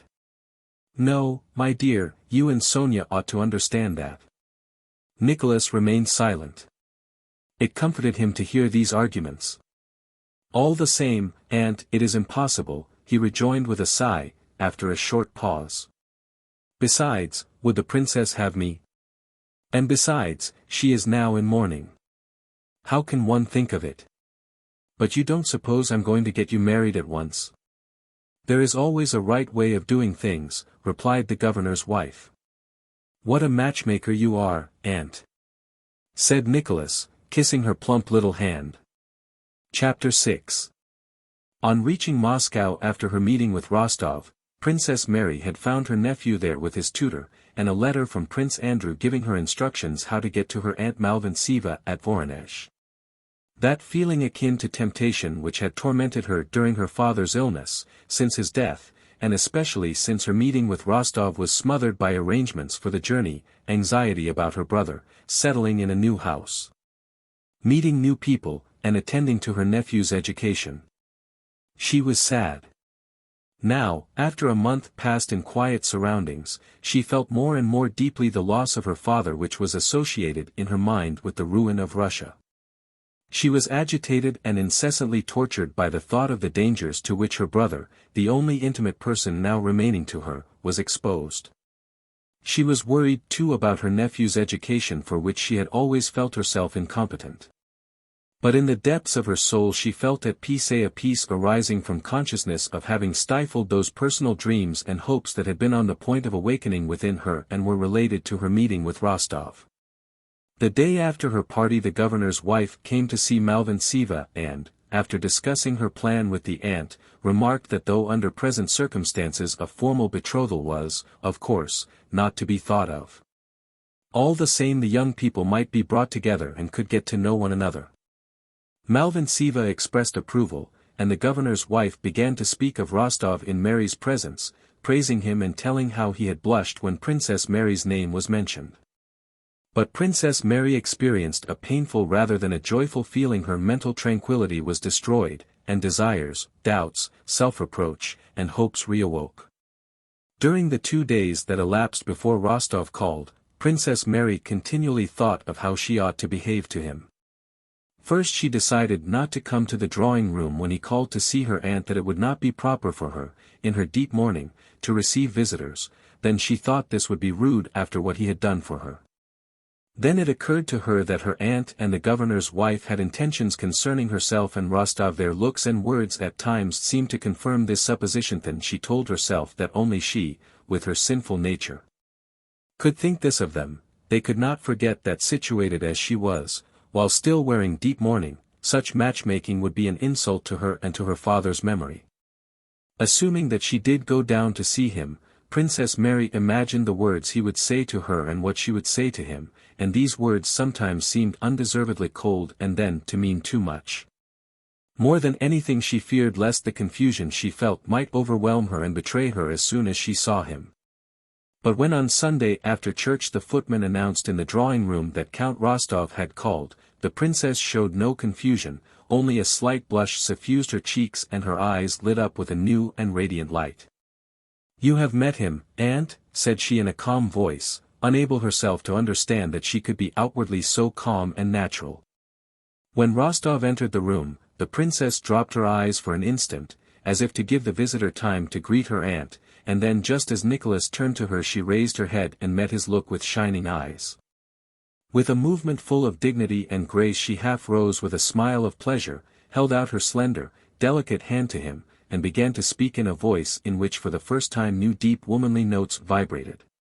Mademoiselle Bourienne, who was in the drawing-room, looked at Princess Mary in bewildered surprise. Herself a consummate coquette, she could not have maneuvered better on meeting a man she wished to attract. Either black is particularly becoming to her or she really has greatly improved without my having noticed it. And above all, what tact and grace, thought Mademoiselle Bourienne. Had Princess Mary been capable of reflection at that moment, she would have been more surprised than Mademoiselle Bourienne at the change that had taken place in herself. From the moment she recognized that dear, loved face, a new life force took possession of her and compelled her to speak and act apart from her own will. From the time Rostov entered, her face became suddenly transformed. It was as if a light had been kindled in a carved and painted lantern, and the intricate, skillful, artistic work on its sides, that previously seemed dark, coarse, and meaningless, was suddenly shown up in unexpected and striking beauty. For the first time all that pure, spiritual, inward travail through which she had lived appeared on the surface. All her inward labor, her dissatisfaction with herself, her sufferings, her strivings after goodness, her meekness, love, and self-sacrificial, this now shone in those radiant eyes, in her delicate smile, and in every trait of her gentle face. Rostov saw all this as clearly as if he had known her whole life. He felt that the being before him was quite different from, and better than, anyone he had met before, and above all better than himself. Their conversation was very simple and unimportant. They spoke of the war, and like everyone else unconsciously exaggerated their sorrow about it. They spoke of their last meeting, Nicholas trying to change the subject. They talked of the governor's kind wife, of Nicholas' relations, and of Princess Mary's. She did not talk about her brother, diverting the conversation as soon as her aunt mentioned Andrew. Evidently she could speak of Russia's misfortunes with a certain artificiality, but her brother was too near her heart and she neither could nor would speak lightly of him. Nicholas noticed this, as he noticed every shade of Princess Mary's character with an observation unusual to him, and everything confirmed his conviction that she was a quite unusual and extraordinary being. Nicholas blushed and was confused when people spoke to him about the princess, as she did when he was mentioned, and even when he thought of her, but in her presence he felt quite at ease, and said not at all what he had prepared, but what, quite appropriately, occurred to him at the moment. When a pause occurred during his short visit, Nicholas, as is usual when there are children, turned to Prince Andrew's little son, caressing him and asking whether he would like to be an hussar. He took the boy on his knee, played with him, and looked round at Princess Mary. With a softened, happy, timid look she watched the boy she loved in the arms of the man she loved. Nicholas also noticed that look and, as if understanding it, flushed with pleasure and began to kiss the boy with good-natured playfulness. As she was in mourning, Princess Mary did not go out into society, and Nicholas did not think it the proper thing to visit her again. But all the same the governor's wife went on with her matchmaking, passing on to Nicholas the flattering things Princess Mary said of him and vice versa, and insisting on his declaring himself to Princess Mary. For this purpose she arranged a meeting between the young people at the bishop's house before Mass. Though Rostov told the governor's wife that he would not make any declaration to Princess Mary, he promised to go.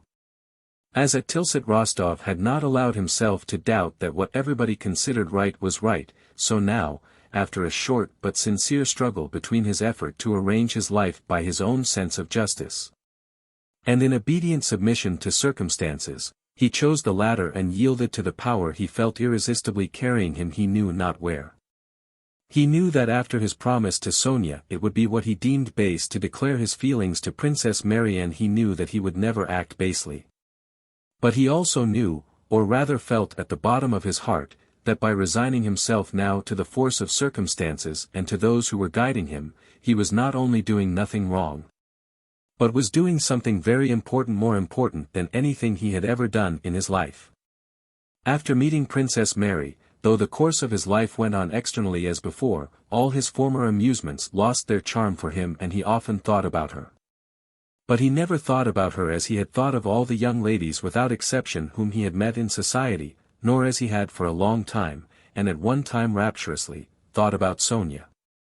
He had pictured each of those young ladies as almost all honest-hearted young men do, that is, as a possible wife, adapting her in his imagination to all the conditions of married life, a white dressing gown, his wife at the tea table, his wife's carriage, little ones, Mama and Papa, their relations to her, and so on. These pictures of the future had given him pleasure.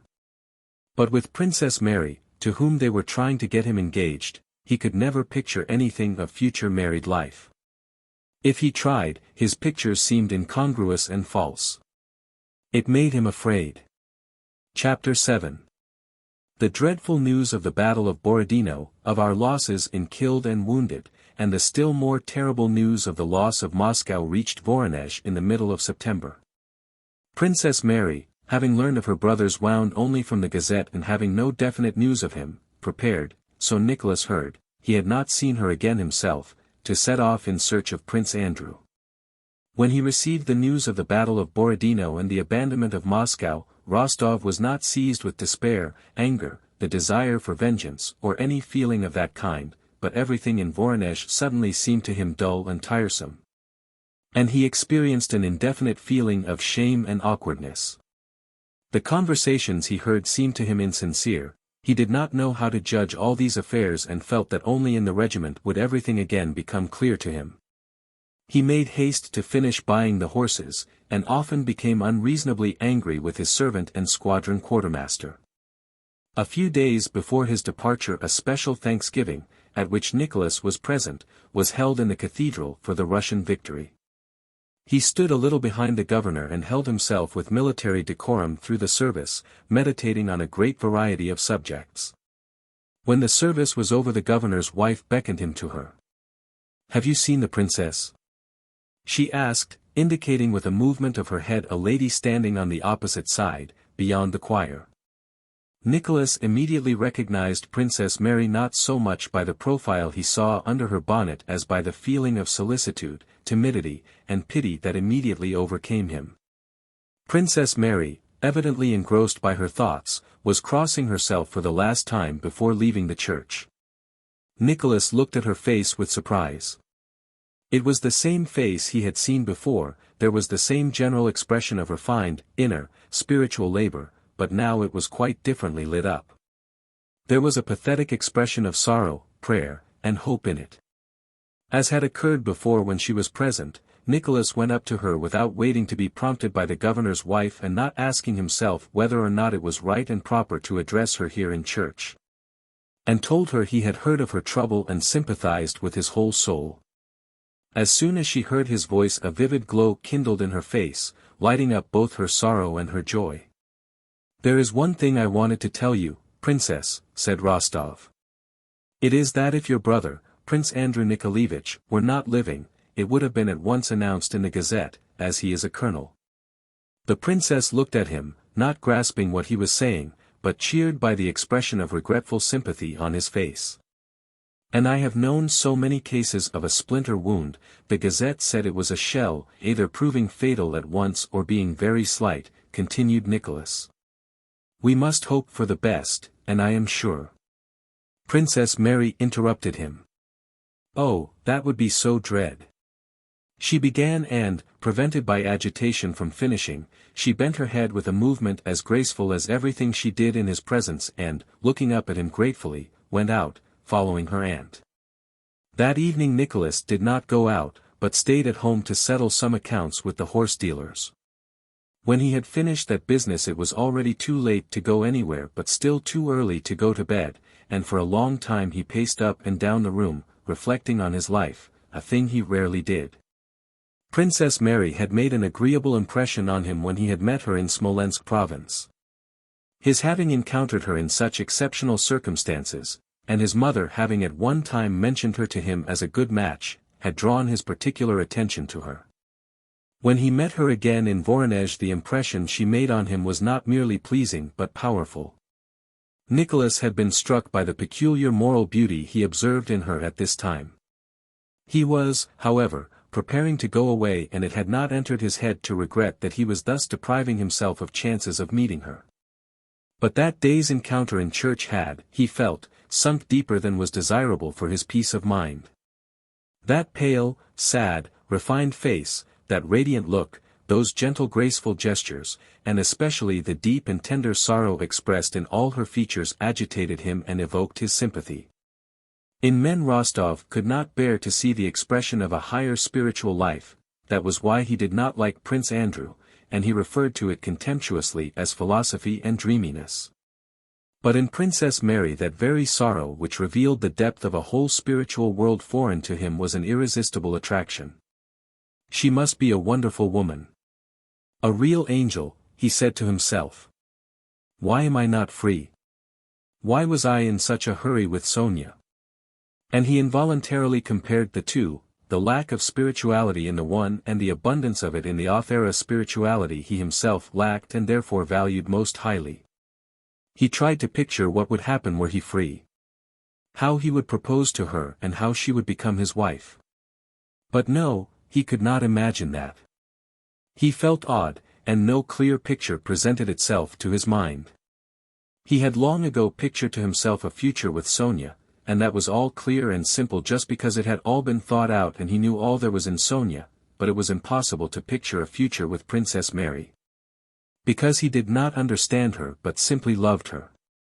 Reveries about Sonia had had something merry and playful in them, but to dream of Princess Mary was always difficult and a little frightening. How she prayed, he thought. It was plain that her whole soul was in her prayer. Yes, that was the prayer that moves mountains, and I am sure her prayer will be answered. Why don't I pray for what I want, he suddenly thought. What do I want? To be free, released from Sonia. She was right, he thought, remembering what the governor's wife had said, nothing but misfortune can come of marrying Sonia. Muddles, grief for Mama, business difficulties, muddles, terrible muddles. Besides, I don't love her not as I should. Oh, God! Release me from this dreadful, inextricable position, he suddenly began to pray. Yes, prayer can move mountains, but one must have faith and not pray as Natasha and I used to as children, that the snow might turn into sugar and then run out into the yard to see whether it had done so. No, but I am not praying for trifles now, he thought as he put his pipe down in a corner, and folding his hands placed himself before the icon. Softened by memories of Princess Mary he began to pray as he had not done for a long time. Tears were in his eyes and in his throat when the door opened and Lavrushka came in with some papers. Blockhead! Why do you come in without being called? Cried Nicholas, quickly changing his attitude. From the governor, said Lavrushka in a sleepy voice. A courier has arrived and there's a letter for you. Well, all right, thanks. You can go. Nicholas took the two letters, one of which was from his mother and the other from Sonia. He recognized them by the handwriting and opened Sonia's first. He had read only a few lines when he turned pale and his eyes opened wide with fear and joy. No, It's not possible, he cried aloud. Unable to sit still, he paced up and down the room holding the letter and reading it. He glanced through it, then read it again, and standing still in the middle of the room he raised his shoulders, stretching out his hands, with his mouth wide open and his eyes fixed. What he had just been praying for with confidence that God would hear him had come to pass. But Nicholas was as much astonished as if it were something extraordinary and unexpected, and as if the very fact that it had happened so quickly proved that it had not come from God to whom he had prayed, but by some ordinary coincidence. This unexpected and, as it seemed to Nicholas, quite voluntary letter from Sonia freed him from the knot that fettered him and from which there had seemed no escape. She wrote that the last unfortunate events, the loss of almost the whole of the Rostovs' Moscow property, and the Countess' repeatedly expressed wish that Nicholas should marry Princess Bolkonskaya, together with his silence and coldness of late, had all combined to make her decide to release him from his promise and set him completely free. It would be too painful to me to think that I might be a cause of sorrow or discord in the family that has been so good to me, she wrote, and my love has no aim but the happiness of those I love. So, Nicholas, I beg you to consider yourself free, and to be assured that, in spite of everything, no one can love you more than does your Sonia. Both letters were written from Troitsa. The other, from the Countess, described their last days in Moscow, their departure, the fire, and the destruction of all their property. In this letter the Countess also mentioned that Prince Andrew was among the wounded traveling with them. His state was very critical, but the doctor said there was now more hope. Sonia and Natasha were nursing him. Next day Nicholas took his mother's letter and went to see Princess Mary. Neither he nor she said a word about what Natasha nursing him might mean, but thanks to this letter Nicholas suddenly became almost as intimate with the princess as if they were relations. The following day he saw Princess Mary off on her journey to Yaroslavl, and a few days later left to rejoin his regiment. Chapter 8. Sonia's letter written from Troitsa, which had come as an answer to Nicholas' prayer, was prompted by this. The thought of getting Nicholas married to an heiress occupied the old countess' mind more and more. She knew that Sonia was the chief obstacle to this happening, and Sonia's life in the countess' house had grown harder and harder, especially after they had received a letter from Nicholas telling of his meeting with Princess Mary in Bogucharovo. The countess let no occasion slip of making humiliating or cruel allusions to Sonia. But a few days before they left Moscow, moved and excited by all that was going on, she called Sonia to her and, instead of reproaching and making demands on her, tearfully implored her to sacrifice herself and repay all that the family had done for her by breaking off her engagement with Nicholas. I shall not be at peace till you promise me this. Sonia burst into hysterical tears and replied through her sobs that she would do anything and was prepared for anything, but gave no actual promise and could not bring herself to decide to do what was demanded of her. She must sacrifice herself for the family that had reared and brought her up. To sacrifice herself for others was Sonia's habit. Her position in the house was such that only by sacrifice could she show her worth, and she was accustomed to this and loved doing it. But in all her former acts of self-sacrifice she had been happily conscious that they raised her in her own esteem and in that of others, and so made her more worthy of Nicholas, whom she loved more than anything in the world. But now they wanted her to sacrifice the very thing that constituted the whole reward for her self-sacrifice and the whole meaning of her life. And for the first time she felt bitterness against those who had been her benefactors only to torture her the more painfully. She felt jealous of Natasha, who had never experienced anything of this sort, had never needed to sacrifice herself, but made others sacrifice themselves for her and yet was beloved by everybody. And for the first time Sonia felt that out of her pure, quiet love for Nicholas a passionate feeling was beginning to grow up which was stronger than principle, virtue, or religion. Under the influence of this feeling Sonia, whose life of dependence had taught her involuntarily to be secretive, having answered the countess in vague general terms, avoided talking with her and resolved to wait till she should see Nicholas. Not in order to set him free but on the contrary at that meeting to bind him to her forever. The bustle and terror of the Rostovs' last days in Moscow stifled the gloomy thoughts that oppressed Sonia. She was glad to find escape from them in practical activity. But when she heard of Prince Andrew's presence in their house, despite her sincere pity for him and for Natasha, she was seized by a joyful and superstitious feeling that God did not intend her to be separated from Nicholas. She knew that Natasha loved no one but Prince Andrew and had never ceased to love him. She knew that being thrown together again under such terrible circumstances they would again fall in love with one another, and that Nicholas would then not be able to marry Princess Mary as they would be within the prohibited degrees of affinity. Despite all the terror of what had happened during those last days and during the first days of their journey, this feeling that Providence was intervening in her personal affairs cheered Sonia. At the Troitsa monastery the Rostovs first broke their journey for a whole day. 3 large rooms were assigned to them in the monastery hostelry, one of which was occupied by Prince Andrew. The wounded man was much better that day and Natasha was sitting with him. In the next room sat the Count and Countess respectfully conversing with the prior, who was calling on them as old acquaintances and benefactors of the monastery. Sonia was there too, tormented by curiosity as to what Prince Andrew and Natasha were talking about. She heard the sound of their voices through the door. That door opened and Natasha came out, looking excited. Not noticing the monk, who had risen to greet her and was drawing back the wide sleeve on his right arm, she went up to Sonia and took her hand. "Natasha, what are you about?" "Come here," said the Countess. Natasha went up to the monk for his blessing, and advised her to pray for aid to God and his saint. As soon as the prior withdrew, Natasha took her friend by the hand and went with her into the unoccupied room. "Sonia, will he live?" she asked. "Sonia, how happy I am, and how unhappy."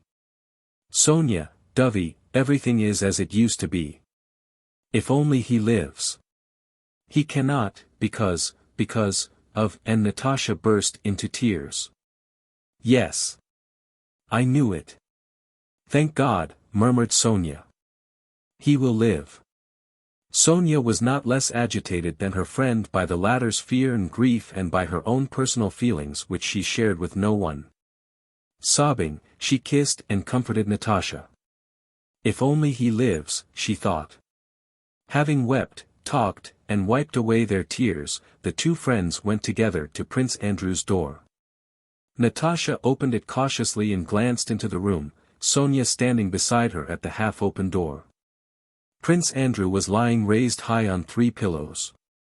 His pale face was calm, his eyes closed, and they could see his regular breathing. "Oh, Natasha!" Sonia suddenly almost screamed, catching her companion's arm and stepping back from the door. "What? What is it?" asked Natasha. "It's that," said Sonia, with a white face and trembling lips.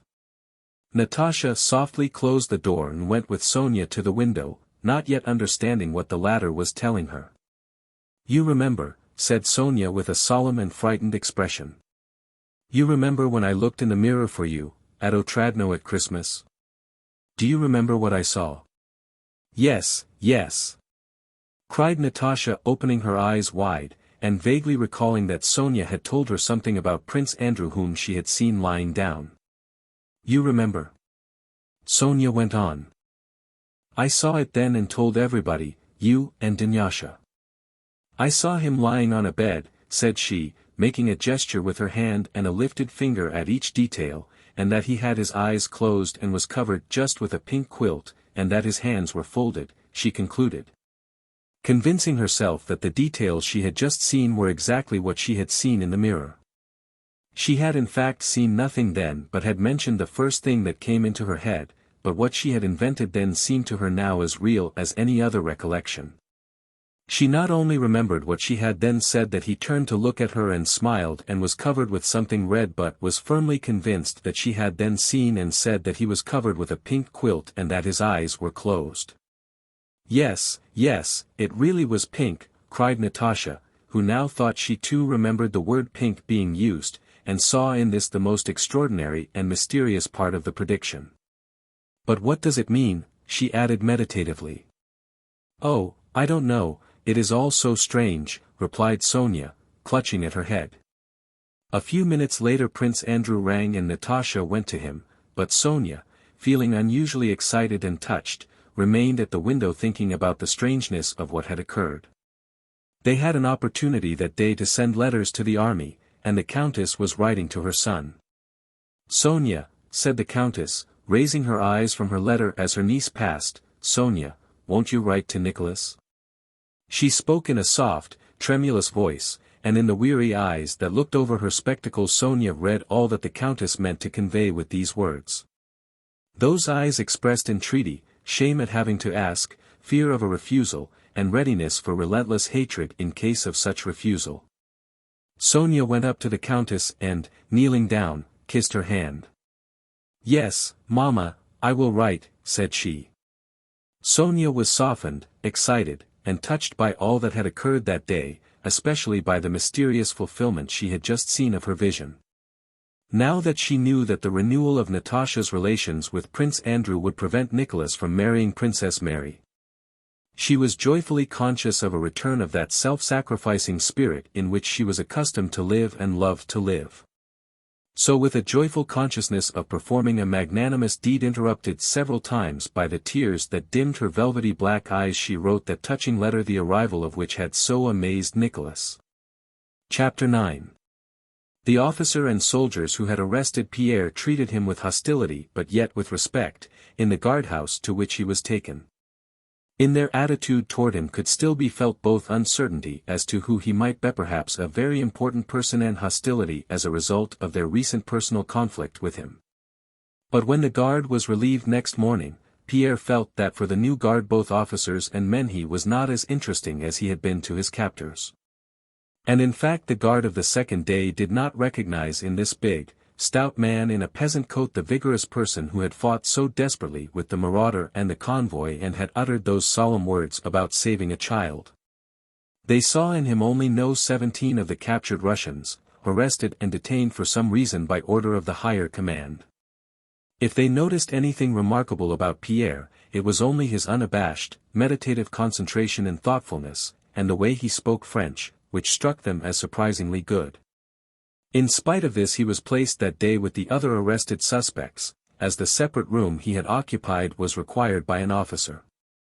All the Russians confined with Pierre were men of the lowest class and, recognizing him as a gentleman, they all avoided him, more especially as he spoke French. Pierre felt sad at hearing them making fun of him. That evening he learned that all these prisoners, he, probably, among them, were to be tried for incendiarism. On the third day he was taken with the others to a house where a French general with a white mustache sat with 2 colonels and other Frenchmen with scarves on their arms. With the precision and definiteness customary in addressing prisoners, and which is supposed to preclude human frailty, Pierre, like the others, was questioned as to who he was, where he had been, with what object, and so on. These questions, like questions put at trials generally, left the essence of the matter aside, shut out the possibility of that essence as being revealed, and were designed only to form a channel through which the judges wished the answers of the accused to flow so as to lead to the desired result, namely a conviction. As soon as Pierre began to say anything that did not fit in with that aim, the channel was removed and the water could flow to waste. Pierre felt, moreover, what the accused always feel at their trial, perplexity as to why these questions were put to him. He had a feeling that it was only out of condescension or a kind of civility that this device of placing a channel was employed. He knew he was in these men's power, that only by force had they brought him there, that force alone gave them the right to demand answers to their questions, and that the sole object of that assembly was to inculpate him. And so, as they had the power and wished to inculpate him, this expedient of an inquiry and trial seemed unnecessary. It was evident that any answer would lead to conviction. When asked what he was doing when he was arrested, Pierre replied in a rather tragic manner that he was restoring to its parents a child he had saved from the flames. Why had he fought the marauder? Pierre answered that he was protecting a woman, and that, to protect a woman who was being insulted was the duty of every man, that. They interrupted him, for this was not to the point. Why was he in the yard of a burning house where witnesses had seen him? He replied that he had gone out to see what was happening in Moscow. Again they interrupted him. They had not asked where he was going, but why he was found near the fire. Who was he? They asked, repeating their first question, which he had declined to answer. Again he replied that he could not answer it. Put that down, that's bad. Very bad, sternly remarked the general with the white mustache and red flushed face. On the fourth day fires broke out on the Zubovsky rampart. Pierre and 13 others were moved to the coach house of a merchant's house near the Crimean Bridge. On his way through the streets Pierre felt stifled by the smoke which seemed to hang over the whole city. Fires were visible on all sides. He did not then realize the significance of the burning of Moscow, and looked at the fires with horror. He passed 4 days in the coach house near the Crimean Bridge and during that time learned, from the talk of the French soldiers, that all those confined there were awaiting a decision which might come any day from the marshal. What marshal this was, Pierre could not learn from the soldiers. Evidently for them, the marshal represented a very high and rather mysterious power. These first days, before the 8th of September when the prisoners were had up for a second examination, were the hardest of all for Pierre. Chapter 10. On the 8th of September an officer, a very important one judging by the respect the guards showed him, entered the coach house where the prisoners were. This officer, probably someone on the staff, was holding a paper in his hand, and called over all the Russians there, naming Pierre as the man who does not give his name. Glancing indolently and indifferently at all the prisoners, he ordered the officer in charge to have them decently dressed and tidied up before taking them to the marshal. An hour later a squad of soldiers arrived and Pierre with 13 others was led to the Virgin's Field. It was a fine day, sunny after rain, and the air was unusually pure. The smoke did not hang low as on the day when Pierre had been taken from the guardhouse on the Zubovsky rampart, but rose through the pure air in columns.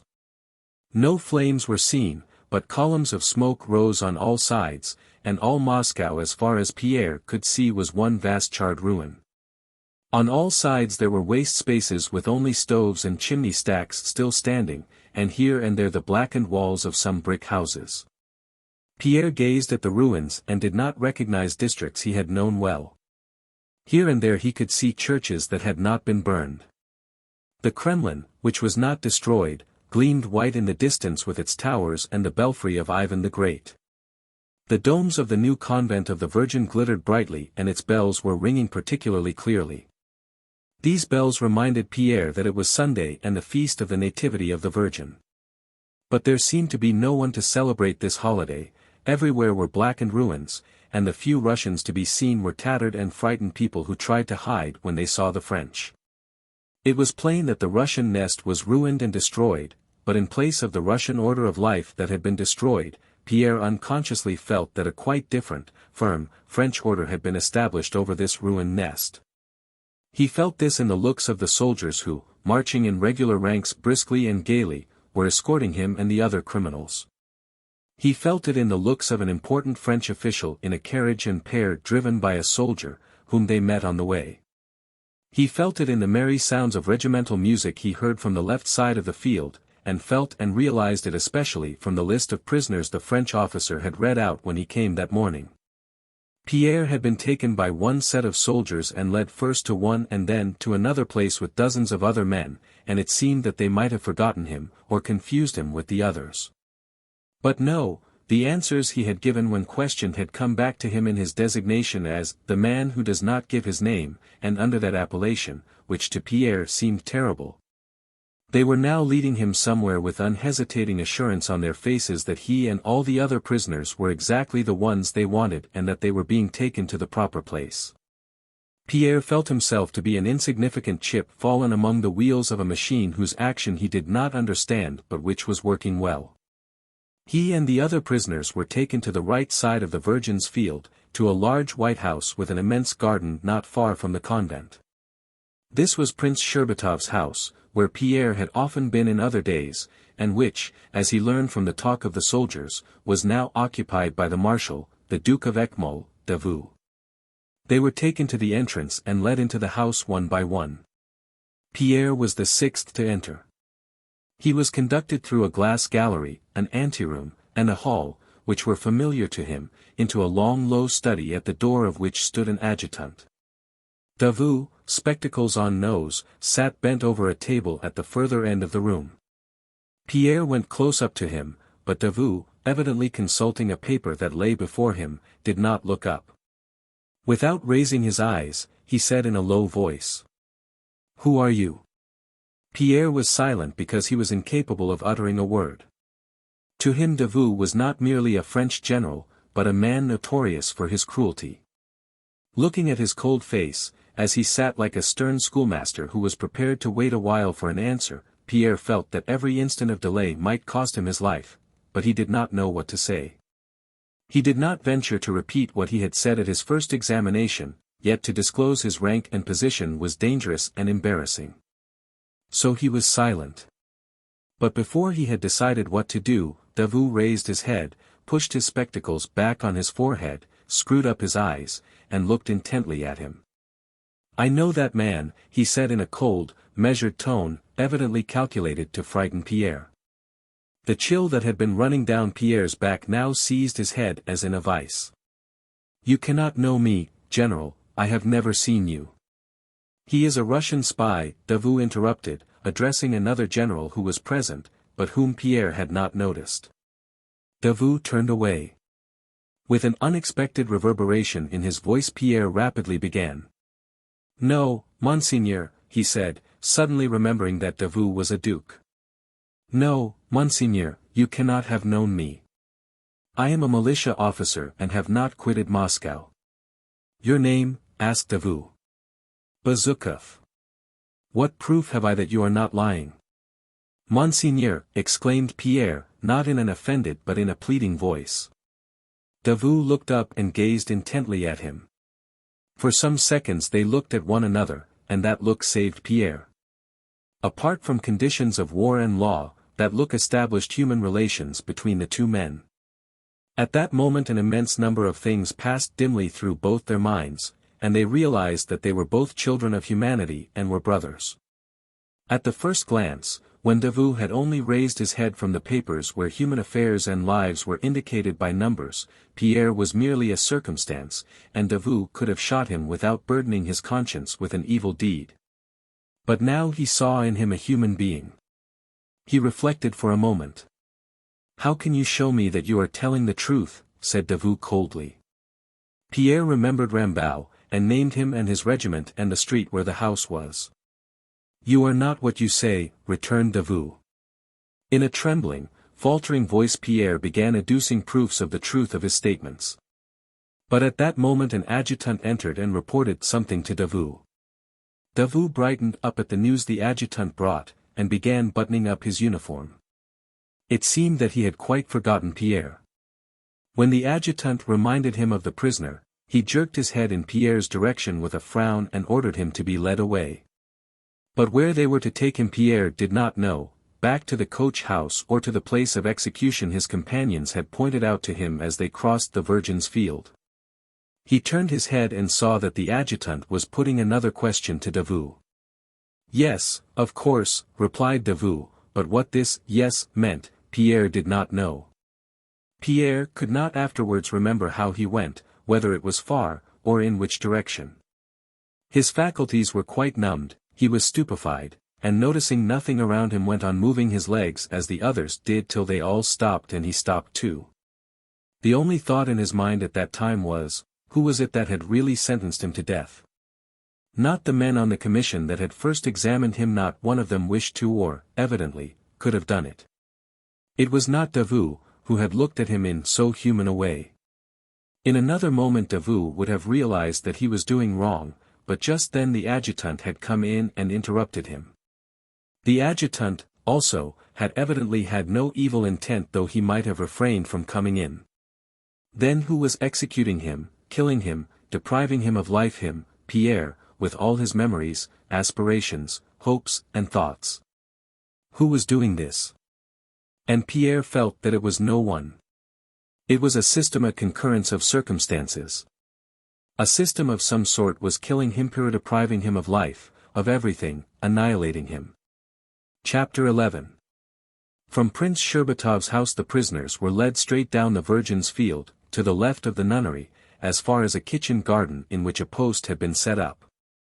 Beyond that post a fresh pit had been dug in the ground, and near the post and the pit a large crowd stood in a semicircle. The crowd consisted of a few Russians and many of Napoleon's soldiers who were not on duty, Germans, Italians, and Frenchmen, in a variety of uniforms. To the right and left of the post stood rows of French troops in blue uniforms with red epaulets and high boots and shakos. The prisoners were placed in a certain order, according to the list. Pierre was sixth, and were led to the post. Several drums suddenly began to beat on both sides of them, and at that sound Pierre felt as if part of his soul had been torn away. He lost the power of thinking or understanding. He could only hear and see. And he had only one wish, that the frightful thing that had to happen should happen quickly. Pierre looked round at his fellow prisoners and scrutinized them. The two first were convicts with shaven heads. One was tall and thin, the other dark, shaggy, and sinewy, with a flat nose. The third was a domestic serf, about 45 years old, with grizzled hair and a plump, well-nourished body. The fourth was a peasant, a very handsome man with a broad, light brown beard and black eyes. The fifth was a factory hand, a thin, sallow-faced lad of 18 in a loose coat. Pierre heard the French consulting whether to shoot them separately or two at a time. In couples, replied the officer in command in a calm voice. There was a stir in the ranks of the soldiers, and it was evident that they were all hurrying, not as men hurry to do something they understand, but as people hurry to finish a necessary but unpleasant and incomprehensible task. A French official wearing a scarf came up to the right of the row of prisoners and read out the sentence in Russian and in French. Then two pairs of Frenchmen approached the criminals and at the officer's command took the two convicts who stood first in the row. The convicts stopped when they reached the post and, while sacks were being brought, looked dumbly around as a wounded beast looks at an approaching huntsman. One crossed himself continually, the other scratched his back and made a movement of the lips resembling a smile. With hurried hands the soldiers blindfolded them, drawing the sacks over their heads, and bound them to the post. 12 sharpshooters with muskets stepped out of the ranks with a firm regular tread and halted 8 paces from the post. Pierre turned away to avoid seeing what was going to happen. Suddenly a crackling, rolling noise was heard which seemed to him louder than the most terrific thunder, and he looked round. There was some smoke, and the Frenchmen were doing something near the pit, with pale faces and trembling hands.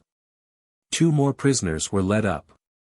In the same way and with similar looks, these two glanced vainly at the onlookers with only a silent appeal for protection in their eyes, evidently unable to understand or believe what was going to happen to them. They could not believe it because they alone knew what their life meant to them, and so they neither understood nor believed that it could be taken from them. Again Pierre did not wish to look and again turned away. But again the sound as of a frightful explosion struck his ear, and at the same moment he saw smoke, blood, and the pale, scared faces of the Frenchmen who were again doing something by the post, their trembling hands impeding one another. Pierre, breathing heavily, looked around as if asking what it meant. The same question was expressed in all the looks that met his. On the faces of all the Russians and of the French soldiers and officers without exception, he read the same dismay, horror, and conflict that were in his own heart. But who, after all, is doing this? They are all suffering as I am. Who then is it? Who, flashed for an instant through his mind. Sharpshooters of the 86th, forward, shouted someone. The 5th prisoner, the one next to Pierre, was led away alone. Pierre did not understand that he was saved, that he and the rest had been brought there only to witness the execution. With ever-growing horror, and no sense of joy or relief, he gazed at what was taking place. The 5th man was the factory lad in the loose cloak. The moment they laid hands on him he sprang aside in terror and clutched at Pierre. Pierre shuddered and shook himself free. The lad was unable to walk. They dragged him along, holding him up under the arms, and he screamed. When they got him to the post he grew quiet, as if he suddenly understood something. Whether he understood that screaming was useless or whether he thought it incredible that men should kill him, at any rate he took his stand at the post, waiting to be blindfolded like the others. and like a wounded animal looked around him with glittering eyes. Pierre was no longer able to turn away and close his eyes. His curiosity and agitation, like that of the whole crowd, reached the highest pitch at this fifth murder. Like the others, this fifth man seemed calm. He wrapped his loose cloak closer and rubbed one bare foot with the other. When they began to blindfold him, he himself adjusted the knot which hurt the back of his head. Then when they propped him against the blood-stained post, he leaned back and, not being comfortable in that position, straightened himself, adjusted his feet and leaned back again more comfortably. Pierre did not take his eyes from him and did not miss his slightest movement. Probably a word of command was given and was followed by the reports of 8 muskets. But try as he would, Pierre could not afterwards remember having heard the slightest sound of the shots. He only saw how the workman suddenly sank down on the cords that held him, how blood showed itself in 2 places, how the rope slackened under the weight of the hanging body, and how the workman sat down, his head hanging unnaturally and one leg bent under him. Pierre ran up to the post. No one hindered him. Pale, frightened people were doing something around the workman. The lower jaw of an old Frenchman with a thick mustache trembled as he untied the ropes. The body collapsed. The soldiers dragged it awkwardly from the post and began pushing it into the pit. They all plainly and certainly knew that they were criminals who must hide the traces of their guilt as quickly as possible. Pierre glanced into the pit and saw that the factory lad was lying with his knees close up to his head and one shoulder higher than the other. That shoulder rose and fell rhythmically and convulsively, but spadefuls of earth were already being thrown over the whole body. One of the soldiers, evidently suffering, shouted gruffly and angrily at Pierre to go back. But Pierre did not understand him and remained near the post, and no one drove him away. When the pit had been filled up, a command was given. Pierre was taken back to his place, and the rows of troops on both sides of the post made a half-turn and went past it at a measured pace. The 24 sharpshooters with discharged muskets, standing in the center of the circle, ran back to their places as the companies passed by. Pierre gazed now with dazed eyes at these sharpshooters who ran in couples out of the circle. All but one rejoined their companies. This one, a young soldier, his face deadly pale, his shako pushed back, and his musket resting on the ground, still stood near the pit at the spot from which he had fired. He swayed like a drunken man, taking some steps forward and back to save himself from falling. An old, non-commissioned officer ran out of the ranks and taking him by the elbow dragged him to his company. The crowd of Russians and Frenchmen began to disperse. They all went away silently and with drooping heads. "That will teach them to start fires," said one of the Frenchmen. Pierre glanced round at the speaker and saw that it was a soldier who was trying to find some relief after what had been done, but was not able to do so. Without finishing what he had begun to say, he made a hopeless movement with his arm and went away. Chapter 12. After the execution, Pierre was separated from the rest of the prisoners and placed alone in a small, ruined, and befouled church. Toward evening a non-commissioned officer entered with 2 soldiers and told him that he had been pardoned and would now go to the barracks for the prisoners of war. Without understanding what was said to him, Pierre got up and went with the soldiers. They took him to the upper end of the field, where there were some sheds built of charred planks, beams, and battens, and led him into one of them. In the darkness some 20 different men surrounded Pierre. He looked at them without understanding who they were, why they were there, or what they wanted of him. He heard what they said, but did not understand the meaning of the words and made no kind of deduction from or application of them. He replied to questions they put to him, but did not consider who was listening to his replies, nor how they would understand them. He looked at their faces and figures, but they all seemed to him equally meaningless. From the moment Pierre had witnessed those terrible murders committed by men who did not wish to commit them, it was as if the mainspring of his life, on which everything depended and which made everything appear alive, had suddenly been wrenched out and everything had collapsed into a heap of meaningless rubbish. Though he did not acknowledge it to himself, his faith in the right ordering of the universe, in humanity, in his own soul, and in God, had been destroyed. He had experienced this before, but never so strongly as now.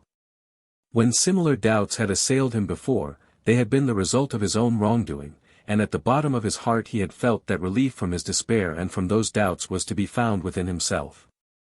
But now he felt that the universe had crumbled before his eyes and only meaningless ruins remained, and this not by any fault of his own. He felt that it was not in his power to regain faith in the meaning of life. Around him in the darkness men were standing and evidently something about him interested them greatly. They were telling him something and asking him something. Then they led him away somewhere, and at last he found himself in a corner of the shed among men who were laughing and talking on all sides. "Well, then, mates, that very prince who—" some voice at the other end of the shed was saying, with a strong emphasis on the word who. Sitting silent and motionless on a heap of straw against the wall, Pierre sometimes opened and sometimes closed his eyes.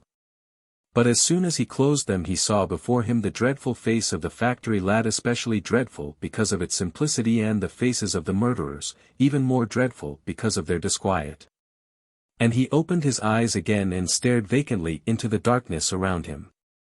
Beside him in a stooping position sat a small man of whose presence he was first made aware by a strong smell of perspiration which came from him every time he moved. This man was doing something to his legs in the darkness, and though Pierre could not see his face he felt that the man continually glanced at him. On growing used to the darkness Pierre saw that the man was taking off his leg bands, and the way he did it aroused Pierre's interest. Having unwound the string that tied the band on one leg, he carefully coiled it up and immediately set to work on the other leg, glancing up at Pierre. While one hand hung up the first string the other was already unwinding the band on the second leg. In this way, having carefully removed the leg bands by deft circular motions of his arm following one another uninterruptedly, the man hung the leg bands up on some pegs fixed above his head. Then he took out a knife, cut something, closed the knife, placed it under the head of his bed, and, seating himself comfortably, clasped his arms round his lifted knees and fixed his eyes on Pierre. The latter was conscious of something pleasant, comforting, and well-rounded in these deft movements, in the man's well-ordered arrangements in his corner, and even in his very smell, and he looked at the man without taking his eyes from him. "You've seen a lot of trouble, sir, the little man suddenly said. And there was so much kindliness and simplicity in his sing-song voice that Pierre tried to reply, but his jaw trembled and he felt tears rising to his eyes. The little fellow, giving Pierre no time to betray his confusion, instantly continued in the same pleasant tones. Lad, don't fret," said he, in the tender sing-song caressing voice old Russian peasant women employ. "Don't fret, friend, suffer an hour, live for an age, that's how it is, my dear fellow. And here we live, thank heaven, without offense. Among these folk, too, there are good men as well as bad," said he, and still speaking, he turned on his knees with a supple movement, got up, coughed, and went off to another part of the shed. You rascal!" Pierre heard the same kind voice saying at the other end of the shed. "So you've come, you rascal. She remembers. Now, that'll do." And the soldier, pushing away a little dog that was jumping up at him, returned to his place and sat down. In his hands he had something wrapped in a rag. "Here, eat a bit, sir," said he, resuming his former respectful tone as he unwrapped and offered Pierre some baked potatoes. "We had soup for dinner and the potatoes are grand." Pierre had not eaten all day and the smell of the potatoes seemed extremely pleasant to him.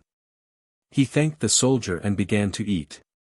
"Well, are they all right?" said the soldier with a smile. "You should do like this." He took a potato, drew out his clasp knife, cut the potato into 2 equal halves on the palm of his hand, sprinkled some salt on it from the rag, and handed it to Pierre. "The potatoes are grand," he said once more. "Eat some like that." Pierre thought he had never eaten anything that tasted better. "Oh, I'm all right," said he, "but why did they shoot those poor fellows? The last one was hardly 20. TT, said the little man. "Ah, what a sin, what a sin." He added quickly, and as if his words were always waiting ready in his mouth and flew out involuntarily, he went on, "How was it, sir, that you stayed in Moscow? I didn't think they would come so soon." "I stayed accidentally," replied Pierre. "And how did they arrest you, dear lad?" "At your house." "No, I went to look at the fire, and they arrested me there, and tried me as an incendiary." "Where there's law there's injustice," put in the little man. "And have you been here long?" Pierre asked as he munched the last of the potato. It was last Sunday they took me, out of a hospital in Moscow." "Why, are you a soldier then?" "Yes, we are soldiers of the Obshuron regiment." "I was dying of fever." "We weren't told anything. There were some 20 of us lying there. We had no idea, never guessed at all." "And do you feel sad here?" Pierre inquired. "How can one help it, lad? My name is Platon, and the surname is Karateev," he added, evidently wishing to make it easier for Pierre to address him. "They call me Little Falcon, in the regiment." "How is one to help feeling sad? Moscow's the mother of cities. How can one see all this and not feel sad? But, the maggot gnaws the cabbage, yet dies first, that's what the old folks used to tell us," he added rapidly. "What? What did you say?" asked Pierre. "Who?" "I," said Karateev. "I say things happen not as we plan but as God judges," he replied, thinking that he was repeating what he had said before, and immediately continued. "Well, and you, have you a family estate, sir? And a house? So you have abundance, then? And a housewife? And your old parents, are they still living?" he asked. And though it was too dark for Pierre to see, he felt that a suppressed smile of kindliness puckered the soldier's lips as he put these questions. He seemed grieved that Pierre had no parents, especially that he had no mother. "A wife for counsel, a mother-in-law for welcome, but there's none as dear as one's own mother," said he. "Well, and have you little ones?" he went on asking. Again Pierre's negative answer seemed to distress him, and he hastened to add. "Never mind. You're young folks yet, and please God may still have some. The great thing is to live in harmony."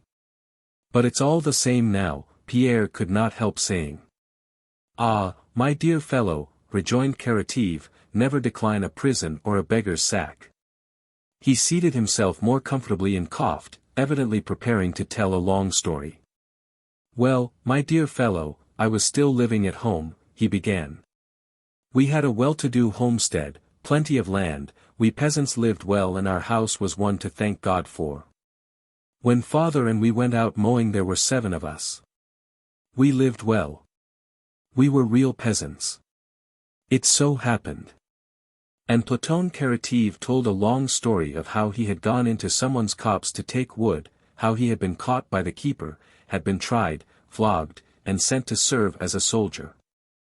"Well, lad," and a smile changed the tone of his voice, "we thought it was a misfortune but it turned out a blessing.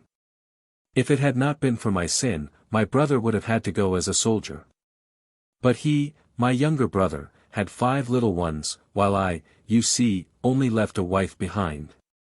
We had a little girl, but God took her before I went as a soldier.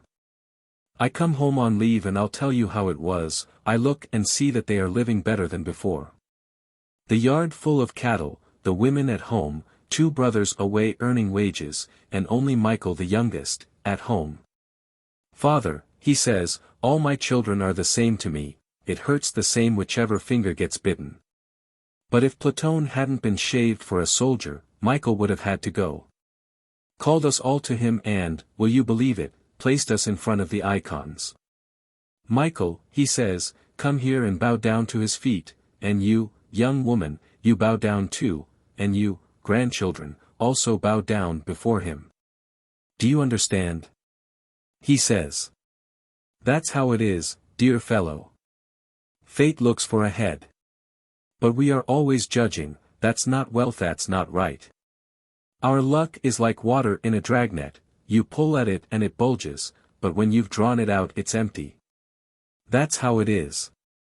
And Platon shifted his seat on the straw. After a short silence he rose. "Well, I think you must be sleepy," said he, and began rapidly crossing himself and repeating. "Lord Jesus Christ, Holy Saint Nicholas, Frola and Lavra. Lord Jesus Christ, Holy Saint Nicholas, Frola and Lavra. Lord Jesus Christ, have mercy on us and save us," he concluded, then bowed to the ground, got up, sighed, and sat down again on his heap of straw. "That's the way. Lay me down like a stone, O God, and raise me up like a loaf," he muttered as he lay down, pulling his coat over him. "What prayer was that you were saying?" asked Pierre. Murmured Platon, who had almost fallen asleep. "What was I saying?" "I was praying." "Don't you pray?" "Yes, I do," said Pierre. "But what was that you said, Frola and Lavra?" "Well, of course," replied Platon quickly, "the horses' saints. One must pity the animals too." The rascal. "Now you've curled up and got warm, you daughter of a bitch," said Karateev, touching the dog that lay at his feet, and again turning over he fell asleep immediately.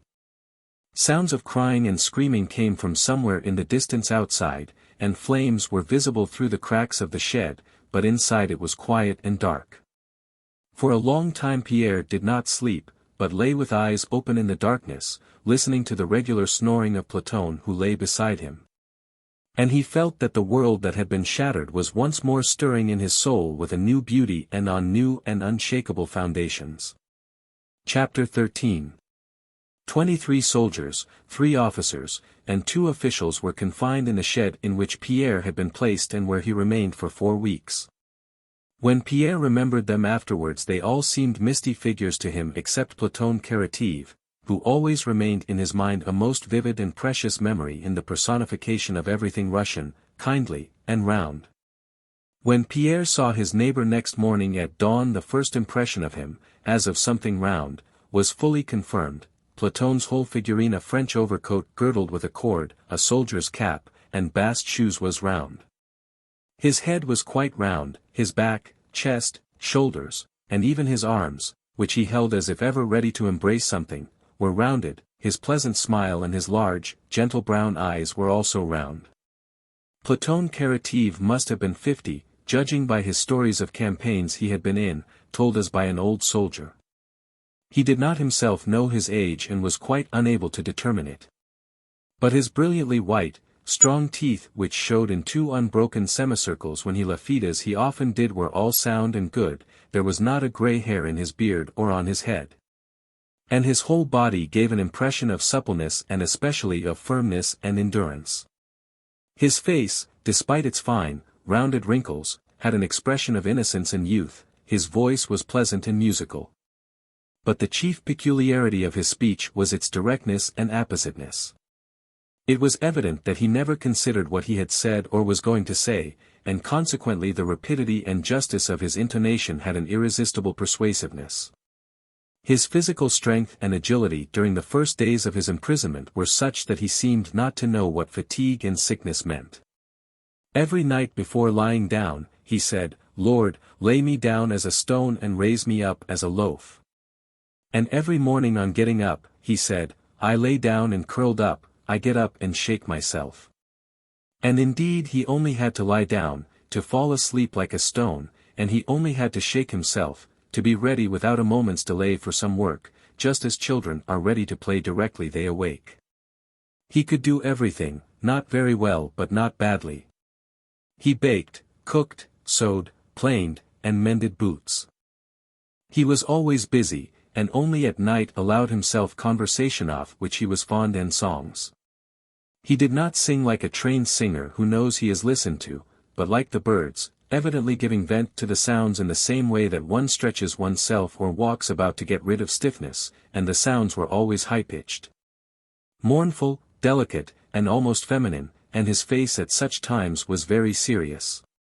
Having been taken prisoner and allowed his beard to grow, he seemed to have thrown off all that had been forced upon him, everything military and alien to himself, and had returned to his former peasant habits. "A soldier on levee, a shirt outside breeches," he would say. He did not like talking about his life as a soldier, though he did not complain, and often mentioned that he had not been flogged once during the whole of his army service. When he related anything it was generally some old and evidently precious memory of his Christian life, as he called his peasant existence. The proverbs, of which his talk was full, were for the most part not the coarse and indecent saws soldiers employ, but those folk sayings which taken without a context seem so insignificant, but when used appositely suddenly acquire a significance of profound wisdom. He would often say the exact opposite of what he had said on a previous occasion, yet both would be right. He liked to talk and he talked well, adorning his speech with terms of endearment and with folk sayings which Pierre thought he invented himself. But the chief charm of his talk lay in the fact that the commonest events, sometimes just such as Pierre had witnessed without taking notice of them, assumed in Karatives a character of solemn fitness. He liked to hear the folk tales one of the soldiers used to tell of an evening. They were always the same, but most of all he liked to hear stories of real life.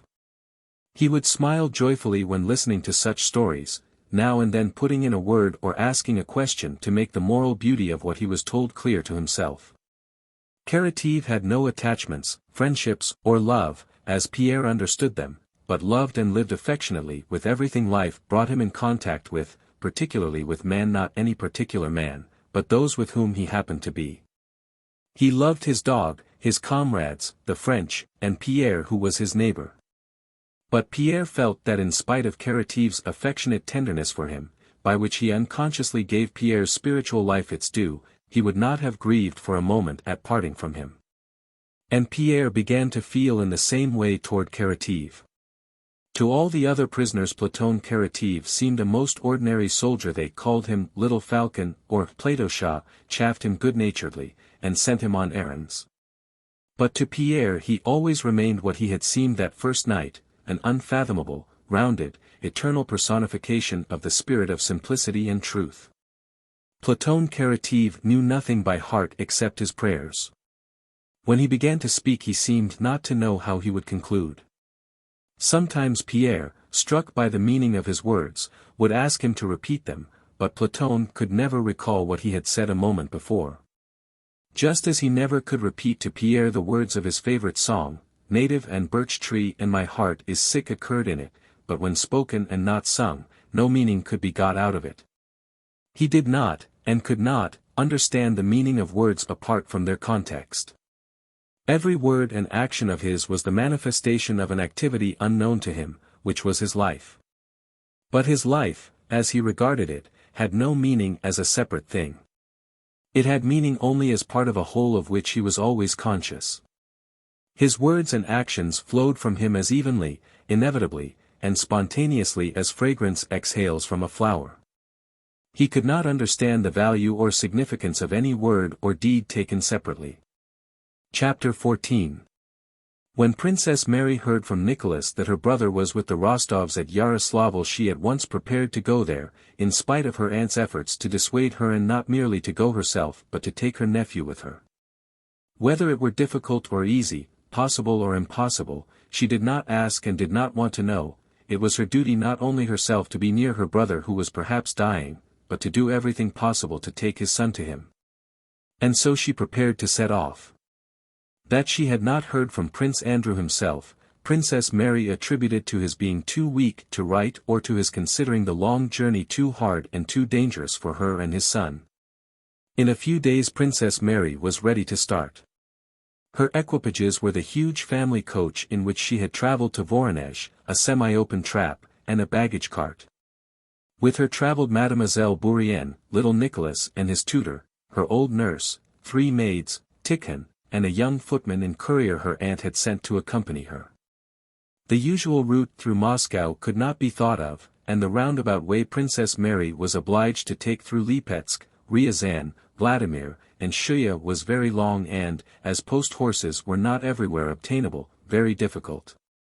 And near Ryazan, where the French were said to have shown themselves, was even dangerous. During this difficult journey Mademoiselle Bourrienne, Dessalles, and Princess Mary's servants were astonished at her energy and firmness of spirit. She went to bed later and rose earlier than any of them, and no difficulties daunted her. Thanks to her activity and energy, which infected her fellow travelers, they approached Yaroslavl by the end of the second week. The last days of her stay in Voronezh had been the happiest of her life. Her love for Rostov no longer tormented or agitated her. It filled her whole soul, had become an integral part of herself, and she no longer struggled against it. Latterly she had become convinced that she loved and was beloved, though she never said this definitely to herself in words. She had become convinced of it at her last interview with Nicholas, when he had come to tell her that her brother was with the Rostovs. Not by a single word had Nicholas alluded to the fact that Prince Andrew's relations with Natasha might, if he recovered, be renewed, but Princess Mary saw by his face that he knew and thought of this. Yet in spite of that, his relation to her considerate, delicate, and loving not only remained unchanged. But it sometimes seemed to Princess Mary that he was even glad that the family connection between them allowed him to express his friendship more freely. She knew that she loved for the first and only time in her life and felt that she was beloved, and was happy in regard to it. But this happiness on one side of her spiritual nature did not prevent her feeling grief for her brother with full force. On the contrary, that spiritual tranquility on the one side made it the more possible for her to give full play to her feeling for her brother. That feeling was so strong at the moment of leaving Voronezh that those who saw her off, as they looked at her careworn, despairing face, felt sure she would fall ill on the journey. But the very difficulties and preoccupations of the journey, which she took so actively in hand, saved her for a while from her grief and gave her strength. As always happens when traveling, Princess Mary thought only of the journey itself, forgetting its object. But as she approached Yaroslavl, the thought of what might await her there not after many days, but that very evening again presented itself to her, and her agitation increased to its utmost limit. The courier who had been sent on in advance to find out where the Rostovs were staying in Yaroslavl, and in what condition Prince Andrew was, when he met the big coach just entering the town gates, was appalled by the terrible pallor of the princess' face that looked out at him from the window. "I have found out everything, Your Excellency. The Rostovs are staying at the merchant Bronikov's house, in the square not far from here, right above the Volga," said the courier. Princess Mary looked at him with frightened inquiry, not understanding why he did not reply to what she chiefly wanted to know: how was her brother? Mademoiselle Bourienne put that question for her. "How is the prince?" she asked. "His Excellency is staying in the same house with them." "Then he is alive," thought Princess Mary, and asked in a low voice, "How is he?" "The servants say he is still the same." What "still the same" might mean Princess Mary did not ask, but with an unnoticed glance at little 7-year-old Nicholas, who was sitting in front of her looking with pleasure at the town, she bowed her head and did not raise it again till the heavy coach, rumbling, shaking and swaying, came to a stop. The carriage steps clattered as they were let down. The carriage door was opened. On the left there was what era great river, and on the right a porch. There were people at the entrance, servants, and a rosy girl with a large plait of black hair, smiling as it seemed to Princess Mary in an unpleasantly affected way. This was Sonia. Princess Mary ran up the steps. "This way," said the girl, with the same artificial smile, and the princess found herself in the hall facing an elderly woman of Oriental type, who came rapidly to meet her with a look of emotion. This was the Countess. She embraced Princess Mary and kissed her. "Mon enfant," she muttered, "je vous aime et vous connais depuis longtemps. Asterisk, my child. I love you and have known you a long time." Despite her excitement, Princess Mary realized that this was the Countess and that it was necessary to say something to her. Hardly knowing how she did it, she contrived to utter a few polite phrases in French in the same tone as those that had been addressed to her, and asked, "How is he?" "The doctor says that he is not in danger," said the Countess, but as she spoke she raised her eyes with a sigh, and her gesture conveyed a contradiction of her words. "Where is he? Can I see him, can I?" asked the princess. "One moment, princess, one moment, my dear. Is this his son?" said the Countess, turning to little Nicholas who was coming in with Dessalles. "There will be room for everybody," this is a big house. Oh, what a lovely boy. The Countess took Princess Mary into the drawing room, where Sonia was talking to Mademoiselle Bourienne.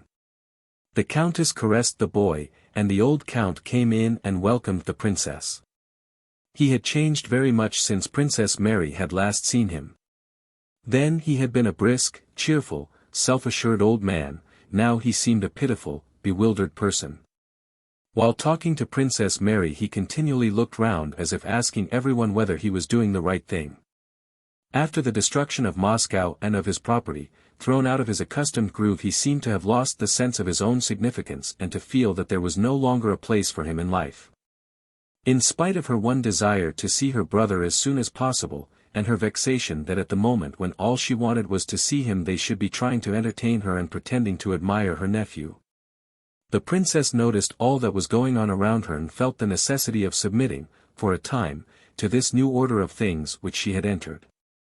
She knew it to be necessary, and though it was hard for her she was not vexed with these people. "This is my niece," said the Count, introducing Sonia. "You don't know her, Princess." Princess Mary turned to Sonia and, trying to stifle the hostile feeling that arose in her toward the girl, she kissed her. But she felt oppressed by the fact that the mood of everyone around her was so far from what was in her own heart.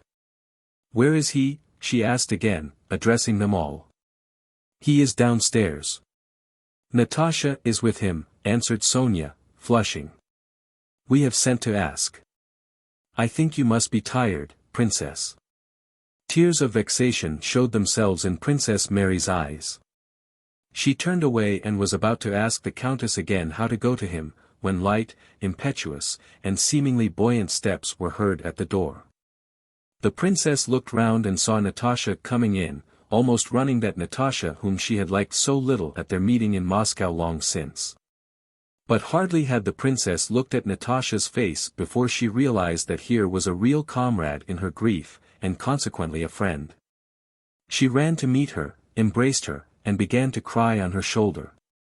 As soon as Natasha, sitting at the head of Prince Andrew's bed, heard of Princess Mary's arrival, she softly left his room and hastened to her with those swift steps that had sounded buoyant to Princess Mary. There was only one expression on her agitated face when she ran into the drawing-room, that of love, boundless love for him, for her, and for all that was near to the man she loved. And of pity, suffering for others, and passionate desire to give herself entirely to helping them. It was plain that at that moment there was in Natasha's heart no thought of herself or of her own relations with Prince Andrew.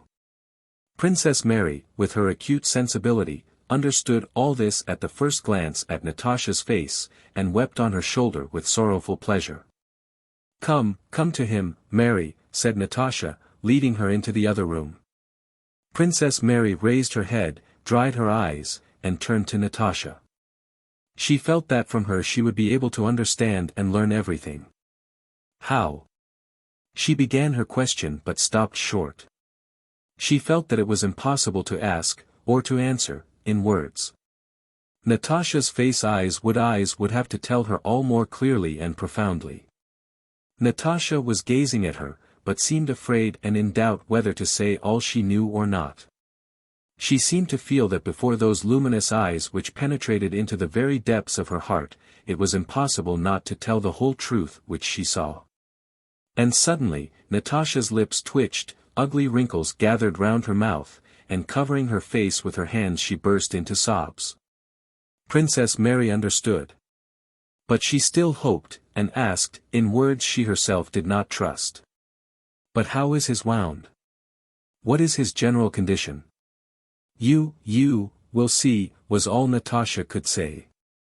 They sat a little while downstairs near his room till they had left off crying and were able to go to him with calm faces. "How has his whole illness gone? Is it long since he grew worse? When did this happen?" Princess Mary inquired. Natasha told her that at first there had been danger from his feverish condition and the pain he suffered, but at Troitsa that had passed and the doctor had only been afraid of gangrene. That danger had also passed. When they reached Yaroslavl the wound had begun to fester. Natasha knew all about such things as festering, and the doctor had said that the festering might take a normal course. Then fever set in, but the doctor had said the fever was not very serious. But 2 days ago this suddenly happened, said Natasha, struggling with her sobs. I don't know why, but you will see what he is like. Is he weaker? Thinner? Asked the princess. No, it's not that, but worse. You will see. Oh, Mary, he is too good, he cannot live, because. Chapter 15.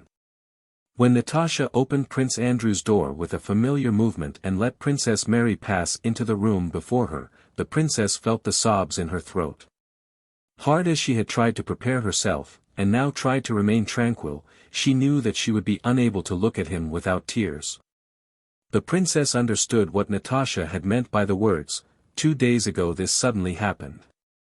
She understood those words to mean that he had suddenly softened and that this softening and gentleness were signs of approaching death. As she stepped to the door she already saw in imagination Andrew's face as she remembered it in childhood, a gentle, mild, sympathetic face which he had rarely shown, and which therefore affected her very strongly. She was sure he would speak soft, tender words to her such as her father had uttered before his death, and that she would not be able to bear it and would burst into sobs in his presence. Yet sooner or later it had to be, and she went in. The sobs rose higher and higher in her throat as she more and more clearly distinguished his form, and her short-sighted eyes tried to make out his features, and then she saw his face and met his gaze. He was lying in a squirrel fur dressing gown on a divan, surrounded by pillows. He was thin and pale. In one thin, translucently white hand he held a handkerchief, while with the other he stroked the delicate mustache he had grown, moving his fingers slowly. His eyes gazed at them as they entered. On seeing his face and meeting his eyes Princess Mary's pace suddenly slackened, she felt her tears dry up and her sobs ceased. She suddenly felt guilty and grew timid on catching the expression of his face and eyes. But in what am I to blame? She asked herself. And his cold, stern look replied, because you are alive and thinking of the living, while I. In the deep gaze that seemed to look not outwards but inwards there was an almost hostile expression as he slowly regarded his sister and Natasha. He kissed his sister, holding her hand in his as was their wont. How are you, Mary? How did you manage to get here? Said he in a voice as calm and aloof as his look. Had he screamed in agony, that scream would not have struck such horror into Princess Mary's heart as the tone of his voice. And have you brought little Nicholas? He asked in the same slow, quiet manner and with an obvious effort to remember. How are you now? Said Princess Mary, herself surprised at what she was saying. That, my dear, you must ask the doctor, he replied, and again making an evident effort to be affectionate, he said with his lips only, his words clearly did not correspond to his thoughts. Merci, chère amie, d'être venue. Asterisk, thank you for coming, my dear. Princess Mary pressed his hand. The pressure made him wince just perceptibly. He was silent, and she did not know what to say. She now understood what had happened to him 2 days before. In his words, his tone, and especially in that calm, almost antagonistic look could be felt an estrangement from everything belonging to this world, terrible in one who is alive. Evidently only with an effort did he understand anything living. But it was obvious that he failed to understand, not because he lacked the power to do so but because he understood something else, something the living did not and could not understand and which wholly occupied his mind. There, you see how strangely fate has brought us together, said he, breaking the silence and pointing to Natasha. She looks after me all the time. Princess Mary heard him and did not understand how he could say such a thing. He, the sensitive, tender Prince Andrew, how could he say that, before her whom he loved and who loved him? Had he expected to live he could not have said those words in that offensively cold tone. If he had not known that he was dying, how could he have failed to pity her and how could he speak like that in her presence?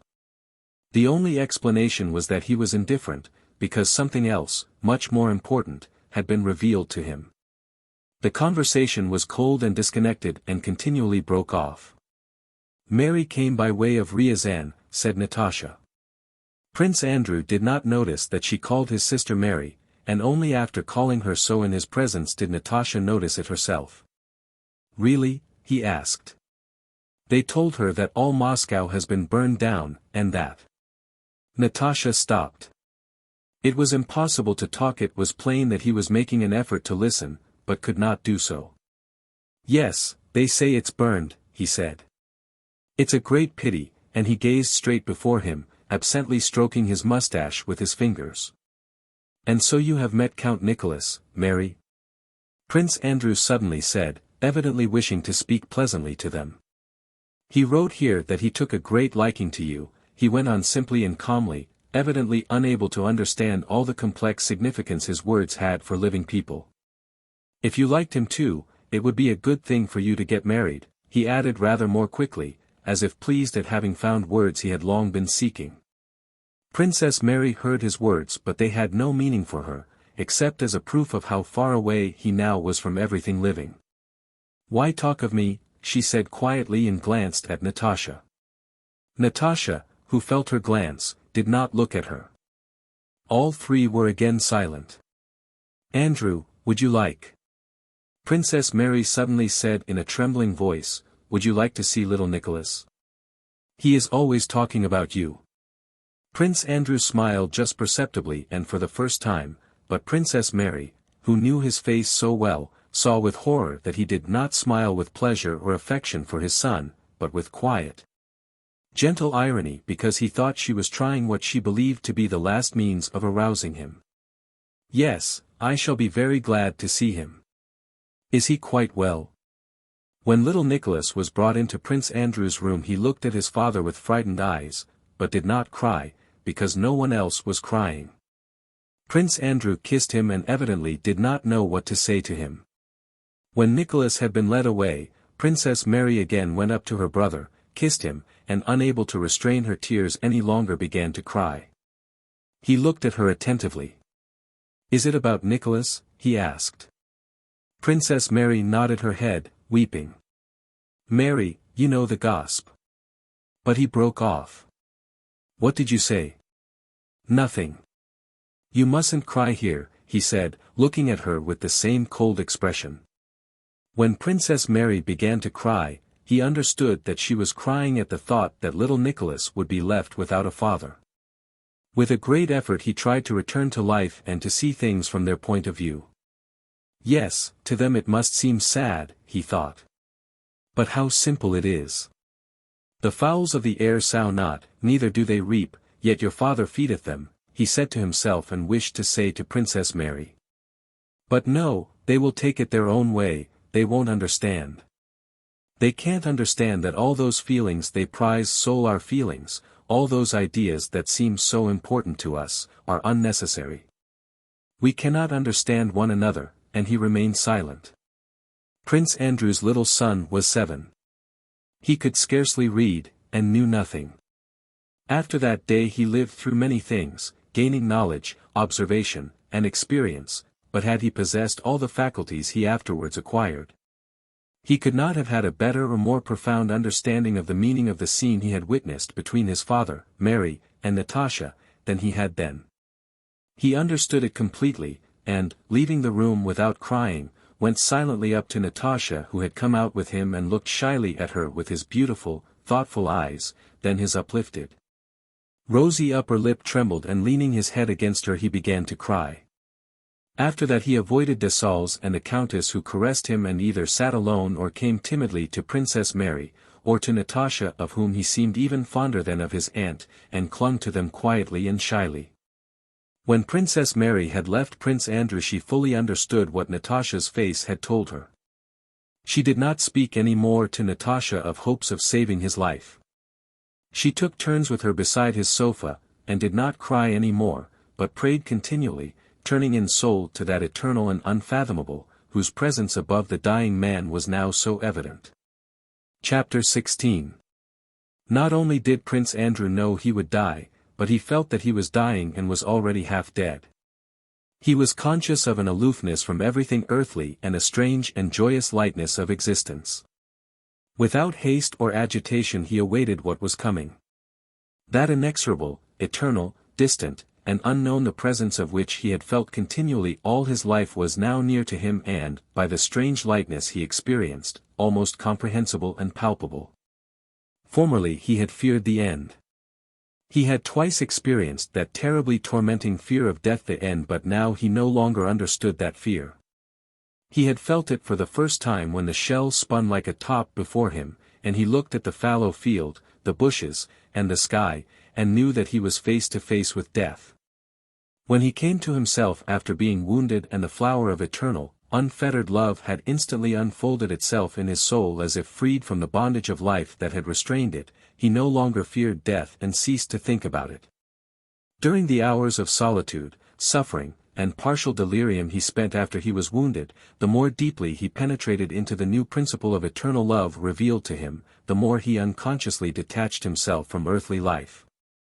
To love everything and everybody and always to sacrifice oneself for love meant not to love anyone, not to live this earthly life. And the more imbued he became with that principle of love, the more he renounced life and the more completely he destroyed that dreadful barrier which in the absence of such love stands between life and death. When during those first days he remembered that he would have to die, he said to himself, "Well, what of it? So much the better." But after the night in Medici when, half delirious, he had seen her for whom he longed appear before him and, having pressed her hand to his lips, had shed gentle, happy tears, love for a particular woman again crept unobserved into his heart and once more bound him to life. And joyful and agitating thoughts began to occupy his mind. Recalling the moment at the ambulance station when he had seen Kuragin, he could not now regain the feeling he then had, but was tormented by the question whether Kuragin was alive. And he dared not inquire. His illness pursued its normal physical course, but what Natasha referred to when she said, "This suddenly happened," had occurred 2 days before Princess Mary arrived. It was the last spiritual struggle between life and death, in which death gained the victory. It was the unexpected realization of the fact that he still valued life as presented to him in the form of his love for Natasha, and a last, though ultimately vanquished, attack of terror before the unknown. It was evening. As usual after dinner he was slightly feverish, and his thoughts were preternaturally clear. Sonia was sitting by the table. He began to doze. Suddenly a feeling of happiness seized him. "Ah, she has come," thought he. And so it was, in Sonia's place sat Natasha, who had just come in noiselessly. Since she had begun looking after him, he had always experienced this physical consciousness of her nearness.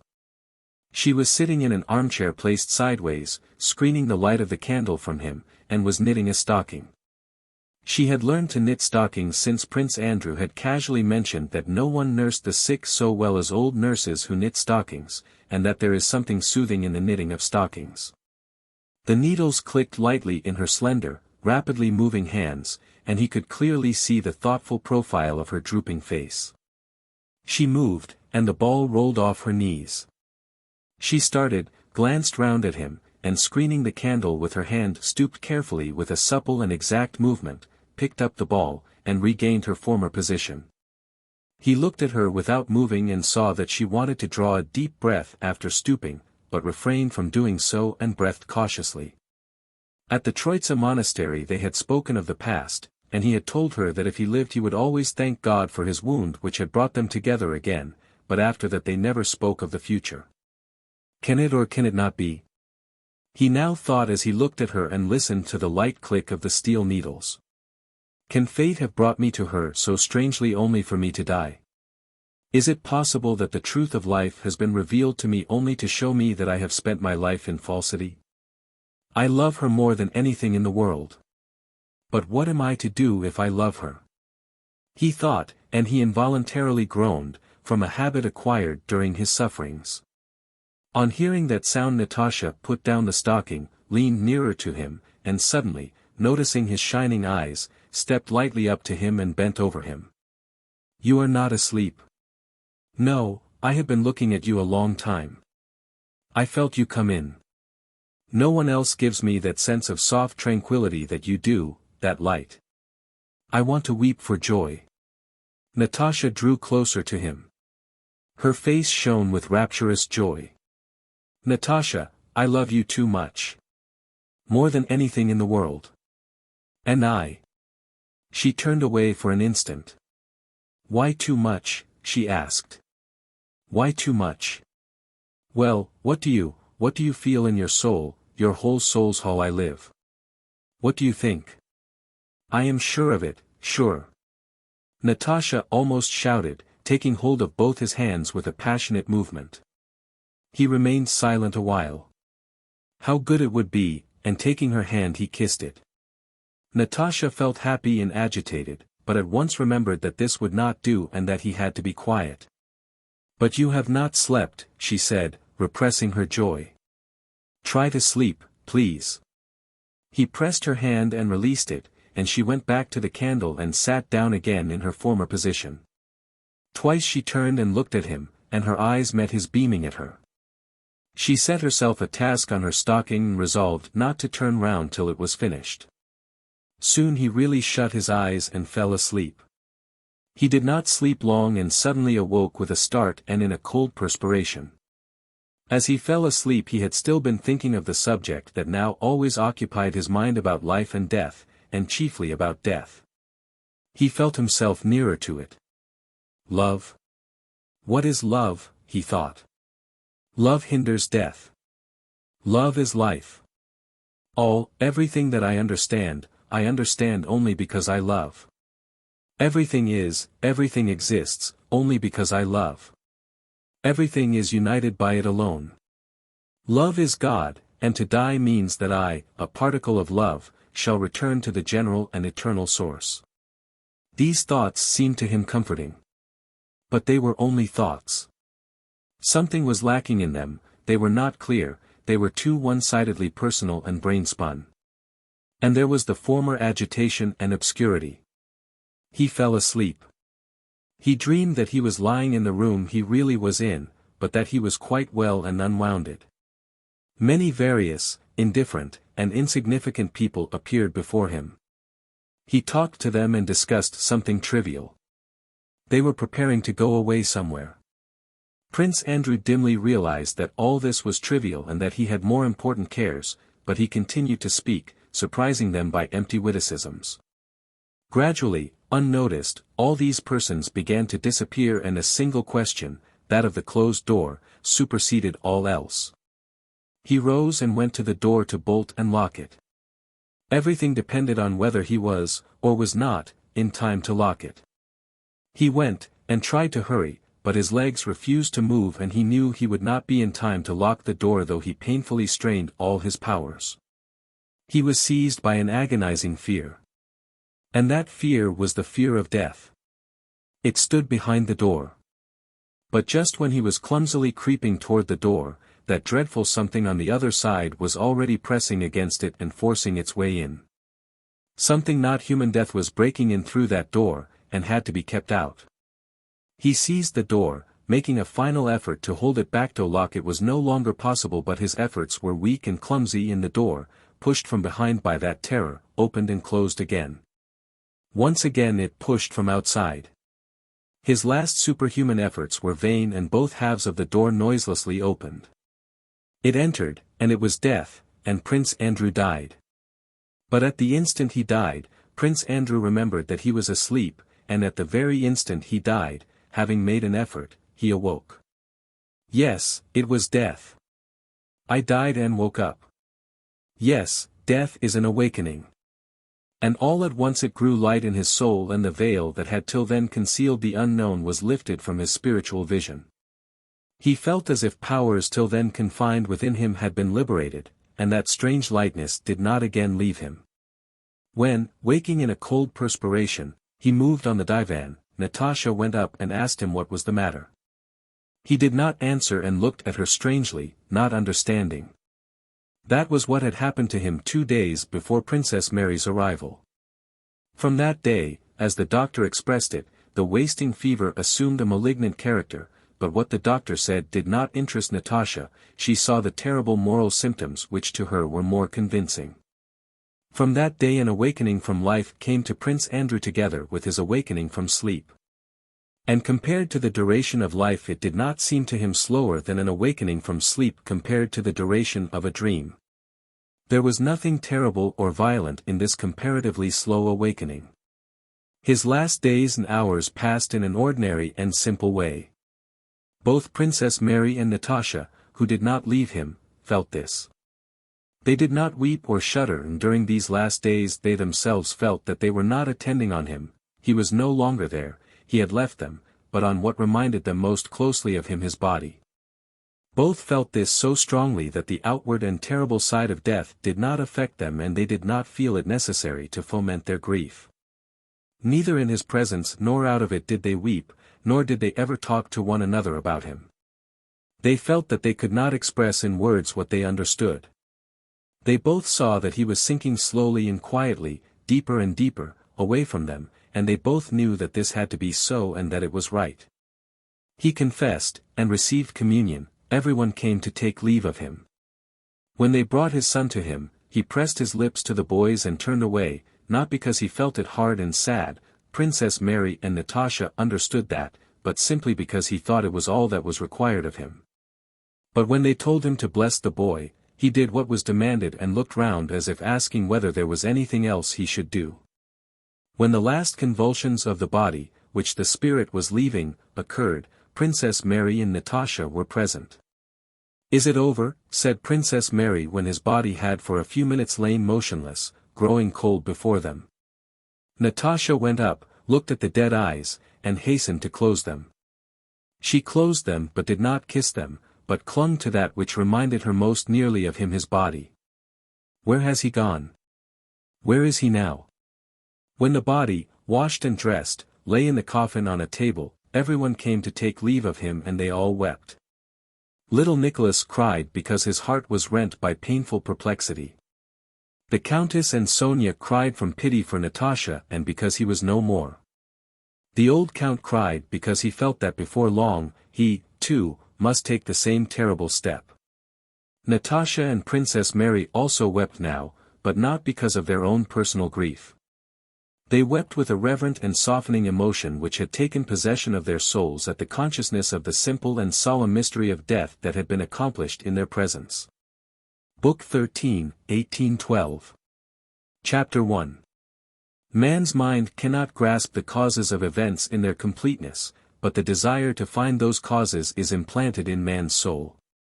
And without considering the multiplicity and complexity of the conditions, any one of which taken separately may seem to be the cause, he snatches at the first approximation to a cause that seems to him intelligible and says, "This is the cause." In historical events, where the actions of men are the subject of observation, the first and most primitive approximation to present itself was the will of the gods and, after that, the will of those who stood in the most prominent position, the heroes of history. But we need only penetrate to the essence of any historic event which lies in the activity of the general mass of men who take part in it to be convinced that the will of the historic hero does not control the actions of the mass but is itself continually controlled. It may seem to be a matter of indifference whether we understand the meaning of historical events this way or that. Yet there is the same difference between a man who says that the people of the West moved on the East because Napoleon wished it and a man who says that this happened because it had to happen. As there is between those who declared that the earth was stationary and that the planets moved round it and those who admitted that they did not know what upheld the earth, but knew there were laws directing its movement and that of the other planets. There is, and can be, no cause of an historical event except the one cause of all causes. But there are laws directing events, and some of these laws are known to us while we are conscious of others we cannot comprehend. The discovery of these laws is only possible when we have quite abandoned the attempt to find the cause in the will of some one man. Just as the discovery of the laws of the motion of the planets was possible only when men abandoned the conception of the fixity of the earth. The historians consider that, next to the Battle of Borodino and the occupation of Moscow by the enemy and its destruction by fire, the most important episode of the War of 1812 was the movement of the Russian army from the Ryazana to the Kaluga road and to the Tarutino camp, the so-called flank march across the Krasnaya Pakra River. They ascribe the glory of that achievement of genius to different men and dispute as to whom the honor is due. Even foreign historians, including the French, acknowledge the genius of the Russian commanders when they speak of that flank march. But it is hard to understand why military writers, and following them others, consider this flank march to be the profound conception of some one man who saved Russia and destroyed Napoleon. In the first place, it is hard to understand where the profundity and genius of this movement lay, for not much mental effort was needed to see that the best position for an army when it is not being attacked is where there are most provisions. And even a dull boy of 13 could have guessed that the best position for an army after its retreat from Moscow in 1812 was on the Kaluga road. So it is impossible to understand by what reasoning the historians reached the conclusion that this maneuver was a profound one. And it is even more difficult to understand just why they think that this maneuver was calculated to save Russia and destroy the French. For this flank march, had it been preceded, accompanied, or followed by other circumstances, might have proved ruinous to the Russians and salutary for the French. If the position of the Russian army really began to improve from the time of that march, it does not at all follow that the march was the cause of it. That flank march might not only have failed to give any advantage to the Russian army, but might in other circumstances have led to its destruction. What would have happened had Moscow not burned down? If Murat had not lost sight of the Russians? If Napoleon had not remained inactive? If the Russian army at Krasnaya Pokhra had given battle as Bennigsen and Barclay advised? What would have happened had the French attacked the Russians while they were marching beyond the Pokhra? What would have happened if on approaching Tarantino, Napoleon had attacked the Russians with but a tenth of the energy he had shown when he attacked them at Smolensk? What would have happened had the French moved on Petersburg? In any of these eventualities, the flank march that brought salvation might have proved disastrous. The third and most incomprehensible thing is that people studying history deliberately avoid seeing that this flank march cannot be attributed to any one man, that no one ever foresaw it, and that in reality, like the retreat from Philly, it did not suggest itself to anyone in its entirety, but resulted moment by moment, step by step, event by event from an endless number of most diverse circumstances, and was only seen in its entirety when it had been accomplished and belonged to the past. At the council at Philly, the prevailing thought in the minds of the Russian commanders was the one naturally suggesting itself, namely, a direct retreat by the Nizhny road. In proof of this there is the fact that the majority of the council voted for such a retreat, and above all there is the well-known conversation after the council, between the commander-in-chief and Lanskoy, who was in charge of the commissariat department.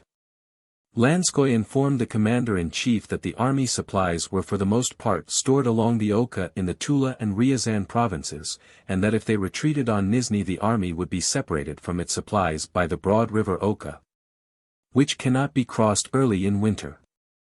This was the first indication of the necessity of deviating from what had previously seemed the most natural course, direct retreat on Nizhny Novgorod. The army turned more to the south, along the Ryazan road and nearer to its supplies. Subsequently the inactivity of the French, who even lost sight of the Russian army, concern for the safety of the arsenal at Tula, and especially the advantages of drawing nearer to its supplies, caused the army to turn still further south to the Tula road. Having crossed over, by a forced march, to the Tula road beyond the Pokhra, the Russian commanders intended to remain at Podolsk and had no thought of the Tarantino position. But innumerable circumstances and the reappearance of French troops who had for a time lost touch with the Russians, and projects of giving battle, and above all the abundance of provisions in Kaluga province, obliged our army to turn still more to the south and to cross from the Tula to the Kaluga road and go to Tarantino, which was between the roads along which those supplies lay. Just as it is impossible to say when it was decided to abandon Moscow, so it is impossible to say precisely when, or by whom, it was decided to move to Tarantino. Only when the army had got there, as the result of innumerable and varying forces, did people begin to assure themselves that they had desired this movement and long ago foreseen its result. Chapter 2. The famous flank movement merely consisted in this: after the advance of the French had ceased, the Russian army, which had been continually retreating straight back from the invaders, deviated from that direct course and not finding itself pursued, was naturally drawn toward the district where supplies were abundant. If instead of imagining to ourselves commanders of genius leading the Russian army, we picture that army without any leaders, it could not have done anything but make a return movement toward Moscow, describing an arc in the direction where most provisions were to be found and where the country was richest. That movement from the Nizhny to the Ryazan, Tula, and Kaluga roads was so natural that even the Russian marauders moved in that direction, and demands were sent from Petersburg for Kutuzov to take his army that way. At Tarantino, Kutuzov received what was almost a reprimand from the emperor for having moved his army along the Ryazan road, and the emperor's letter indicated to him the very position he had already occupied near Kaluga. Having rolled like a ball in the direction of the impetus given by the whole campaign and by the Battle of Borodino, the Russian army, when the strength of that impetus was exhausted and no fresh push was received, assumed the position natural to it. Kutuzov's merit lay, not in any strategic maneuver of genius, as it is called, but in the fact that he alone understood the significance of what had happened.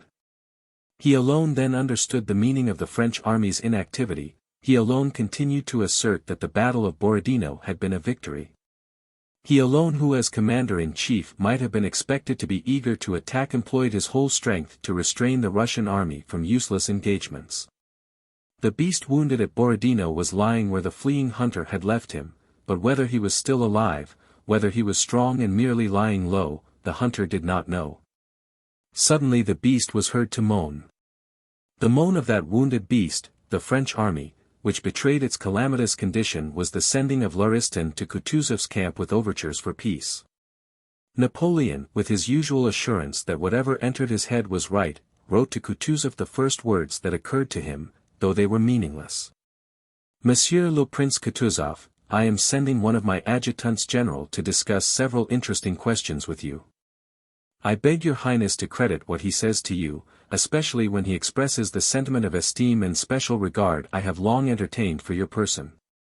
This letter having no other object, I pray God, Monsieur le Prince Kutuzov, to keep you in his holy and gracious protection. Napoleon. Moscow, October 30th, 1812. Kutuzov replied, I should be cursed by posterity were I looked on as the initiator of a settlement of any sort. Such is the present spirit of my nation. But he continued to exert all his powers to restrain his troops from attacking. During the month that the French troops were pillaging in Moscow and the Russian troops were quietly encamped at Tarantino, a change had taken place in the relative strength of the two armies, both in spirit and in number, as a result of which the superiority had passed to the Russian side. Though the condition and numbers of the French army were unknown to the Russians, as soon as that change occurred the need of attacking at once showed itself by countless signs. These signs were, Lauriston's mission, the abundance of provisions at Tarantino, the reports coming in from all sides of the inactivity and disorder of the French, the flow of recruits to our regiments, the fine weather, the long rest the Russian soldiers had enjoyed, and the impatience to do what they had been assembled for, which usually shows itself in an army that has been resting, curiosity as to what the French army, so long lost sight of, was doing. The boldness with which our outposts now scouted close up to the French stationed at Tarantino, the news of easy successes gained by peasants and guerrilla troops over the French, the envy aroused by this, the desire for revenge that lay in the heart of every Russian as long as the French were in Moscow. And, above all, a dim consciousness in every soldier's mind that the relative strength of the armies had changed and that the advantage was now on our side. There was a substantial change in the relative strength, and an advance had become inevitable. And at once, as a clock begins to strike and chime as soon as the minute hand has completed a full circle, this change was shown by an increased activity, whirring, and chiming in the higher spheres. Chapter 3. The Russian army was commanded by Kutuzov and his staff, and also by the Emperor from Petersburg. Before the news of the abandonment of Moscow had been received in Petersburg, a detailed plan of the whole campaign had been drawn up and sent to Kutuzov for his guidance. Though this plan had been drawn up on the supposition that Moscow was still in our hands, it was approved by the staff and accepted as a basis for action. Kutuzov only replied that movements arranged from a distance were always difficult to execute. So fresh instructions were sent for the solution of difficulties that might be encountered, as well as fresh people who were to watch Kutuzov's actions and report upon them. Besides this, the whole staff of the Russian army was now reorganized. The posts left vacant by Bagration, who had been killed, and by Barclay, who had gone away in dudgeon, had to be filled. Very serious consideration was given to the question whether it would be better to put A in B's place and B in D's, or on the contrary to put D in A's place, and so on, as if anything more than A's or B's satisfaction depended on this. As a result of the hostility between Kutuzov and Bennigsen, his chief of staff, the presence of confidential representatives of the emperor, and these transfers, a more than usually complicated play of parties was going on among the staff of the army. A was undermining B, D was undermining C, and so on in all possible combinations and permutations. In all these plottings the subject of intrigue was generally the conduct of the war, which all these men believed they were directing. But this affair of the war went on independently of them, as it had to go, that is, never in the way people devised, but flowing always from the essential attitude of the masses. Only in the highest spheres did all these schemes, crossings, and interminglings appear to be a true reflection of what had to happen. Prince Michael Illarionovich wrote the emperor on the 2nd of October in a letter that reached Kutuzov after the battle at Tarutino, since September 2 Moscow has been in the hands of the enemy. Your last reports were written on the 20th, and during all this time not only has no action been taken against the enemy or for the relief of the ancient capital, but according to your last report you have even retreated farther. Serpukhov is already occupied by an enemy detachment, and Tula, with its famous arsenal so indispensable to the army, is in danger. From General Winsingerode's reports, I see that an enemy corps of 10,000 men is moving on the Petersburg road. Another corps of several thousand men is moving on Dmitrov. A third has advanced along the Vladimir road, and a fourth, rather considerable detachment is stationed between Ruza and Mozhaysk. Napoleon himself was in Moscow as late as the 25th. In view of all this information, when the enemy has scattered his forces in large detachments, and with Napoleon and his guards in Moscow, is it possible that the enemy's forces confronting you are so considerable as not to allow of your taking the offensive? On the contrary, he is probably pursuing you with detachments, or at most with an army corps much weaker than the army entrusted to you. It would seem that, availing yourself of these circumstances, you might advantageously attack a weaker one and annihilate him, or at least oblige him to retreat, retaining in our hands an important part of the provinces now occupied by the enemy, and thereby averting danger from Tula and other towns in the interior. You will be responsible if the enemy is able to direct a force of any size against Petersburg to threaten this capital in which it has not been possible to retain many troops. For with the army entrusted to you, and acting with resolution and energy, you have ample means to avert this fresh calamity. Remember that you have still to answer to our offended country for the loss of Moscow. You have experienced my readiness to reward you. That readiness will not weaken in me, but I and Russia have a right to expect from you all the zeal, firmness, and success which your intellect, military talent, and the courage of the troops you command justify us in expecting. But by the time this letter, which proved that the real relation of the forces had already made itself felt in Petersburg, was dispatched, Kutuzov had found himself unable any longer to restrain the army he commanded from attacking, and a battle had taken place. On the 2nd of October a Cossack, Shapovalov, who was out scouting, killed one hare and wounded another. Following the wounded hare he made his way far into the forest and came upon the left flank of Murat's army, encamped there without any precautions. The Cossack laughingly told his comrades how he had almost fallen into the hands of the French. A cornet, hearing the story, informed his commander. The Cossack was sent for and questioned. The Cossack officers wished to take advantage of this chance to capture some horses, but one of the superior officers, who was acquainted with the higher authorities, reported the incident to a general on the staff. The state of things on the staff had of late been exceedingly strained. Ermolov had been to see Bennigsen a few days previously and had entreated him to use his influence with the commander-in-chief to induce him to take the offensive. If I did not know you I should think you did not want what you are asking for. I need only advise anything and His Highness is sure to do the opposite, replied Bennigsen. The Cossacks' report, confirmed by horse patrols who were sent out, was the final proof that events had matured. The tightly coiled spring was released, the clock began to whir and the chimes to play.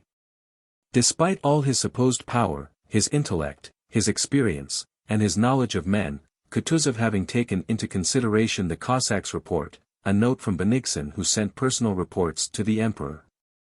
The wishes he supposed the Emperor to hold, and the fact that all the generals expressed the same wish could no longer check the inevitable movement, and gave the order to do what he regarded as useless and harmful gave his approval, that is, to the accomplished fact. Chapter 4.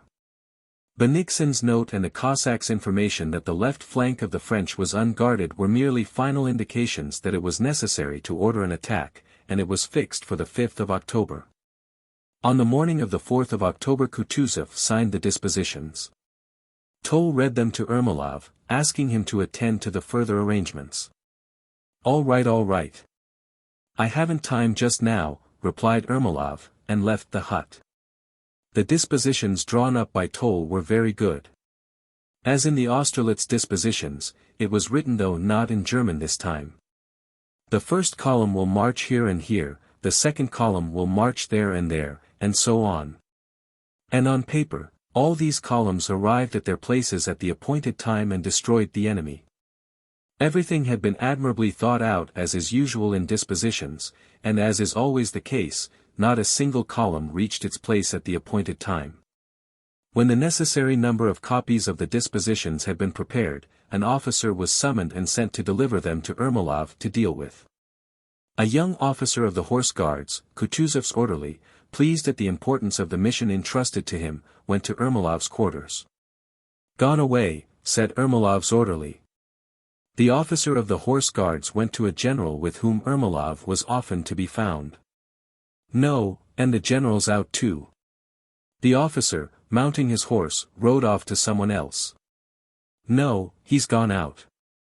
If only they don't make me responsible for this delay. What a nuisance it is," thought the officer, and he rode round the whole camp. One man said he had seen Ermolov ride past with some other generals, others said he must have returned home. The officer searched till 6 o'clock in the evening without even stopping to eat. Ermolov was nowhere to be found and no one knew where he was. The officer snatched a little food at a comrade's, and rode again to the vanguard to find Miloradovich. Miloradovich too was away, but here he was told that he had gone to a ball at General Kikin's and that Ermolov was probably there too. "But where is it?" "Why, there, over at XXIX," said a Cossack officer, pointing to a country house in the far distance. "What, outside our line? They've put 2 regiments as outposts, and they're having such a spree there, it's awful. 2 bands and 3 sets of singers." The officer rode out beyond our lines to XXIX. While still at a distance he heard as he rode the merry sounds of a soldier's dance song proceeding from the house. "In the meadows, in the meadows." He heard, accompanied by whistling and the sound of a torban, drowned every now and then by shouts. These sounds made his spirits rise, but at the same time he was afraid that he would be blamed for not having executed sooner the important order entrusted to him. It was already past 8 o'clock. He dismounted and went up into the porch of a large country house which had remained intact between the Russian and French forces. In the refreshment room and the hall, footmen were bustling about with wine and viands. Groups of singers stood outside the windows. The officer was admitted and immediately saw all the chief generals of the army together, and among them Ermolov's big imposing figure. They all had their coats unbuttoned and were standing in a semicircle with flushed and animated faces, laughing loudly. In the middle of the room a short handsome general with a red face was dancing the trepak with much spirit and agility. "Ha, ha, ha! Bravo, Nicholas Ivanich! Ha, ha, ha!" The officer felt that by arriving with important orders at such a moment he was doubly to blame, and he would have preferred to wait. But one of the generals espied him and, hearing what he had come about, informed Ermolov. Ermolov came forward with a frown on his face and, hearing what the officer had to say, took the papers from him without a word. "You think he went off just by chance," said a comrade, who was on the staff that evening, to the officer of the Horse Guards, referring to Ermolov. "It was a trick, it was done on purpose to get Konovnitsyn into trouble. You'll see what a mess there'll be tomorrow." Chapter 5. Next day the decrepit Kutuzov, having given orders to be called early, said his prayers, dressed, and, with an unpleasant consciousness of having to direct a battle he did not approve of, got into his caleche and drove from Letoshovka, a village 3.5 miles from Tarutino, to the place where the attacking columns were to meet. He sat in the caleche, dozing and waking up by turns, and listening for any sound of firing on the right as an indication that the action had begun. But all was still quiet. A damp, dull autumn morning was just dawning. On approaching Tarutino, Kutuzov noticed cavalrymen leading their horses to water across the road along which he was driving. Kutuzov looked at them searchingly, stopped his carriage, and inquired what regiment they belonged to. They belonged to a column that should have been far in front and in ambush long before then. It may be a mistake, thought the old commander-in-chief. But a little further on he saw infantry regiments with their arms piled and the soldiers, only partly dressed, eating their rye porridge and carrying fuel. He sent for an officer. The officer reported that no order to advance had been received. "How? Not wreck?" Kutuzov began, but checked himself immediately and sent for a senior officer. Getting out of his caleche, he waited with drooping head and breathing heavily, pacing silently up and down. When Iken, the officer of the general staff whom he had summoned, appeared, Kutuzov went purple in the face, not because that officer was to blame for the mistake, but because he was an object of sufficient importance for him to vent his wrath on. Trembling and panting, the old man fell into that state of fury in which he sometimes used to roll on the ground, and he fell upon Iken, threatening him with his hands, shouting and loading him with gross abuse. Another man, Captain Brozin, who happened to turn up and who was not at all to blame, suffered the same fate. "What sort of another blackguard are you? I'll have you shot." "Scoundrels," yelled Kutuzov in a hoarse voice, waving his arms and reeling. He was suffering physically. He, the commander-in-chief, a serene highness who everybody said possessed powers such as no man had ever had in Russia, to be placed in this position made the laughingstock of the whole army. "I needn't have been in such a hurry to pray about today, or have kept awake thinking everything over all night," thought he to himself. "When I was a chit of an officer no one would have dared to mock me so, and now." He was in a state of physical suffering as if from corporal punishment, and could not avoid expressing it by cries of anger and distress. But his strength soon began to fail him, and looking about him, conscious of having said much that was amiss, he again got into his caleche and drove back in silence. His wrath, once expended, did not return, and blinking feebly he listened to excuses and self-justifications. Ermolov did not come to see him till the next day, and to the insistence of Benigsen, Konovnitsyn, and told that the movement that had miscarried should be executed next day. And once more Kutuzov had to consent. Chapter 6. Next day the troops assembled in their appointed places in the evening and advanced during the night. It was an autumn night with dark purple clouds, but no rain. The ground was damp but not muddy, and the troops advanced noiselessly, only occasionally a jingling of the artillery could be faintly heard. The men were forbidden to talk out loud, to smoke their pipes, or to strike a light, and they tried to prevent their horses neighing. The secrecy of the undertaking heightened its charm and they marched gaily. Some columns, supposing they had reached their destination, halted, piled arms, and settled down on the cold ground, but the majority marched all night and arrived at places where they evidently should not have been. Only Count Orlov Denisov with his Cossacks, the least important detachment of all, got to his appointed place at the right time. This detachment halted at the outskirts of a forest, on the path leading from the village of Stromilova to Dmitrovsk. Toward dawn, Count Orlov Denisov, who had dozed off, was awakened by a deserter from the French army being brought to him. This was a Polish sergeant of Poniatowski's corps, who explained in Polish that he had come over because he had been slighted in the service, that he ought long ago to have been made an officer, that he was braver than any of them. And so he had left them and wished to pay them out. He said that Murat was spending the night less than a mile from where they were, and that if they would let him have a convoy of 100 men he would capture him alive. Count Orloff Denisov consulted his fellow officers. The offer was too tempting to be refused. Everyone volunteered to go and everybody advised making the attempt. After much disputing and arguing, Major General Grekov with 2 Cossack regiments decided to go with the Polish sergeant. "Now, remember," said Count Orloff Denisov to the sergeant at parting, "if you have been lying I'll have you hanged like a dog, but if it's true you shall have 100 gold pieces." Without replying, the sergeant, with a resolute air, mounted and rode away with Grekov whose men had quickly assembled. They disappeared into the forest, and Count Orloff Denisov, having seen Grekov off, returned, shivering from the freshness of the early dawn and excited by what he had undertaken on his own responsibility, and began looking at the enemy camp. Now just visible in the deceptive light of dawn and the dying campfires. Our columns ought to have begun to appear on an open declivity to his right. He looked in that direction, but though the columns would have been visible quite far off, they were not to be seen. It seemed to the Count that things were beginning to stir in the French camp, and his keen-sighted adjutant confirmed this. "Oh, it is really too late," said Count Orloff, looking at the camp. As often happens when someone we have trusted is no longer before our eyes, it suddenly seemed quite clear and obvious to him that the sergeant was an impostor, that he had lied. And that the whole Russian attack would be ruined by the absence of those 2 regiments, which he would lead away heaven only knew where. How could one capture a commander-in-chief from among such a mass of troops? "I am sure that rascal was lying," said the Count.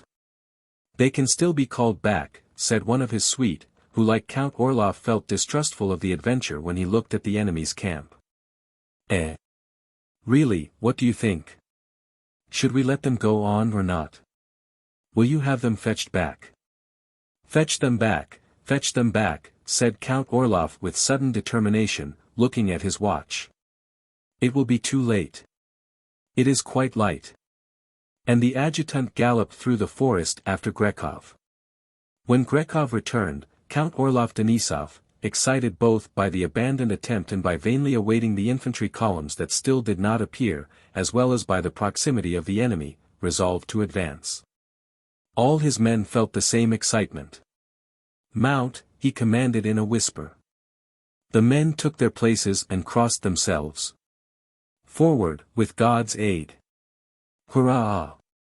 reverberated in the forest, and the Cossack companies, trailing their lances and advancing one after another as if poured out of a sack, dashed gaily across the brook toward the camp. One desperate, frightened yell from the first French soldier who saw the Cossacks, and all who were in the camp, undressed and only just waking up, ran off in all directions, abandoning cannons, muskets, and horses. Had the Cossacks pursued the French, without heeding what was behind and around them, they would have captured Murat and everything there. That was what the officers desired. But it was impossible to make the Cossacks budge when once they had got booty and prisoners. None of them listened to orders. 1,500 prisoners and 38 guns were taken on the spot, besides standards and, what seemed most important to the Cossacks, horses, saddles, horsecloths, and the like. All this had to be dealt with, the prisoners and guns secured, the booty divided not without some shouting and even a little themselves, and it was on this that the Cossacks all busied themselves. The French, not being farther pursued, began to recover themselves, they formed into detachments and began firing. Orloff Denisov, still waiting for the other columns to arrive, advanced no further. Meantime, according to the dispositions which said that the first column will march, and so on, the infantry of the belated columns, commanded by Benigsen and directed by Toll, had started in due order and, as always happens, had got somewhere. But not to their appointed places. As always happens, the men, starting cheerfully, began to halt, murmurs were heard, there was a sense of confusion, and finally a backward movement. Adjutants and generals galloped about, shouted, grew angry, quarreled, said they had come quite wrong and were late, gave vent to a little abuse, and at last gave it all up and went forward, simply to get somewhere. We shall get somewhere or other. And they did indeed get somewhere, though not to their right places. A few eventually even got to their right place, but too late to be of any use and only in time to be fired at. Toll, who in this battle played the part of Weyrother at Austerlitz, galloped assiduously from place to place, finding everything upside down everywhere. Thus he stumbled on Bagavut's corps in a wood when it was already broad daylight, though the corps should long before have joined Orlov Denisov. Excited and vexed by the failure and supposing that someone must be responsible for it, Toll galloped up to the commander of the corps and began upbraiding him severely, saying that he ought to be shot. General Bagavut, a fighting old soldier of placid temperament, being also upset by all the delay, confusion, and cross-purposes, fell into a rage to everybody's surprise and quite contrary to his usual character and said disagreeable things to Toll. "I prefer not to take lessons from anyone, but I can die with my men as well as anybody," he said, and advanced with a single division. Coming out onto a field under the enemy's fire, this brave general went straight ahead, leading his men under fire, without considering in his agitation whether going into action now, with a single division, would be of any use or no. Danger, cannonballs, and bullets were just what he needed in his angry mood. One of the first bullets killed him, and other bullets killed many of his men. And his division remained under fire for some time quite uselessly.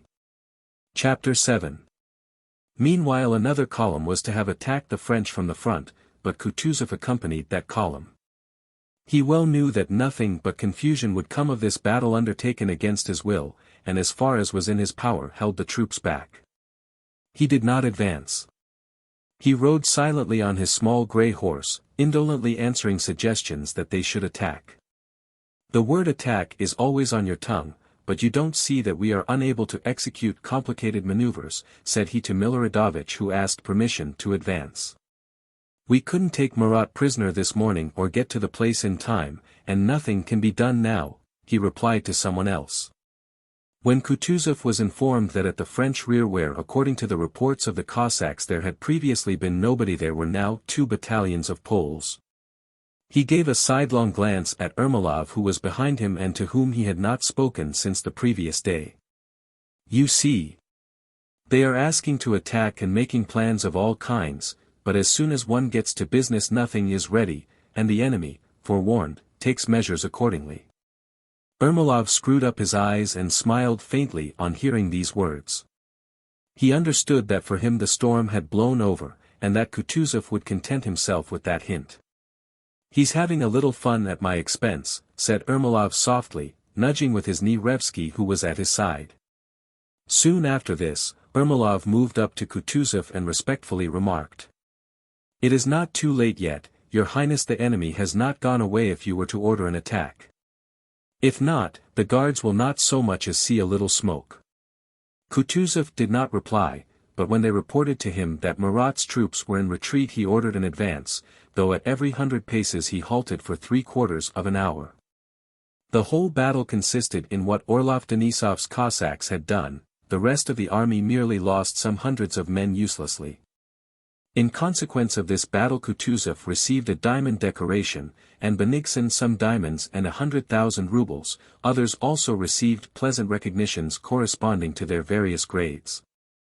And following the battle fresh changes were made in the staff.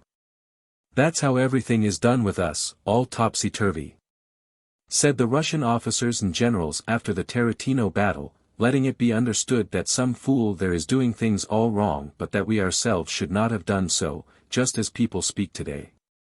But people who talk like that either do not know what they are talking about or deliberately deceive themselves. No battle Tarantino, Borodino, or Austerlitz takes place as those who planned it anticipated. That is an essential condition.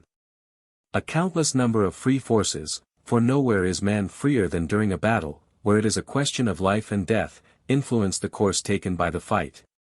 And that course never can be known in advance and never coincides with the direction of any one force. If many simultaneously and variously directed forces act on a given body, the direction of its motion cannot coincide with any one of those forces, but will always be a mean. What in mechanics is represented by the diagonal of a parallelogram of forces. If in the descriptions given by historians, especially French ones, we find their wars and battles carried out in accordance with previously formed plans, the only conclusion to be drawn is that those descriptions are false. The Battle of Terracino obviously did not attain the aim Toll had in view to lead the troops into action in the order prescribed by the dispositions, nor that which Count Orloff Denisov may have had in view to take Murat prisoner. Nor the result of immediately destroying the whole corps, which Bennigsen and others may have had in view, nor the aim of the officer who wished to go into action to distinguish himself. Nor that of the Cossack who wanted more booty than he got, and so on. But if the aim of the battle was what actually resulted and what all the Russians of that day desired to drive the French out of Russia and destroy their army, it is quite clear that the Battle of Terracino, just because of its incongruities, was exactly what was wanted at that stage of the campaign. It would be difficult and even impossible to imagine any result more opportune than the actual outcome of this battle. With a minimum of effort and insignificant losses, despite the greatest confusion, the most important results of the whole campaign were attained: the transition from retreat to advance, an exposure of the weakness of the French, and the administration of that shock which Napoleon's army had only awaited to begin its flight. Chapter 8. Napoleon enters Moscow after the brilliant victory de la Moskowa. There can be no doubt about the victory, for the battlefield remains in the hands of the French. The Russians retreat and abandon their ancient capital. Moscow, abounding in provisions, arms, munitions, and incalculable wealth, is in Napoleon's hands. The Russian army, only half the strength of the French, does not make a single attempt to attack for a whole month. Napoleon's position is most brilliant.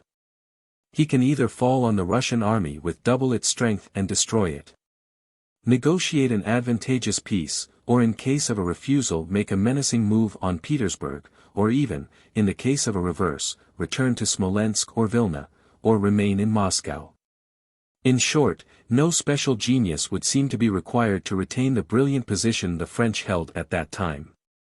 For that, only very simple and easy steps were necessary: not to allow the troops to loot, to prepare winter clothing, of which there was sufficient in Moscow for the whole army, and methodically to collect the provisions, of which, according to the French historians, there were enough in Moscow to supply the whole army for 6 months. Yet Napoleon, that greatest of all geniuses, who the historians declare had control of the army, took none of these steps. He not merely did nothing of the kind, but on the contrary he used his power to select the most foolish and ruinous of all the courses open to him. Of all that Napoleon might have done, wintering in Moscow, advancing on Petersburg or on Nizhny Novgorod, or retiring by a more northerly or more southerly route, say by the road Kutuzov afterwards took, nothing more stupid or disastrous can be imagined than what he actually did. He remained in Moscow till October, letting the troops plunder the city.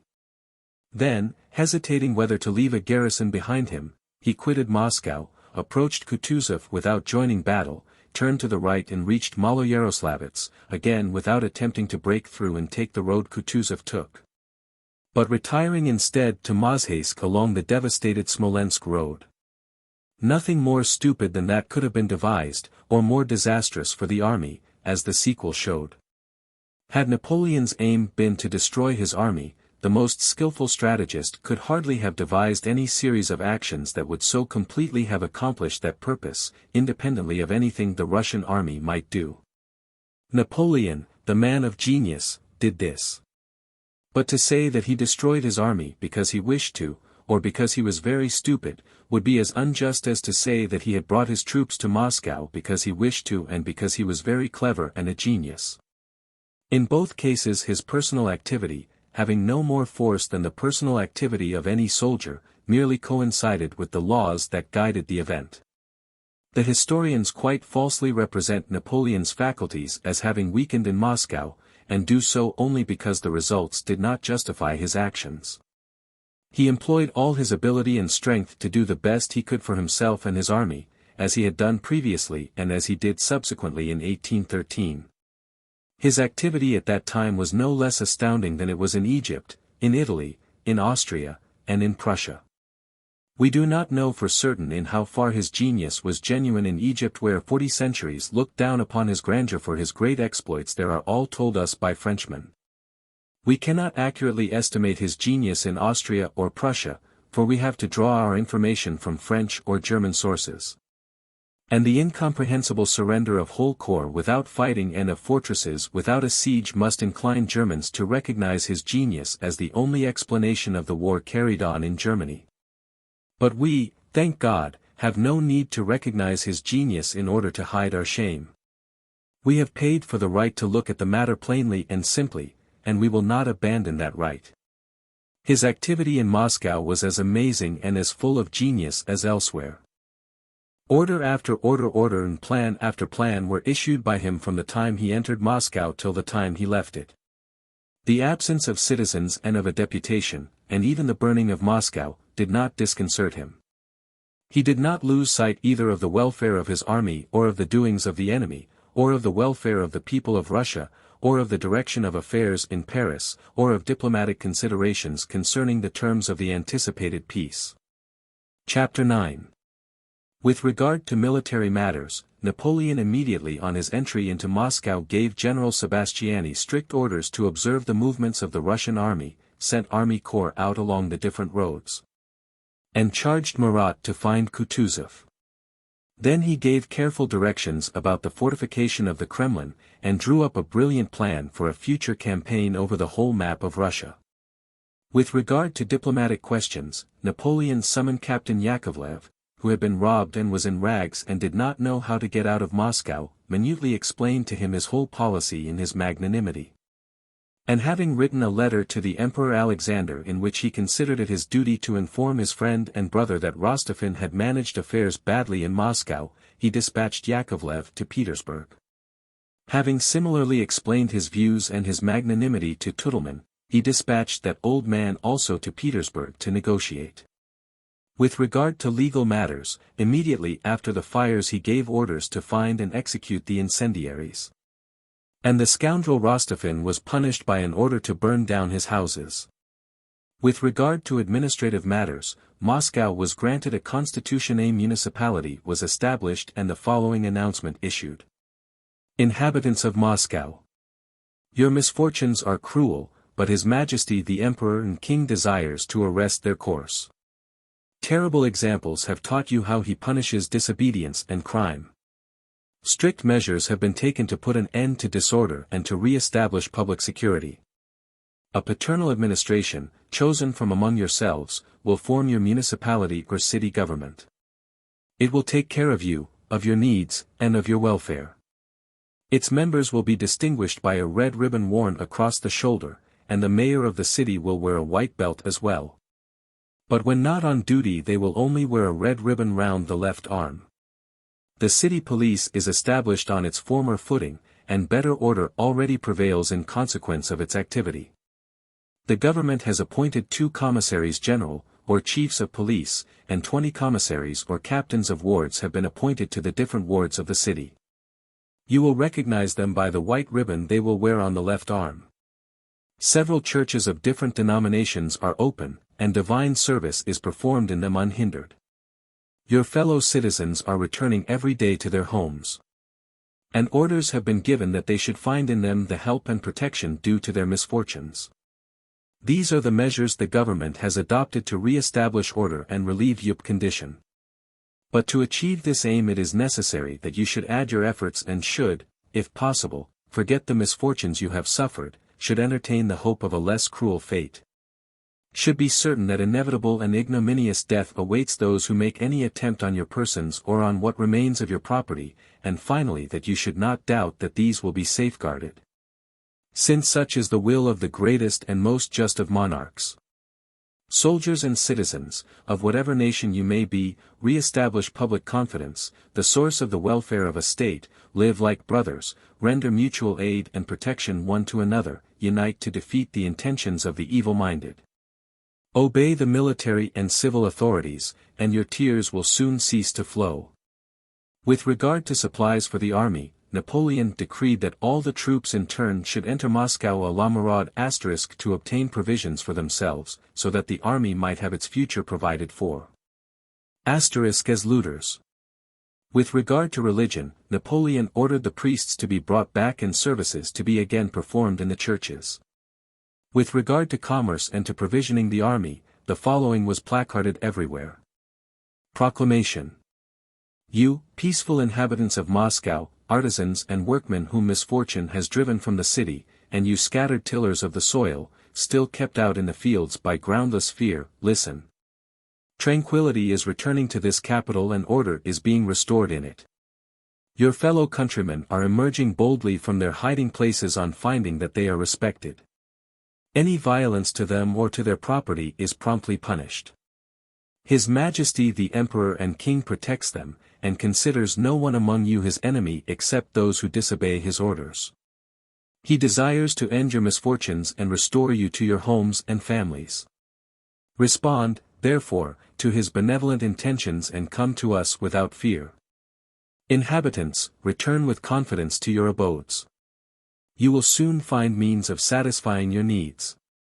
Craftsmen and industrious artisans, return to your work, your houses, your shops, where the protection of guards awaits you. You shall receive proper pay for your work. And lastly you too, peasants, come from the forests where you are hiding in terror, return to your huts without fear, in full assurance that you will find protection. Markets are established in the city where peasants can bring their surplus supplies and the products of the soil. The government has taken the following steps to ensure freedom of sale for them. 1. From today, peasants, husbandmen, and those living in the neighborhood of Moscow may without any danger bring their supplies of all kinds to 2 appointed markets, of which one is on the Mokovaya Street and the other at the Provision Market. 2. Such supplies will be bought from them at such prices as seller and buyer may agree on, and if a seller is unable to obtain a fair price he will be free to take his goods back to his village and no one may hinder him under any pretense. 3. Sunday and Wednesday of each week are appointed as the chief market days and to that end a sufficient number of troops will be stationed along the highroads on Tuesdays and Saturdays at such distances from the town as to protect the carts. 4. Similar measures will be taken that peasants with their carts and horses may meet with no hindrance on their return journey. 5. Steps will immediately be taken to re-establish ordinary trading. Inhabitants of the city and villages, and you, workingmen and artisans, to whatever nation you belong, you are called on to carry out the paternal intentions of His Majesty the Emperor and King and to cooperate with him for the public welfare. Lay your respect and confidence at his feet and do not delay to unite with us. With the object of raising the spirits of the troops and of the people, reviews were constantly held and rewards distributed. The emperor rode through the streets to comfort the inhabitants, and, despite his preoccupation with state affairs, himself visited the theaters that were established by his order. In regard to philanthropy, the greatest virtue of crowned heads, Napoleon also did all in his power. He caused the words Maison de ma mère to be inscribed on the charitable institutions, thereby combining tender filial affection with the majestic benevolence of a monarch. He visited the Foundling Hospital and, allowing the orphans saved by him to kiss his white hands, graciously conversed with Tudelman. Then, as Thiers eloquently recounts, he ordered his soldiers to be paid in forged Russian money which he had prepared, raising the use of these means by an act worthy of himself and of the French army. He let relief be distributed to those who had been burned out. But as food was too precious to be given to foreigners, who were for the most part enemies, Napoleon preferred to supply them with money with which to purchase food from outside, and had paper rubles distributed to them. With reference to army discipline, orders were continually being issued to inflict severe punishment for the non-performance of military duties and to suppress robbery. Chapter 10. But strange to say, all these measures, efforts, and plans which were not at all worse than others issued in similar circumstances did not affect the essence of the matter but, like the hands of a clock detached from the mechanism, swung about in an arbitrary and aimless way without engaging the cogwheels. With reference to the military side, the plan of campaign, that work of genius of which Thiers remarks that, his genius never devised anything more profound, more skillful, or more admirable, and enters into a polemic with M. Fain to prove that this work of genius must be referred not to the 4th but to the 15th of October, that plan never was or could be executed, for it was quite out of touch with the facts of the case. The fortifying of the Kremlin, for which La Mosquée, as Napoleon termed the Church of Basil the Beatified, was to have been razed to the ground, proved quite useless. The mining of the Kremlin only helped toward fulfilling Napoleon's wish that it should be blown up when he left Moscow. As a child wants the floor on which he has hurt himself to be beaten. The pursuit of the Russian army, about which Napoleon was so concerned, produced an unheard of result. The French generals lost touch with the Russian army of 60,000 men, and according to Thiers it was only eventually found, like a lost pin, by the skill and apparently the genius of Murat. With reference to diplomacy, all Napoleon's arguments as to his magnanimity and justice, both to Tudelman and to Yakovlev, whose chief concern was to obtain a greatcoat and a conveyance, proved useless. Alexander did not receive these envoys and did not reply to their embassage. With regard to legal matters, after the execution of the supposed incendiaries the rest of Moscow burned down. With regard to administrative matters, the establishment of a municipality did not stop the robberies and was only of use to certain people who formed part of that municipality and under pretext of preserving order looted Moscow or saved their own property from being looted. With regard to religion, as to which in Egypt matters had so easily been settled by Napoleon's visit to a mosque, no results were achieved. 2 or 3 priests who were found in Moscow did try to carry out Napoleon's wish, but one of them was slapped in the face by a French soldier while conducting service. And a French official reported of another that, the priest whom I found and invited to say mass cleaned and locked up the church. That night the doors were again broken open, the padlocks smashed, the books mutilated, and other disorders perpetrated. With reference to commerce, the proclamation to industrious workmen and to peasants evoked no response. There were no industrious workmen, and the peasants caught the commissaries who ventured too far out of town with the proclamation and killed them. As to the theaters for the entertainment of the people and the troops, these did not meet with success either. The theaters set up in the Kremlin and in Pozniakov's house were closed again at once because the actors and actresses were robbed. Even philanthropy did not have the desired effect. The genuine as well as the false paper money which flooded Moscow lost its value. The French, collecting booty, cared only for gold. Not only was the paper money valueless which Napoleon so graciously distributed to the unfortunate, but even silver lost its value in relation to gold. But the most amazing example of the ineffectiveness of the orders given by the authorities at that time was Napoleon's attempt to stop the looting and re-establish discipline. This is what the army authorities were reporting. Looting continues in the city despite the decrees against it. Order is not yet restored and not a single merchant is carrying on trade in a lawful manner. The sutlers alone venture to trade, and they sell stolen goods. The neighborhood of my ward continues to be pillaged by soldiers of the Third Corps who, not satisfied with taking from the unfortunate inhabitants hiding in the cellars the little they have left, even have the ferocity to wound them with their sabers, as I have repeatedly witnessed. Nothing new, except that the soldiers are robbing and pillaging. October 9. Robbery and pillaging continue. There is a band of thieves in our district who ought to be arrested by a strong force. October 11. The Emperor is extremely displeased that despite the strict orders to stop pillage, parties of marauding guards are continually seen returning to the Kremlin.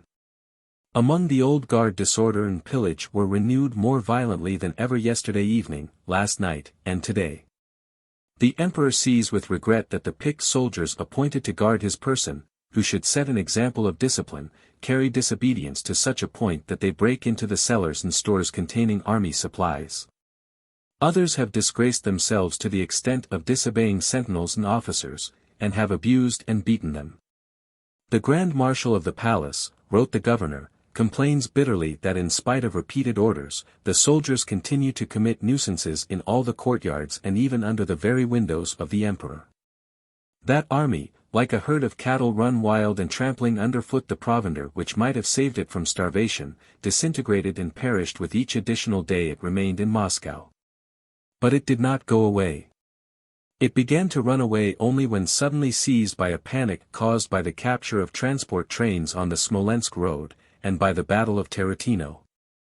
The news of that Battle of Tarantino, unexpectedly received by Napoleon at a review, evoked in him a desire to punish the Russians, Pierre says, and he issued the order for departure which the whole army was demanding. Fleeing from Moscow, the soldiers took with them everything they had stolen. Napoleon, too, carried away his own personal treasure, but on seeing the baggage trains that impeded the army, he was, Pierre says, horror-struck.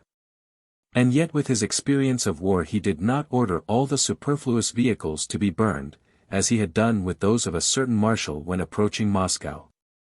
He gazed at the calèches and carriages in which soldiers were riding and remarked that it was a very good thing, as those vehicles could be used to carry provisions, the sick, and the wounded.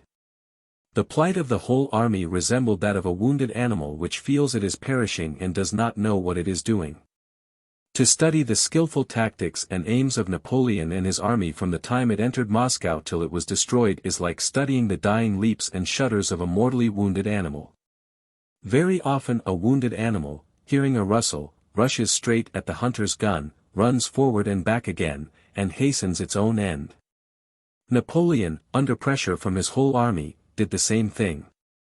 The rustle of the Battle of Tarantino frightened the beast, and it rushed forward onto the hunter's gun, reached him, turned back, and finally like any wild beast ran back along the most disadvantageous and dangerous path, where the old scent was familiar. During the whole of that period Napoleon, who seems to us to have been the leader of all these movements as the figurehead of a ship may seem to a savage to guide the vessel, acted like a child who, holding a couple of strings inside a carriage, thinks he is driving it. Chapter 11. Early in the morning of the 6th of October Pierre went out of the shed, and on returning stopped by the door to play with a little blue-gray dog, with a long body and short bandy legs, that jumped about him. This little dog lived in their shed, sleeping beside Karateev at night. It sometimes made excursions into the town but always returned again. Probably it had never had an owner, and it still belonged to nobody and had no name. The French called it Azor, the soldier who told stories called it Femgaka, Karateev and others called it Grey or sometimes Flabby. Its lack of a master, a name, or even of a breed or any definite color did not seem to trouble the blue-gray dog in the least. Its furry tail stood up firm and round as a plume, its bandy legs served it so well that it would often gracefully lift a hind leg and run very easily and quickly on 3 legs, as if disdaining to use all 4. Everything pleased it. Now it would roll on its back, yelping with delight, now bask in the sun with a thoughtful air of importance, and now frolic about playing with a chip of wood or a straw. Pierre's attire by now consisted of a dirty torn shirt, the only remnant of his former clothing, a pair of soldier's trousers which by Karateev's advice he tied with string round the ankles for warmth, and a peasant coat and cap. Physically he had changed much during this time. He no longer seemed stout, though he still had the appearance of solidity and strength hereditary in his family. A beard and mustache covered the lower part of his face, and a tangle of hair, infested with lice, curled round his head like a cap. The look of his eyes was resolute, calm, and animatedly alert, as never before. The former slackness which had shown itself even in his eyes was now replaced by an energetic readiness for action and resistance. His feet were bare. Pierre first looked down the field across which vehicles and horsemen were passing that morning, then into the distance across the river, then at the dog who was pretending to be in earnest about biting him. And then at his bare feet which he placed with pleasure in various positions, moving his dirty thick big toes. Every time he looked at his bare feet a smile of animated self-satisfaction flitted across his face. The sight of them reminded him of all he had experienced and learned during these weeks, and this recollection was pleasant to him. For some days the weather had been calm and clear with slight frosts in the mornings, what is called an old wives' summer. In the sunshine the air was warm, and that warmth was particularly pleasant with the invigorating freshness of the morning frost still in the air. On everything far and near lay the magic crystal glitter seen only at that time autumn. The Sparrow Hills were visible in the distance, with the village, the church, and the large white house. The bare trees, the sand, the bricks and roofs of the houses, the green church spire, and the corners of the White House in the distance, all stood out in the transparent air in most delicate outline and with unnatural clearness. Nearby could be seen the familiar ruins of a half-burned mansion occupied by the French, with lilac bushes still showing dark green beside the fence. And even that ruined and befouled house which in dull weather was repulsively ugly seemed quietly beautiful now, in the clear, motionless brilliance. A French corporal, with coat unbuttoned in a homely way, a skullcap on his head, and a short pipe in his mouth, came from behind a corner of the shed and approached Pierre with a friendly wink. "What sunshine, Monsieur Kirill." Their name for Pierre. "Eh. Just like spring." And the corporal leaned against the door and offered Pierre his pipe, though whenever he offered it Pierre always declined it. To be on the march in such weather. He began. Pierre inquired what was being said about leaving, and the corporal told him that nearly all the troops were starting and there ought to be an order about the prisoners that day. Sokolov, one of the soldiers in the shed with Pierre, was dying, and Pierre told the corporal that something should be done about him. The corporal replied that Pierre need not worry about that as they had an ambulance and a permanent hospital and arrangements would be made for the sick, and that in general everything that could happen had been foreseen by the authorities. "Besides, Monsieur Kirill, you have only to say a word to the captain, you know he is a man who never forgets anything. Speak to the captain when he makes his round, he will do anything for you." The captain of whom the corporal spoke often had long chats with Pierre and showed him all sorts of favors. "You see, St. Thomas," he said to me the other day. "Monsieur Kirill is a man of education, who speaks French. He is a Russian seigneur who has had misfortunes, but he is a man. He knows what's what. If he wants anything and asks me, he won't get a refusal. When one has studied, you see, one likes education and well-bred people. It is for your sake I mention it, Monsieur Kirill. The other day if it had not been for you that affair would have ended ill." And after chatting a while longer, the corporal went away. The affair he had alluded to had happened a few days before a fight between the prisoners and the French soldiers, in which Pierre had succeeded in pacifying his comrades. Some of the prisoners who had heard Pierre talking to the corporal immediately asked what the Frenchman had said. While Pierre was repeating what he had been told about the army leaving Moscow, a thin, sallow, tattered French soldier came up to the door of the shed. Rapidly and timidly raising his fingers to his forehead by way of greeting, he asked Pierre whether the soldier Platoche to whom he had given a shirt to sew was in that shed. A week before the French had had boot leather and linen issued to them, which they had given out to the prisoners to make up into boots and shirts for them. "Ready, ready, dear fellow," said Karateev, coming out with a neatly folded shirt. Karateev, on account of the warm weather and for convenience at work, was wearing only trousers and a tattered shirt as black as soot. His hair was bound round, workman fashion, with a wisp of lime-tree bast, and his round face seemed rounder and pleasanter than ever.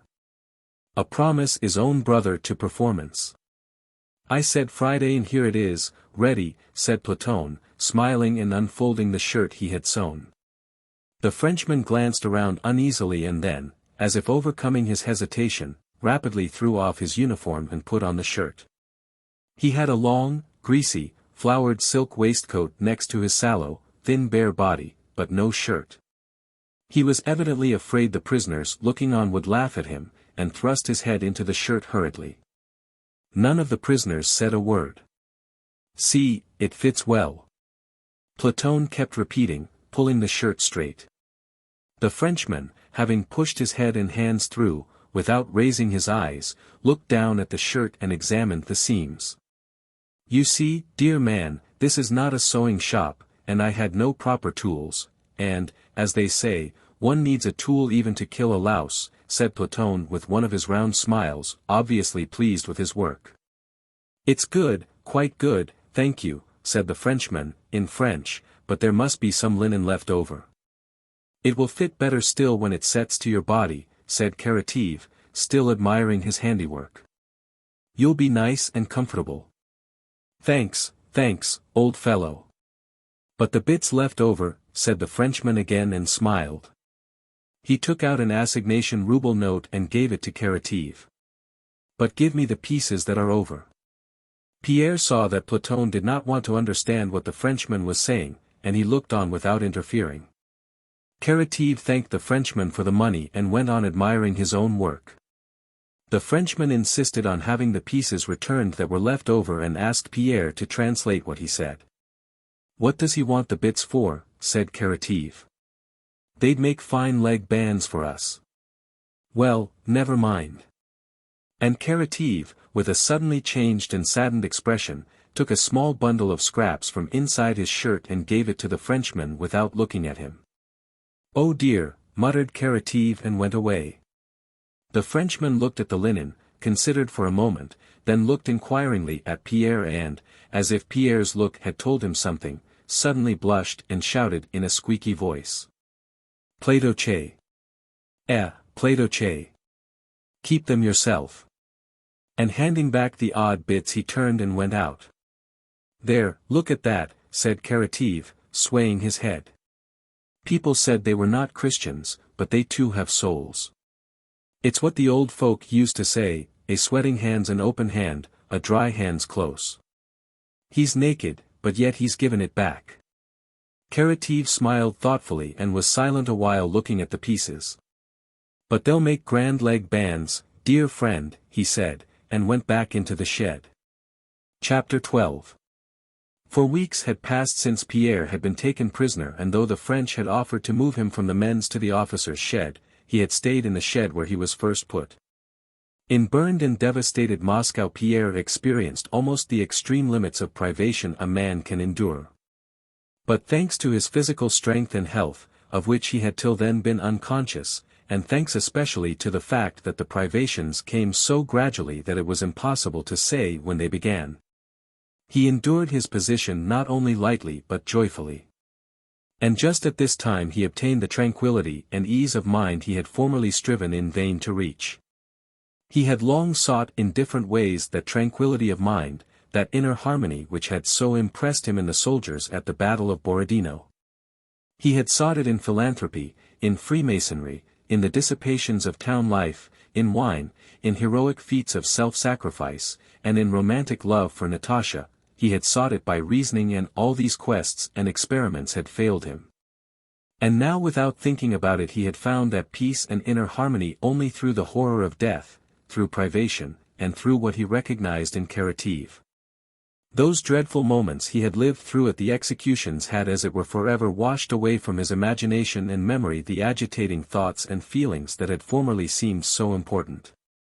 It did not now occur to him to think of Russia, or the war, or politics, or Napoleon. It was plain to him that all these things were no business of his, and that he was not called on to judge concerning them and therefore could not do so. Russia and summer weather are not bound together, he thought, repeating words of Karateev's which he found strangely consoling.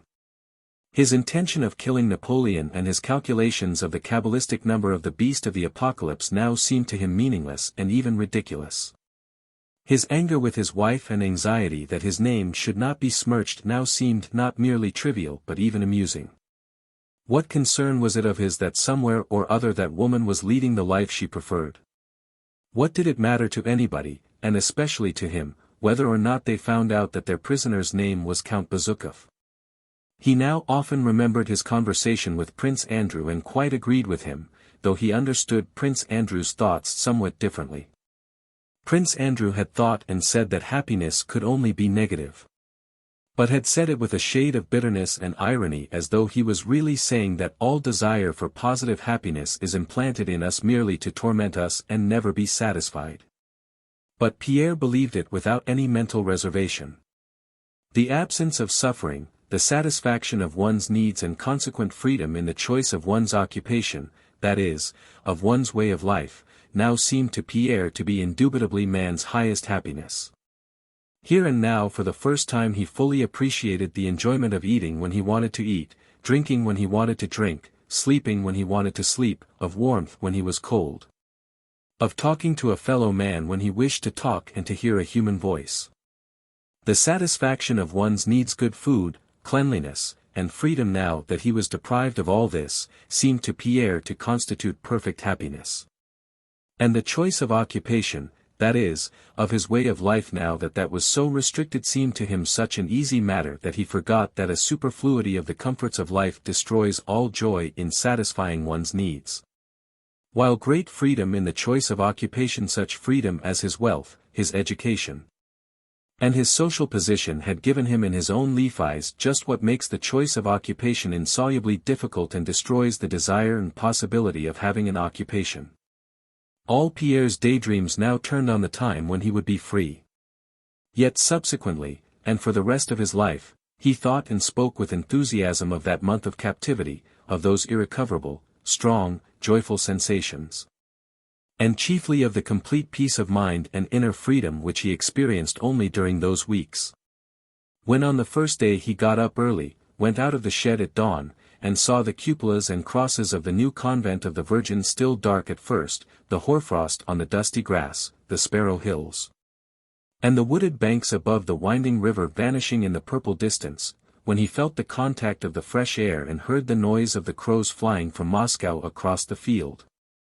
And when afterwards light gleamed from the east and the sun's rim appeared solemnly from behind a cloud, and the cupolas and crosses, the hoarfrost, the distance and the river, all began to sparkle in the glad light, Pierre felt a new joy and strength in life such as he had never before known. And this not only stayed with him during the whole of his imprisonment, but even grew in strength as the hardships of his position increased. That feeling of alertness and of readiness for anything was still further strengthened in him by the high opinion his fellow prisoners formed of him soon after his arrival at the shed. With his knowledge of languages, the respect shown him by the French, his simplicity, his readiness to give anything asked of him, he received the allowance of 3 rubles a week made to officers.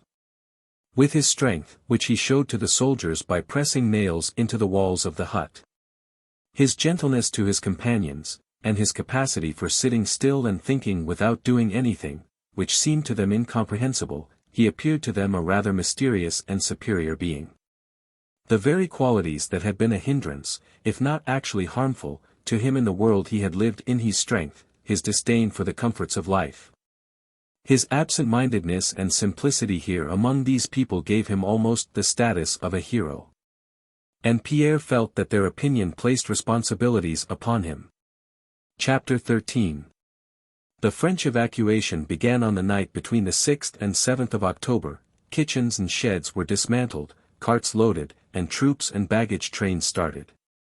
At 7 in the morning a French convoy in marching trim, wearing shakos and carrying muskets, knapsacks, and enormous sacks, stood in front of the sheds, and animated French talk mingled with curses sounded all along the lines.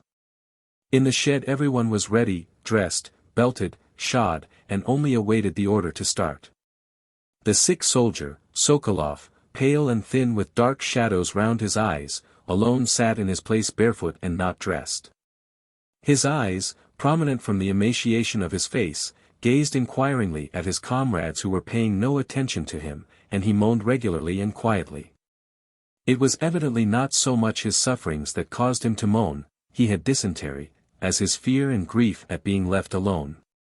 Pierre, girt with a rope round his waist and wearing shoes Karateev had made for him from some leather a French soldier had torn off a tea chest and brought to have his boots mended with, went up to the sick man and squatted down beside him.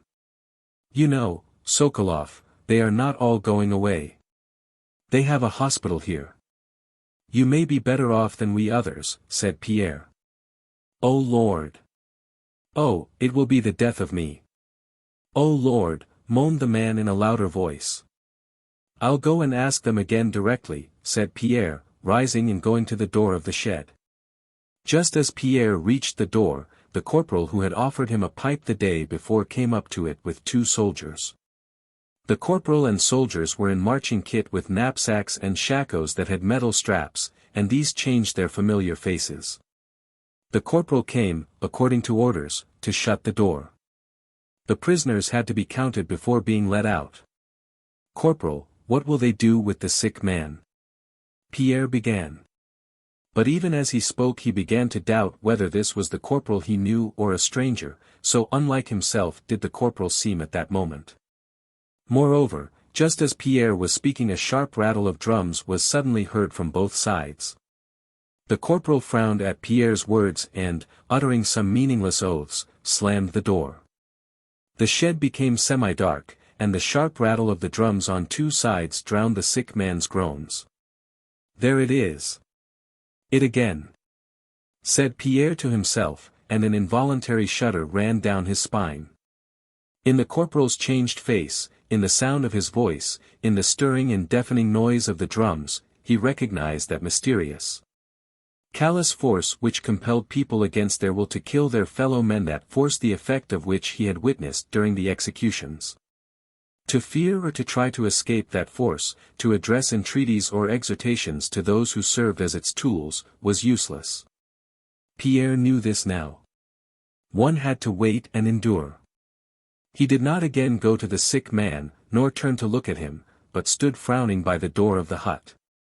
When that door was opened and the prisoners, crowding against one another like a flock of sheep, squeezed into the exit, Pierre pushed his way forward and approached that very captain who, as the corporal had assured him, was ready to do anything for him. The captain was also in marching kit, and on his cold face appeared that same at which Pierre had recognized in the corporal's words and in the roll of the drums. "Pass on, pass on," the captain reiterated, frowning sternly, and looking at the prisoners who thronged past him. Pierre went up to him, though he knew his attempt would be vain. "What now?" the officer asked with a cold look, as if not recognizing Pierre. Pierre told him about the sick man. "He'll manage to walk, devil take him," said the captain. pass on," he continued without looking at Pierre. "But he is dying," Pierre again began. "Be so good," shouted the captain, frowning angrily. "Dram-da-da-dam, dam-dam," rattled the drums, and Pierre understood that this mysterious force completely controlled these men and that it was now useless to say any more. The officer-prisoners were separated from the soldiers and told to march in front. There were about 30 officers, with Pierre among them, and about 300 men. The officers, who had come from the other sheds, were all strangers to Pierre and much better dressed than he. They looked at him and at his shoes mistrustfully, as at an alien.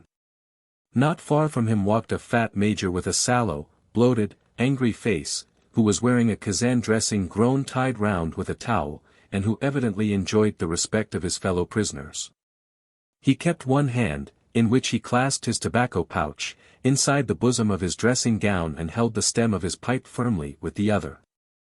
Panting and puffing, the major grumbled and growled at everybody because he thought he was being pushed and that they were all hurrying when they had nowhere to hurry to, and were all surprised at something when there was nothing to be surprised at. Another, a thin little officer, was speaking to everyone, conjecturing where they were now being taken and how far they would get that day. An official in felt boots and wearing a commissariat uniform ran round from side to side and gazed at the ruins of Moscow, loudly announcing his observations as to what had been burned down and what this or that part of the city was that they could see.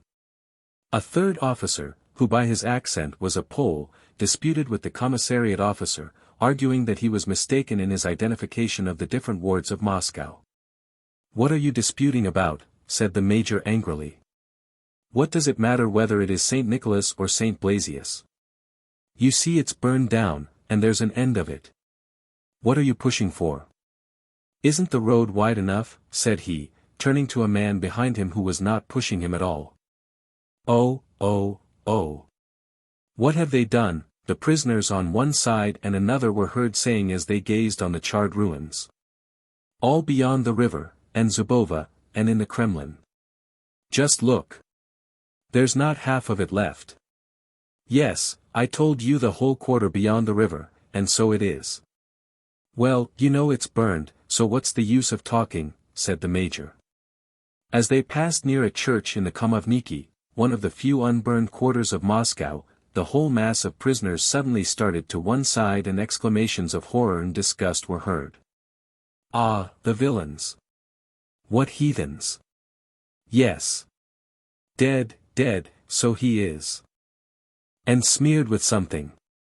Pierre too drew near the church where the thing was that evoked these exclamations, and dimly made out something leaning against the paling surrounding the church. From the words of his comrades who saw better than he did, he found that this was the body of a man, set upright against the palings with its face smeared with soot. Go on. What the devil, go on. 30,000 devils. The convoy guards began cursing and the French soldiers, with fresh virulence, drove away with their swords the crowd of prisoners who were gazing at the dead man. Chapter 14. Through the cross streets of the Kamovniki quarter the prisoners marched, followed only by their escort and the vehicles and wagons belonging to that escort. But when they reached the supply stores they came among a huge and closely packed train of artillery mingled with private vehicles. At the bridge they all halted, waiting for those in front to get across. From the bridge they had a view of endless lines of moving baggage trains before and behind them. To the right, where the Kaluga road turns near Neskachny, endless rows of troops and carts stretched away into the distance. These were troops of Beauharnais Corps which had started before any of the others. Behind, along the riverside and across the stone bridge, were Ney's troops and transport. Davout's troops, in whose charge were the prisoners, were crossing the Crimean bridge and some were already debouching into the Kaluga road. But the baggage trains stretched out so that the last of Beauharnais train had not yet got out of Moscow and reached the Kaluga road when the vanguard of Ney's army was already emerging from the Great Ordinka Street. When they had crossed the Crimean bridge the prisoners moved a few steps forward, halted, and again moved on, and from all sides vehicles and men crowded closer and closer together. They advanced the few hundred paces that separated the bridge from the Kaluga road, taking more than an hour to do so, and came out upon the square where the streets of the Transmoskva ward and the Kaluga road converge. And the prisoners jammed close together had to stand for some hours at that crossway. From all sides, like the roar of the sea, were heard the rattle of wheels, the tramp of feet, and incessant shouts of anger and abuse. Pierre stood pressed against the wall of a charred house, listening to that noise which mingled in his imagination with the roll of the drums. To get a better view, several officer prisoners climbed onto the wall of the half-burned house against which Pierre was leaning. What crowds! Just look at the crowds. They've loaded goods even on the cannon. Look there, those are furs. They exclaimed. Just see what the blackguards have looted. There. See what that one has behind in the cart. Why, those are settings taken from some icons, by heaven. Oh, the rascals. See how that fellow has loaded himself up, he can hardly walk. Good Lord, they've even grabbed those chaises. See that fellow there sitting on the trunks. Heavens! They're fighting. That's right, hit him on the snout and his snout.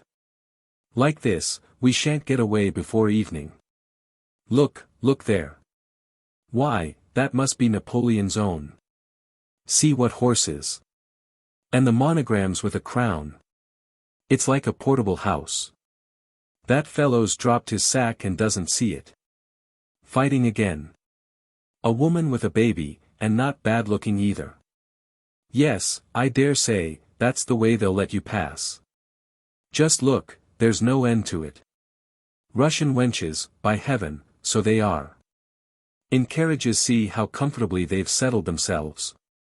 Again, as at the church in Kamovniki, a wave of general curiosity bore all the prisoners forward onto the road, and Pierre, thanks to his stature, saw over the heads of the others what so attracted their curiosity.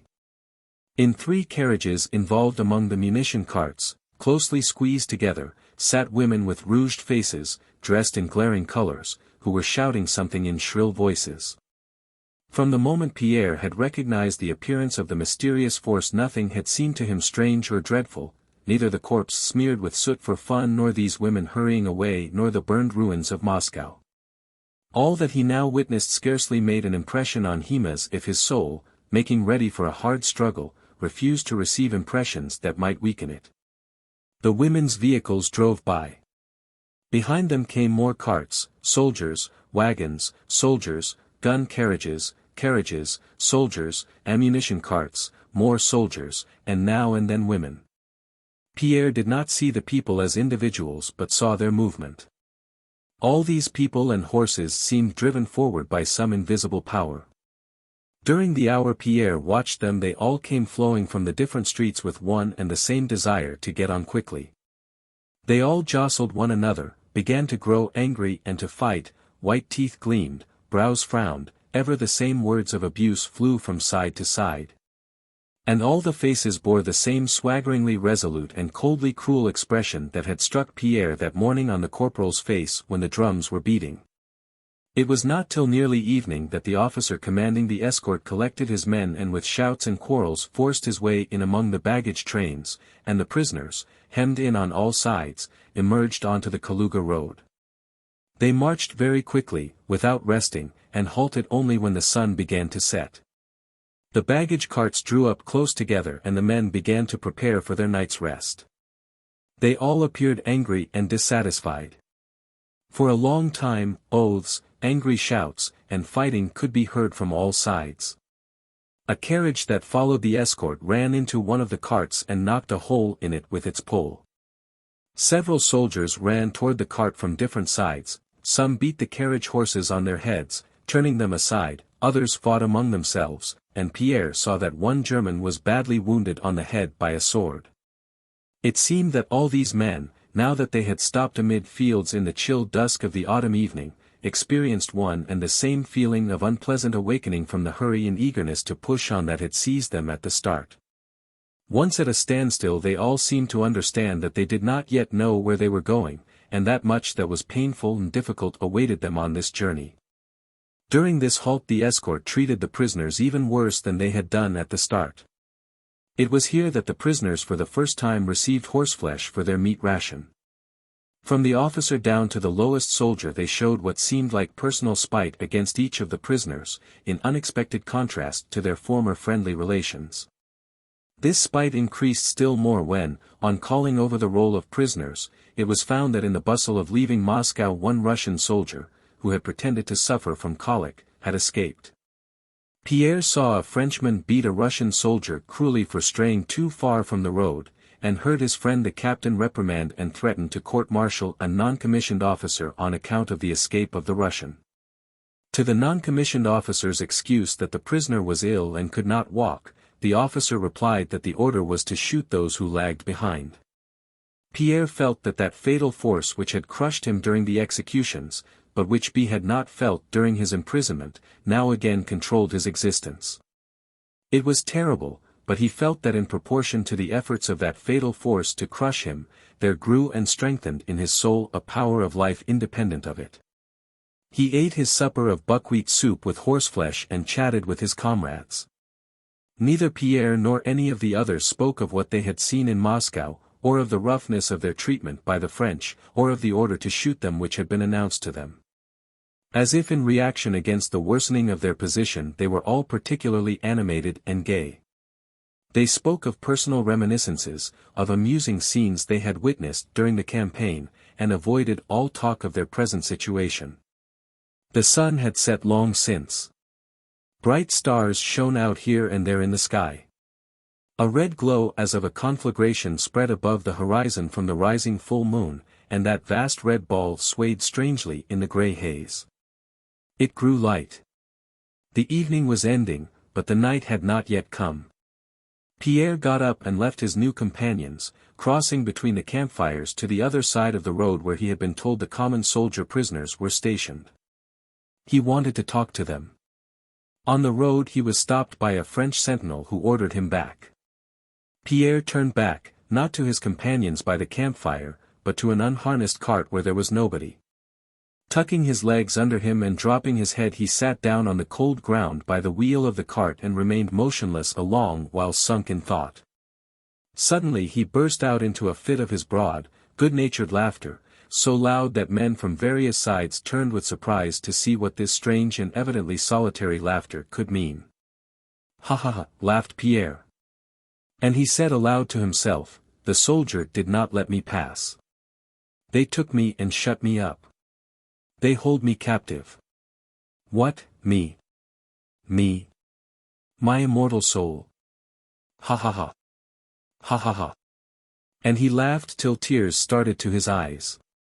A man got up and came to see what this queer big fellow was laughing at all by himself.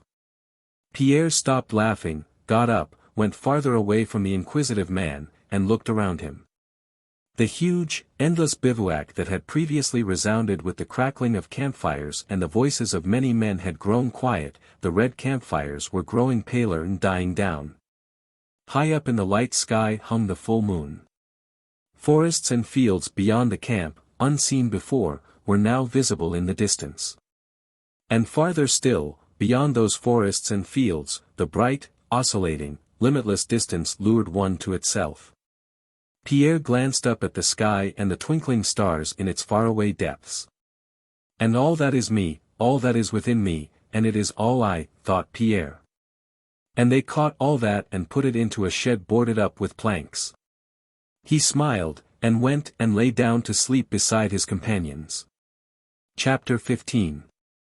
In the early days of October another envoy came to Kutuzov with a letter from Napoleon proposing peace and falsely dated from Moscow, though Napoleon was already not far from Kutuzov on the old Kaluga road. Kutuzov replied to this letter as he had done to the one formerly brought by Laristin, saying that there could be no question of peace. Soon after that a report was received from Dorokhov's guerrilla detachment operating to the left of Tarutino that troops of Broussier's division had been seen at Forminsk and that being separated from the rest of the French army they might easily be destroyed. The soldiers and officers again demanded action. Generals on the staff, excited by the memory of the easy victory at Tarutino, urged Kutuzov to carry out Dorokhov's suggestion. Kutuzov did not consider any offensive necessary.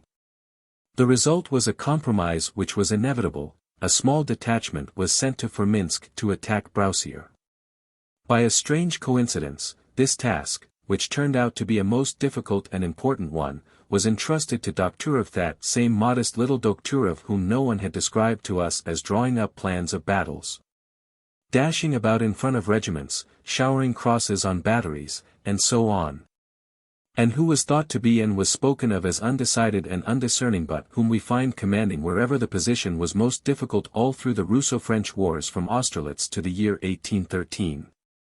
At Austerlitz he remained last at the Auges Dam, rallying the regiments, saving what was possible when all were flying and perishing and not a single general was left in the rear guard. Ill with fever he went to Smolensk with 20,000 men to defend the town against Napoleon's whole army. In Smolensk, at the Malakhov Gate, he had hardly dozed off in a paroxysm of fever before he was awakened by the bombardment of the town, and Smolensk held out all day long. At the Battle of Borodino, when Bagration was killed and 9/10 of the men of our left flank had fallen and the full force of the French artillery fire was directed against it, the man sent there was this same irresolute and undiscerning Dokturov Kutuzov, hastening to rectify a mistake he had made by sending someone else there first. And the quiet little Dokturov rode thither, and Borodino became the greatest glory of the Russian army. Many heroes have been described to us in verse and prose, but of Dokturov scarcely a word has been said. It was Dokturov again whom they sent to Forminsk and from there to Maloyaroslavets, the place where the last battle with the French was fought and where the obvious disintegration of the French army began. And we are told of many geniuses and heroes of that period of the campaign, but of Dokturov nothing or very little is said, and that dubiously. And this silence about Dokturov is the clearest testimony to his merit. It is natural for a man who does not understand the workings of a machine to imagine that a shaving that has fallen into it by chance and is interfering with its action and tossing about in it is its most important part. The man who does not understand the construction of the machine cannot conceive that the small connecting cogwheel which revolves quietly is one of the most essential parts of the machine, and not the shaving which merely harms and hinders the working. On the 10th of October, when Dokturov had gone halfway to Forminsk and stopped at the village of Aristovo, preparing faithfully to execute the orders he had received, the whole French army having, in its convulsive movement, reached Murat's position apparently in order to give battle, suddenly without any reason turned off to the left onto the new Kaluga road and began to enter Forminsk, where only Broussier had been till then. At that time Dokturov had under his command, besides Dorokhov's detachment, the two small guerrilla detachments of Feiner and Sesleben. On the evening of October 11 Sesleben came to the Aristovo headquarters with a French guardsman he had captured. The prisoner said that the troops that had entered for Minsk that day were the vanguard of the whole army, that Napoleon was there and the whole army had left Moscow 4 days previously. That same evening a house serf who had come from Borovsk said he had seen an immense army entering the town. Some Cossacks of Dokhturov's detachment reported having sighted the French guards marching along the road to Borovsk. From all these reports it was evident that where they had expected to meet a single division there was now the whole French army marching from Moscow in an unexpected direction along the Kaluga road. Dokhturov was unwilling to undertake any action, as it was not clear to him now what he ought to do. He had been ordered to attack for Minsk. But only Broussier had been there at that time and now the whole French army was there. Ermolov wished to act on his own judgment, but Dokhturov insisted that he must have Kutuzov's instructions. So it was decided to send a dispatch to the staff. For this purpose a capable officer, Bokhovitinov, was chosen, who was to explain the whole affair by word of mouth, besides delivering a written report. Toward midnight Bokhovitinov, having received the dispatch and verbal instructions, galloped off to the general staff accompanied by a Cossack with spare horses. Chapter 16.